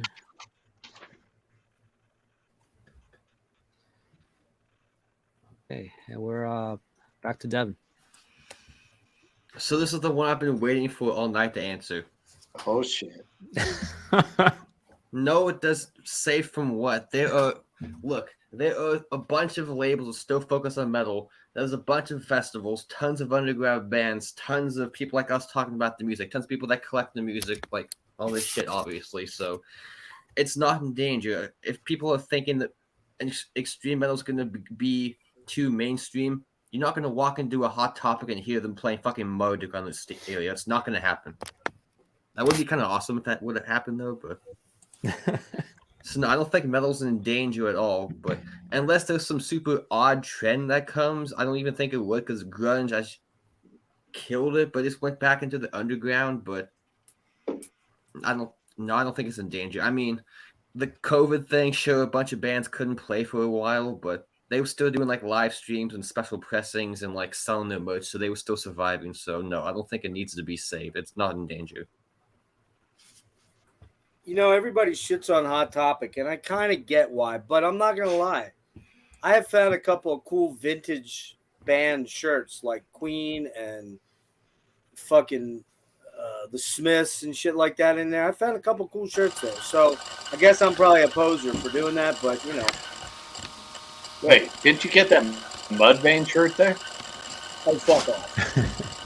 Hey, Siege, what you got going in the background that's super loud? Nothing. Printing press. That's not good. Try muting. Yeah, try muting a sec. Yeah, there's something going on Yeah. behind you that sounds like a really loud, like fan whirring or something. No? Fax machine. Can you try a different? Yeah, fax machine. Can you try a different room or? No, go ahead. Put your mic on. I'll figure it out. Let me do some digging real quick. Yeah, see if you can figure it out because it's pretty loud. But we want you to hang if you can. Okay. I don't know, man. If I saw like a Lamp of Murmur shirt at Hot Topic, I wouldn't be glad it's there, but yeah, I get you. I'll still buy it. I get you. Yeah, you would. I know you would. Yeah, exactly. You know what I find disturbing? I have no idea what Lamp of Murmur is. That's Dude, our, you're a our fucking that's the way they want to poser. keep it for sure. See, we found out. We just found out. Dennis is a fucking poser right now, right there. Right? I was like, what's a Lamp of Murmur? Is that like LED or? I think Jake could speak best to that, but Kellen, you can speak to Lamb of Murmur. You and Rick. Yeah, I know the band. Hey, what's going on, Jay? What's going on, Jimmy? All these God, fucking Nick's man. So what Is it still did bad? I miss? Yeah, it's still there. Oh, Can I have 15 copies? Okay, so go ahead. Explain that to him. CJ, what we might be able to do with you is when you chime in to speak, you can unmute. I hate to do that to you, but it's pretty fucking annoying. I have a better idea. I'm gonna switch this over to my phone. I know my Bluetooth headphones work really well. Might be a better so- idea.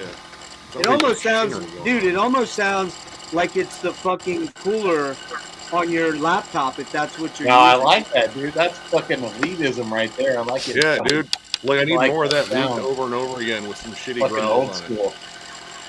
That's crazy because it's like dead silent in my room right now, and these, Yeah, I don't know. I'm wondering if the mic in the, That mic are you on a picking up some laptop? shit, Let Are me you on a see. laptop? It might be the laptop mic. Let me see. Let me try a different one. I get like Office Space trauma. There. Does this work any better? Wait, it's better. Does this work any A better? little better, not a lot. Temp Like a number 3. coffee grinder. No. Nope. All right, it's to my phone. It is. I'll be right back. Try your phone. Yeah. All right. Kellen, why don't you tell Dennis, the uneducated poser, who the Lamp of Murmur dude is? Or is it a dude or is it a band? Is I it a don't one even dude? know. Yeah, yeah, Asian it's just a guy. Oh, it's a dude, yeah. Raw black metal project out of Washington. Okay. Yeah. Do they sing about Satan? Yeah, you got it. Okay, well, I'm in, man. As long as Satan's involved. They're very dark and esoteric for sure. Oh, dark and esoteric. Very moody. But now here's the question: the $9 million question, and some of you guys may not have seen this, but in paying homage to Melanie Loves Death Metal, I think it's probably gone. Do the Lamp of Murmur? I've listened, but I can't recall it from the number of other one-man black metal projects I've listened to over the last 2 years.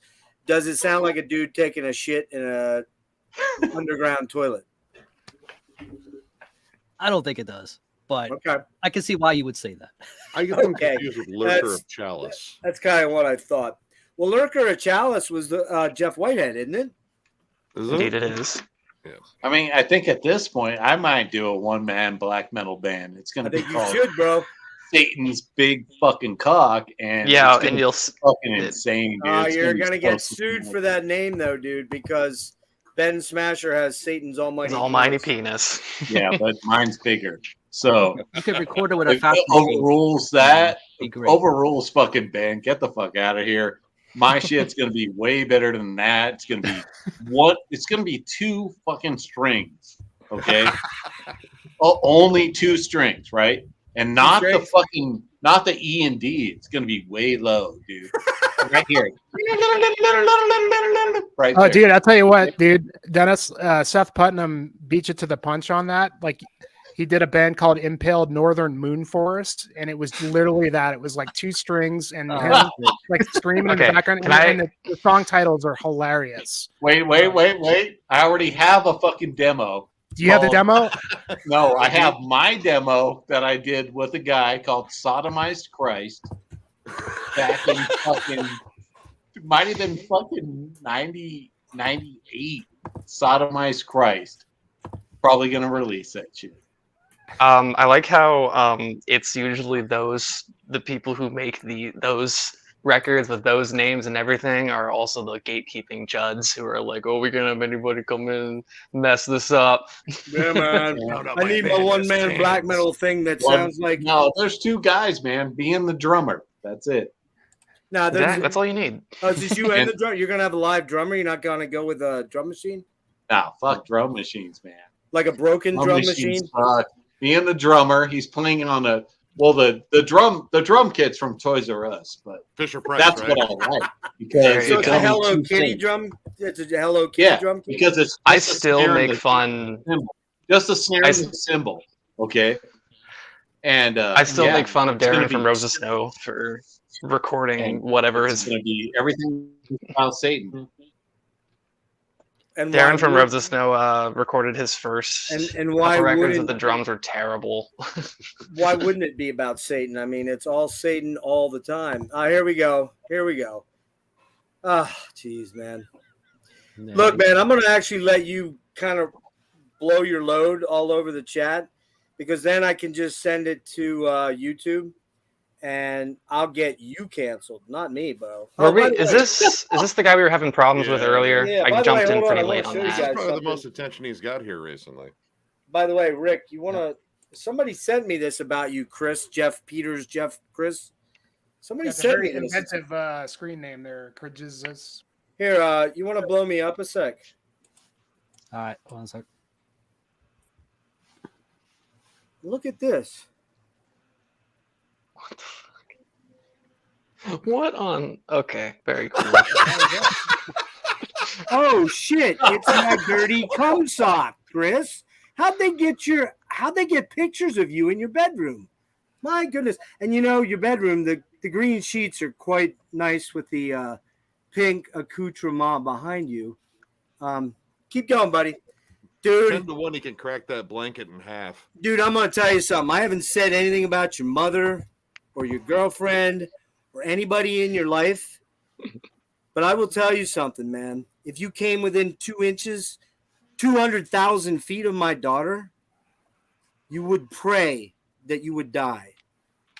You would pray that you were Kinda dead. ahead of you on that. Because this shit's going straight to YouTube, bro. And they'll be able to trace your account and they'll be able to figure out who you are.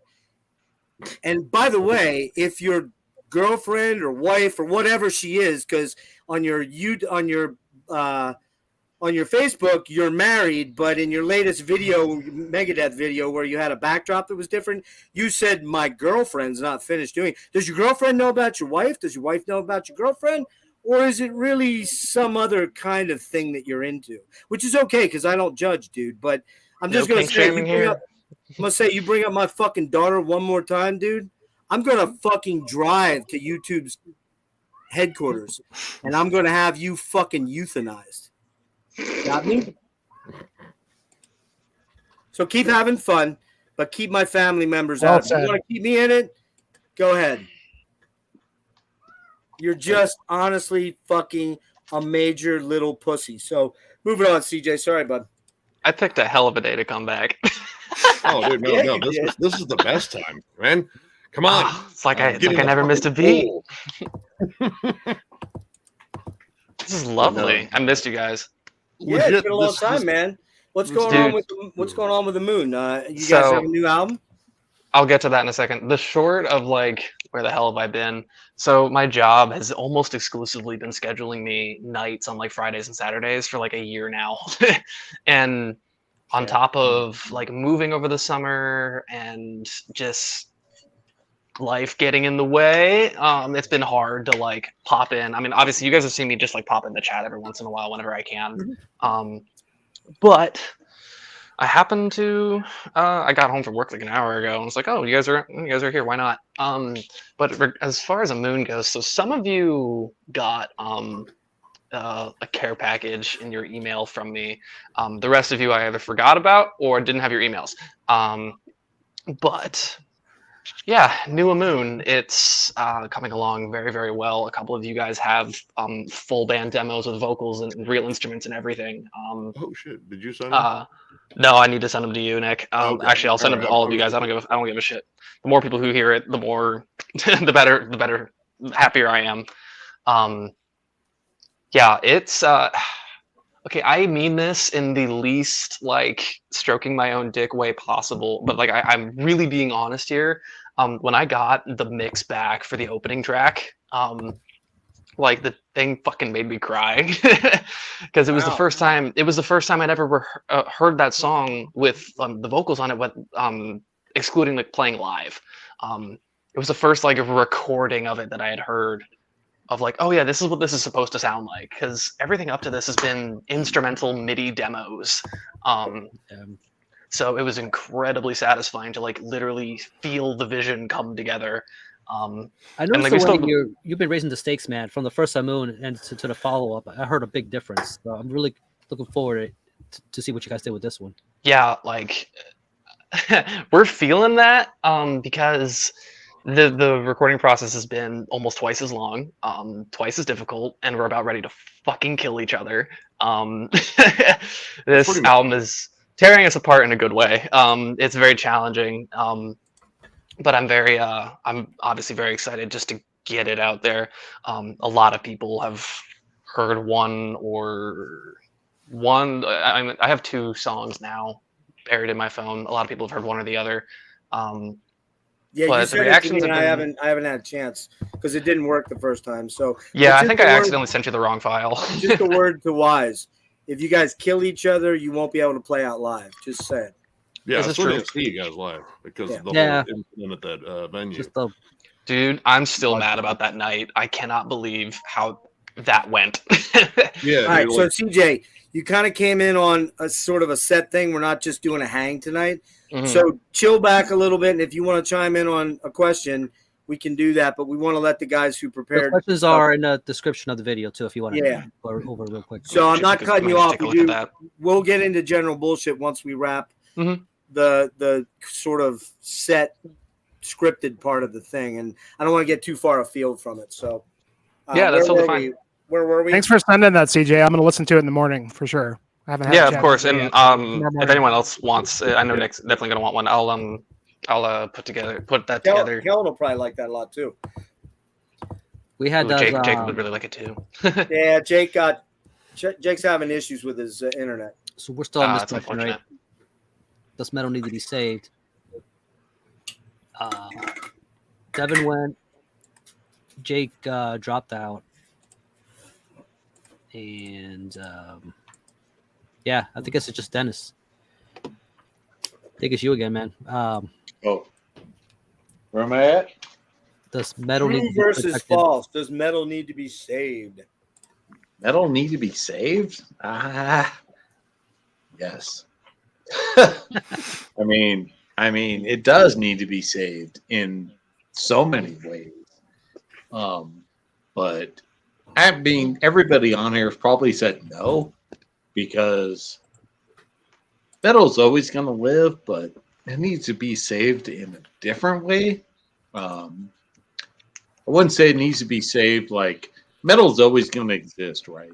You're gonna always have Black Sabbath, Slayer, Metallica, Exodus, but it needs to keep going. So it needs to be saved. It's not about is it going to keep going, but it needs to be saved. So yeah, it needs to be different bands, different genres, different things. That's what needs to be saved. It's not about being complacent. It's about being new stuff, right? Let's put something different into the genre. Let's put,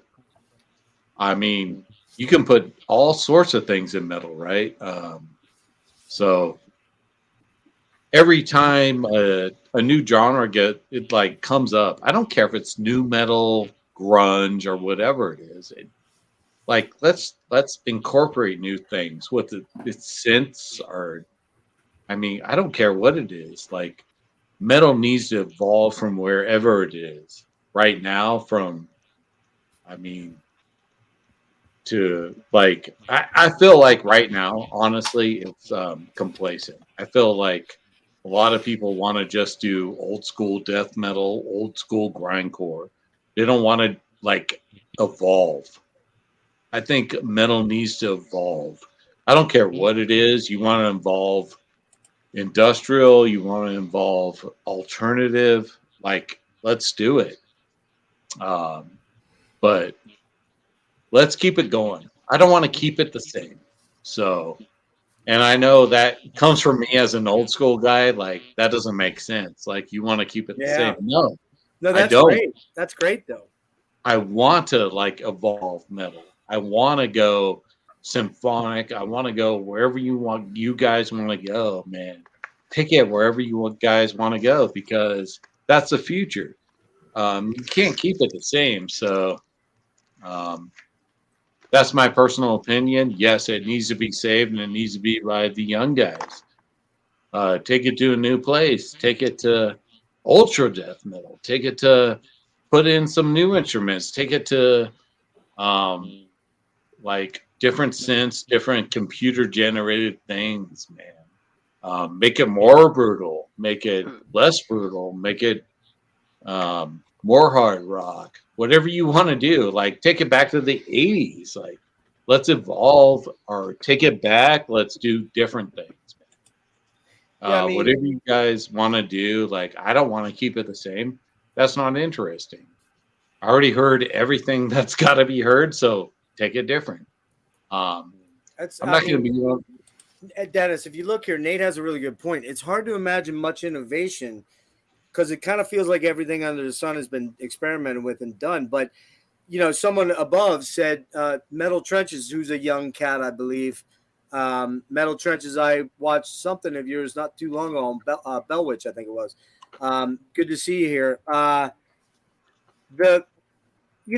brought up earlier, Dennis, and you might have not seen it, but I was talking about bands like Autopsy, you know, the early old school death metal, Autopsy, Incantation, Obliteration, you know, bands like that, and how, you know, we're harkening back to the late 80s on that shit, right? And now in the modern times, we've got bands like, the cavernous death metal thing, right? Yeah. So you've got, that's been the big thing, but here's the thing. Huge scene for that here in Ohio. But here's the thing.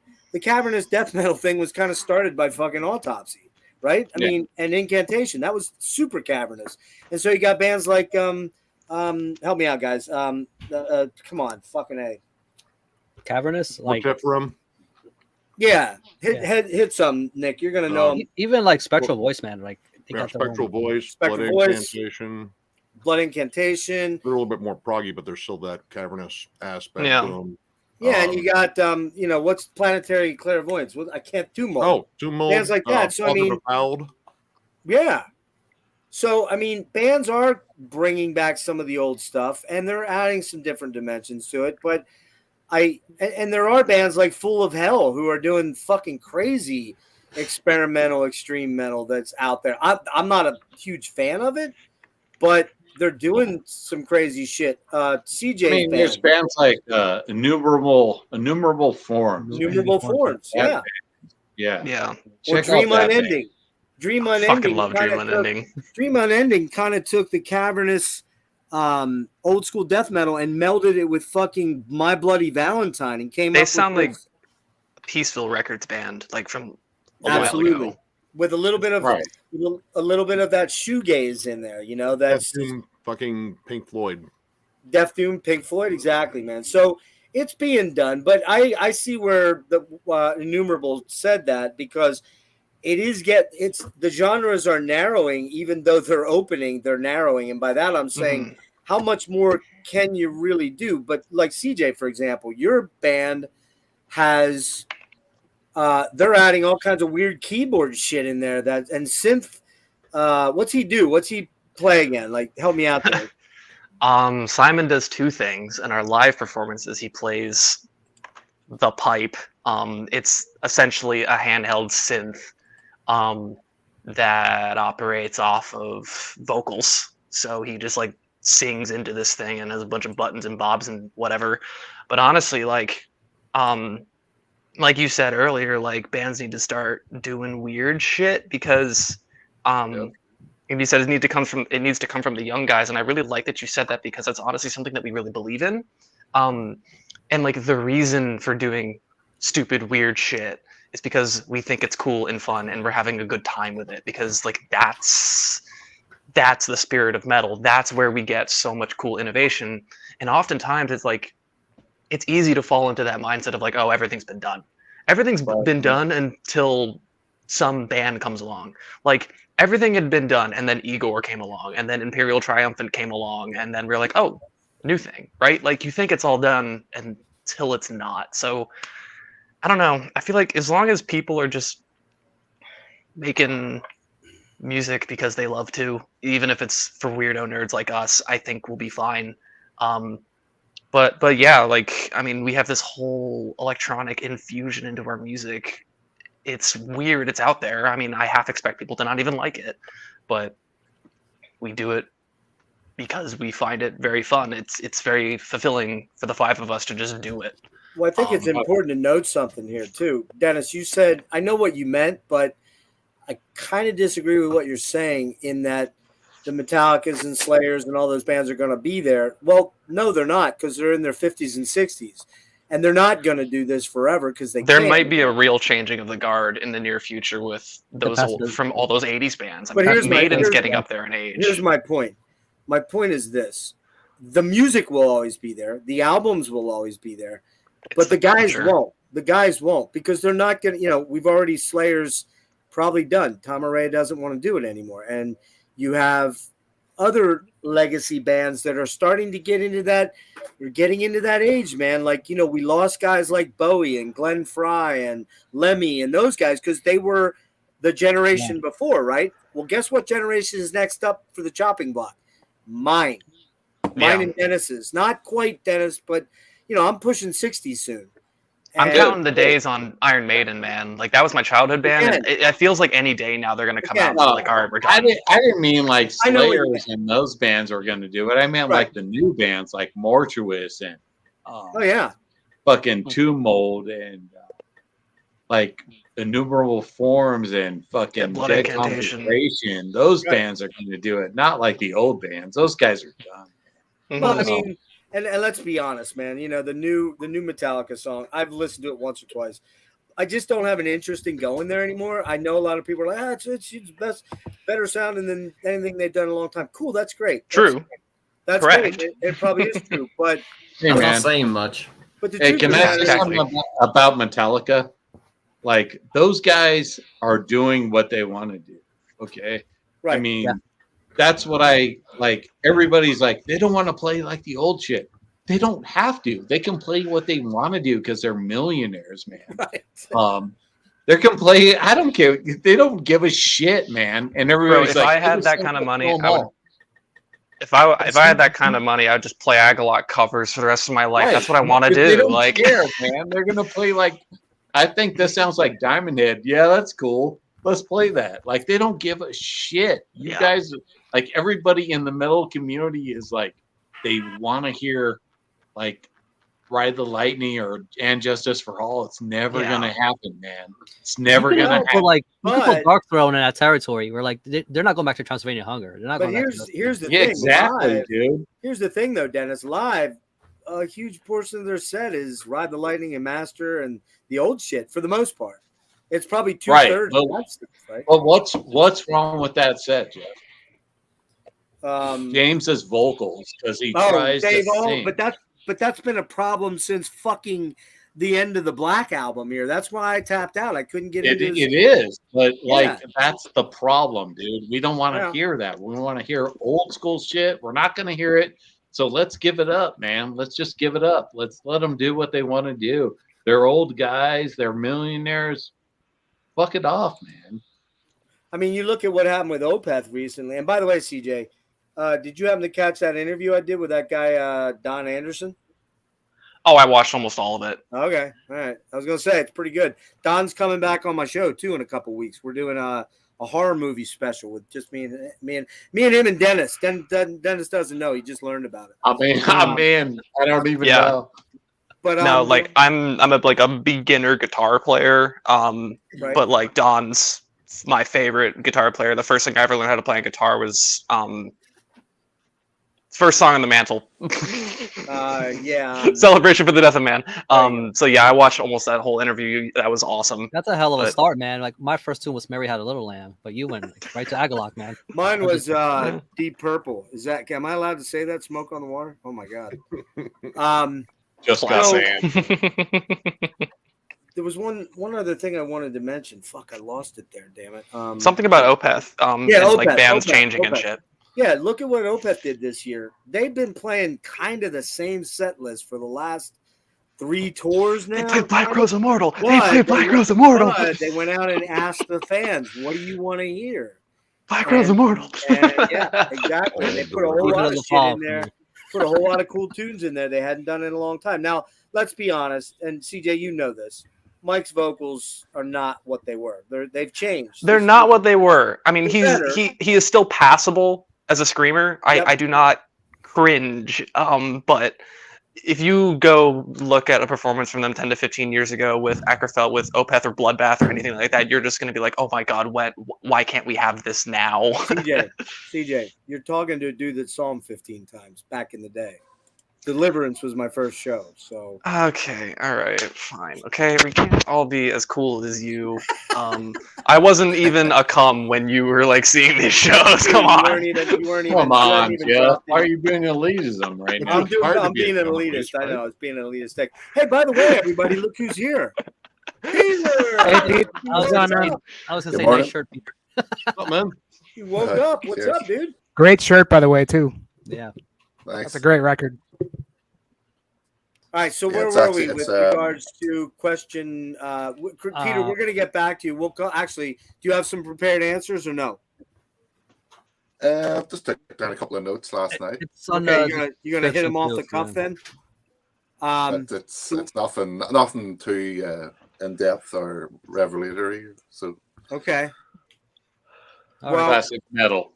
I think we're with Jimmy. I think he's next. Jimmy, go for it. I would say if you asked me this question in 1996, I would say probably yes. But from my perspective, I would say no. I mean, there are certain things that need to be protected, but I think metal just needs to keep doing what it's been doing, which is growing, innovating. From my perspective, it's still continuing to innovate, since I feel like the innovation has been constant for many, many years. You know, we can take it back to looking at the early 90s when Cynic released Focus. I mean, if it wasn't for a band like, Mahavishnu Orchestra, maybe we wouldn't have gotten Focus, things like that, and I think what needs to be preserved or sort of protected is to encourage the younger generation to continue to experiment and continue to widen your palette in terms of your musical,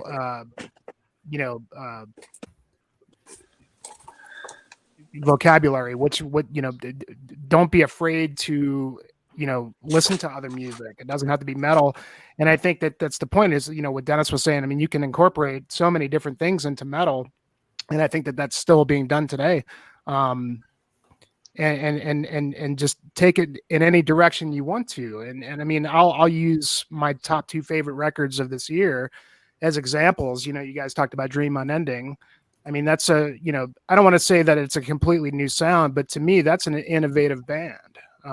Yep. Maybe they have some influence in the Peaceville 4, which I don't hear as much as other people do. Like, I mean, I hear a little bit of, the Paradise Lost and some of the early, like Anathema, but to me, like, it really sounds fresh and just, they're taking a Death Doom and into a new, arena. And then I would also cite the band Nachachwin, because, that band has been around for a while, but, I think they've been Aaron innovative. killed it on that record. Yeah, I mean, and this guy is like a classically trained musician, but it's not just about the music; it's about his heritage, his culture, he's diving back into his ancestors and bringing the history in a very not only personal way for him, but also honest, way.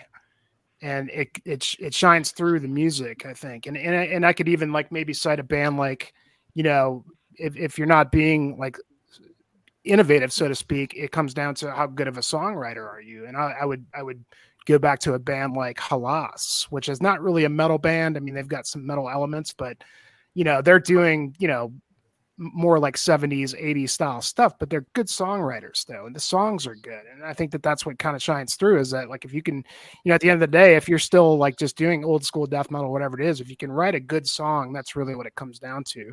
And I'm very interested to see what does metal look like 100 years. Well, I won't see, but what does it look like 100 years from now? Has it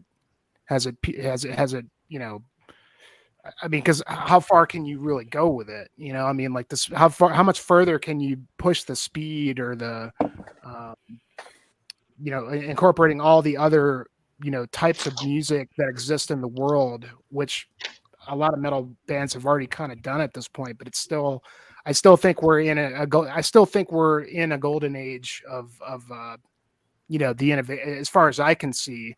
Maybe it's gotten a little saturated.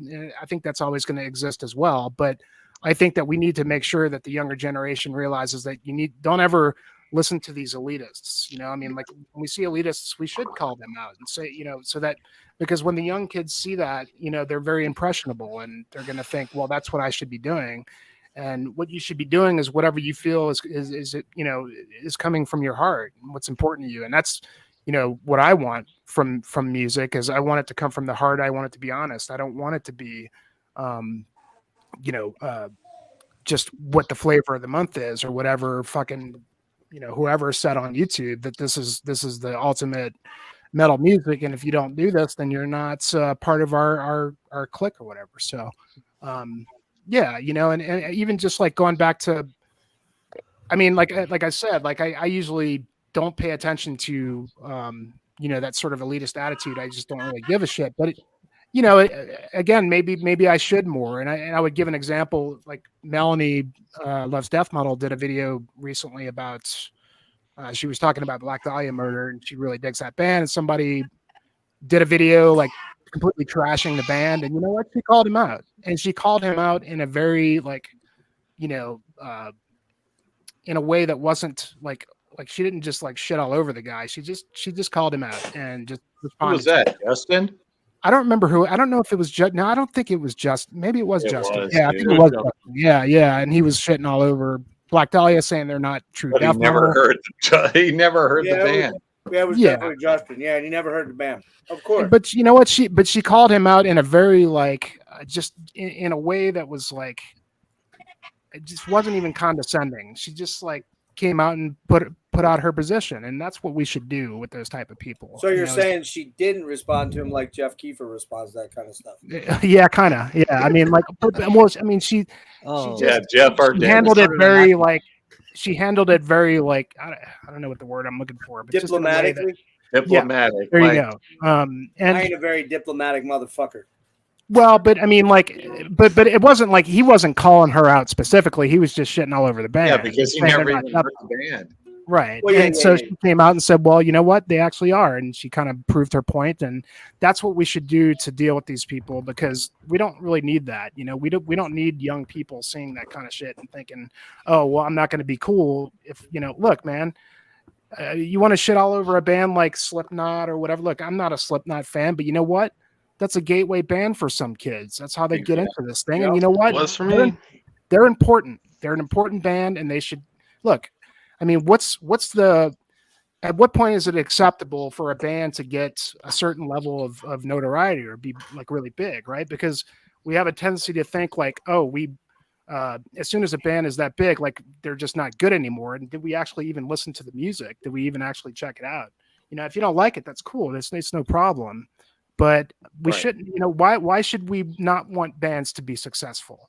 You know, I mean, these guys, that's their livelihoods, and it's especially critical right now because like touring is getting to be nearly impossible for bands because of the overhead that's involved in selling merch and like, you know, inflation and, you know, how much it costs to get around. They could barely even afford it now. So why shouldn't we champion them if they get a level of success, you know? But Jimmy, didn't you know that being true in cult means starving and living in a cave and pumping out metal that sounds like it was recorded in a fucking garbage can? I mean, you know, I mean, like I mean, whatever the case, I mean, it does have its place as well. You know, it's just, I mean, there are bands that do that are very good at what they do. And you know, if they want to exist in that realm, that's fine. No problem. I mean, let them exist in that sense. But, you know, we don't have to, you know, look at that as the only, the end all, like that everything has to be completely and utterly underground. And you cannot, you know, I think we've gotten past that point. You know, with 50 to 60 years of you know, this genre. I mean, man, we're just can you imagine what's going to look like in 50 years from now? I don't know. I'd really be curious to see. But I feel like people anyway, often forget how young this genre of music is. Yeah. Well, I mean, yeah, well, there is that, but I mean, I don't know. I from my perspective, it feels like we are getting kind of to a point to where, I mean, like, think about what 50 years ago was like in the 70s. There was not any rock and roll, you know. I mean, so I don't know. It's sorry to be so long winded, but no, I don't think I think it needs to just continue on like it is, and you know, we need to continue to build our communities here and you know, and fucking champion this stuff, you know, and do what we can to support these guys. And you know, because at the end of the day, for me, man, like, I don't really care about anything other than what the music makes me feel and what I, you know, personally, what it does for me, you know. And that's a very, very important thing at the end of the day. Is it doesn't matter what you look like or what you subscribe to politically or just in your life. It's just about how, you know, for me, like, music is you know, it's kind of one of those things that I kind of needed to exist to be mentally stable in a way. You know what I mean? So anyway, but sure, yeah, I think we're in a good place right now. All right, so we got Dennis, we got Devin, we got Jimmy. Peter, you're up, man. We're gonna put you on the hot seat for does metal need what was the question? I'm sorry.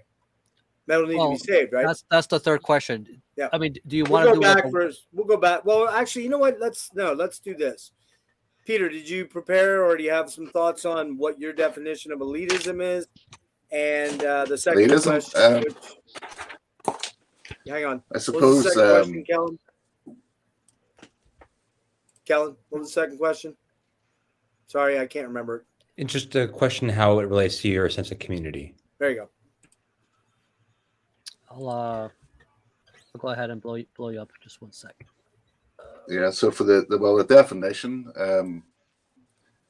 I took it in the context that it was to do with the gatekeeping angle. So, yeah, basically someone who has defined what true metal is. Anyone who listens to something different and calls it metal is a poser, I suppose, is the usual word thrown around. Someone who doesn't like to see any progression or genre blending, and who defines other people, their personality and their take on how they enjoy their own music or their own taste in music. I suppose outside music as well, it's to do with their lifestyle. I have come across people who, especially at gigs, talk about other ones there and calling them weekend warriors and saying, oh, they only come out for the bigger bands. Yet, you know, I've seen these people, or I've never seen these people at sort of smaller underground gigs, especially around here anyway, during the week.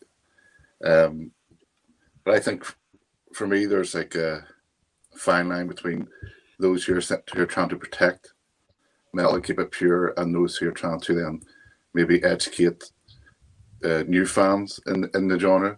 You know, you just come in through the gatekeeping bands like Slipknot that was mentioned, and then sort of educate them, showing how here's a whole range of other bands you may like, and that type of style to get them into the genre. So, sort of like we all have a responsibility in the scene to spread that, because it's a type of music that doesn't really have corporate support. So it's really, you look at the type of bands and labels and all that run, it's run by fans. So it's kind of like a very like punk, I suppose, in a way, DIY, very underground sort of scene, where we are relying on passing that torch on to new fans. I mean, those older ones who were there since the early 80s, you know, they're going to pass away soon. But you know what I mean? It's like you need someone to replace that there, so you need to bring in the new blood. And I took a few wee notes down here. It's like there's those people who are trying to do that, and then there's the other ones who are just like I said, defining other people's tastes for them in music. And are they really like the hipsters themselves? So I don't think are they really into music for the right reasons? I think someone might have, Rick, was you mentioned artistry? We were having a chat about this yesterday on Instagram. Are they in it for the music and the art, or is it just how they look, how they are perceived by others? You know, there's some of the notes I took down. I mean, like I said, nothing too new or groundbreaking or in depth about it. All right. Christopher had a comment about your stack of CDs. Like, I think he might be new to seeing your backdrop. Oh yeah, that's they're like I said, they're 2 layers thick. So there's ones behind that too. He's But truly it's worried secure. you're going to be buried alive, Peter. Very live music. Buried alive in your death metal and black metal. All right. Yeah. So Like a true elitist. You ready for the next There- question? I'm gonna There's put it up the here. next question is, what's your personal definition of, or no, yeah, what's the next one, Rick? Sorry. How How has has it it- impacted your relationship to the metal community? I suppose I mentioned earlier about gigs and hearing those comments in gigs. Kind of makes you annoyed, frustrated that there's other people out there, you know, acting like that. You know, if someone's come along to a gig, let them enjoy it. They bought a ticket just like you know, and they're there for the band. They're supporting the band, whether they're deemed to be a bigger band or underground or whatever. But my relationship with the community, I suppose I didn't really experience it much growing up in the 80s, 90s with my friends, but it was probably more when I started going to forums, you know, music forums. I know there was a particular forum that's no longer running here anyway. And I remember, do you remember Sinister when they first broke up? And I think I posted something about them breaking up. And someone from a well-known band actually commented and just basically called me out for liking shit music. And Sinister, who are now lauded as one of the best death metal bands of the early 90s. So, you know, kind of soured my sort of early experiences going online and interacting with the metal community, I suppose. But apart from that, I think it's actually, it has improved a lot since I sort of returned to social media, especially joining like of Instagram about 2-3 years ago now. And it's good to see that the community is probably healthier now. You know, there's a bit more sort of support and all, and there's people recommending bands to other bands. I don't see too much calling out, as well in my own experience. This is so, like in my own page, you know, I might get the odd comment, someone saying, "Oh, that band's shit." But if they're going to say it's shit, you know, let's have a discussion about why you think it's shit. Some people might leave a comment shit and move on, but the vast majority of comments is either discussing that band or asking me, do I like other bands similar to that? And then it's maybe I might discover something new. And something to share, you know, pass on that their sort of knowledge. But yeah, I didn't really care about it. I know for a while I might have been maybe self-conscious after, like when I was younger and a teenager, you know, like everyone else, grew my hair out, try to look like a metaler, but then you get older and then you start getting thinner, hair thinnens, it gets grey, you keep it short.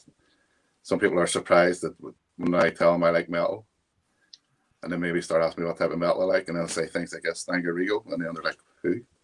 But yeah, it's something I don't. And as you get older, you just don't give a shit about that kind of stuff anymore.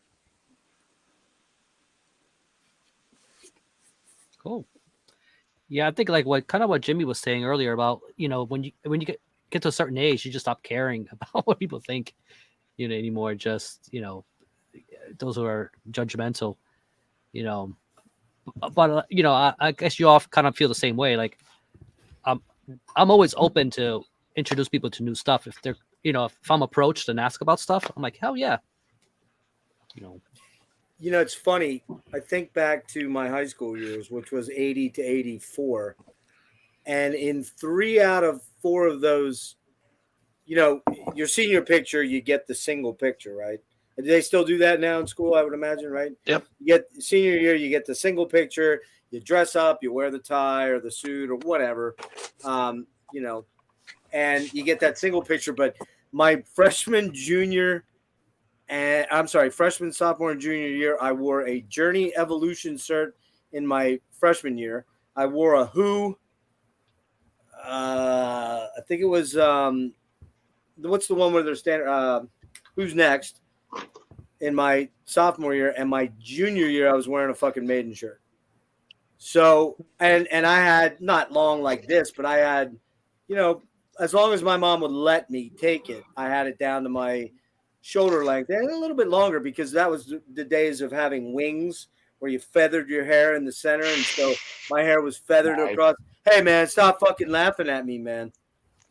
Dude, I kind of love this because I did the exact same thing through high school, and I'm just like, yo, like I was the total metalhead kid. I love it. And see, back then, you got to keep in mind, CJ, that there really wasn't. Metal was just kind of getting going. It was the 70s hard rock, and the first metal I really think I would say this is the first metal record I heard was probably Unleashed in the East in 79, because I was a Kiss dude. I loved Rock and Roll Over and fucking Love Gun and shit like that, and I don't apologize for that. I stopped liking them in 1979 or 80, but first concert I saw, I was getting into Rush, I was getting into Triumph, I was getting into better music for me, right? For me. But definitely in high school, man, no one ever fucked with me, and I'm not a big dude. I'm only 5'8", so I'm not, but no one ever's like, yeah, man, you're one of the metal dudes, man. You're one of those, because it wasn't even really called metal back then. Yeah, you probably beat it to the punch, kind of. Yeah, kind of. So it's just one of those weird things, it's when I hear all your guys' experience, the guys that are 10 or 15 years younger than me, that is, not Dennis and I are close enough that it was a similar thing.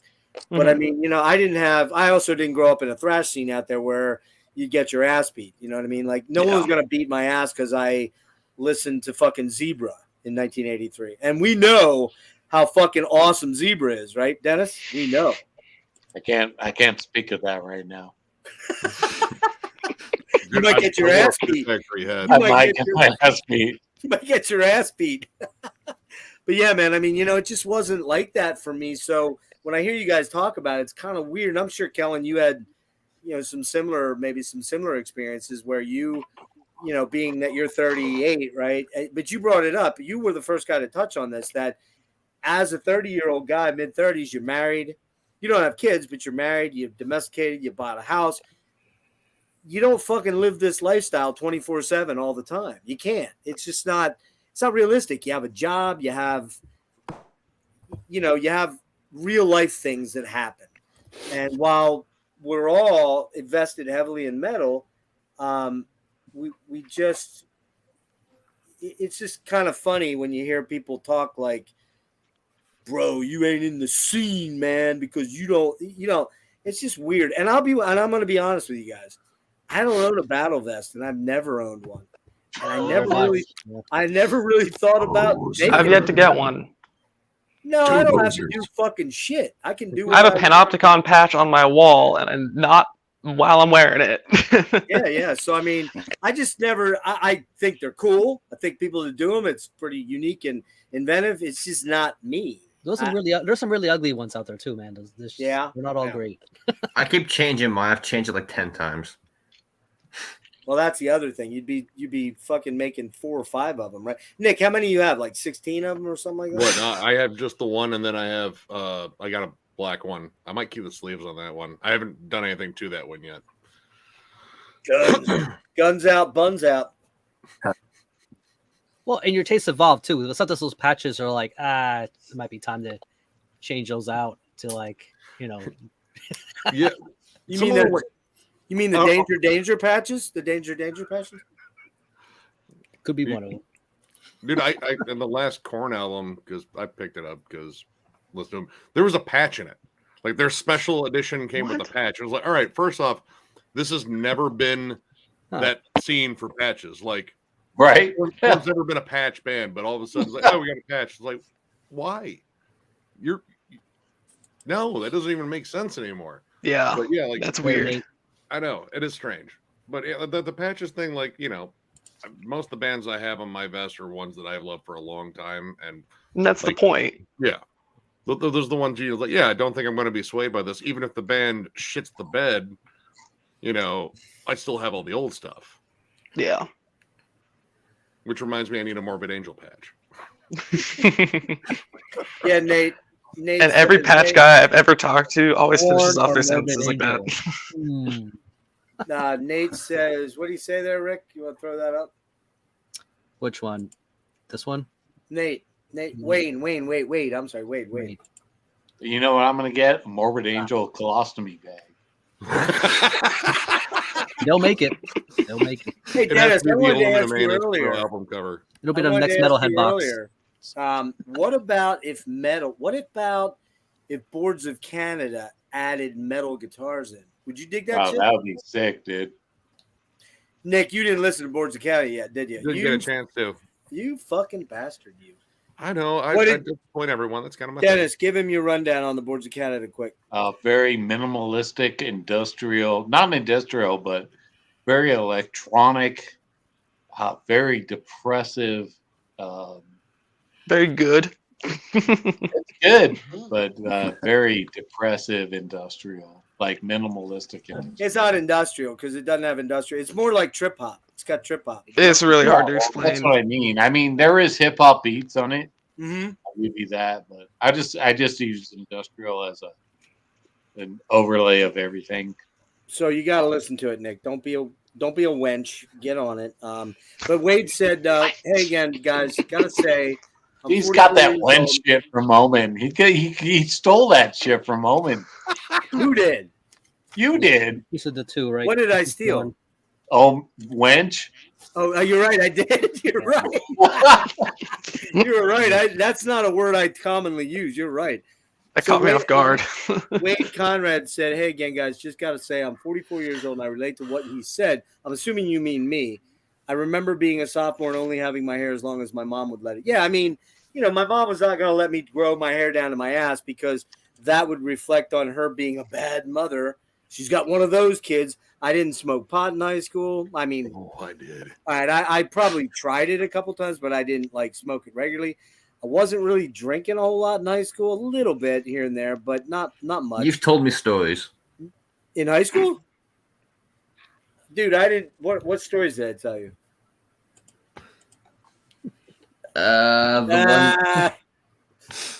In high school or college? We should probably move on. I mean, I partied probably my senior year. I did some drinking, yeah, but up to that point, not really. I mean, and again, I never did drugs, man. I never took pills, never fucking any of that shit. And it was the '80s, and there was this powder. I mean, shit. If you want to talk about high school, me and my buddies, we had we could go off site for a lunch. So we're taking off, going to my buddy's friend, we snuck into his house, got into his mom's alcohol, poured like a fucking fool, like a fool, like I don't know what this guy had, but he had like this little thing that filled with alcohol. We drank that, just listened to SOD for the whole lunch.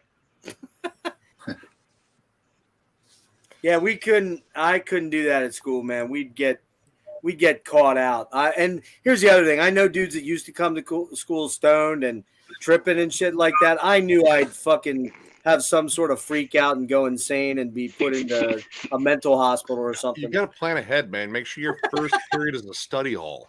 Exactly. And show up late. I couldn't handle that stuff. I still struggle with being high. You've seen me when I was high the one night I couldn't fucking think of skydiving. Really not. I'm high right now. What's it called? Sky jumping. Jumping? No, Flask. skydiving. Flask. He filled his flask. There you That's go. the word I was looking for. Dude, like I looked at my yearbook picture timeline a while ago. Like freshman year, still young. Oh, that's always still dangerous. innocent, still fucking awkward as hell. Sophomore year, fucking hairs kind of died. I got a mushroom fucking necklace on and a goatee and just, hey. You say a mushroom necklace? In other words, dude, I had like it was one of those little like I had like ceramic resin, like a resin cast like mushroom. Oh like shit, a braided dude! piece of like fucking rope. Like I wasn't even hiding it. Yeah, dude. So, in other words, Nick, you were definitely not a pussy hound. Oh no. But my senior year, yeah, just the one glamour shot where you're supposed to dress up. I was rocking a fucking Fear Factory hat and camo shorts. Very nice, very nice. Dude, my salad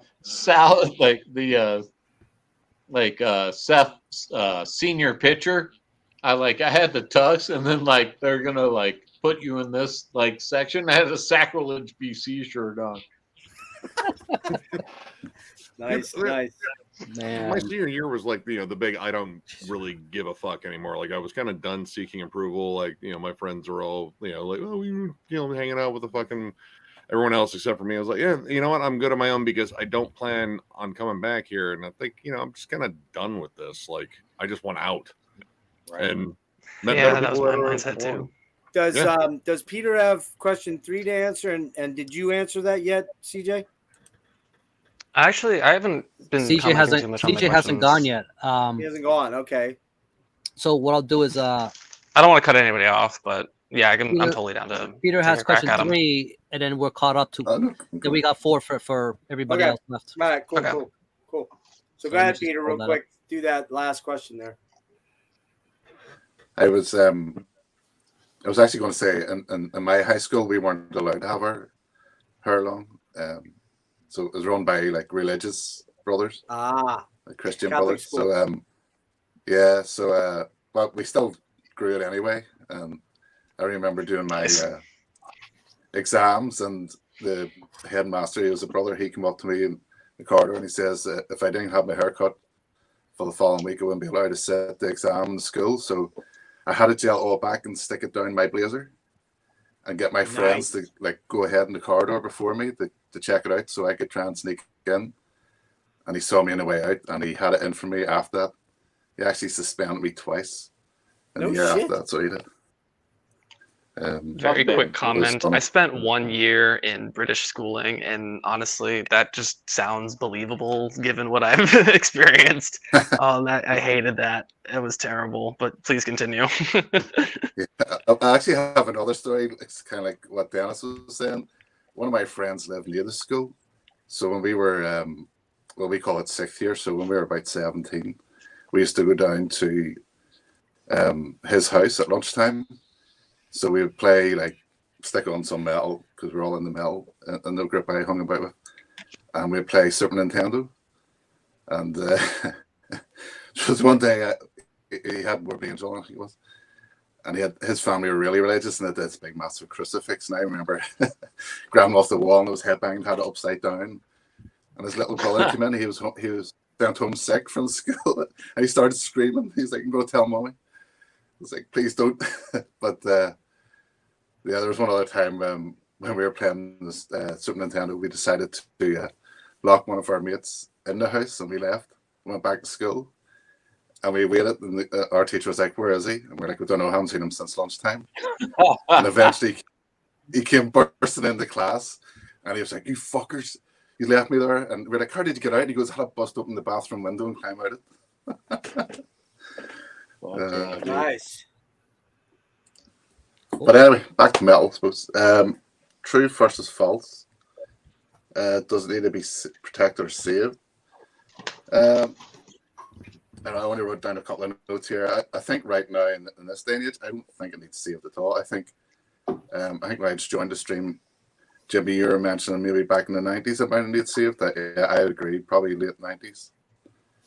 When my youngest brother was getting into music and into metal, he was listening to all the like new metal stuff that I didn't really get. It was way over my head.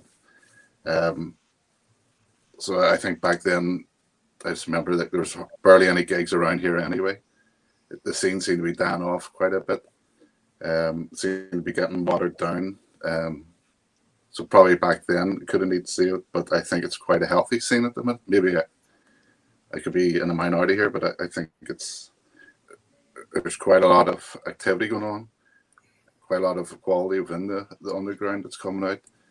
We're seeing more gigs than ever here anyway in Ireland. So protect where it needs protected. I don't know. I'm kind of one of those ones who, when you're listening to the music for so long, you want something new every so often to go along with your traditional stuff that it's never going to change. Black metal, like this is the type of music I like, but it doesn't need to progress. It's fine where it is. I can always go back to the pure black metal stuff, but I do like as well at the same time music that try to add in something a bit different. So we have the likes of Imperial Triumphant's being mentioned. I posted up on Instagram the other day about a couple of albums I thought were quite interesting last year. So that like O'Tonin one at the end of the year, adding all the industrial type stuff to it, and that Mesa album, and then there's that Icens Spire from Glasgow. And again, they're adding in sort of different elements to sort of black metal and quite intelligent. Ashen Spire took my metal album of the year for last year. Oh, did it? Right, yeah. I really like that one. I mean, what band starts off with? I think the first song's about Grenfell Tower in London and the tragedy there. Mm-hmm. I suppose I think what metal probably does need to be wary of is about discouraging people from getting into it. And that's what I suppose we come back to the whole elitist topic and gatekeeping. I mean, like I said earlier, you want new blood coming through all the time to keep the scene healthy and alive and vibrant. But the older guard are going to pass on at some stage. So, and then you talk about all those legacy bands going to retire or whatever at some stage as well. So, they're my brief thoughts on that particular question.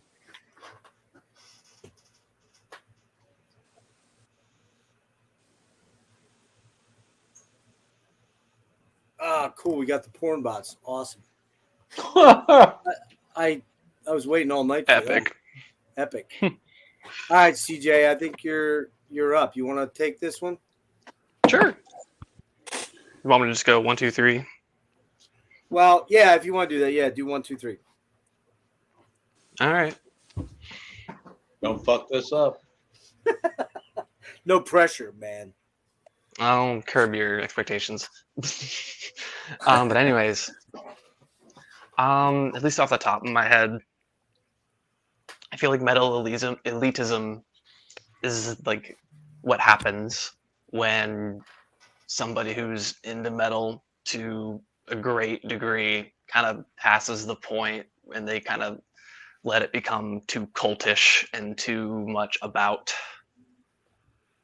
It just gets cultish and weird and all about self-image, and I feel like it reaches this point where it's like you're not into it for like the reasons, like for the music. It feels like they're more invested in the culture than they are the music, and you get a lot of behaviors as a result of that, like gatekeeping, and I feel like just most of like the unhealthy elitist stuff that we see in the scene comes from that kind of mentality. Because I feel like you can't deny that, like, as much as metal is about the music, it's spawned its own culture for better and for worse. And as some, I mean, like, I grew up a metalhead kid, and middle school and high school, it was something I could gravitate to and identify with. It's very liberating and awesome and fun. Like, it was cool. Shit, that stuff made me wanted to play drums, but you know, I feel like sometimes we have a hard time balancing, like, you know, the music that's affected us versus, you know, like the culture and how we talk about it with each other and like just the general discourse with it. So maybe I feel like elitism comes from there in that area, I guess. There you go. There's my off the cuff bit for one. Yeah, I mean, it's a cultural thing. It's a Mhm. it's a club you can join. Cult. I think you nailed it with cult. Is it a cult? Really? Dude, It there's can be. cultish behaviors, like rigid guidelines you must follow to attain the love of the fucking collective. And it's fucking, it is kind of cultish. Okay. But I feel like I've only ever seen that in its absolute worst cases, and I mean, I've only really seen it in person way back in like early high school when 15, 16-year-olds, right? You gotta be immature by nature. But no, I feel like it can get to that point. I've seen it get to that point. But you see that a lot with anything that people are passionate about to any degree, you know, and I mean, it's not necessarily a horrible thing, but no, it is something to watch out for because, like all of you pretty much have mentioned before, like, you know, we don't want young people, people coming into the genre, people who aren't in the know to be deterred. Like, that's the last thing we actually want. You know, we're all a bunch of, you know, weirdos who like to talk about this thing that means so much to us, to each other. Like, of course, we're going to want to like talk to another person and see them get their cool new experiences. Like I have literally done this where I'm like, hey, listen to The Mantle for the first time. It'll blow your mind. And I get to watch someone listen to The Mantle for the first time. It's like, cool. So yeah, I do feel like it is a big thing that, you know, it does matter. Like, you know, I can imagine back at my age when I was like in freshman year of high school and I'm really kind of getting into extreme metal for the first time. I'm like finally crossing that, oh, screaming in music is fine barrier. Like, I don't want someone sitting there telling me to turn around. That kind of sucks. So I guess that kind of answers 1 and 2 at the same time. Because as a result of that, I never wanted to be that person. Like, I did have a group of metalhead friends in high school, and I still have a group of like metalhead and music nerd friends, and like we all talk to each other for the same reasons. We're all just into this because, like, you know, it's moved us, and I naturally don't like to talk, to be to really interact with like elitist metalheads. It's just not fun, so I don't even bother. But yeah, I mean, I don't have a lot of experience with it like firsthand. So the way it's really impacted me is I just kind of know how to be wary of it, and it kind of compels me to help people along if they're interested. I love when people are interested in this stuff. It's like cool. But there are some people that do deter young people from coming in because they're the people that have all the secrets. They know all the bands that you need to know, but not that band. I mean, that's, again, it comes down to subjective taste. That's what we established in the earlier thing. Yeah, the moment you start trying to objectively debate something that is inherently subjective, this is like, I feel like we forget this is art, guys. Like, this is formless and without answer. Like, so, like, let's calm down, guys. Like, you can love something that a lot of people like and hate something that those same people all like. Like, it's fine. That's ridiculous. But in fairness, it is a lot of fun to make fun of my friends for having totally different tastes, right? Like, it's fun, it's cool to poke fun of your friends, but like, you can't take that shit seriously and just post it online. It's kind of dumb. It's great advice. And just as an aside, that there's this band of Moon, and they suck, so stay away from them. Just yeah, he's absolutely right. They're fucking terrible. In fact, I heard they broke up already because all the members are dead.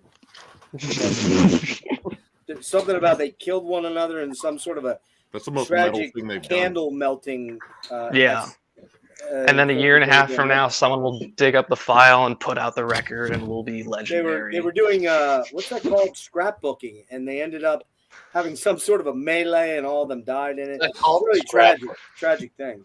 I hear they haven't burned down a single church. Like, that's fucking poser shit right there. Yeah, that's real posers. Not one Uh, church. Aiden would if you told him. Okay. Remember, this is live, so it's going out to all authorities. They can see this. That's fine. Again, what are they doing? Spying in on a metal stream, I guess. Yeah, exactly. But you never know. Zuck is always listening. You said his name out. But Right, so where are we at? Are we on question 4 then? Well, I actually need to do 3 real quick. Oh, 3. Okay. Yeah, you answer 1 and 2 pretty masterfully. Oh, thank you. I appreciate that. I might add. A lot of this is off the cuff rambling, under the influence. So, woo. But anyways, that third question: does metal need to be protected or saved? We got to define that, I guess, because do we? I feel like this question, because like we've seen this question, right? We've seen people protect this or try to steer this in the right direction by whatever those people decide is the right way. I think it comes from a place of like just remembering some of the most. I don't think it needs to be saved. I feel like where it's going and how it's progressing is healthy. I think we are seeing a lot of young innovation, and even as someone who's in a frankly young innovating band, like I'm not into all of that. I don't care for Imperial Triumphant, but I cannot deny that they are doing something unprecedented with that.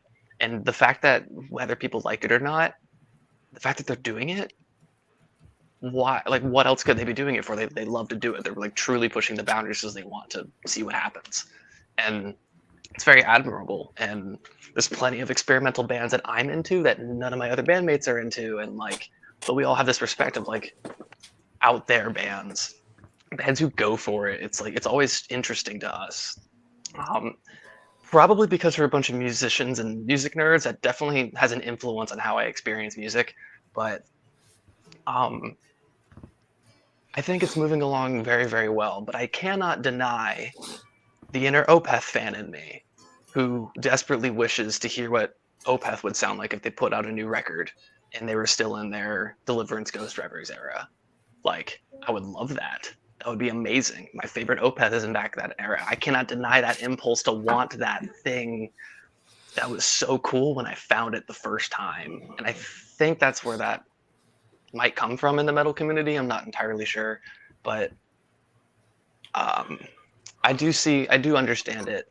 I see both sides of the coin, and maybe you don't want to see this beautiful thing that we all love, right? I mean, even I have like my niche genres. Like I'm mostly in atmospheric black metal, just like that's the one I'm really gravitating on. Like, would I want to see that grow and evolve and not be this thing that I love so much? Like, change can be scary, and that's fine. But at the same time, we can't be stagnant for forever. It's like a necessary thing that I love to see grow. So I don't think it needs to be saved. So I think we're good. There's enough weirdo bands out there doing stupid shit. Awesome. All right. Yeah, you wouldn't have Mr. Bungle and other crazy stuff too. You mentioned other experimental bands and things. Jimmy, you said you're going to drop soon, right? So we'll let you handle the next question first. But I wanted to add one addendum to what you said there, CJ. It's that the Deliverance comparison with Opeth. It's like I think sometimes we vicariously experience that first hit. You know, when we introduce music to new people, you like seeing their first time. You know, kind of go through it. You know, it's like the Mr. Brownstone thing, right? You're chasing that high the first time, and you're always going after it. Exactly. That is true. I think there's definitely something to that. All right. Jesus. So, all right, Jimmy, I'm going to put you up. Batter up. Thanks, guys. Sorry to disrupt the order. I have to jump here pretty quickly because my parents just moved up to Colorado Springs here, where I'm at, from New Orleans, and they're still like in the process of moving, and it's been kind of this whole array of shit. So got to get up early and help them out with some stuff. But I just wanted to, just really quickly address the question: how does YouTube as a platform medical? I think unfortunately, and I think Serge addressed this very well in the first half. And I also wanted to say it was really fun seeing Serge kind of get a little lit up there when he. Yeah, because he's so mellow normally. I know. Yeah, it was that was really fun. Like he just went, "Who the fuck are you to?" But it was fun to see that. But I thought he put this very well, and I would agree that unfortunately the social media as a whole, the platforms really kind of thrive on negativity and thrive. If we're at each other's throats, they're doing well. That's good for them. If we fucking hate each other and we're spreading as much hate as possible. And, I think there's a lot to be said for it's a lot easier to go click on a video for somebody that's shit posting just because you just want to see what, just watch the, it's like slowing down to look at an accident on the road or something like that. You just can't help yourself but kind of do it. And I think, there's something to be said for trying to do your best to not contribute to that. And, but luckily I think, from my perspective, maybe it's just that I've sort of ignored it or I just haven't really seen a whole lot of it. What I can say is that, this community that, everybody here has built and all the guys that aren't on here, and there's many, many people that we can mention, I think has been a statement against all that sort of thought. It's been sort of a, from my perspective, a coming together of a lot of great people that have a lot of great, interesting things to talk about, interests that we all share, and also sort of like an expression of the self.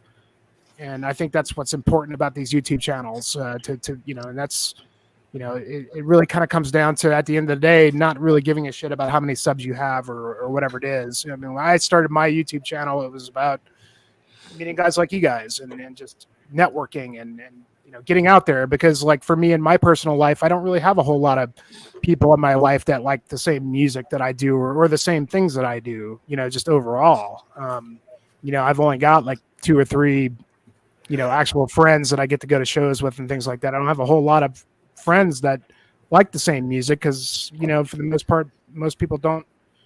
I don't know if I've ever really had that in my life. I've always, that's what I was going back to what I was talking about. Like, in my experience, when I was coming up was just, when you met a metalhead, it was like, man, boom, we've got something in common. This is something that's, kind of rare in a way. So, in saying that, fuck the elitism, who gives a shit? I certainly don't. I agree that it's probably, it's nice to see that in this world of social media where it's almost encouraged to be negative about shit and it's encouraged to hate the other person. I think that we are standing outside of that, and we've all kind of come together. And I just wanted to say a cheers to you guys and Happy New Year. And thank you for including me, and thank you for an amazing year. I even got to hang out with Devin at the Death Fest and Nick, and even when we didn't get to hang long enough, but that's amazing, man. We've never done that if we wouldn't have been here and met each other and stuff. So again, I thank all you guys. I hope the best for all your channels. I think everybody's really doing great so far. And I think this thing's just going to keep growing and growing. So cheers, you guys, to a new year. And again, let's keep it going. All right, Jimmy, love you, buddy. Thank you so much for hanging tight and joining us. And hope you don't have to get up too early. What time is it out your way? 12? It's almost midnight, so I got to get up about 6. So yeah. So it's just kind of the way it's been lately. But again, cheers, you guys. Love you guys. Y'all keep it going. Love you too, buddy. Thanks for coming, man. We'll be in touch. And right on. All right, man. All right. All right. And then there were 8. Oh, it's perfect. So Devin's in position. Oh, 'cause I'll I give him think that one a that- 6. What's that? I mean, I wasn't pushing that hard on that one. Who's first? Devin? Yeah. Yep. How can it encourage us? So, like Jimmy said, well, let me say, well, everyone can comment their own bullshit when they're behind a keyboard and be a warrior, like that fucking loser. But again, I think most of the time it's usually a good thing because, like, we find out about other bands on different people's channel, and you talk to people and meet people that you become friends with, and then you meet Jeff. But then, besides that, it's mostly good, but there's not really much negative to it. But like, I think it was part 1. You said negative videos definitely get more attention for some odd reason. It makes no sense if you could say, "Oh, here's a bunch of awesome bands to check out."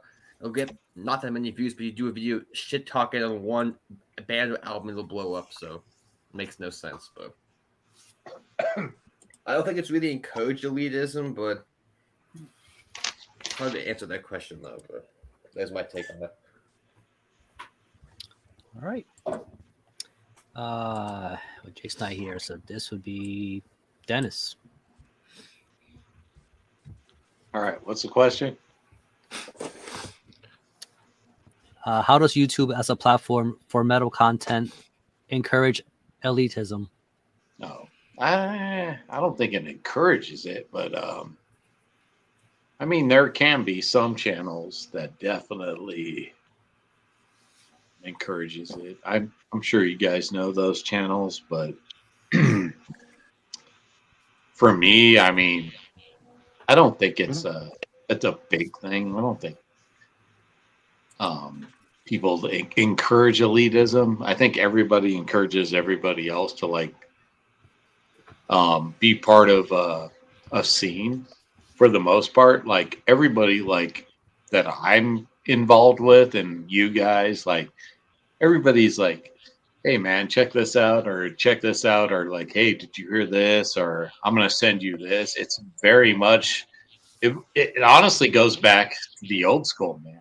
It goes back to tape trading. Yeah. It goes back and not exactly tape trading, but like on the internet, like check this out or check this out, or hey, did you hear this, or check this out, my buddy played in this band. Like it's very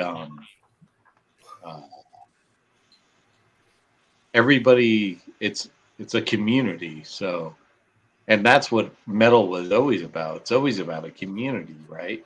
It's always about hey man, like this is us and this is them.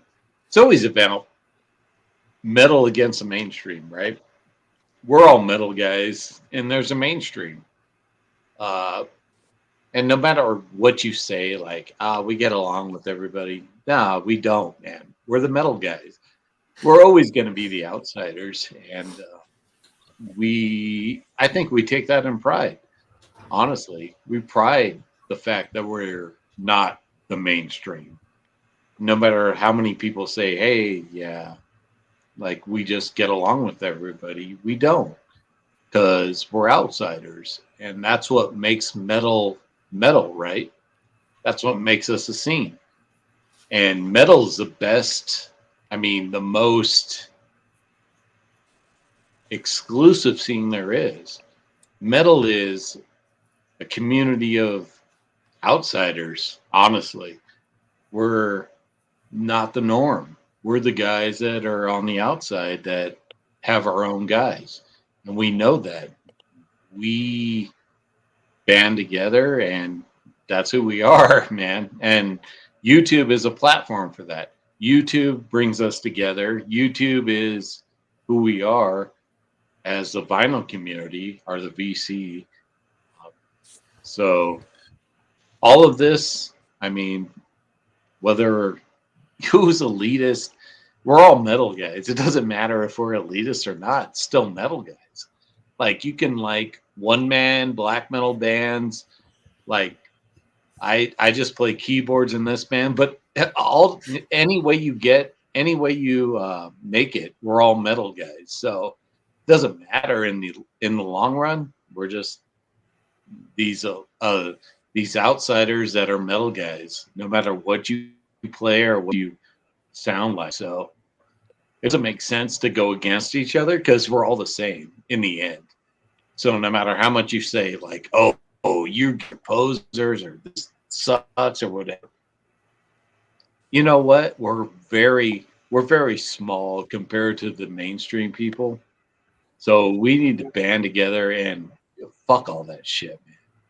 I'm gonna say it right here. Like, we just need to band together and just be who we are, because as metal guys, we're just who we are. So we need to stop all that fucking bullshit about, like, oh, you guys suck. You don't like this. You don't like that. Who fucking cares, man? In the long run, it's just metal, right? Whatever it is, it's just metal. So, I mean, that's my spin on it. I mean, if somebody wants to call me out for calling Pantera, I don't like Pantera, I don't care, man.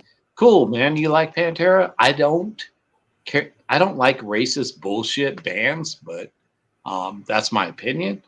You can like it. I don't give a shit, man. But it's metal, so you're still like part of the scene. It is what it is. So that's my take on it. We who said somebody? Oh, Dennis said, yeah, we all get along with one another in the metal scene, especially Jeff. He gets along with everybody. He's a big sweetheart, really. He is. I like that guy, Jeff. You're gonna send me that $20 you paid me to say that, though, right? I mean, he's definitely a mover and a shaker, hypothetically, or something. We'll discuss that offline, sir. That's as we always do. Wink, wink, nudge, nudge. Say no more frauding. Does she go? Huh? Is she a goer? Wink, wink, nudge, nudge. Say no more. Oh shit! All right, who's next? What did I do with my drink? Peter. Okay. I suppose I'm quite unique in this group, and that I don't have a YouTube channel, so yeah. But you watch a lot, right? It's just pardon? But you watch a lot, right? Yeah, I watch a good bit, yeah. But yeah, I think it's just a medium. It's the people behind it that would encourage the elitism, like it's been mentioned before. And it's like for me, it's like any other social media. I have friends who complain about Twitter all the time, and I just think, asking them, well, why do you still use it then? Just don't go on it, you know? Or just scroll past whatever it's in might trigger you or annoy you. And it's the same with, I suppose, the YouTube community. I subscribe to those channels that I like, that for the most part are positive about metal, about sharing new bands and music, or even older bands like Dennis was saying there. It's kind of like the modern equivalent of tape trading. I thought that was a good analogy. And for me, my own experiences of following all these guys is that it is a community.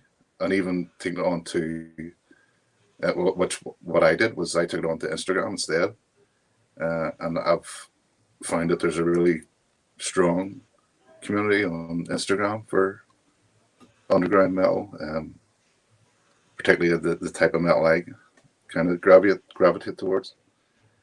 I suppose for me, the only thing I suppose is the question you could probably pose: is there a risk of it becoming too homogenous? Really, some of the think.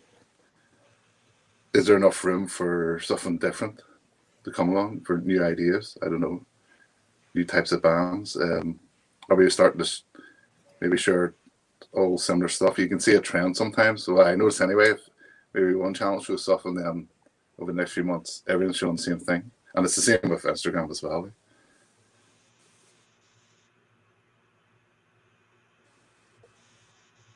I know that was a bit of a tangent, that question.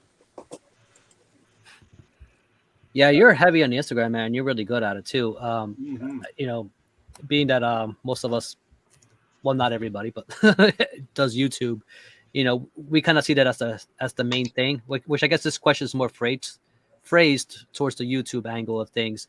But I know when I answer this question, I try to make a point that the other social media platforms, I even included Facebook, even though I don't have an account, but I know that's have to recognize that's another huge arena.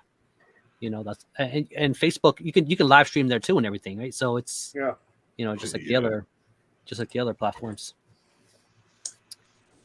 All right, All right. CJ.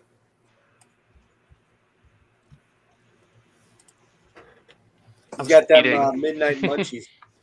Yeah, I didn't want to. I wouldn't want you guys to hear that. Okay. So I'm definitely coming at this question not as like I mean I have a channel. I kind of half use it, so I'm not really coming at this question from the angle of a YouTuber. But as somebody who actually kind of had a lot to thank to YouTube for my metal journey, I might have an interesting perspective on this. So I feel like it encourages elitism in the exact same way that it encourages everything else about it, in the way that social media does. Like every little corner about metal is up on the internet, like the good, the bad, and everything in between. So when people get into these echo chambers, you go onto the internet and you start seeing people saying the same things you are, just kind of makes those ideas stronger. So in a way, yeah, YouTube, I can absolutely encourage elitism because that's what the internet does. It's really, really good at telling us what we want to know. But at the same time, there's also a great power and a great good in the internet and YouTube as an extension. Like a big part of like my discovering bands was getting into a couple like metal review YouTubers, and then like following the rabbit hole of like a record I'm listening to on my computer, and like the YouTube sidebar has like 20 suggestions of albums that actually kind of they're in that universe at least, right? Because like up at that point I'm like, I don't even understand the differences between the genres. So like computer does a better job of it. At least at that moment. So like I was just going down rabbit holes of like YouTube recommendations and running into different bands that sounded like something that really, really caught my ear, or then I would hop onto a couple YouTube channels that I was following and they would talk about something that really, really, really moved them. And I'm like, okay, well, if it moved this guy, then it's got to be worth, right? It's like, it is just as good as at promoting positive discourse about metal and us talking to each other as it could be bad. Like a lot of you guys said before, like it's really, really easy to promote eye-catching, controversial, hot take, and like negative shit in general. Like it works, and we can have a whole debate, a cultural debate about why that is the case. But like, right, that's the environment that this lives in. So I do find it very, very very encouraging that there is a active community of people who I feel like are doing this because they like to do it. We want to just talk about metal and hang out and have a good time and show each other shit that means a lot to us, and like that's super valuable that we're just doing it because we want to do it. And obviously like a lot of you guys are way more involved than I am, but I mean I feel like I see the effects of it and it's awesome. And I'm like glad to know you guys even to this degree. And it's really cool. It feels like I can just have a bunch of metal friends I can hop on and talk with, and like that's an amazing thing. But on the same side of the coin, it's really good at sucking you into those like crazy hot take videos and stuff like that. So I feel like in a way it's kind of both, but regardless, it's pretty cool that we can get together and talk about music, the way that we want to. It does kind of have like a fuck you, we're gonna do whatever we want kind of vibe to it.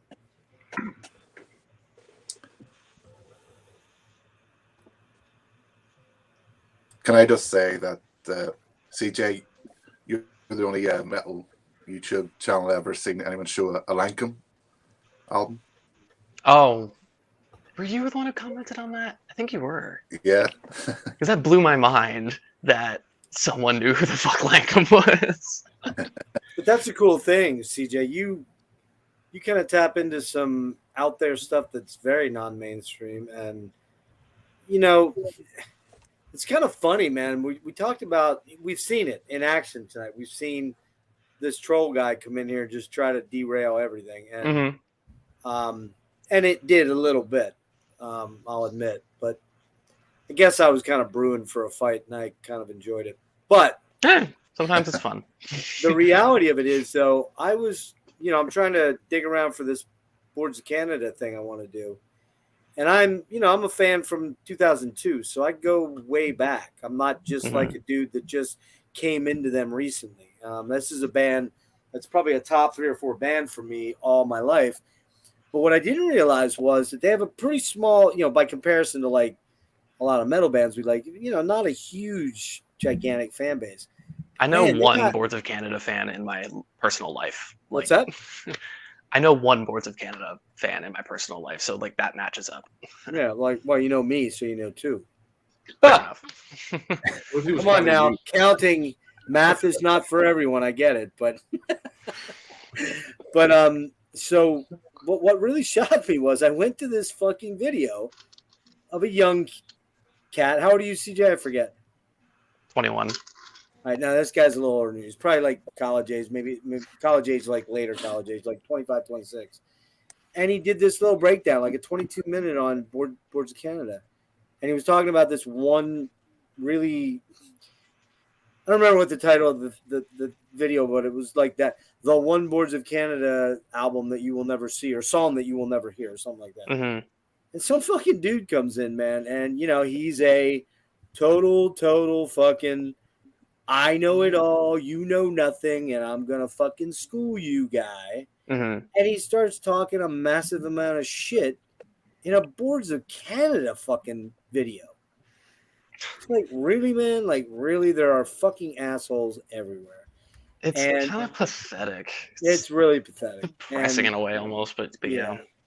And I think it's just a symptom of life. There are assholes out there, and if you let them bother you, which generally I don't, man. Like, if people come into my live streams and say stupid shit, I just either block them or else I just... Yeah, I've seen you do it before. Like, but I know tonight, you don't fuck with it, but I mean, there's nothing... I feel like it's a different situation if you're kind of like willing to take on the fight.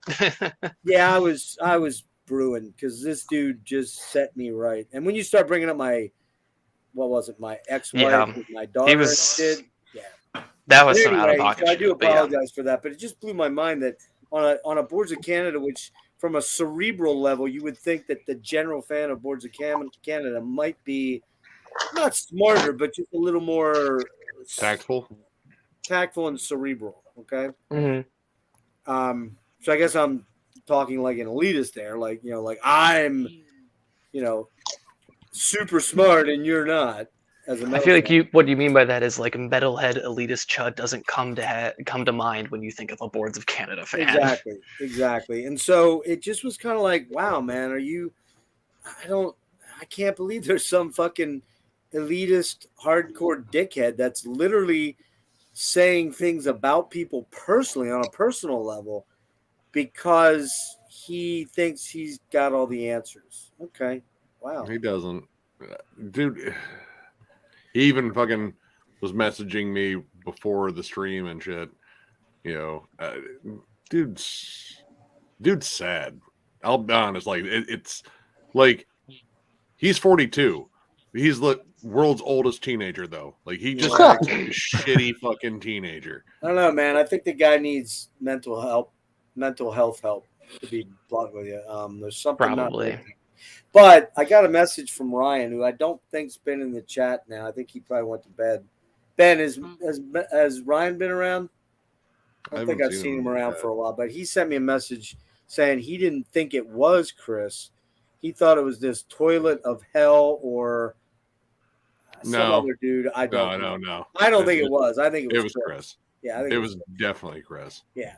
And I think what bothered him is that I called him out on his own live stream that he did last night. Didn't get fucking evil or threatening. I just said, come to the chat and I'll destroy you. And I don't know. I'll I throw mean, it that out. was a bit of an invitation. I'll throw it out to all you guys. Did I or didn't I destroy him? I felt like I destroyed him pretty well. He kind of self-destructed because you got under his skin like right away. Hey, And remember, honestly, when I saw Wyatt's video where he lambasted him because he was talking shit about him, yeah, that's why. That's it. That's his origin story because he deleted his channel after that. And then he came back and I'm much more harder edge and I don't listen to blah blah blah anymore. Man, Wyatt, yeah, this, because Wyatt he bullied you eviscerated him. into being what you want to be.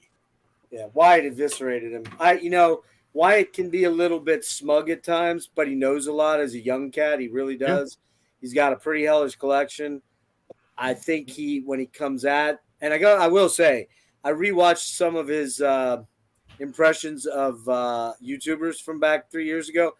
Gotta say, some of it's pretty fucking hilarious. It just is.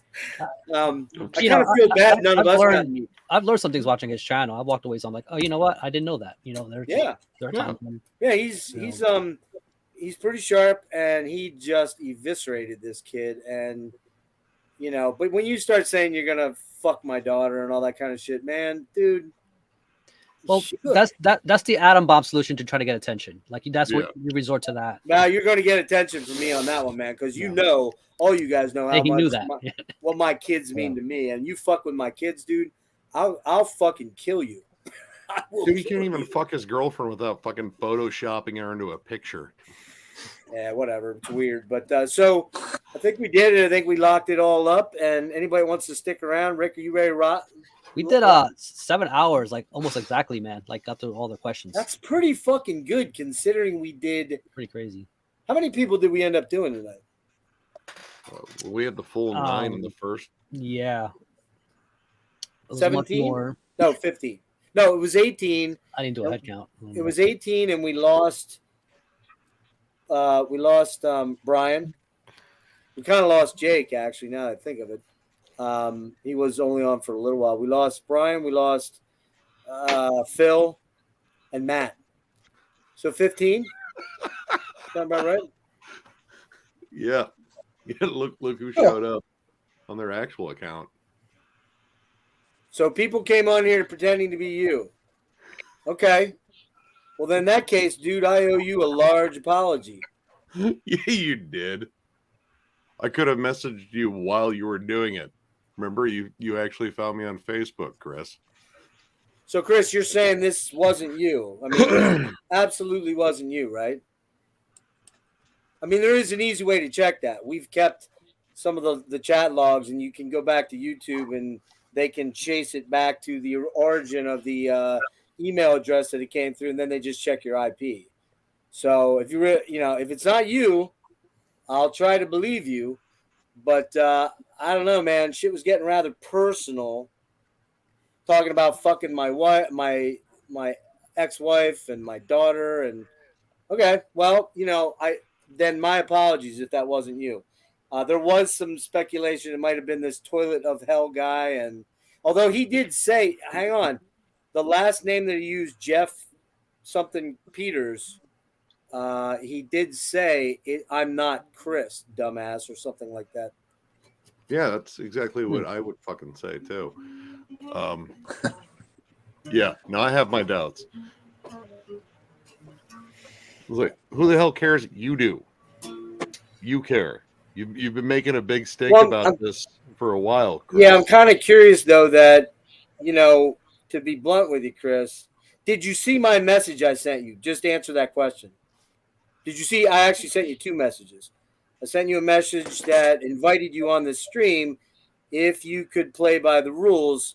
It sat there for about 6 hours, and then I learned about the whole Wyatt thing and wishing death upon Wyatt and taking his albums and whatnot. And then you 2 had your thing, and I was like, yeah, maybe we shouldn't do that. So you didn't see them. You didn't see either of the messages, like the one that I put on last night.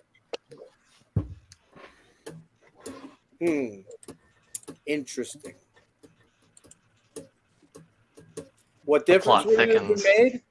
Well, I don't know. Threatening to, go to the cops, get your girlfriend that's a cop to shut our channels down and then to fuck my daughter and tasting my mother and shit like that on a chat that's public that we It's have a the record. answering a question with a question. Those are always Yeah, fun. you answered that question with a question. So, did you see my messages? Like you care. Yeah, it sounds a lot like it was you earlier, dude. Yeah. You let us under your skin. You did. Now we live there rent free. See, that's what this guy was saying. Pathetic. So, look, dude, I told you, you want to come on and debate me, you want to go head to head, I'm all about it. I don't fuck around. In a stream about gatekeeping and metal elitists. Yeah, we can do that, or we can talk about how you're Damian Peters on Facebook and you're married, but the last video that you did where you did the background was not complete. You said my girlfriend is doing X, Y, and Z. So are you married? Do you have a girlfriend? Are you like what's the story? Why are you Damian when your name's Chris? I'm just curious. Yeah. Honesty seems to be a bit of an issue here. All right. Well, interesting that you showed up at the very end of things. Kind of on a real account. What's that? On a real account, anyway. Well, that's true. It is your real account. That's cool. So, anyways, anybody wants to bail? I don't know if did Kellen bail out. Is he done? I don't know. I know he went. I'm here. I'll You're be here? right back. Yeah. So, anybody wants to bail out? Rick, are you ready to call it a night, or? I'm ready when you guys are, man. So I'm hosting. So whatever you I guys mean, want I'll to do. hang for a little bit. We can just get into general bullshitting, or we can call it. It's up to you guys. I have a question for Peter, though. Is that a decapitated tour poster? Who'd you see them with? On the top? Yeah. Yeah, that I got that signed by the band. I got mentioned this before. In 2003 I was invited to the Era Christmas party in Nottingham as a VIP guest because I was in their top 10 store users. So they invited me over to Nottingham and got to meet loads of bands. We got that one signed, and then below it is Suicide.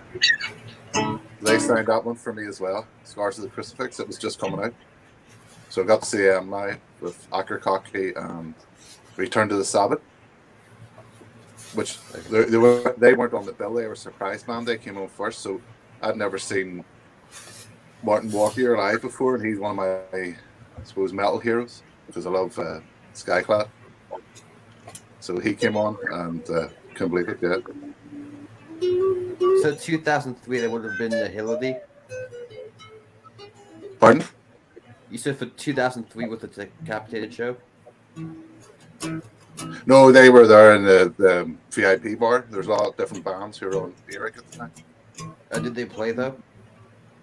No. Okay. Not that night. So they get Well, no, Ryan. Sorry about that, Peter. Go ahead. Finish. No, I did get to see him before the obviously the tragedy with the bus crash. So. Oh, you did? Yeah. What year was that? How long ago was that? 90 something? No, 2005 was it? Which one? Organic hallucinosis? That's 2006. Yeah. I think the bus crash was 07.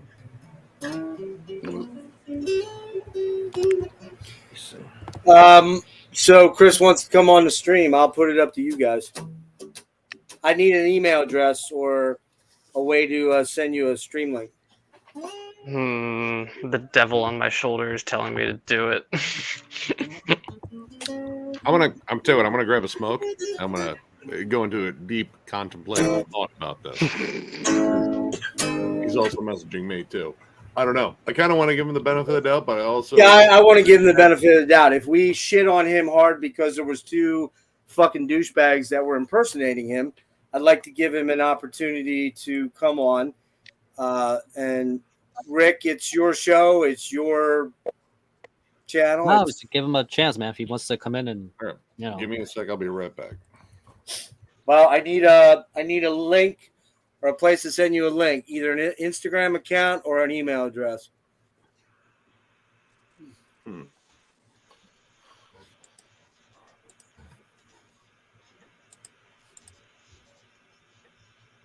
Okay, well, give me an email address or an Instagram account, and we'll send you a link.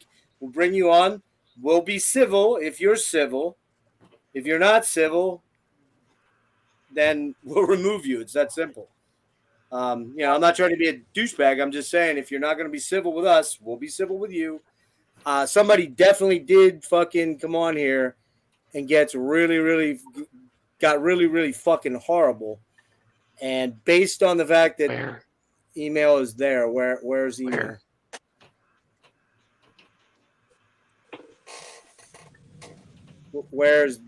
It's there. Under Music of Destruction or what? I don't see one. Okay, now I'm getting weird vibes. Email's there. Yeah, I don't know where. This should be like he asked to come on stream, and now we're like, yeah, do it. I'm cool, but you got to let me know how to get in contact. It either has to be. Yeah, he's saying it's in the chat. Where? I don't see it.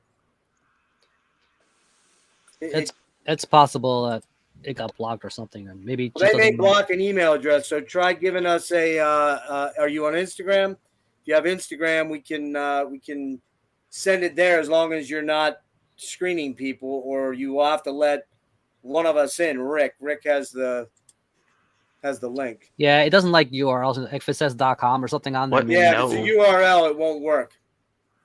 What the? I don't know, guys. Well, we'll see. I mean, let's be honest here. If it's something going on, Yeah. there's. All right,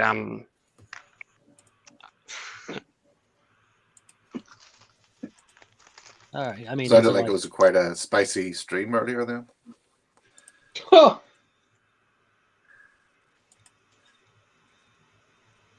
Yep.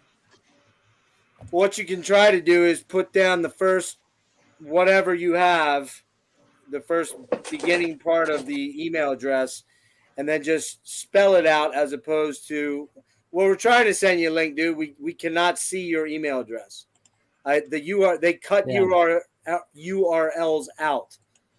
So you have to actually put something like, say it's Music of Destruction, spell out the word @ and then say whether it's Gmail or Yahoo or Hotmail or whatever.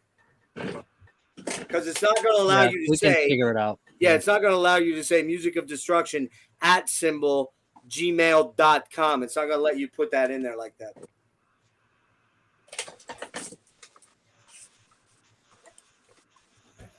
You keep saying that. It's not there. I'll prove it to you.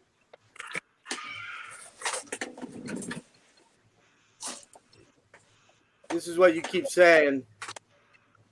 This is what I see.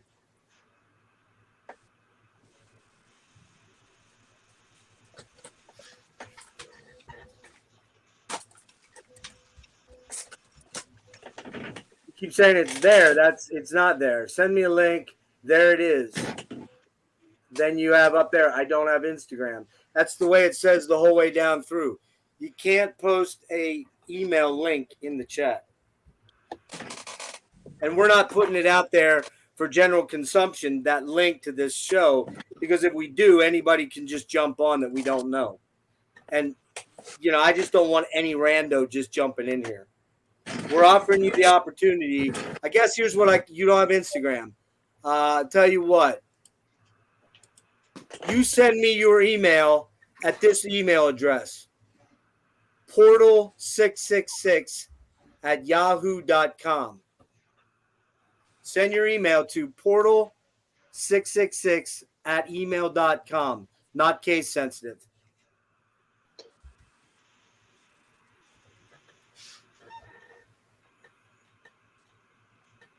All right. So now we play the waiting game. Yeah, see, that's what I was saying. Do what Rick just did right there with your email address. It's not that hard. Repeat, not case sensitive.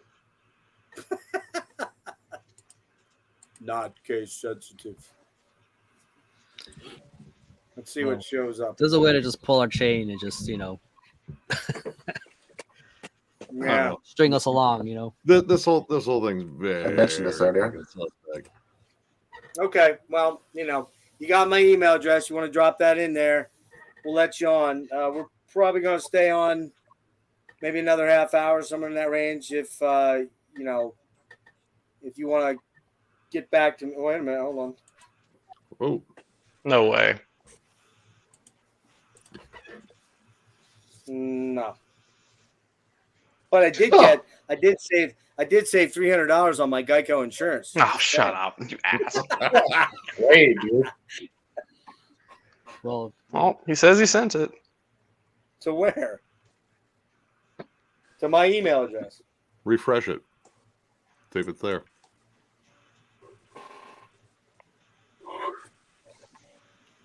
I mean, we were just talking about how, you know, people thrive on negative reactions and shit like that. It's kind of like we summon them. Yeah, it's like we summoned them. Yeah, yeah. I'll try it again here, man. What, Rick, where's the... Yeah, it's PORTAL 666 @yahoo.com. I'm not getting anything from you, bro. I'm not making it up. I don't want... Hold on. Yeah, I don't know about that one. Well, I don't care about that. I just don't want one email that this is just a catch-all email for me. I don't use it for much, but I don't know if you can see. Oh no, you can't see it. So I just refreshed it, dude. There's a. There it is. Is that it? No, that's Amazon. No way. Oh, come on. Quit doing that. I did get this. I just got this glitter grout additive. If anybody's interested. All right, hold on. He gave me his Gmail. Oh, he gave it to you in your. Yeah, I'll put it in the private chat. All right. Jesus fuck. Really? Who the fuck is this guy? Who cares? Yeah. Well, hang on. I shredded him in chat earlier. We kicked 5 different things out, so I want to see. Stick around, Dennis. This could be interesting. But yeah, he claims it's not him. We don't know that. I think I spelled that all right. No, wait, hold on. I didn't. Hold on. Fuck. I forgot a letter. You fuck it up. Yeah.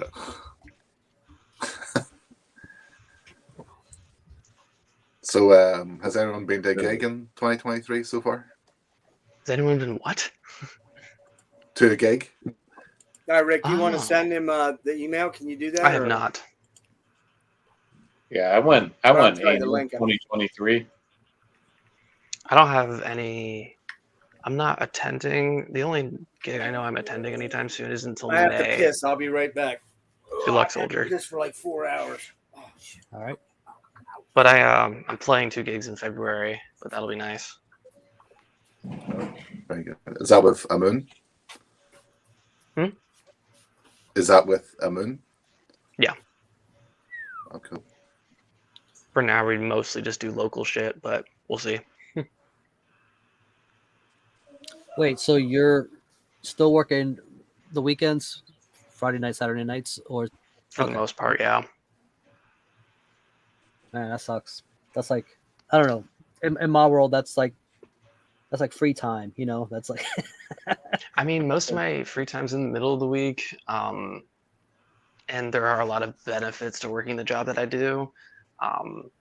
But like, I mean, my life doesn't really revolve around weekends so much. I mean, most of the people in my life don't necessarily have a like a Monday through Friday kind of schedule. So for now, it's fine. But I like my job too much to quit it for something else.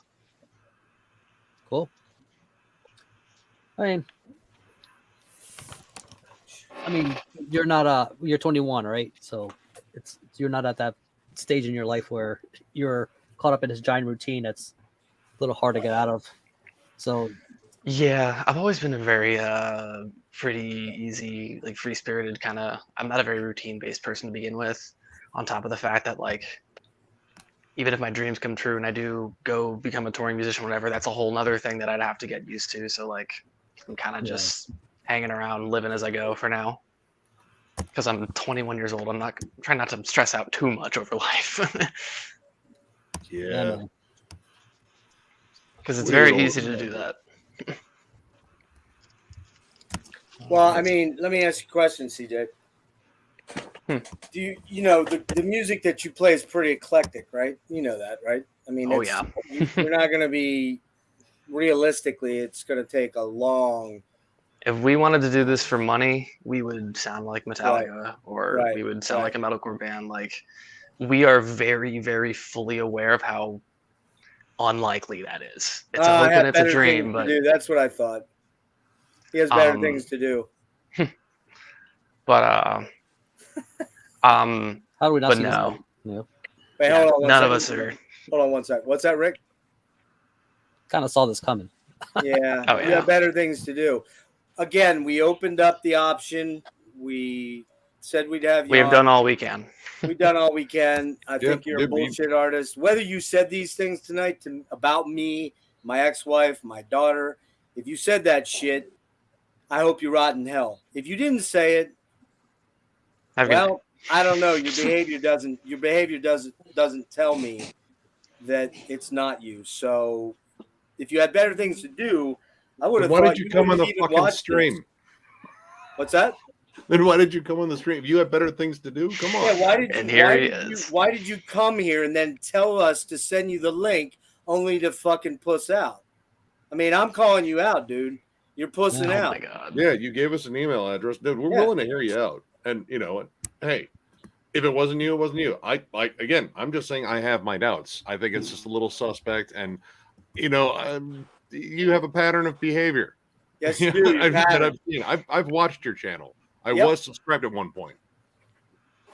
Yep, and we saw the bullshit you did with Wyatt, and Wyatt, quite frankly, cleaned your clock, bro. He cleaned your clock, and you know that's the main reason I rescinded my original invitation to you in the first place, because I was like, man, this guy is not going to be able to abide by the rules that everyone else went by. So if it wasn't you, my apologies. I'm pretty much 60-40. It was you. Actually, now I'm probably like 75-25. Because you're showing me, you're here now saying, why would I waste my time? But you're here now. And you wanted to come on, but now you don't want to come on because you have better things to do. All right, well, it's almost 3 o'clock in the morning. You want to just boot him? Go do them. Go do what you got to do. Regardless I'm of not what going to waste happens, my man. time. I'm not going to waste my time making videos about you. Watch or- your stream, You I'm can't gonna reason make with up stupid. minds. Just What's boot that, him. dude? I think You can't reason with stupid.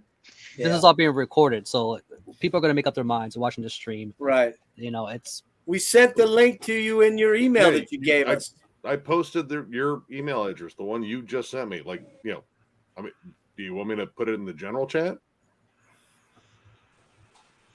I mean, I'll double check. Let me double check, make sure I spelled it right. I'm gonna double check. That'll remove all doubt. Yeah. At Gmail. Yeah, I spelled it right. Say it out loud. Morbituous@gmail.com. There you go. Guys, Morbituous I at think Gmail. this is pretty. I Rick, think is this is pretty that cut and where you dry. sent it Just to? Did you send it to that, Rick? You want to double check what you sent? Where you sent it to? Wait, who, me? Yeah, did you send the link? Rick? Send the link. Oh, I thought you sent the link to him. Oh, Jesus Christ. No, we Hold thought on. you sent the link. I don't have the link to him. Okay, Do you well, want me, I mean, I can. you can send it, Nick. You send it. All right, fine. I'll just send it. All right. Sorry, Rick. I said. I send don't have you his the actual link. email. I don't know what it is. No, I put it Well, in the we- private chat. Put it in the private chat, dude. I think All right, Rick all right, missed, there was I think some Rick confusion missed there. that Hold on. 5-minute sequence. I'm of like time. confused. Like, what are you guys talking That's all right. Let Rick.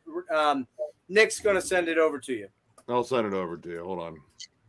He's sending it. Nick is sending it right now. We had a misunderstanding on who was sending the link.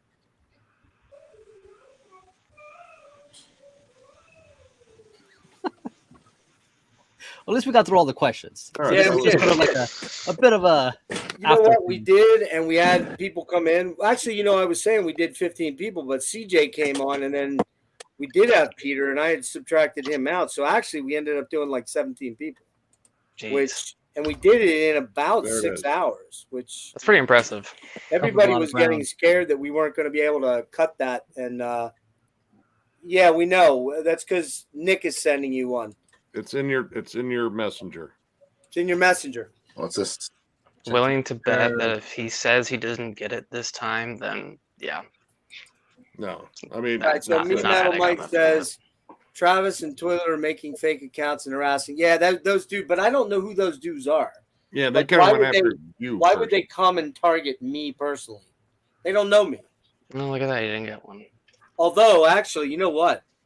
Now that I think about when they first came in, it started with them going after Mike and Ben. Huh. I can't type in the general chat. Just tell him it is in his. It's in your messenger. It's in your It's messenger. In your Facebook Messenger.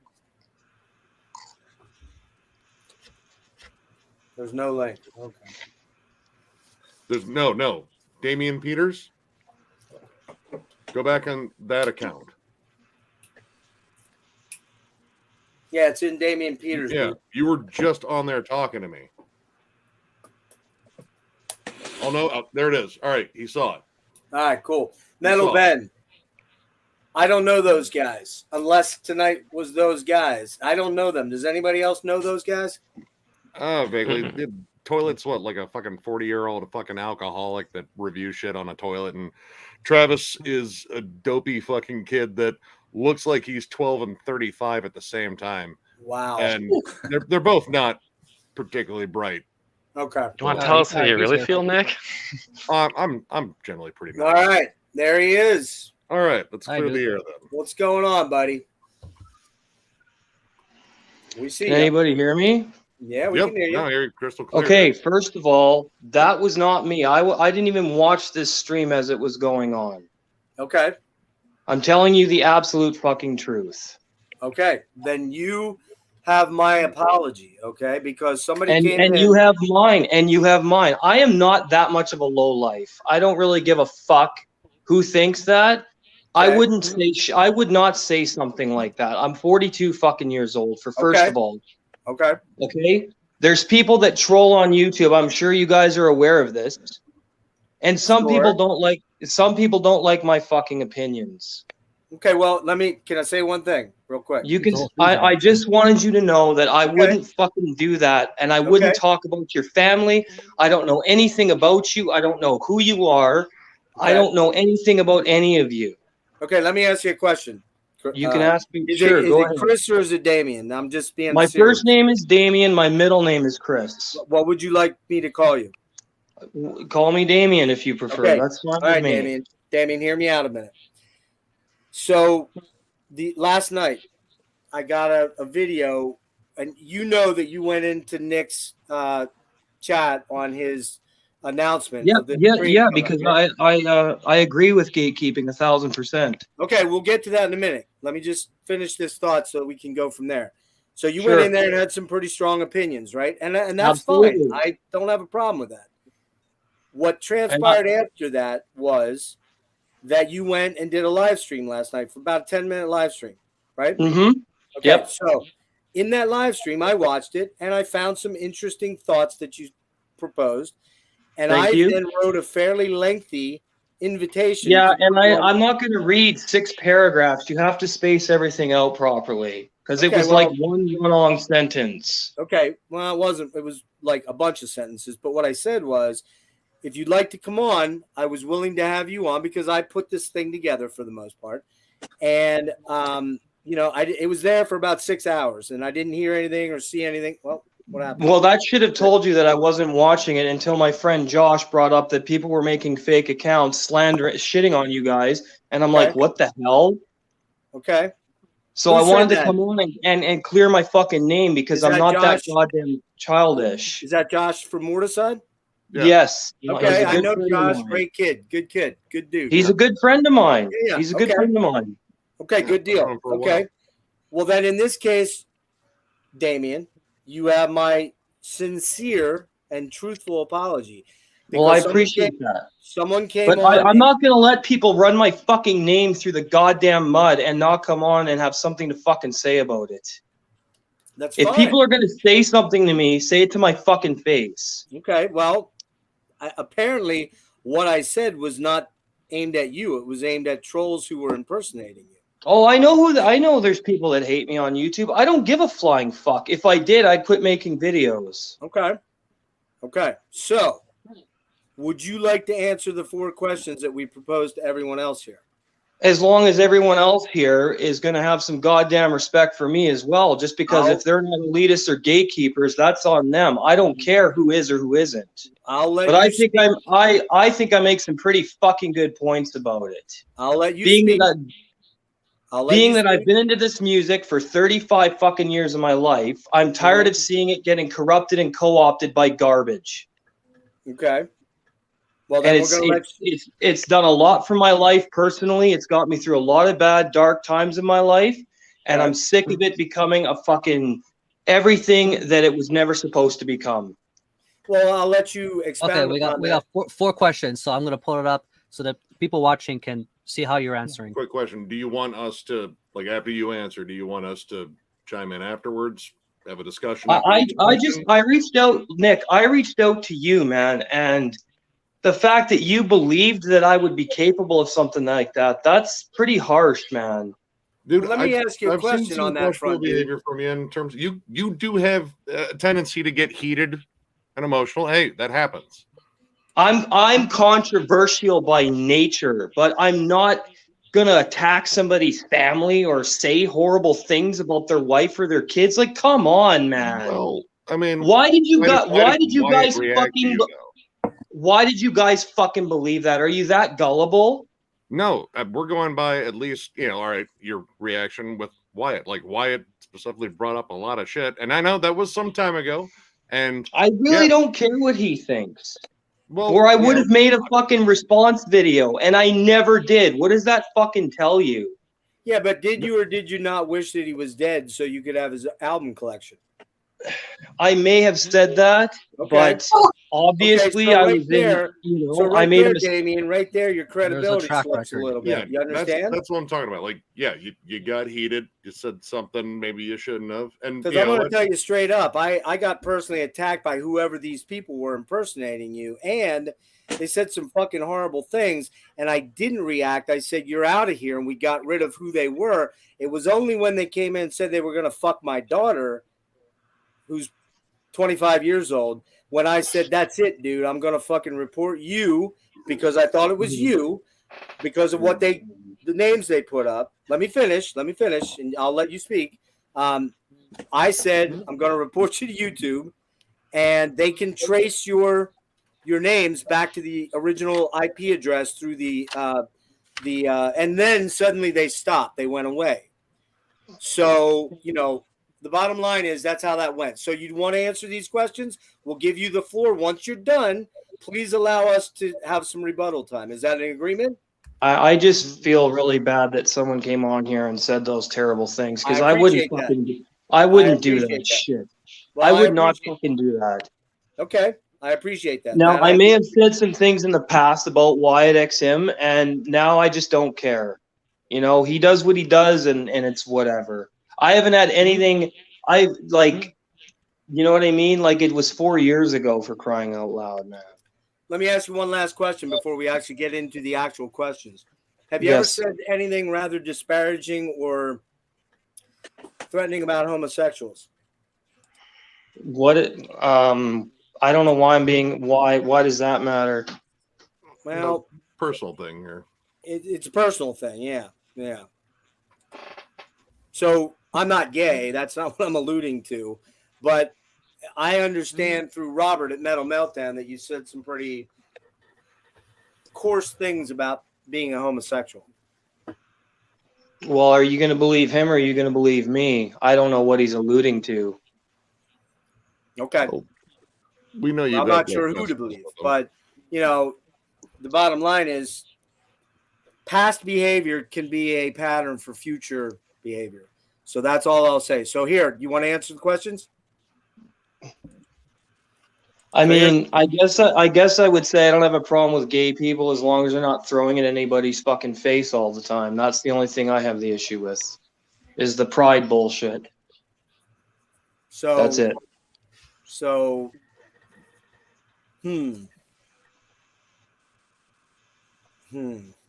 Definitely not. I'm not a leftist, and I'm not a right. I'm an anarchist. So I hate all forms of government and all agendas and everything to do with politics. Let me ask you this. Yes. As an anarchist, and in case people don't know what anarchy actually means, because a lot of people don't, it means an absence of central power or rulerarchy. are you a That's what it nihilist? really Are you a means. nihilist? No, absolutely not. Okay, so you don't hate all forms of life and hate people and want everybody. I don't hate all forms of life, no, but I'm not a fan of a lot of people. I can tell you that. Well, I think we could all say that at some points. Chris, if you want to jump in here, you can jump back in. So here's the question: what is your personal definition of mental elitism? You're on the spotlight. I think metal elitism represents high standards, and I think it represents. I think you have to have the connection to the music and be real about how it makes you feel and what you feel from the artist, and vice versa. I don't think you should shit on people for what they like. I never said that. I don't advocate it. I am pretty hard on people who like deathcore and slam. However, I can be pretty harsh about it. But I don't ever attack somebody directly. I might shit on the band, but I'm not going to shit on a person for what they like. No, absolutely not. Because I understand that people will listen to different things and they'll get into different things in their own time, and maybe they'll get into the more extreme stuff later. I know that gateway bands do serve a purpose. But I think elitism is necessary because it holds metal accountable. And to me, it's not really about how many records you sell or who's. It's not entertainment. It's a feeling, it's emotion, it's passion, it's conviction.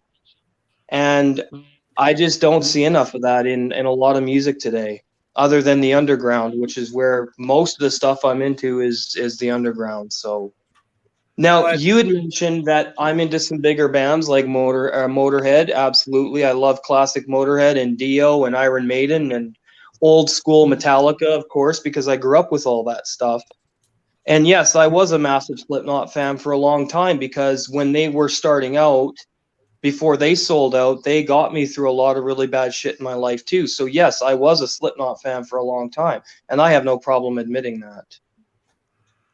Okay. But as soon as I saw them going in the direction that I thought was abandoning everything that they started out as, I completely dropped them.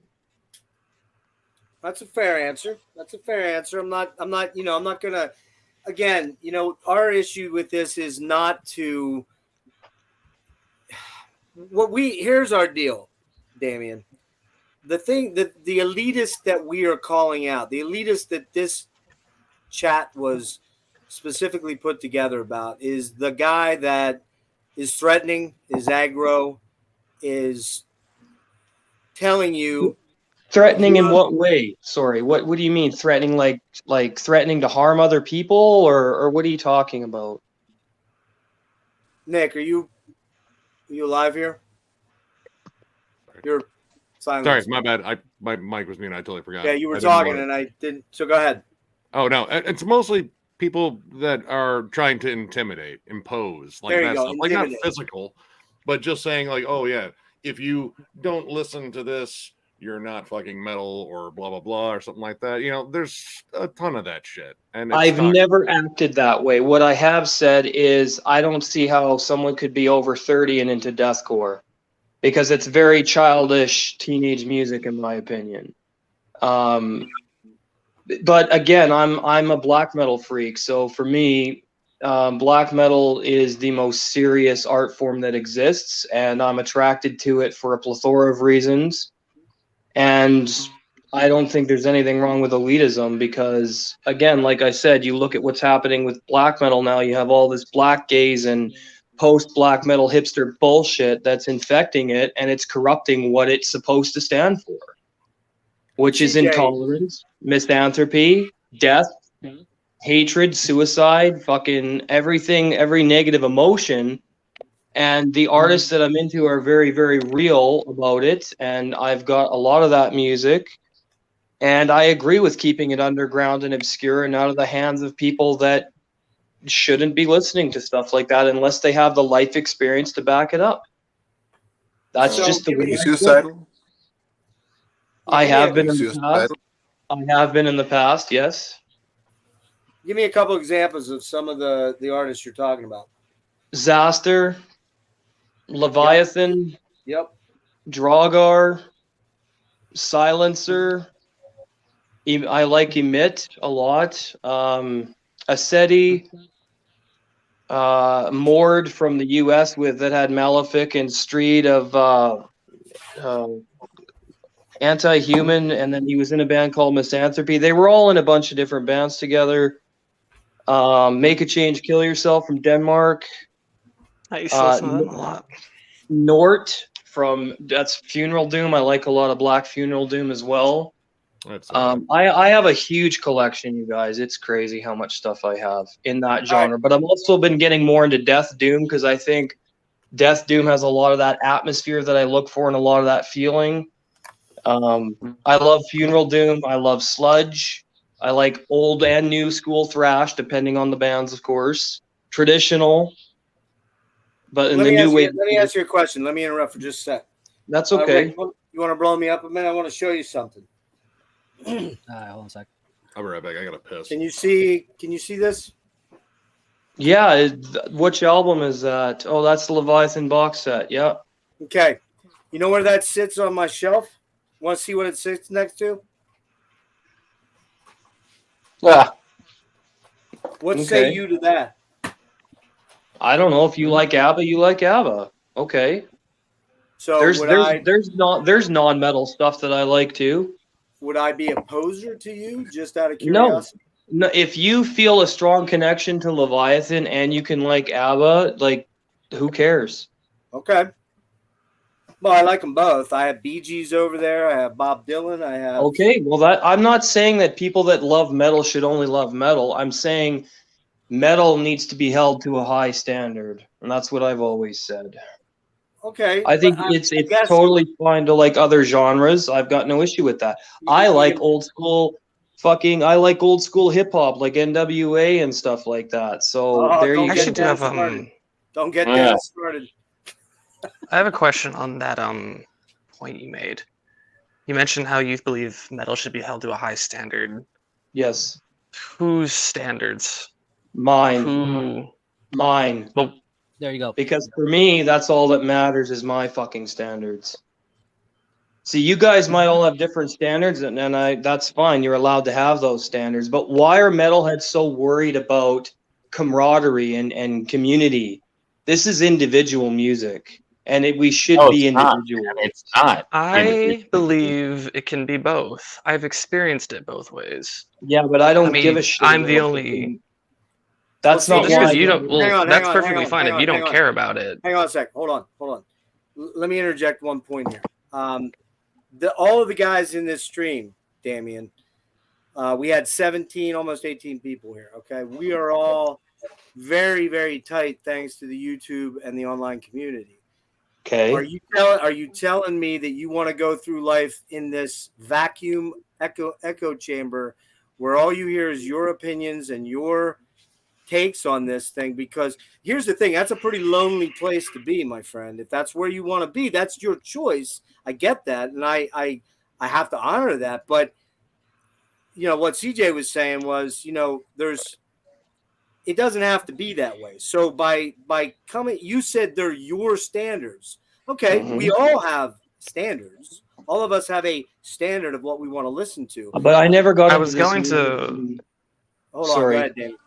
I was going to finish a point. I never got into this music to be part of anything. It was calling me, and I've had such strong. I don't know, man. I have some friends, but I don't need a lot of people in my life. When did you dip out on Slipknot out of curiosity? Well, I started to notice a decline right after Paul Gray died, a big decline. That's pretty far into their career, right? Yeah, that was in 2010. Yeah. And at that point, they're probably playing fairly large arenas, right? Well, it wasn't about the crowd sizes or the level of success. It was about them toning down their sound to the point where now they sound like a fucking pop band. If you look at the self-titled in Iowa and how deadly those records are, and then you go back and then you go to what they're doing now, it's night and day. They're not angry. They're not angry. They're not angry anymore. There's no fire left. It's just going through the motions to get a fucking paycheck. Well, Damien, you're 42. You said? Yes. Do you have the Yes. same level of energy at 42 that you had at 22? I do, because I take care of myself. Wow, I'm shocked. Well, I mean, I'm talking about like the 57. rate. I don't. Yeah, like I mean, all right. When I was in my 20s, yeah, I was young, pissed off, fucking drunk and high a lot too. But yeah, like the energy is definitely different. Like no offense, CJ, I know your youth disgusts me and all, but when you're younger, like you have this fucking fire in you. It's like you're more like fuck you, I don't give a shit. Like when you get older, like because you're close to my age, I'm 44.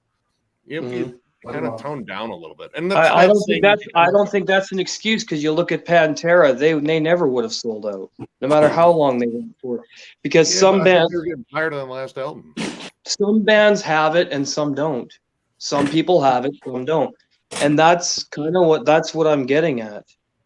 CJ had a question that we interrupted him on. Let CJ finish your thought. I'm sorry. Oh, now I gotta remember it. Jesus. Fucking hang on a sec, Damien. It's okay. Analog, you want to say something there, sir? No, I'm good. You good? Okay. Rick, how about you?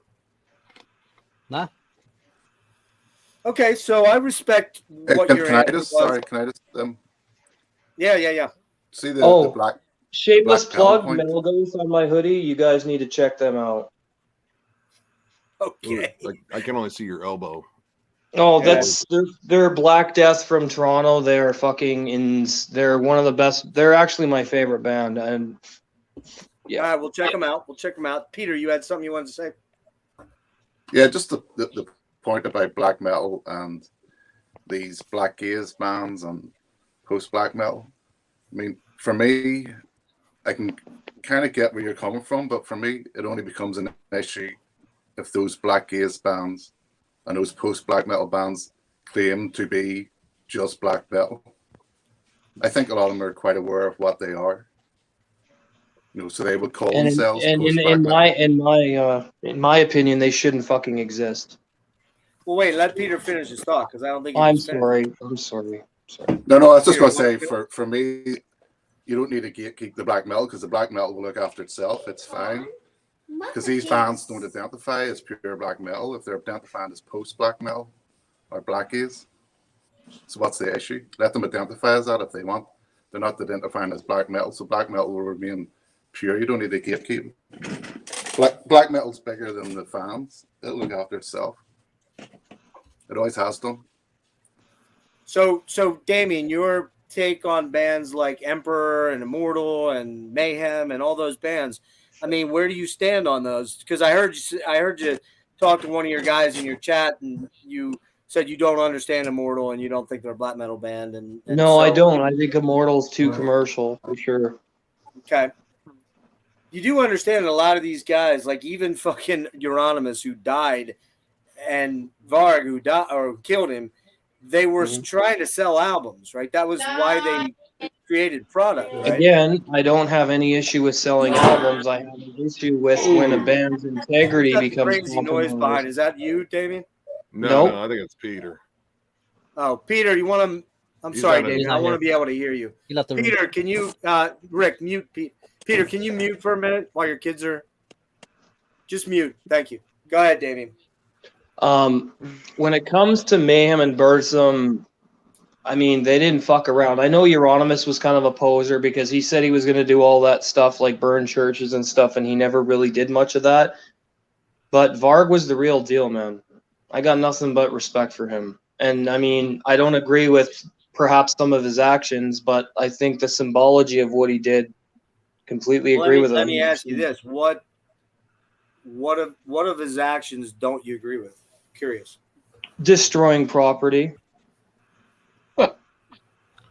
What about murdering somebody? There, win for that. That was in self-defense. It was not. That's what he claimed. That was what he That's claimed. not. Well, I don't agree with None you. of I us- think it was in self-defense. Hey, man. None of us were in the But room. the bottom line is we so- don't know what fucking happened because we don't know those guys. This we is all weren't there. hearsay, I know I right? don't stab someone 26 times in self-defense. Like, Yeah, but we don't know that shit. We don't know what Well, happened. What I do know is Euronymous was making death threats on him for a very, very long Yeah, that's time. what you heard, but you Okay. don't know. Not everybody Let- acts on it. Let me ask you this. I think this is a more pointed question, Damien. You know, Varg is pretty outspoken about his racial purity stance. I'm going to ask you straight up, what's your stance on that? Where do you stand on that? Why is that important? It's very important, dude. Okay. well, I mean, you brought him up in terms of respecting him. Like, you know, there's the thing with heroes. Like, sometimes your heroes. will I didn't fail say he was a hero to me, dude. Okay, I just well, you said I respect him. respected him. Okay. Okay. Fair enough. Like, I'm not saying like you're putting him on a pedestal, but man, to respect someone, like, you know, I think he's allowed to have. I think he's allowed to have whatever opinion he wants. Oh yeah, anyone can. That doesn't mean you have to agree with all of them. I mean, you even said you disagreed with one thing so far. Like, are there other things that, you know, kind of like, you know, chinks in the armor in terms of like the respect? No. Okay. Not that, really. that answers my question then. So, all right, on to question 2, if we could do that, Rick. Sure. And I saw valid points to what you said in the first one, man. So I you know, all respect there. I don't agree with you entirely, but I do respect your position there. All right, there's the second question. How has it impacted your relationship to the metal community, i.e., the elitist gatekeeper ideal, the ideal? Oh, yeah, the ideal. How has what affected it? The ideal of elitism. Affected In other words, what? in other words, elitism or gatekeeping is an ideal. It's something that you aspire to, correct?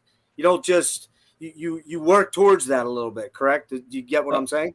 Of course you do. Yes. So, how's that impacted your relationship directly to the metal community? I couldn't care less about that. Well, As I've already stated, I never got into this to be part of a community. This is Well, something. let me ask you a question, Damien. Let me ask you a very pointed question. You don't want to be part of a community, but you're on YouTube, which is a huge community. You got a Patreon, right? That's You got a kind of Patreon. That's a community. No. I have a membership program. Yeah. Well, it's the same thing. It's a club. It's a club, dude. Yeah. I mean, So let me just say this out loud. I'm going to say the one thing that everyone else is thinking. You're kind of an oxymoron. You want it one way, at one twist of the knife to get, you know, Vargy, and then at the other, you're doing something that, in my opinion, having a Patreon or a, what did you call it? It's membership a channel. It's a channel membership that people can support to get perks and other exclusive content. And I do give a lot for supporting the channel. That's for sure. Okay, but I guess so. You're saying you don't want to be part of a community, but yet you're creating not a community. not the way you may be thinking. No, I mean when it comes to you guys, yeah. I mean if we could all hang out and shoot the shit, sure. But I guess I'm talking about on a bigger level. I mean, it would just depend on who the people are. But again, I do like meeting other metalheads that share my taste, but if they don't, they don't at the same time, you know? It's just not that important. Go ahead. Look, it's Damien, not that important. Let's be honest here, man. You know, you're talking to, back out for 1 sec, Rick. You're talking right now to a dude who's going to be 57 in March. And Okay. I was alive. I'm the only guy here that was alive when Sabbath's first album came out. Now, you Sure. probably don't view Sabbath as a metal band. Maybe you do. Maybe Yes, you I don't. do. Okay. Yes, I do. So I've been there from the start. Okay. Now, was Okay. I listening? Was I listening to the Sabbath at 4 years old? No, I was not. I didn't really start getting into metal until probably 79, which would have made me somebody help me with math. 13, 11 or 13, somewhere in that range. With Judas Priest. Do you consider Judas Priest metal? Yes, I do. Okay. Unleashed in the East. Good metal album. Good kind of fake metal album. Fake live album, right?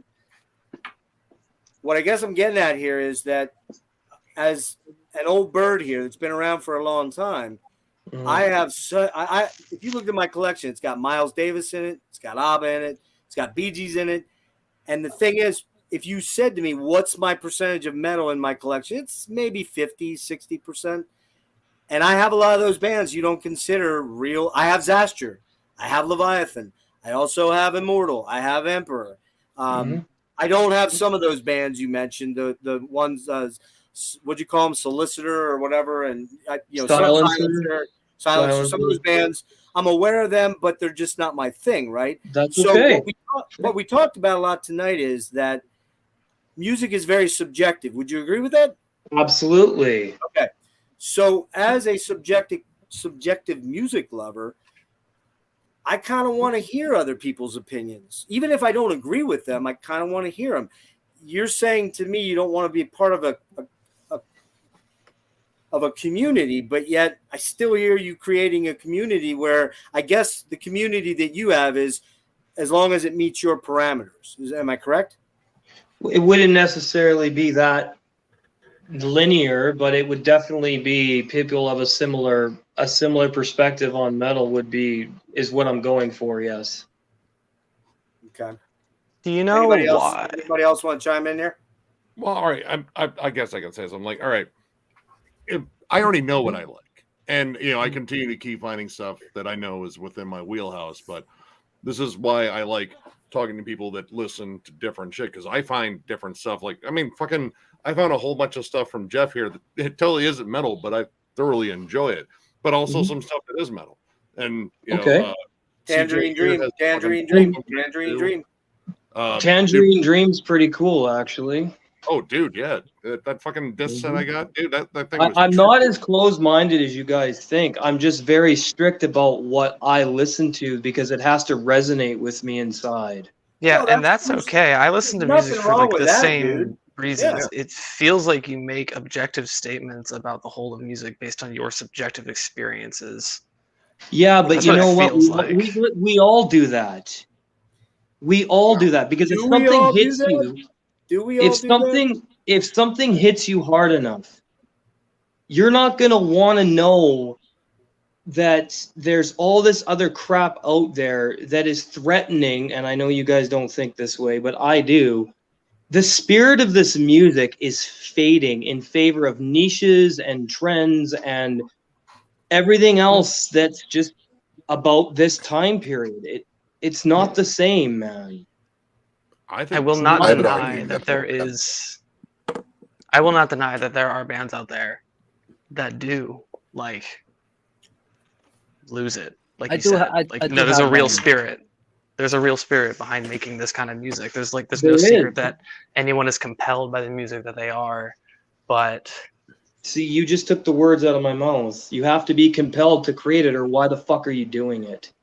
But the thing that I've seen to me that is powerful is I have seen that effort and love put into music before, and nobody fucking receive it on the other end. And I've seen the opposite, where the special sauce, right, that real energy isn't in an album at all, and I've seen people move to tears by it. So like, and I feel like that's just kind of part of the human experience. If people are moved by different things, and that to me kind of validates that if somebody is or isn't moved by something, that's just how they are, and like that's okay, because I've seen it all, at least so far in my very limited experience.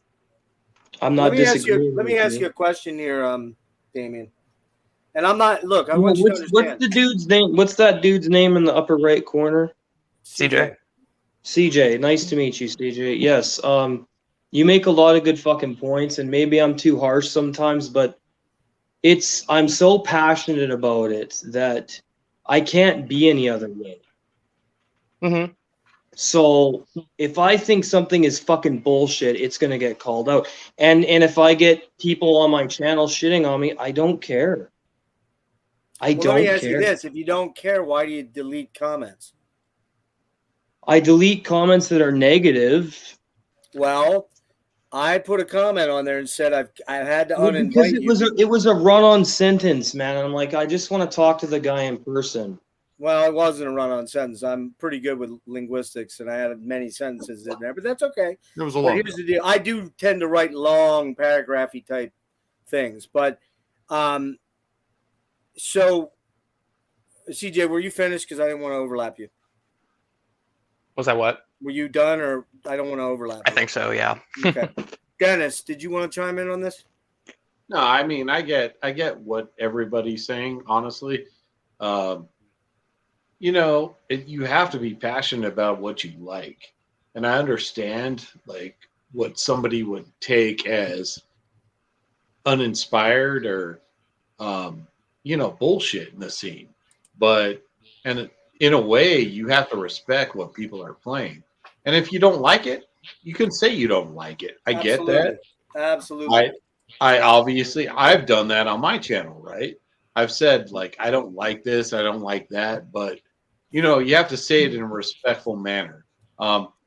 At some point, but why? You know, Well, let's put it this way, because if you don't, you then have all the rest of the people around start to make pretty heavy assumptions about who you are and what your character is all about. Now, I know what you're going to say. I know what you're going to say. I don't care, but I would posit that you do care. I would actually say you care very much. Yeah, so many people Because who if say you they don't didn't- care are the ones that care the most. Because if you didn't care, you'd disappear off the internet and nobody would be able to find you and nobody would be able to have this conversation with you, Damien. Let's be honest. You do care quite a bit. That's the issue. And I'm not, and listen, man, I'm not chastising you for that, okay? I'm not saying you're a shitbag or a bad person for that, but when you do things like what happened with Wyatt, when you do things like you talk about gay people in a disparaging sort of way, that kind of shows me the character that of who you are. So again, for somebody that doesn't care, you care enough to make those really awful statements. And like, I hope you die so I can have all your records. You know what I mean? Like, that means you care in the wrong direction, bro. I guess in a certain way. I mean, but I don't know what this guy's saying about gay comment. I never made any comments like that. The Wyatt thing, yeah, I'll admit to that, but I'm not admitting to the other bullshit. All right. Well, I'd have to have Robert here. You were going to do a collab with him, right? No. Well, I know that he's brought you up in his videos before. That doesn't mean a damn thing. Well, I mean, he knows you, and I think you know him, and it probably has something to do with comments. I mean, you comment periodically on my videos, and generally it's it's generally something kind of negative, but you know, it's whatever. I generally don't respond to you harshly or anything like that. But you know, the whole all right. I kind of want to go back to the like deleting negative comments and saying bad shit on YouTube because Hey Jeff, I should probably hop off of here soon. I hate to cut you off, Nick, but Yeah, it's getting late for me. All right, brother. See you, Good man. seeing you, Great CJ. seeing you, Yeah. dude. Hope you guys have a good Awesome night. seeing you. See ya. right, man. But yeah, no, I've lambasted fucking albums on my channel. It's no fucking secret. And sometimes I'm not fucking nice about it. But the whole thing is, I know full well that the fan bases of those bands will probably come after me, and you know that's part of it. Like that's the part you think you have to embrace. If you're going to have a hard line opinion on anything, at least communicate with the detractors. Like, and honestly, that might be where you find some fucking common ground with them or not. That may further your fucking stance on it. But, you know, the negative comments, like, you can't just embrace, like, the echo chamber because that isn't unhealthy. Sorry, that isn't healthy. My bad. Put up, sorry, Nick, put up Marty's comment there. I'll let you finish. Put up Marty's second comment. No, the one before that, 108. There you go. Nick, we done or I'm sorry. Oh yeah, that was pretty much it. Like that's just that should be part of it. You like, know, you know who Marty Worm is, Damien. Sorry. No, I don't. You don't. You know about heavy metallurgy, the show? Nope. Okay. I don't really watch other metal creators very much.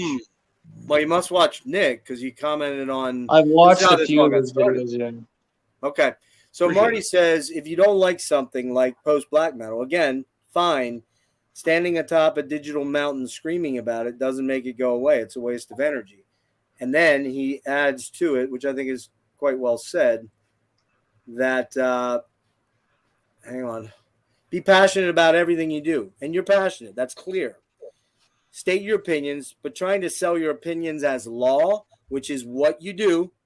That's what you do. To think people are going to be down with that, who have different opinions, you're in fantasy land.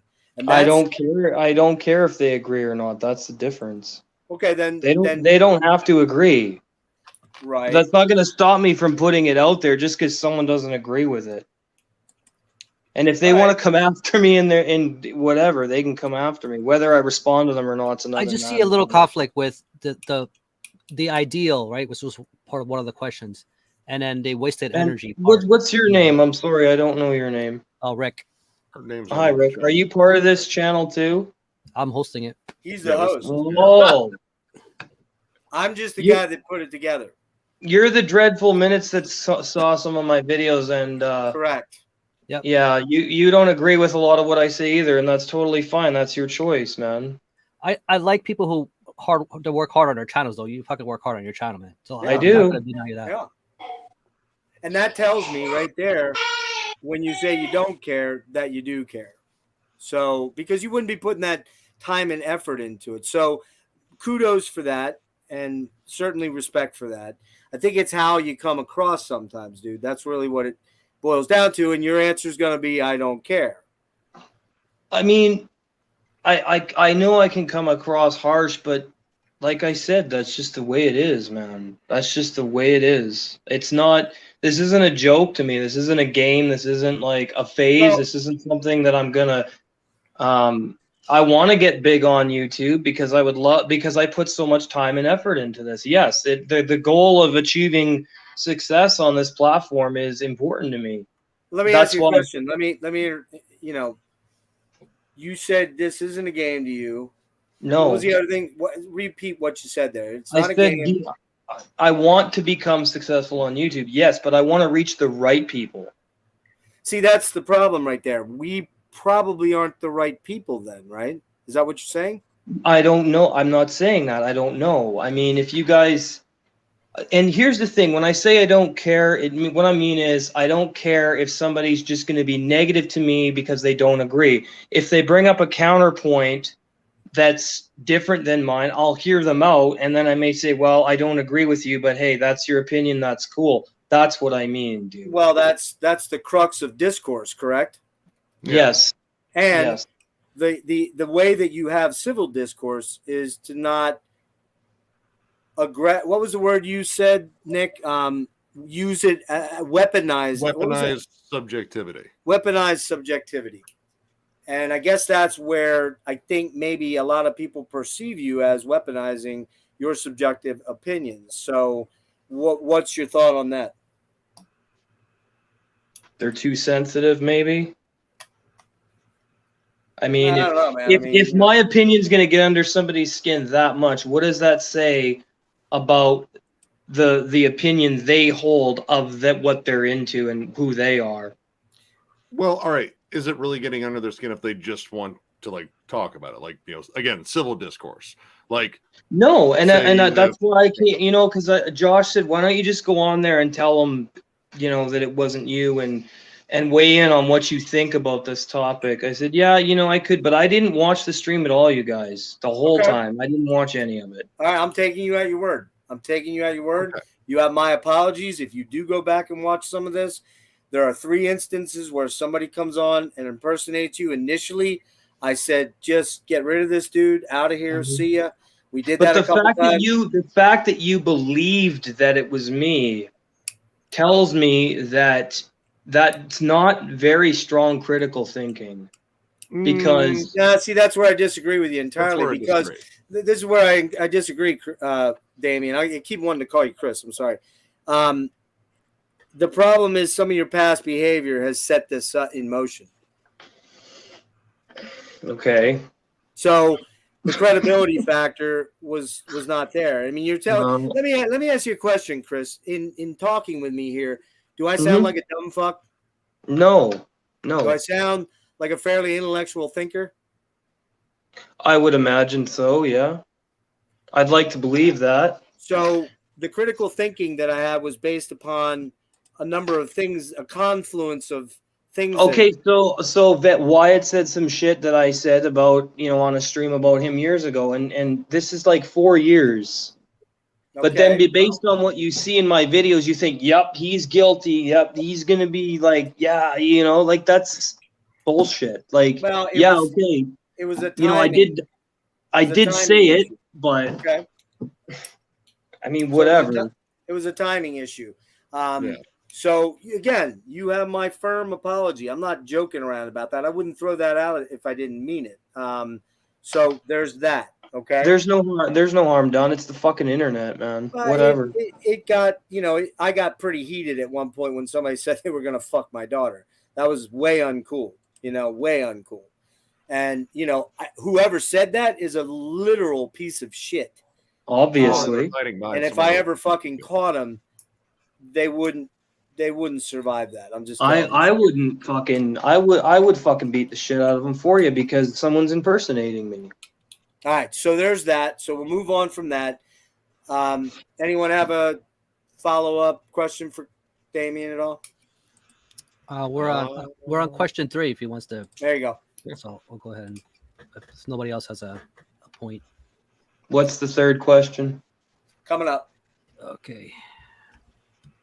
And you're going to have a lot of opinions on this, so go for it. True versus false death metal needs to be protected or saved. Well, you look at deathcore and slam and what a dumpster fire that is. I think old school death metal, and I mean, I'm not big into brutal death metal, but like I told you guys, I like OSDM. The new wave of OSDM is really good. There's a lot of good bands in that genre coming out. There's a lot of good death doom, and I'm very thankful to other channels for that, by the way, because I found a lot of good death doom through certain people on this platform, like Ken's Death Metal Crypt, who I love that guy. He's an awesome person, and we talk a lot. But I do think that this is what I'm talking about. When things like this begin to happen, and because there's this big explosion of mediocrity out there, and it's like every band's doing this and every band's doing this, and some of them have the most ridiculous names I've ever seen in my life. And again, you hate Lorna Shore, right? I believe. Oh, fucking yeah, big time. Okay, I'm not a fan either, so we agree very distinctly on that. And Nick, I believe you reviewed that album, and you got livid. Say again. Their fan base got livid. I pretty much lambasted it. Like, I mean, I gave it 2. It's like, yeah, there's musical talent, but they can't write a song that stands out. And it sounds like someone's cranking the fucking soundtrack to Lord of the Rings in the background. Like, this isn't symphonic. It's just fucking thrown together. This is what I'm talking about. These are why I have the opinions I have. This is why I'm like this about metal. But people chastise me and shit on me. Well, too fucking bad. I'm not changing for anyone. Yeah, dude, I don't have a problem with that. I have no problem with you shitting on bands like that. I really don't. Like, that's personally, we're probably fairly well aligned there, okay? I'm just probably not going to get on my channel and discuss it or talk about it because it's not anything I'll invest any time in. So I guess let's put it this way. Do you think that you are a negative person by nature? I think that I've gotten a lot better than I used to be. There's been a lot of things in my life that contributed to it. Do I think I'm a negative person by nature? Mm-hmm. Maybe disagreeable might be a better word. Some people are just generally just disagreeable. Is that Rick? Is that Rick talking right now? That's me. Yeah. Yeah. Hi, Rick. I mean, you have to be negative somewhat to be into fucking metal. I mean, that's the whole point. You're into this music because you've had bad things happen in your fucking life. So, I mean, if we were all hanging out together, no, I wouldn't be trying to bring anybody down or anything like that. I think I have a very different perspective on a lot of things than most people. But No, Well, sure. I Sure, I wouldn't say mean- I'm, Sorry. Go ahead. I wouldn't say I'm negative. I may be too intense for some people or harsh, but negative? No, not really. I can be. It comes with being a contrarian, right? Have you been contrarian most of your life? Yes. So That's a good word, Rick. That's a it's great natural word. fit. Yeah. I have been a contrarian for most of my life, yes. And there's not anything intrinsically wrong with that as long as you're not threatening or aggro or abusive or things like that. You know what? I have never beaten anybody up other than in self-defense. So I've never gone. Okay, hang on. I've never gone out and hurt anybody Okay. or done anything like that, man. So you've never physically beaten anybody up. Unless it was in self-defense. Right. There are two ways to beat somebody up, though. There's a physical, and then there's the verbal. Or sorry. I'm sure we've all done that to some extent. Oh, I mean, I don't know why I'm being asked about this when you all probably have skeletons in your closet that you're not proud of. Yeah, but I don't get on. I personally do not get on my channel personally and attack. First of all, if there are bands that I don't like, I just don't discuss them. Okay, so you and I have a different viewpoint on that. I just don't go there. Lorna Shore will never be featured or talked about on my.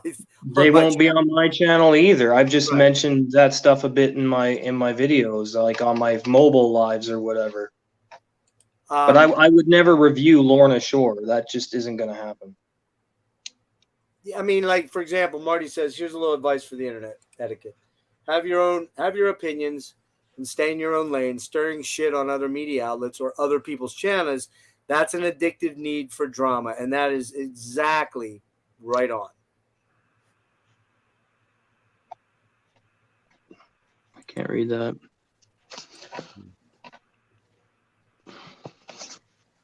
I'm Can you sorry. read it? What's Lorna Shore? Garbage. Okay. They're a fucking. They're a symphonic deathcore band from some. Yeah, you'd probably hate them, dude. Big time. Probably. Yeah. Okay, so were you? Do you get what Marty's saying there, though? When you go into other chats and you kind of piss and shit all over other people's opinions. Example, you did kind of do it in Nick's announcement, and then you did kind of do it with Wyatt. And I'm sure if I dug around, I'd find some more. Now, hey, I'm going to own something right here. Going to own it. The guys know. All the guys know. I have tried to stir some shit with Justin Horville, Hell's Headbangers. Mainly for one reason, and one reason only. Not because he calls people pink panty-wearing poser douchebags or whatever. I could care less about that. Douche canoes, whatever his thing is. I've gone after him. I've gone after him because he called people openly on his channel fags and homos. That's why I've gone after him. That's the only time I've ever gone after somebody openly in their chat, because he needed to be gone after. Have you done that, Damien? Gone after people for what? Have you gone into chats to stir shit? Are you talking about comment sections or streams? No, the comment section. Let's start there. Only only with this gatekeeping thing. Other than that, no. I mean, you see that video Wyatt did on me? I haven't made one single comment on that entire video in 3 years because I just don't care. Okay. Doesn't bother me. I don't know exactly what the beef was that initiated it, but clearly you said something about if you went to a con, you'd beat somebody up and all kind of stuff like that. And then you talked about wanting him dead and wanting his record collection.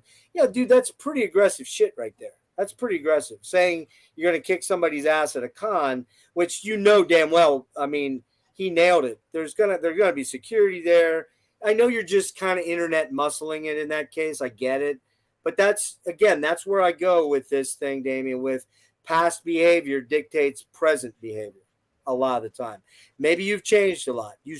I give you a lot of credit for coming on here tonight and trying to clear your name up. And I believe that it was not you. I think it was these two other clowns. It wasn't me, man. I swear. believe it, and I have one little piece of evidence that I didn't see until after. I'll show it to you. I got this from Ryan. Do you know who Ryan is? Ryan who? What's his channel? What's his channel? Damage Incorporated. Damage Incorporated. Oh yeah, that's the guy that's always on Metal Ben streams. Yeah, I know of him. Yep. Okay. What's your feelings on him? I don't know. I don't watch enough of them to make a distinction. Okay, hang on one sec here. I'm trying to I find. see Oh, where here you're it going is. this year. Here it is. All right. Hey, who's the guy in the middle down here? That's Peter over in Ireland. Hi, Peter. There's a lot of good Irish black Hi, metal. Damien. Your country kicks ass for that. All right, here you go. Here you go. This is what Ryan Yeah, said it's to me. Let me just read this off quick. Ryan told me, he said, Jeff, it's not MOD, Music of Destruction. He would never waste his time targeting me. It's either Toilet or Travis from Hell's Reviews. I say, pretty sure it was him. This is much later. I only saw this at 2 o'clock, right before you came on. He was talking about Autistic Mike. And Ryan says, I know a little bit about Chris. He wouldn't waste his time with me and Mean Mike. So, in all honesty, after seeing that or reading that, I kind of am leaning very hard towards believing what you're telling me. Okay? Yeah. All right, you want to finish the last two? Is it two questions? No, one more question, right? One more. Need to pull it up.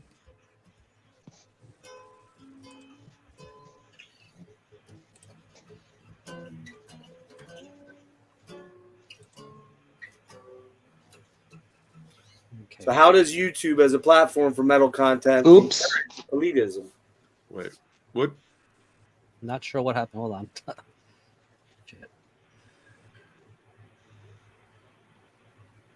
Uh-oh. He dipped out? He dropped out. He did say oops. Maybe he just hit a button. Oh. Well, if you want, Chris, you're welcome to come back. There we go. Damien, sorry. I don't know what happened. That's all cool. good.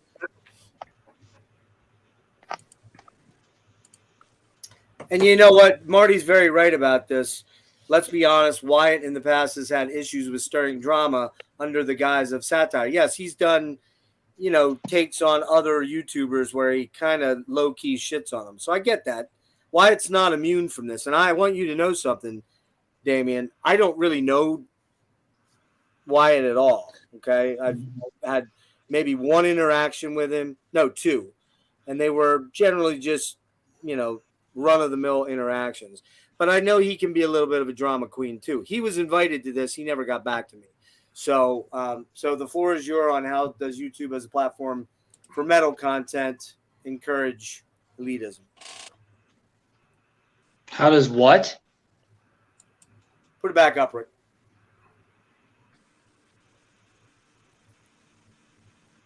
How does YouTube or a Patreon or what? What's he saying? No, how does YouTube as a platform for Oh. metal content encourage elitism?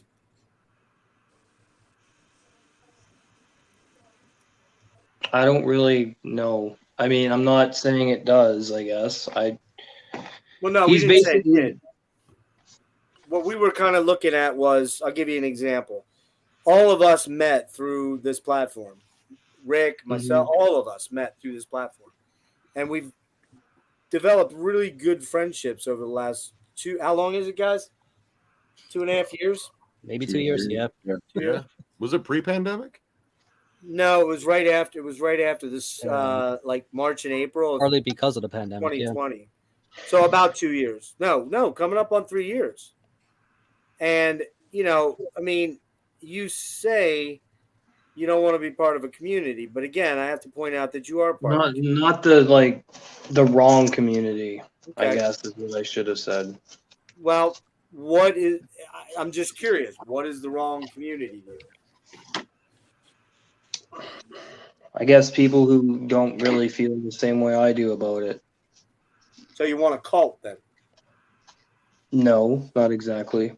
That was a joke, Just- dude. That was a joke. Just people that like understand the level of connection that I have with it, I guess, that I can relate to on that level, that understands why I have the opinions and just that type of thing. Well, so wouldn't you think? And I can only relate it to us, this group here that held this little stream tonight. And wouldn't you think that all of us are pretty passionate about the music that we love that generally falls into the metal category? I mean, why would we waste our time doing this shit then, right? You know, like why? Kind of pointless, right? I mean, if I wasn't fucking gung ho heavy into music of all sorts, my favorite band, Damien, is Rush. But I listened rest in peace, Neil Peart. today. You know? Well, yesterday, in fact. Correct. I'm not a big Rush fan, but I can understand why people like Rush. Yeah. But you know, but I'm also listening to Leviathan or Luctum or you know, Merciful Fate or you know, any number of you know, I'm getting tired, so to rattle off tons of shit would be kind of pointless. But you know, I guess the deal is that you know, I have no beef with you about being a metal elitist, and you can do that. You have that right. You've earned it. I don't even know if it is an earning situation. It just is, right? It is, right? So I'm cool with that. I think it's a path. I think it's a journey. You know, because when I was younger, I experimented and I tried all different kinds of genres of metal, and then I found black metal, and that's what really speaks to me. So. Okay, and I mean, you would probably with me, you know, I'm not a guy that wants to listen to something that sounds like it was fucking recorded in a porta potty with 2 cans and a fucking string. That's not my thing. But I, and that's a joke. Okay, just realize. Sure, whatever. I know that's not how they're doing it, but you know, as a guitarist and a musician, I tend to look at it maybe with a little bit of my own elitism and go, well, that guy kind of sucks on the guitar, but maybe that's part of the point. You know what I mean? Maybe that's part of the point. The lo-fi cult stuff just isn't for me. That's always been the point. It's not meant to appeal to a common ear, common lax music lover.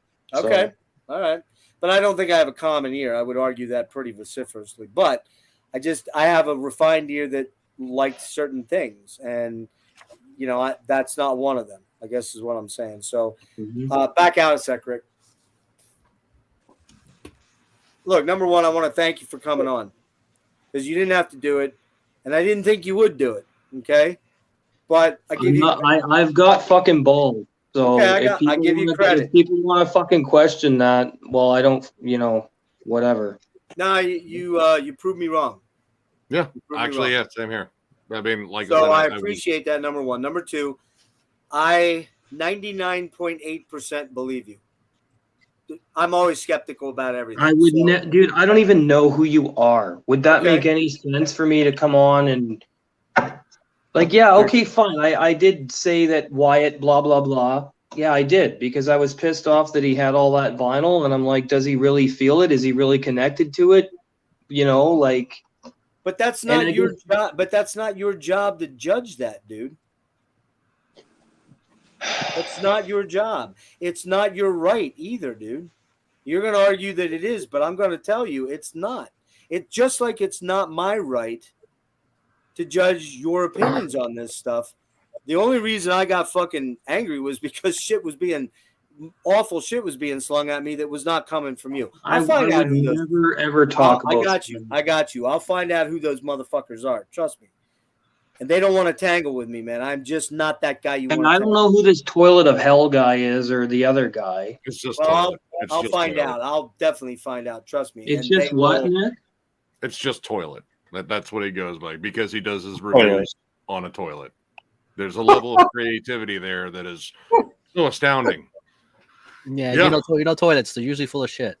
So what is it? So he doesn't like me, so he came on and made disparaging comments? No, well, I think he must know about you, and he must know about you, and he must have known that. First of all, he came on and he attacked Mean Metal Mike, who has autism. He fucking shit all over him, went after him.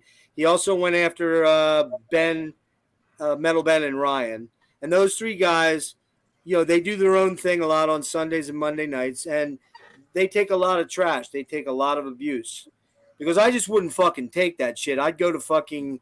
See, look what Metal Ben said. Chris, you proved you're a good person. Ben, I have never once said anything bad about you other than I think you should stop letting trolls get to you. And you have to realize that YouTube is a journey. You're going to get and lose subscribers. It happens. And being that we're in the niche of metal, it's going to take time to build your channel up. You just have to be fucking devoted to it. Yep. Yeah. And if you don't want to go to the level of editing I do, that's fine. But it does help to have the proper lighting, a good microphone. I mean, my girlfriend, who is going to be my wife, yes, you did ask about that. She built my set from scratch using Blender. Awesome. It took her 8 fucking months to do that for me. That's killer, man. That's awesome that you have somebody like that. I've had a guy help me immeasurably. The guy right below you, Rick, has done a lot of my thumbnails. He's done amazing things for me. This guy's, I can't even begin to... I know the importance of graphics. That's why I appreciate what you do with your videos. Yeah. Damien. So, aesthetics matter. Here was a point, and this is not, again, Damien, this isn't... We want you to kind of think about some of the things we've said tonight, okay? And I am thinking about them, but I still think that I'm right because... Well, that's fine. That's fine, but here's the deal. You can have your belief system about metal and why it needs to be pure and why it needs to be protected and the things that you like and don't like. But here's the thing. Whether this goes back to the Wyatt thing and the things that you said about him. And here's the deal. Hang on, listen up. Just listen to what I'm going to say or what Marty's going to say. He says whether Wyatt feels it, meaning the music or the aesthetic, whether he feels it or not doesn't matter. That doesn't change anything. Getting pissed about it comes from envy. He's 100% right. And you know it. You're intelligent enough to know that. I know you are. You proved that to me tonight. So... again, this isn't a fuck you thing. Listen, dude, you know, we could have just went on our merry way. I can tell you right now, I know Kellen probably left because he didn't want to be involved in this. Okay, I get that. We could have this because he probably was afraid it was going to get scary and messy and it was going to become a fucking battle. But I'm going to give you a big kudo here, man. You've kept your cool. You've been respectful. You've said your piece. You've allowed us to say our piece. Yeah. I respect that immensely, okay? Mm-hmm. Are we cool on that? I mean, Wyatt's Metal Life is saying... Yeah. I don't know. He wants to reconcile with me, too. He's more than welcome to. I mean... I don't even remember what him and I were arguing. It's been so long. I'm not involved in that. I don't know Wyatt. It doesn't matter. It doesn't matter. Yeah, I mean, if Wyatt wants to do that, I mean, I will. No, the other Wyatt that's commenting. That's a different one. Oh, Wyatt's metal. Oh, I'm sorry. Yeah, that's different, dude. Yeah. Yeah. So, dude, I want to thank you for coming on. I appreciate it. I do apologize sincerely. It's not bullshit. I appreciate you being a man and coming on here and saying, hey, man, this just is wrong. This is not what went down. This is not how it happened. No. And I fully believe that, and I respect that. You have my respect. I wouldn't. I don't know what makes people think I would do that just because I did something a few years ago. You see what I mean? Well, I said it. Because, these 2 different times. Past behavior sometimes is a predictor of future behavior. So, unfortunately, let's put it this way, dude. If you... This is going to be a real weird analogy, but let's say you killed somebody once in your life. You do your time, you do your thing, you get out. Let's say it was not a situation. Oh, I got a good one for you. What's his name? Bard Faust, right? He killed somebody, right? Because he said a homosexual came onto him. Was it that? Yep. Yeah. Okay, so he kills a dude. He does his prison time. He gets out. I'm not going to want to hang with that dude, bro. I'm just not going to want to hang with that dude. Because his past behavior tells me I can't fully trust this guy. Mm-hmm. Do you understand that? Sure. Okay, so that's where we're coming from. You've proven me pretty wrong tonight, and I appreciate that. And it does not go unnoticed. And I think Nick said the same thing. Dennis, you got anything you want to say? No, man. I mean, I respect your opinions. I get where you're coming from. I don't agree with everything you say, but I mean, I understand. I mean, I've been in your position, obviously, like being pissed off and being the guy that wants to like keep people out of my scene. But I mean, in the long run, it doesn't matter, man. It's not worth it. It's not worth your time. It's not worth your energy, man. Because it's just music, and we're all part of that scene anyway. So, in the long run, we're all going to be part of that scene in the long run. So, I mean, I get where you're coming from.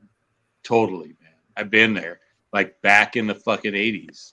Yeah, he lived in San Francisco, man. He was in the thrash movement, in the heart of it. And you know, you met Bailoff a couple times, right? Yeah. And I love Paul. I love Paul Bailoff. Yeah. I mean, and he had that same mentality. You know, if you're not into the music, you don't associate with us, right?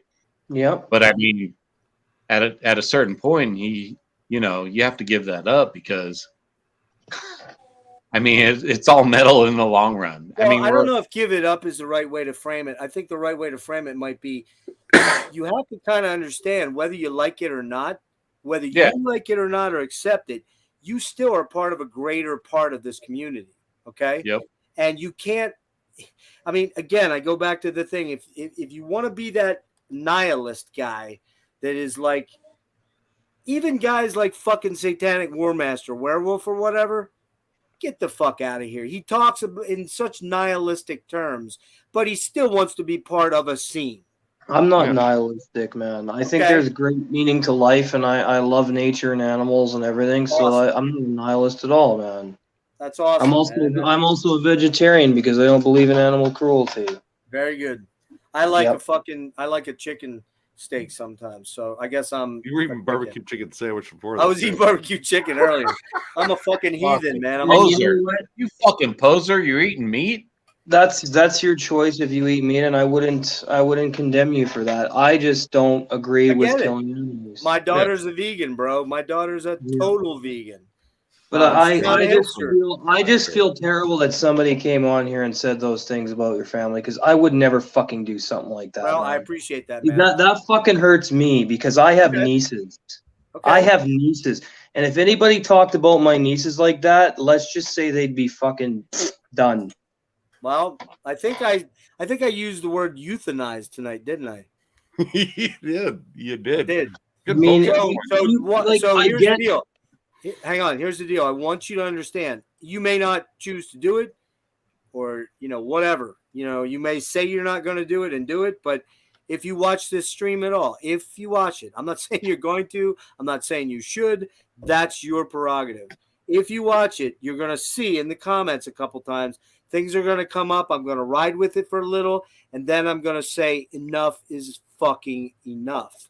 And I'm going to get pretty fucking harsh. And your name's going to come out of my mouth a lot because I thought it was you. Mm-hmm. And I already told you why I thought it was you, and I was wrong. So I apologize 100%. No, I'm not. I mean, I'm an asshole about metal, but I'm not an asshole about people's lives and what's important to them. Okay, I respect that, dude. I respect it a lot. Anybody have anything they want to say to Damien? Yeah, real well, quick? I just wanted to thank you for coming on and actually answering the 4 questions and then some. But you put up that live stream video yesterday. It was only like 10 minutes, but because it was only 10 minutes, it also left a few gaps, which is, as you can tell, when you came on, we still had a lot of things that we wanted to understand about your position on this. And I think that people will leave the stream with a better understanding of you, where we all stand on this particular topic. Excellent point. You've kind of, in a lot of ways, I think that if people do watch this to the end and see you come on, they're going to get a different view of you. And whether you care about that or not, or whether you say you care about that or not, I don't believe you. And here's What? if you say you don't care about it, I don't believe you. And here's why. Because you said when you came on, you cared enough to come on here and tell me that was not you. You could have just blown it off and said, Because fuck. that's some pretty serious allegations, man. Sure it is. Yeah. Mm-hmm. Yep. So that I cared enough to come on here and make peace with you and go, hey, man, I wouldn't do something like that. And I very much appreciate it, no doubt. Because and, I am a decent fucking human being with a big heart. All right. I've been believe through a that. lot of, really bad shit that I don't like most people anymore, man. Well, dude, I say this a couple of times. I say, man, he needs to get some mental health help. And the reason I say that is because I'm thinking it's you posting that shit. Who really needs it is those two fucking douchebag motherfuckers that were saying that kind of shit and giggling like little 5-year-olds because they were having fun with it. And they dragged your name into it. I don't know how they know about you. I don't know how they pulled you out of thin air, but they probably didn't. I am telling you right now, the things I said were directed at them and their comments. They're not directed at you at this point. Okay, man. I appreciate you coming on. I have a lot of respect for you. Now. Well, we're gonna do it too, just to kind of clear things up in the description of the video, because not everybody may make it to the end of the stream. We'll clear things up in the paragraph there, so that at least people will get a heads up that it wasn't you.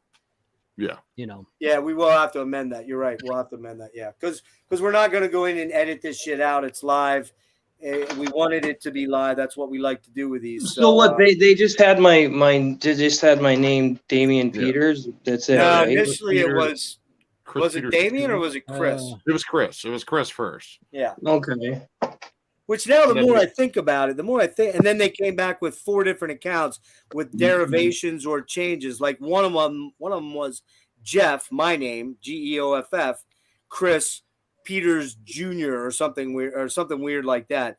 And then they started talking about these guys aren't too sharp when they're typing because they're talking about tasting vaginal something, my mom's vaginal thing, and they spelled it vaginal, and they didn't even spell. They couldn't even spell right, So the bottom line is that I've never seen one.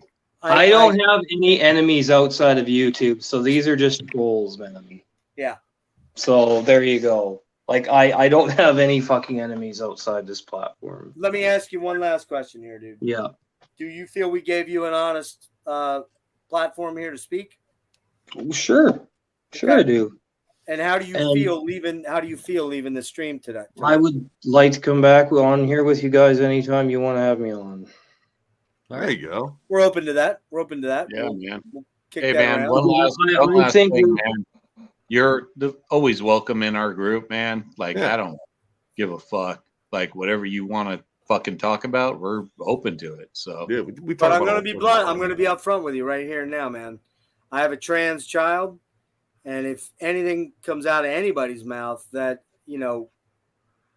is demeaning, diminishing, aggressive towards a trans person or towards a gay person, man, I'm going to flip shit.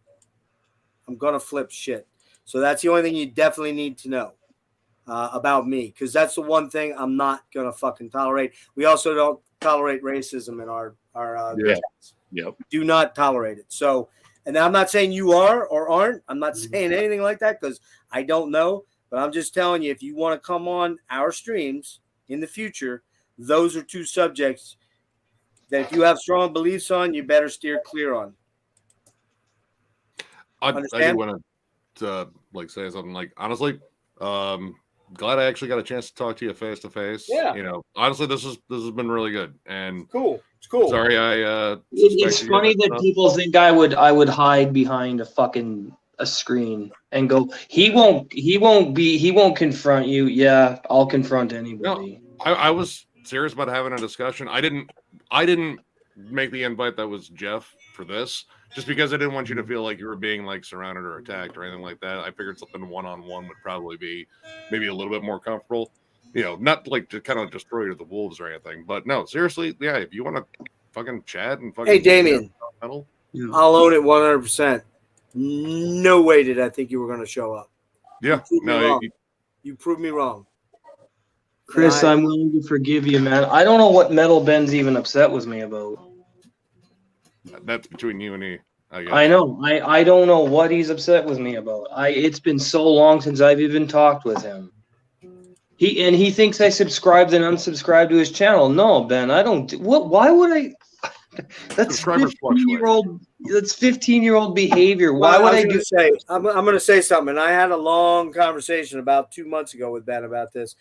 Ben, you need to chill on getting so upset with not growing it. Look, dude, I'm doing fucking killer goddamn interviews on my channel, and they're only getting 200 or 300 views. My Kelly Schaefer one got like 500, which was killer.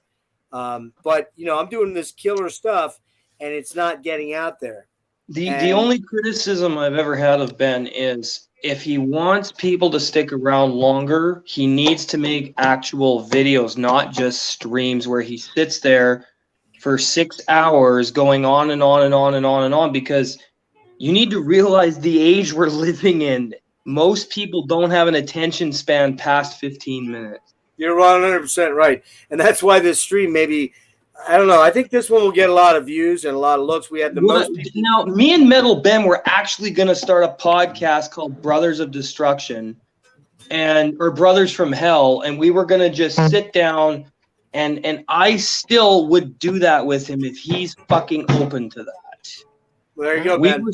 We were supposed to start a podcast where we were going to talk about what we feel is missing in metal, what we don't like about it, what we do love about it, and then some of the directions that it's taken that we either agree with or don't agree with. And I just think people get the wrong idea about me. Yes, I'm an elitist prick, but I'm not. Well, you're owning it. You're owning it. You know what they I'm say. definitely, there was a young guy on my stream tonight. I do an MOD VIP Elite stream every month for all my members, and there's a young guy on there who's 15 years old, who tells me he likes Nirvana, he likes early Korn, he likes all this other stuff, and I've been nothing but respectful to this kid. Yeah, man. Well, here's the thing, man. We talked about this a lot tonight. Why would we want to be discouraging to young people that want to get into metal? Why would we want to do that? Like, that's not cool, man. Nothing about that. But again, I don't like seeing black metal being corrupted by this hipster bullshit where it's more palatable and less extreme, and they just water down, so it appeals to a larger fan base. Let me ask you a quick question. Let me ask you a quick question. What's your thoughts on Blood Incantation? Why? I like Spectral Voice. Well, tell me why on Blood Incantation. Are they a hipster band? I just don't connect with them. But are they a hipster band? They all look like metal dudes, so I'd say no. Because they made it on the cover of Decibel. Everyone started calling them a hipster band. Dude, when really, I mean, I wouldn't say Blood Incantation's a hipster band. I'd say they're overhyped a little bit. But I just disagree. I'm not into them. But I love them. So they're basically a cosmic version of, Morbid Angel, and a little bit of Demolich thrown in there. And, Morbid Incantation. Incantation, right. So, so man, I mean, look, dude, right there, Me Metal Mike says Damien could join the Metal Ben Bastards podcast if Ben's willing to do it. Well, I don't know what the beef is with Ben. Ben, you said I forgive you, but you haven't said what the problem is. So, if you want to stay with. You guys need to talk. That's it. Like, we're here to squash beef if there ever was any between us. And honestly, I don't think there is. I like all you guys. I've got no issue with any of you on a personal level. That's why I'm so pissed off that someone came in here and obviously they don't like me. Well, who fucking cares? That's why I'm glad you brought me on, because I wanted you to hear it from me. I'm glad you came on, dude. That's why to be honest with you, I could sense some tension with some of the other dudes when I said, let's bring him on. But I'm that guy. I will confront shit, and I will make somebody either hash it out or we'll fucking kill each other, one or the other. But I was willing to go, I need to hear what's going on here with this guy, because I need to understand. And you very much throughout this last hour and a half or whatever it is, you've proven to me that was not you. That was definitely not you. But somebody did do it.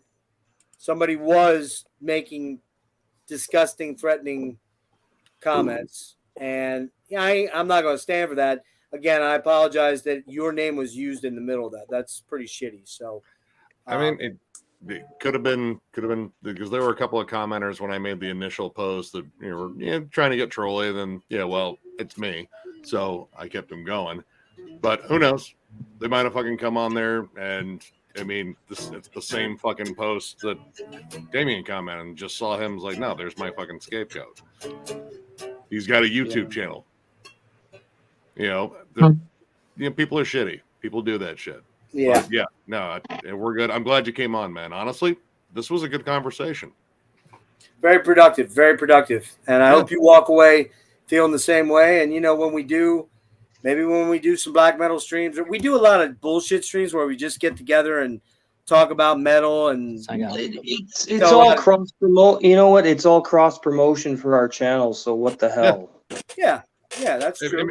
I mean, most of the bullshit streams we just hang out. Like I said, we just bullshit. We could all put them up on our channels if everyone's cool with that. Wait a minute, you can put these streams on your channel? I put the link in my. Well, yeah, you put the link. Yeah, I don't know if I can post this. I don't think you can. I don't. Well, yeah, I mean, you can put it on your face. You can put it on your face.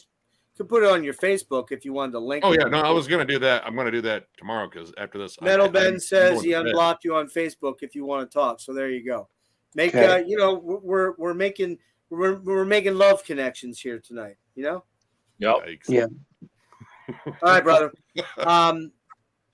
Anybody have any? Rick, it's up to you. You want to close? Are we done, or what do you want to do? Yeah, I just want to touch on what Peter touched on something earlier about we were bringing up the black metal, especially the part about the black gaze and post black metal and how it's right. All right, but he said something about how they define. It's almost like this thing about, do you believe in self-correction at the same time? I know this is a gatekeeping stream. Do I think that will self-correct itself? That premise, that idea, do you believe it's happening? What the other guy? I'm sorry, I don't know his name. I apologize. Peter. He was saying it's a waste of my energy to gatekeep my passions, and I mean, I agree with him to a degree, but I just can't stand seeing what's happened to it. So I guess that's where I'm kind of in the middle. I mean, I do agree with him. It is very draining sometimes, but I just feel like someone's got to speak out about it. Why not me? Can I ask you a question, Damien? I real just quick? think that those who sorry. who are, I just think that those who are really invested in black metal, like pure black metal, whatever you want to call it, will let those guys go off and do their own thing, because it's not. Well, we know it's not black metal. It's a mixture of black metal and other genres, and that's probably better then, because it's taking the attention away from the black metal. And everyone likes to keep their own bands to themselves and make discoveries and stuff like that. There, I mean, I will admit, when I was 17, 18, I considered black metal dead in 1995, 96, because everywhere I went, people were wearing Cradle of Filth t-shirts, and I thought it sold out. But then you live and learn, and you grow older, and you get your life experiences. And what I like about you is you have I'm not a fan of it. Yeah, I'm not a fan of Cradle of Filth whatsoever. Me either. Neither am I. It's like learning how to channel that passion in a way that's not detrimental to yourself. Ultimately, So we're gonna you get wound up. Sorry, Peter. You got to pause in there. Go ahead. Sorry, I was just saying that where you don't get wound up and agitated about other people's opinion on music. Who gives a fuck about that, really, ultimately? Just care about what you like. Yeah. Also, I was going to say the same thing, except you have the much better accent. Hey, hang on a sec here. Does anybody have a way to reach out to Josh, Morticide Josh? I can give him the link if send someone him the link real quick. I want him to pop in real fast. I want to say something to him directly. We are going to probably wrap this up by what, 4:30? Is that good, guys? Yeah, 20 minutes or so. I mean, yeah. Dennis, you still hanging? I can hear the I sent Josh the link. All right. Yeah, But no, man. Like, yeah, I know I can be a prick about metal, and you guys have made some good points. You are causing the wheels to turn. But again, when it comes to what this music's done for my life and what it's gotten me through, that completely explains why I am this way. Okay, Dude, I get that completely. Don't look at all of us, man. Now I'm wearing a Zappa shirt, but if you go in my closet, there's 300 fucking metal shirts and Rush and Triumph and fucking all over the map, right? And you guys all buy physical media, and that means so much to me too. No, Nick never buys civil media. I don't buy fucking nothing. He doesn't buy anything. Look around, This is all CGI. Dennis, show your room down there real quick. Can you do that? Oh, good God, dude. No, Yeah. can't show it. What, me? Yeah, Dennis. What? Can you Oh, show no, your Dennis. room down there with the laptop? Oh, Just give shit. us a spin around. can't Show move Why do like you always that. do this fucking shit, Hey dude? man, quit fucking arguing with me. Look at that. Look at that. Holy shit! Look at that. Yeah. Dude. It's like you the should- warehouse. He's got so many OG fucking demos. Like, it's Captain fucking OG. ridiculous. Captain There's OG. Josh. Josh is There he here. Josh, we want to see you, bud.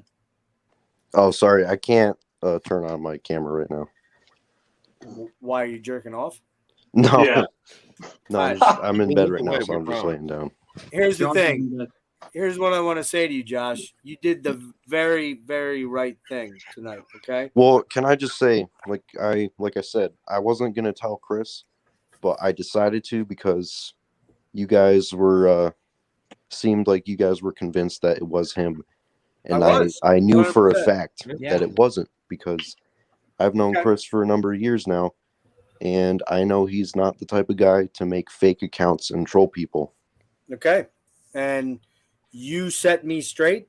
You heard me apologize. Thank you, Josh.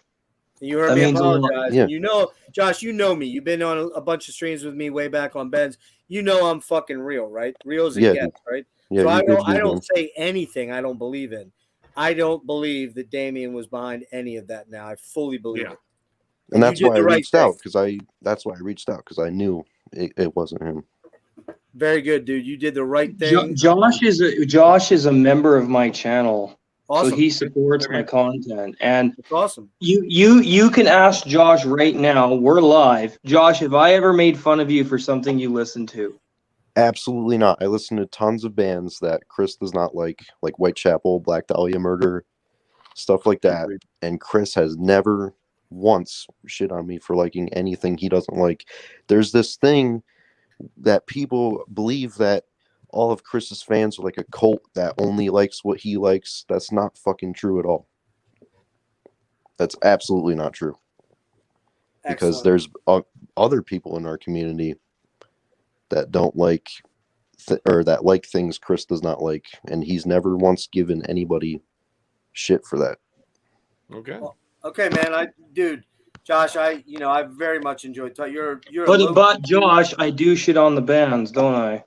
He does. Yeah. That's okay. You can do that. That's not a problem, dude. I've never We shit on a on- band in my life, so you know. I don't know. You said you didn't watch the stream, right? So you don't know. The very beginning, I led off with, I'm often a metal elitist because I will judge things like Slipknot. I will say things about Five Finger Death Punch or Stained or, that kind of shit. But that doesn't mean I go and attack people, okay? And unfortunately, and I'm going to say it one last time, the thing with Wyatt gave me a scant eye. So you got to understand that's something that unfortunately you did that carries with you, okay? So I don't know if you've made it right to me. You don't have to make it right to me as far as the Wyatt thing. That's between you two guys. I don't even talk to him. Yeah, and I know Wyatt.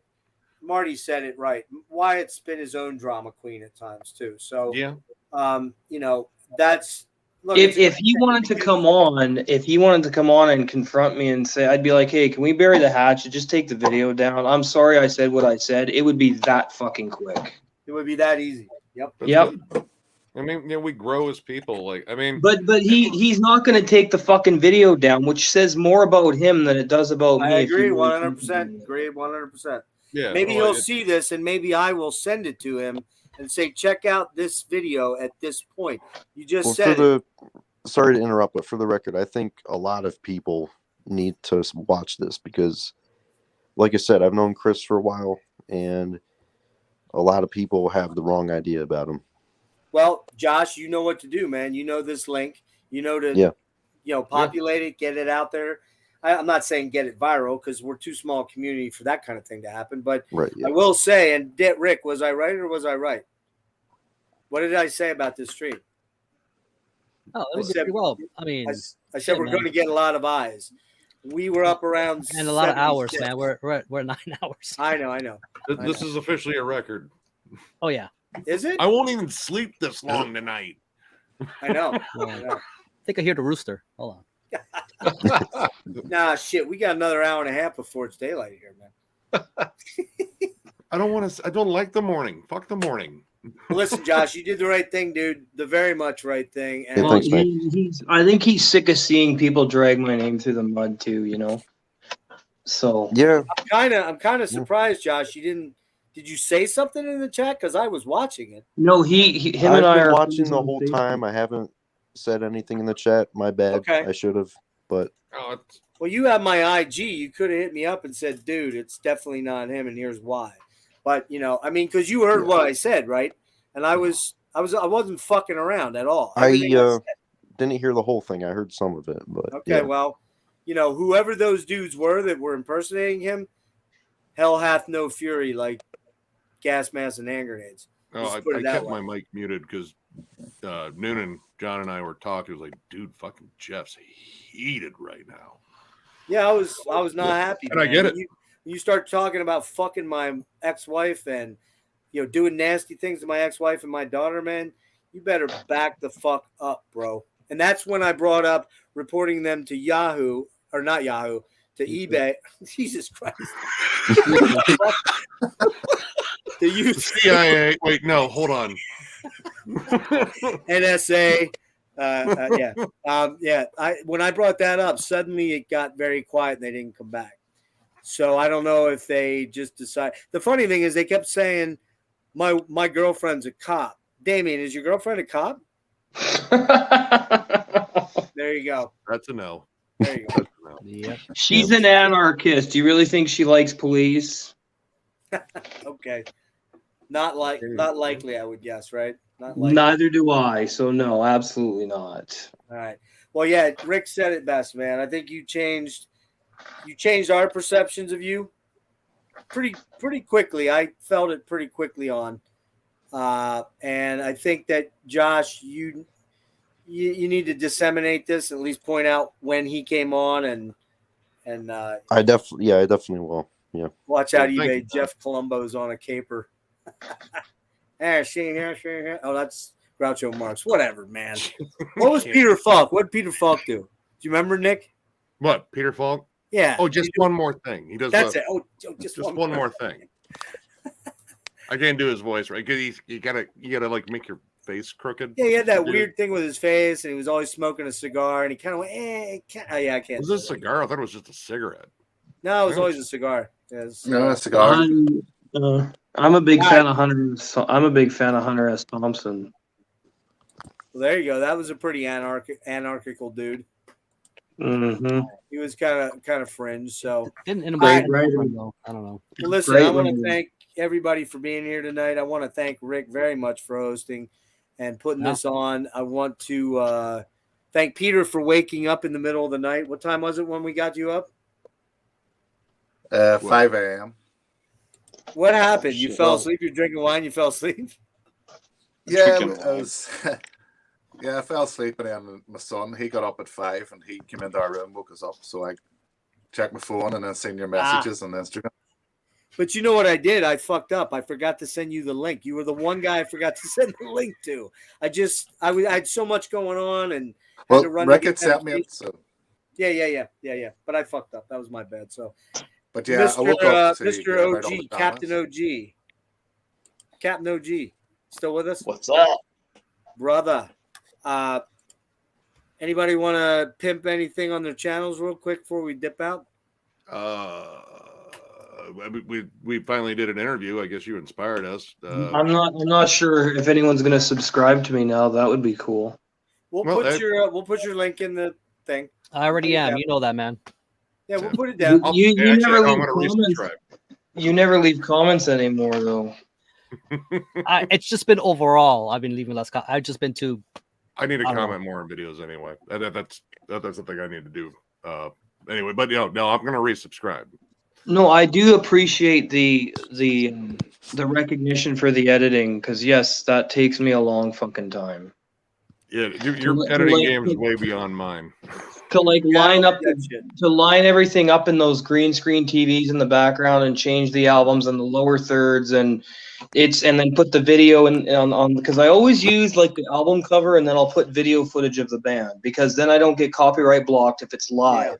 I won't get claims, right? So I could still monetize the video. That's how I get around the copyright stuff. So what I do is I just take live stuff of a band and use that for the track previews and stuff most of the time. And then if I get a copyright claim, which isn't a strike, I dispute it by saying this is fair use and I'm promoting this is for promotional reasons, and usually the claims get released. Sweet. Don't do that with the Eagles. I know you're a big Eagles fan. I can tell. Dennis, what do you got going? Nick, what else? What do you got coming up? I was gonna say we finally did an interview. By we I mean Miller and John got to sit down and talk to Chad Green. With Chad Green from Frozen Soul. And yeah, he's super fucking cool. Nice. Legit nice dude. Yeah, that one's up. And then tomorrow I got a retro review for Repugnant, which will be fun because they get to talk about Ghost. Nice. Sweet. But Ghost? You got, rips. How many collection updates this week? I'm still working on the next one here. It's gonna be big. I spent all the gift cards. So. Dennis, you just dropped the video tonight, I believe, correct? Yeah, I got my Metal Tag 2023. I'm gonna do a. I gotta watch that. I'm gonna do a underrated death metal coming up, obscure stuff. So, what is this Metal Tag? Sorry, you and I have episode 3 in 3 or 4 weeks. We're gonna be doing episode 3 of 80s and 90s overlooked metal hard rock gems, right? Savage Grace and Keel. Yeah, Savage Grace, Keel, and god damn it, I forgot who I picked. Badlands and who else? I don't remember who else you picked. Fuck, I don't either. It was New England first, but I changed it. You changed it. Son of a bitch. All right, it's some band. It might. You know what it might be? It might be, since I talked to Mark Knight last week, maybe we do Bang Tango. We can do Bang Tango. Yeah. Who the hell is that? Huh? Who the hell is that? You never heard of Bang Tango? No, no. Damien, how old are you again? You're 42. Yeah. You never heard the song "Someone Like You"? No. Dude, all right, he does this. He does this a lot. Dude, the whole. If you've never heard this song, like, no, we haven't. And that's and true. You guys haven't. So, Dancing on Coals? Pardon me? Dancing on Coals? Yeah, well, there would be that. There would be Breaking Up a Heart of Stone. There'd be Shotgun Man. There's a whole lot of them. They're kind of a late 80s. I call them alternative. They're kind of like the Cult. The Cult. It's like Blue Oyster Cult? No, like the Cult. Cult. Metal band? I don't know. You know the Cult? You know the Cult. No, Like Firewoman. Firewoman, yep.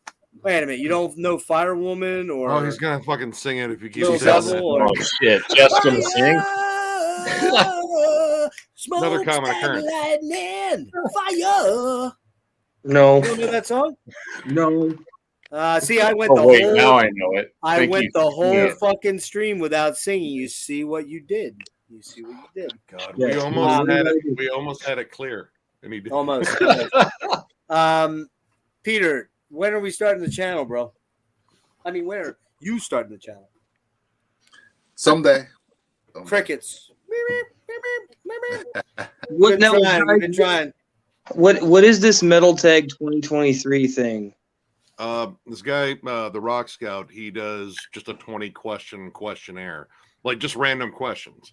Just because there used to be like a vinyl tag out there, like just for the vinyl heads, like they get an answer. I'm like, oh, what, like the 23rd record in your collection in terms of how you have it organized. Like, pull out one that has a green cover, an album that has a terrible opening track, but the rest of it's cool. Like, he just throws out these random questions, and it's just kind of fun to do. And what it ends up doing is it ends up bringing people across the pond into our world and us into their world. So we end up doing, now, granted, we haven't had a lot of, look at Peter. Peter is in Ireland, Damien. He lives in Ireland. He's streaming with us at what time, sir? 9? It's 20 past 9. Okay, 20 past 9.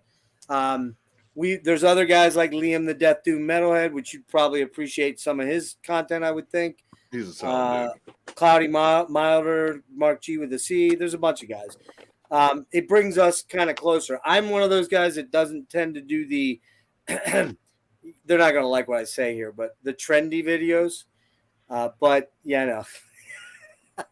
Look, David Dennis looked up. Look, Dennis looked up. You mean like reviews? This guy just does 6-pack videos. Shots of my next 6-pack. Do you mean like reviews or something like that?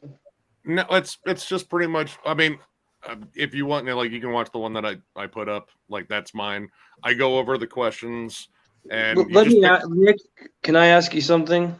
Sure. How the hell can you like Fit for an Autopsy? I like that song. Like, Fit for an Autopsy, there was a point I was huge into deathcore. Like, I still like early Whitechapel. Really have fallen off. But how does that work? It does because it just hooks. Like, that particular song. Like, I'm a big Gojira fan too. So I that can't song. stand them either, but okay. That's a band I like. I like Cattle Decapitation. If we're gonna talk about that, awesome. Yes. I love their message and what they're all about. So their new record, I'm really, really stoked for their new album that's coming out soon. Like, you guys like all that? I don't like any of that shit. Sucks. Yeah, I don't either. Okay. But I'm not going to shit on you for it. I'm not. I mean, you can like it. I don't give a shit, but I don't like that. I'm a big fan of Travis Ryan. That dude's Rick, what was your recent video, the one you put up with all the channel shout-outs? What was it? Who said he doesn't like Cattle Decapitation? Is that Peter? It's just a news thing, man. It's just dreadful news. No, that's Dennis up in the I don't Raiders like hat. Cattle Decapitation. They suck. Dennis doesn't like Cattle Decapitation. Okay. I'm not a cattle decap dude either. Anything with pig squeals on it, forget it, dude. I'm out. He doesn't do that too much. I feel like Poppy to Marty. He used to. He used to. Dude, Travis, in terms of extreme metal vocalist, that dude has one of the most impressive ranges. I understand. I get it. I just Dude, and speaking of go ahead, Josh. Speaking of Travis, I think like you hear a lot of these new deathcore vocalists, like Will Ramos and the guy from Infant Annihilator, like they like really rip off Travis Ryan's style, like all the tunnel throat zombie vocal shit. And Travis Ryan does not get any credit for inventing that stuff, which I think is total bullshit. Josh, what do you got going on? I know you got a second album, right? Yeah, I got a second album coming out October 13th this year, and I'm dropping. Did you press any of the first ones? Like, yeah, you didn't have them when I last spoke to you. Yeah, Nick, I sent Nick one. He covered it in a collection update. Awesome. Appreciate it, man. Greatly. Hey, that was awesome. Problem, man, dude. Thank well, you if you want to send one to me, I'll talk about it. And I'll be straight up. But we'll figure something out there. You got anything else going on? You don't have an actual channel though, right? I do. YouTube. It's the _ just joshing, but no, I gotta be for YouTube. Huh? For YouTube, you have an actual. YouTube. Okay, you do. Yeah. I didn't know that. Okay. I got to be more active on it. Like I got to do more videos and stuff. I've wanted to do like my top 10 for 2022, and I was planning on doing the metal tag 2023. I haven't gotten to those yet, but I do want to make more videos. So tell it again so Rick can write it down or memorize it, and he'll put it in the description then. So _, just joshing. So it's just like at _, just joshing. Yep. Is it the same as your IG or no? Not the same as my IG. My IG doesn't have the _. Okay. All right. Yeah. Rick, what else? What do you got coming up? I plan on doing the metal tag, that's for sure. But I got held up by this stream for you guys. Thanks to Jeff. I know I fucked everything up for everybody. And then I'll probably do another collection update video after that one. So I don't know. Okay, I have my David Bowie thing is being put off to next week. My daughter has too much. She just got made director at her new job that she just started 3 months ago, and they've already made her a director. They're blown away by her performance. Wow. So she jumped crazy salary wise, like eye popping, which is killer. But she also has just a lot going on. So we're gonna do the first third of the David Bowie deep dive next Tuesday, hopefully. And I've got Kevin Huffnagel coming in on Friday from Gorguts. He's coming in on Friday at 6. I have Colin Edwin from Porcupine Tree coming in at 9 a.m. on Saturday. Ugh. That's just with the time difference. That's when we had to do it. And Johnny Joelli from Hardline, Crush 40. What else is he in? Axel Rudy Pell. Johnny and I went to high school together. We know each other from 38 years ago. Is it really that long ago? Fuck. So he's going to be coming on Thursday at 4 p.m. Eastern time. So again, I'm sick as a motherfucking dog like you wouldn't believe, but what do? Just pile shit on like a savage. So there you go. Good to see everybody in the chat tonight. We had, like I said, 75 people at one point, which is killer. Yeah, I don't know where we're at now. I think we're 27. Yeah, and that's crazy that we still have 27 people. Right. That's fucking insane. I'm guessing nobody's talking shit about me now that I'm here either. In that You know last what, honestly, 27 people. Yeah, look at that. There you go. No, There it dude. is. No. What you need to understand, though, Damien, is that whoever this clown was, whoever these clowns were, they disappeared a good hour and a half before you came on because I threatened to have them investigated. I said, I'm going to find out who the fuck you are. And at the time, I thought it was you. But it wasn't. It wasn't. So, but it's just blowing my mind that there's fucking crazy 27 crazy motherfuckers that are still up with us. So, By the way, Man Mike, your videos are fucking awesome, man. I don't know Man Mike. Who's Man Mike? Oh, he's another content creator. Lots of like fun fucking. He's the guy humor, that dude. left this comment. Oh, Dude, nice. Yeah, he's another guy that has like editing on point. Like between Damien, fucking Crypt, Chris over at Metalomania, and this guy, like they got some crazy editing techniques that are just fucking awesome. Well, dude, you're gonna get some subs out of this stream. I do believe we're gonna put You your already info in the yeah, you already did actually. In the I subbed to you, Damien. description. I'll jump Thank on you. and do that when I can. And all the guys that chimed in and made this a very active chat, minus the bullshit that those clowns did, was really productive. I think it was probably honestly, man, when I took this on and started digging into it, everyone, I think, Rick, I think you, to a man, you'd be telling me you think this is going to be a clusterfuck. And generally speaking, with the exception of me losing my shit a little bit because people came at my family, other than that, I think it went fucking damn good. Yeah. Well, people used to think my girlfriend was fake until she made a video, and now that person that's made all the videos, like taking my stuff and shitting on me in certain clips, now they're not making videos anymore. Which I think is I'm not gonna lie. When I saw your Facebook page, I said, "Man, she looks photoshopped into some of those photos. Is she real or not?" But dude, I'm taking you on face value, bro. Yeah, I believe you now. Okay, you don't have to You don't have to prove anything more to me. I'll be subbing up, and Well, she did a video telling everybody she was my girlfriend, so there you go.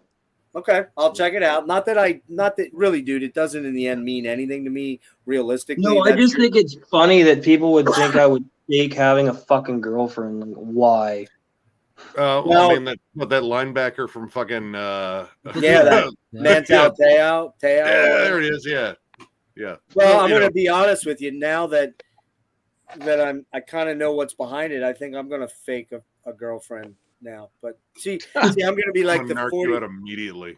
Well, you know, 57 when I put up the 25-year-old, that's going to be a little weird. So and cringy. He's chained in a fucking basement or in a kennel. All right, boys. I think we should probably get out of here. It's 4:29 on the nut. So, Damien, thanks again for showing up. Thanks everybody for take care. You want to do it, dude? Go ahead, man. I hope that you felt this was a productive sit down with us. Yeah, I mean, I know there's trolls everywhere, so that's why I just don't concern myself with it, you know. All right, brother. Rick, thanks a million for doing this, my man. Thanks to Kellen, too. I know he dropped out, but he was a big part of getting this going, too. Man, Devin did his usual disappearing act again, like usual. So he just He's vaporizes. so damn quiet anyway. And Jake for participating. It's a little. Well, Jake had internet issues. And Brian never fucking showed up, that dude. What's up with that, man? We can shame him in the morning. We'll shame him tomorrow. Okay, guys, thank you a million for making this a killer stream. Dennis, thank you. Good times. Peter, Thanks for the invite. Catch y'all later. Take care. Everybody in the chat.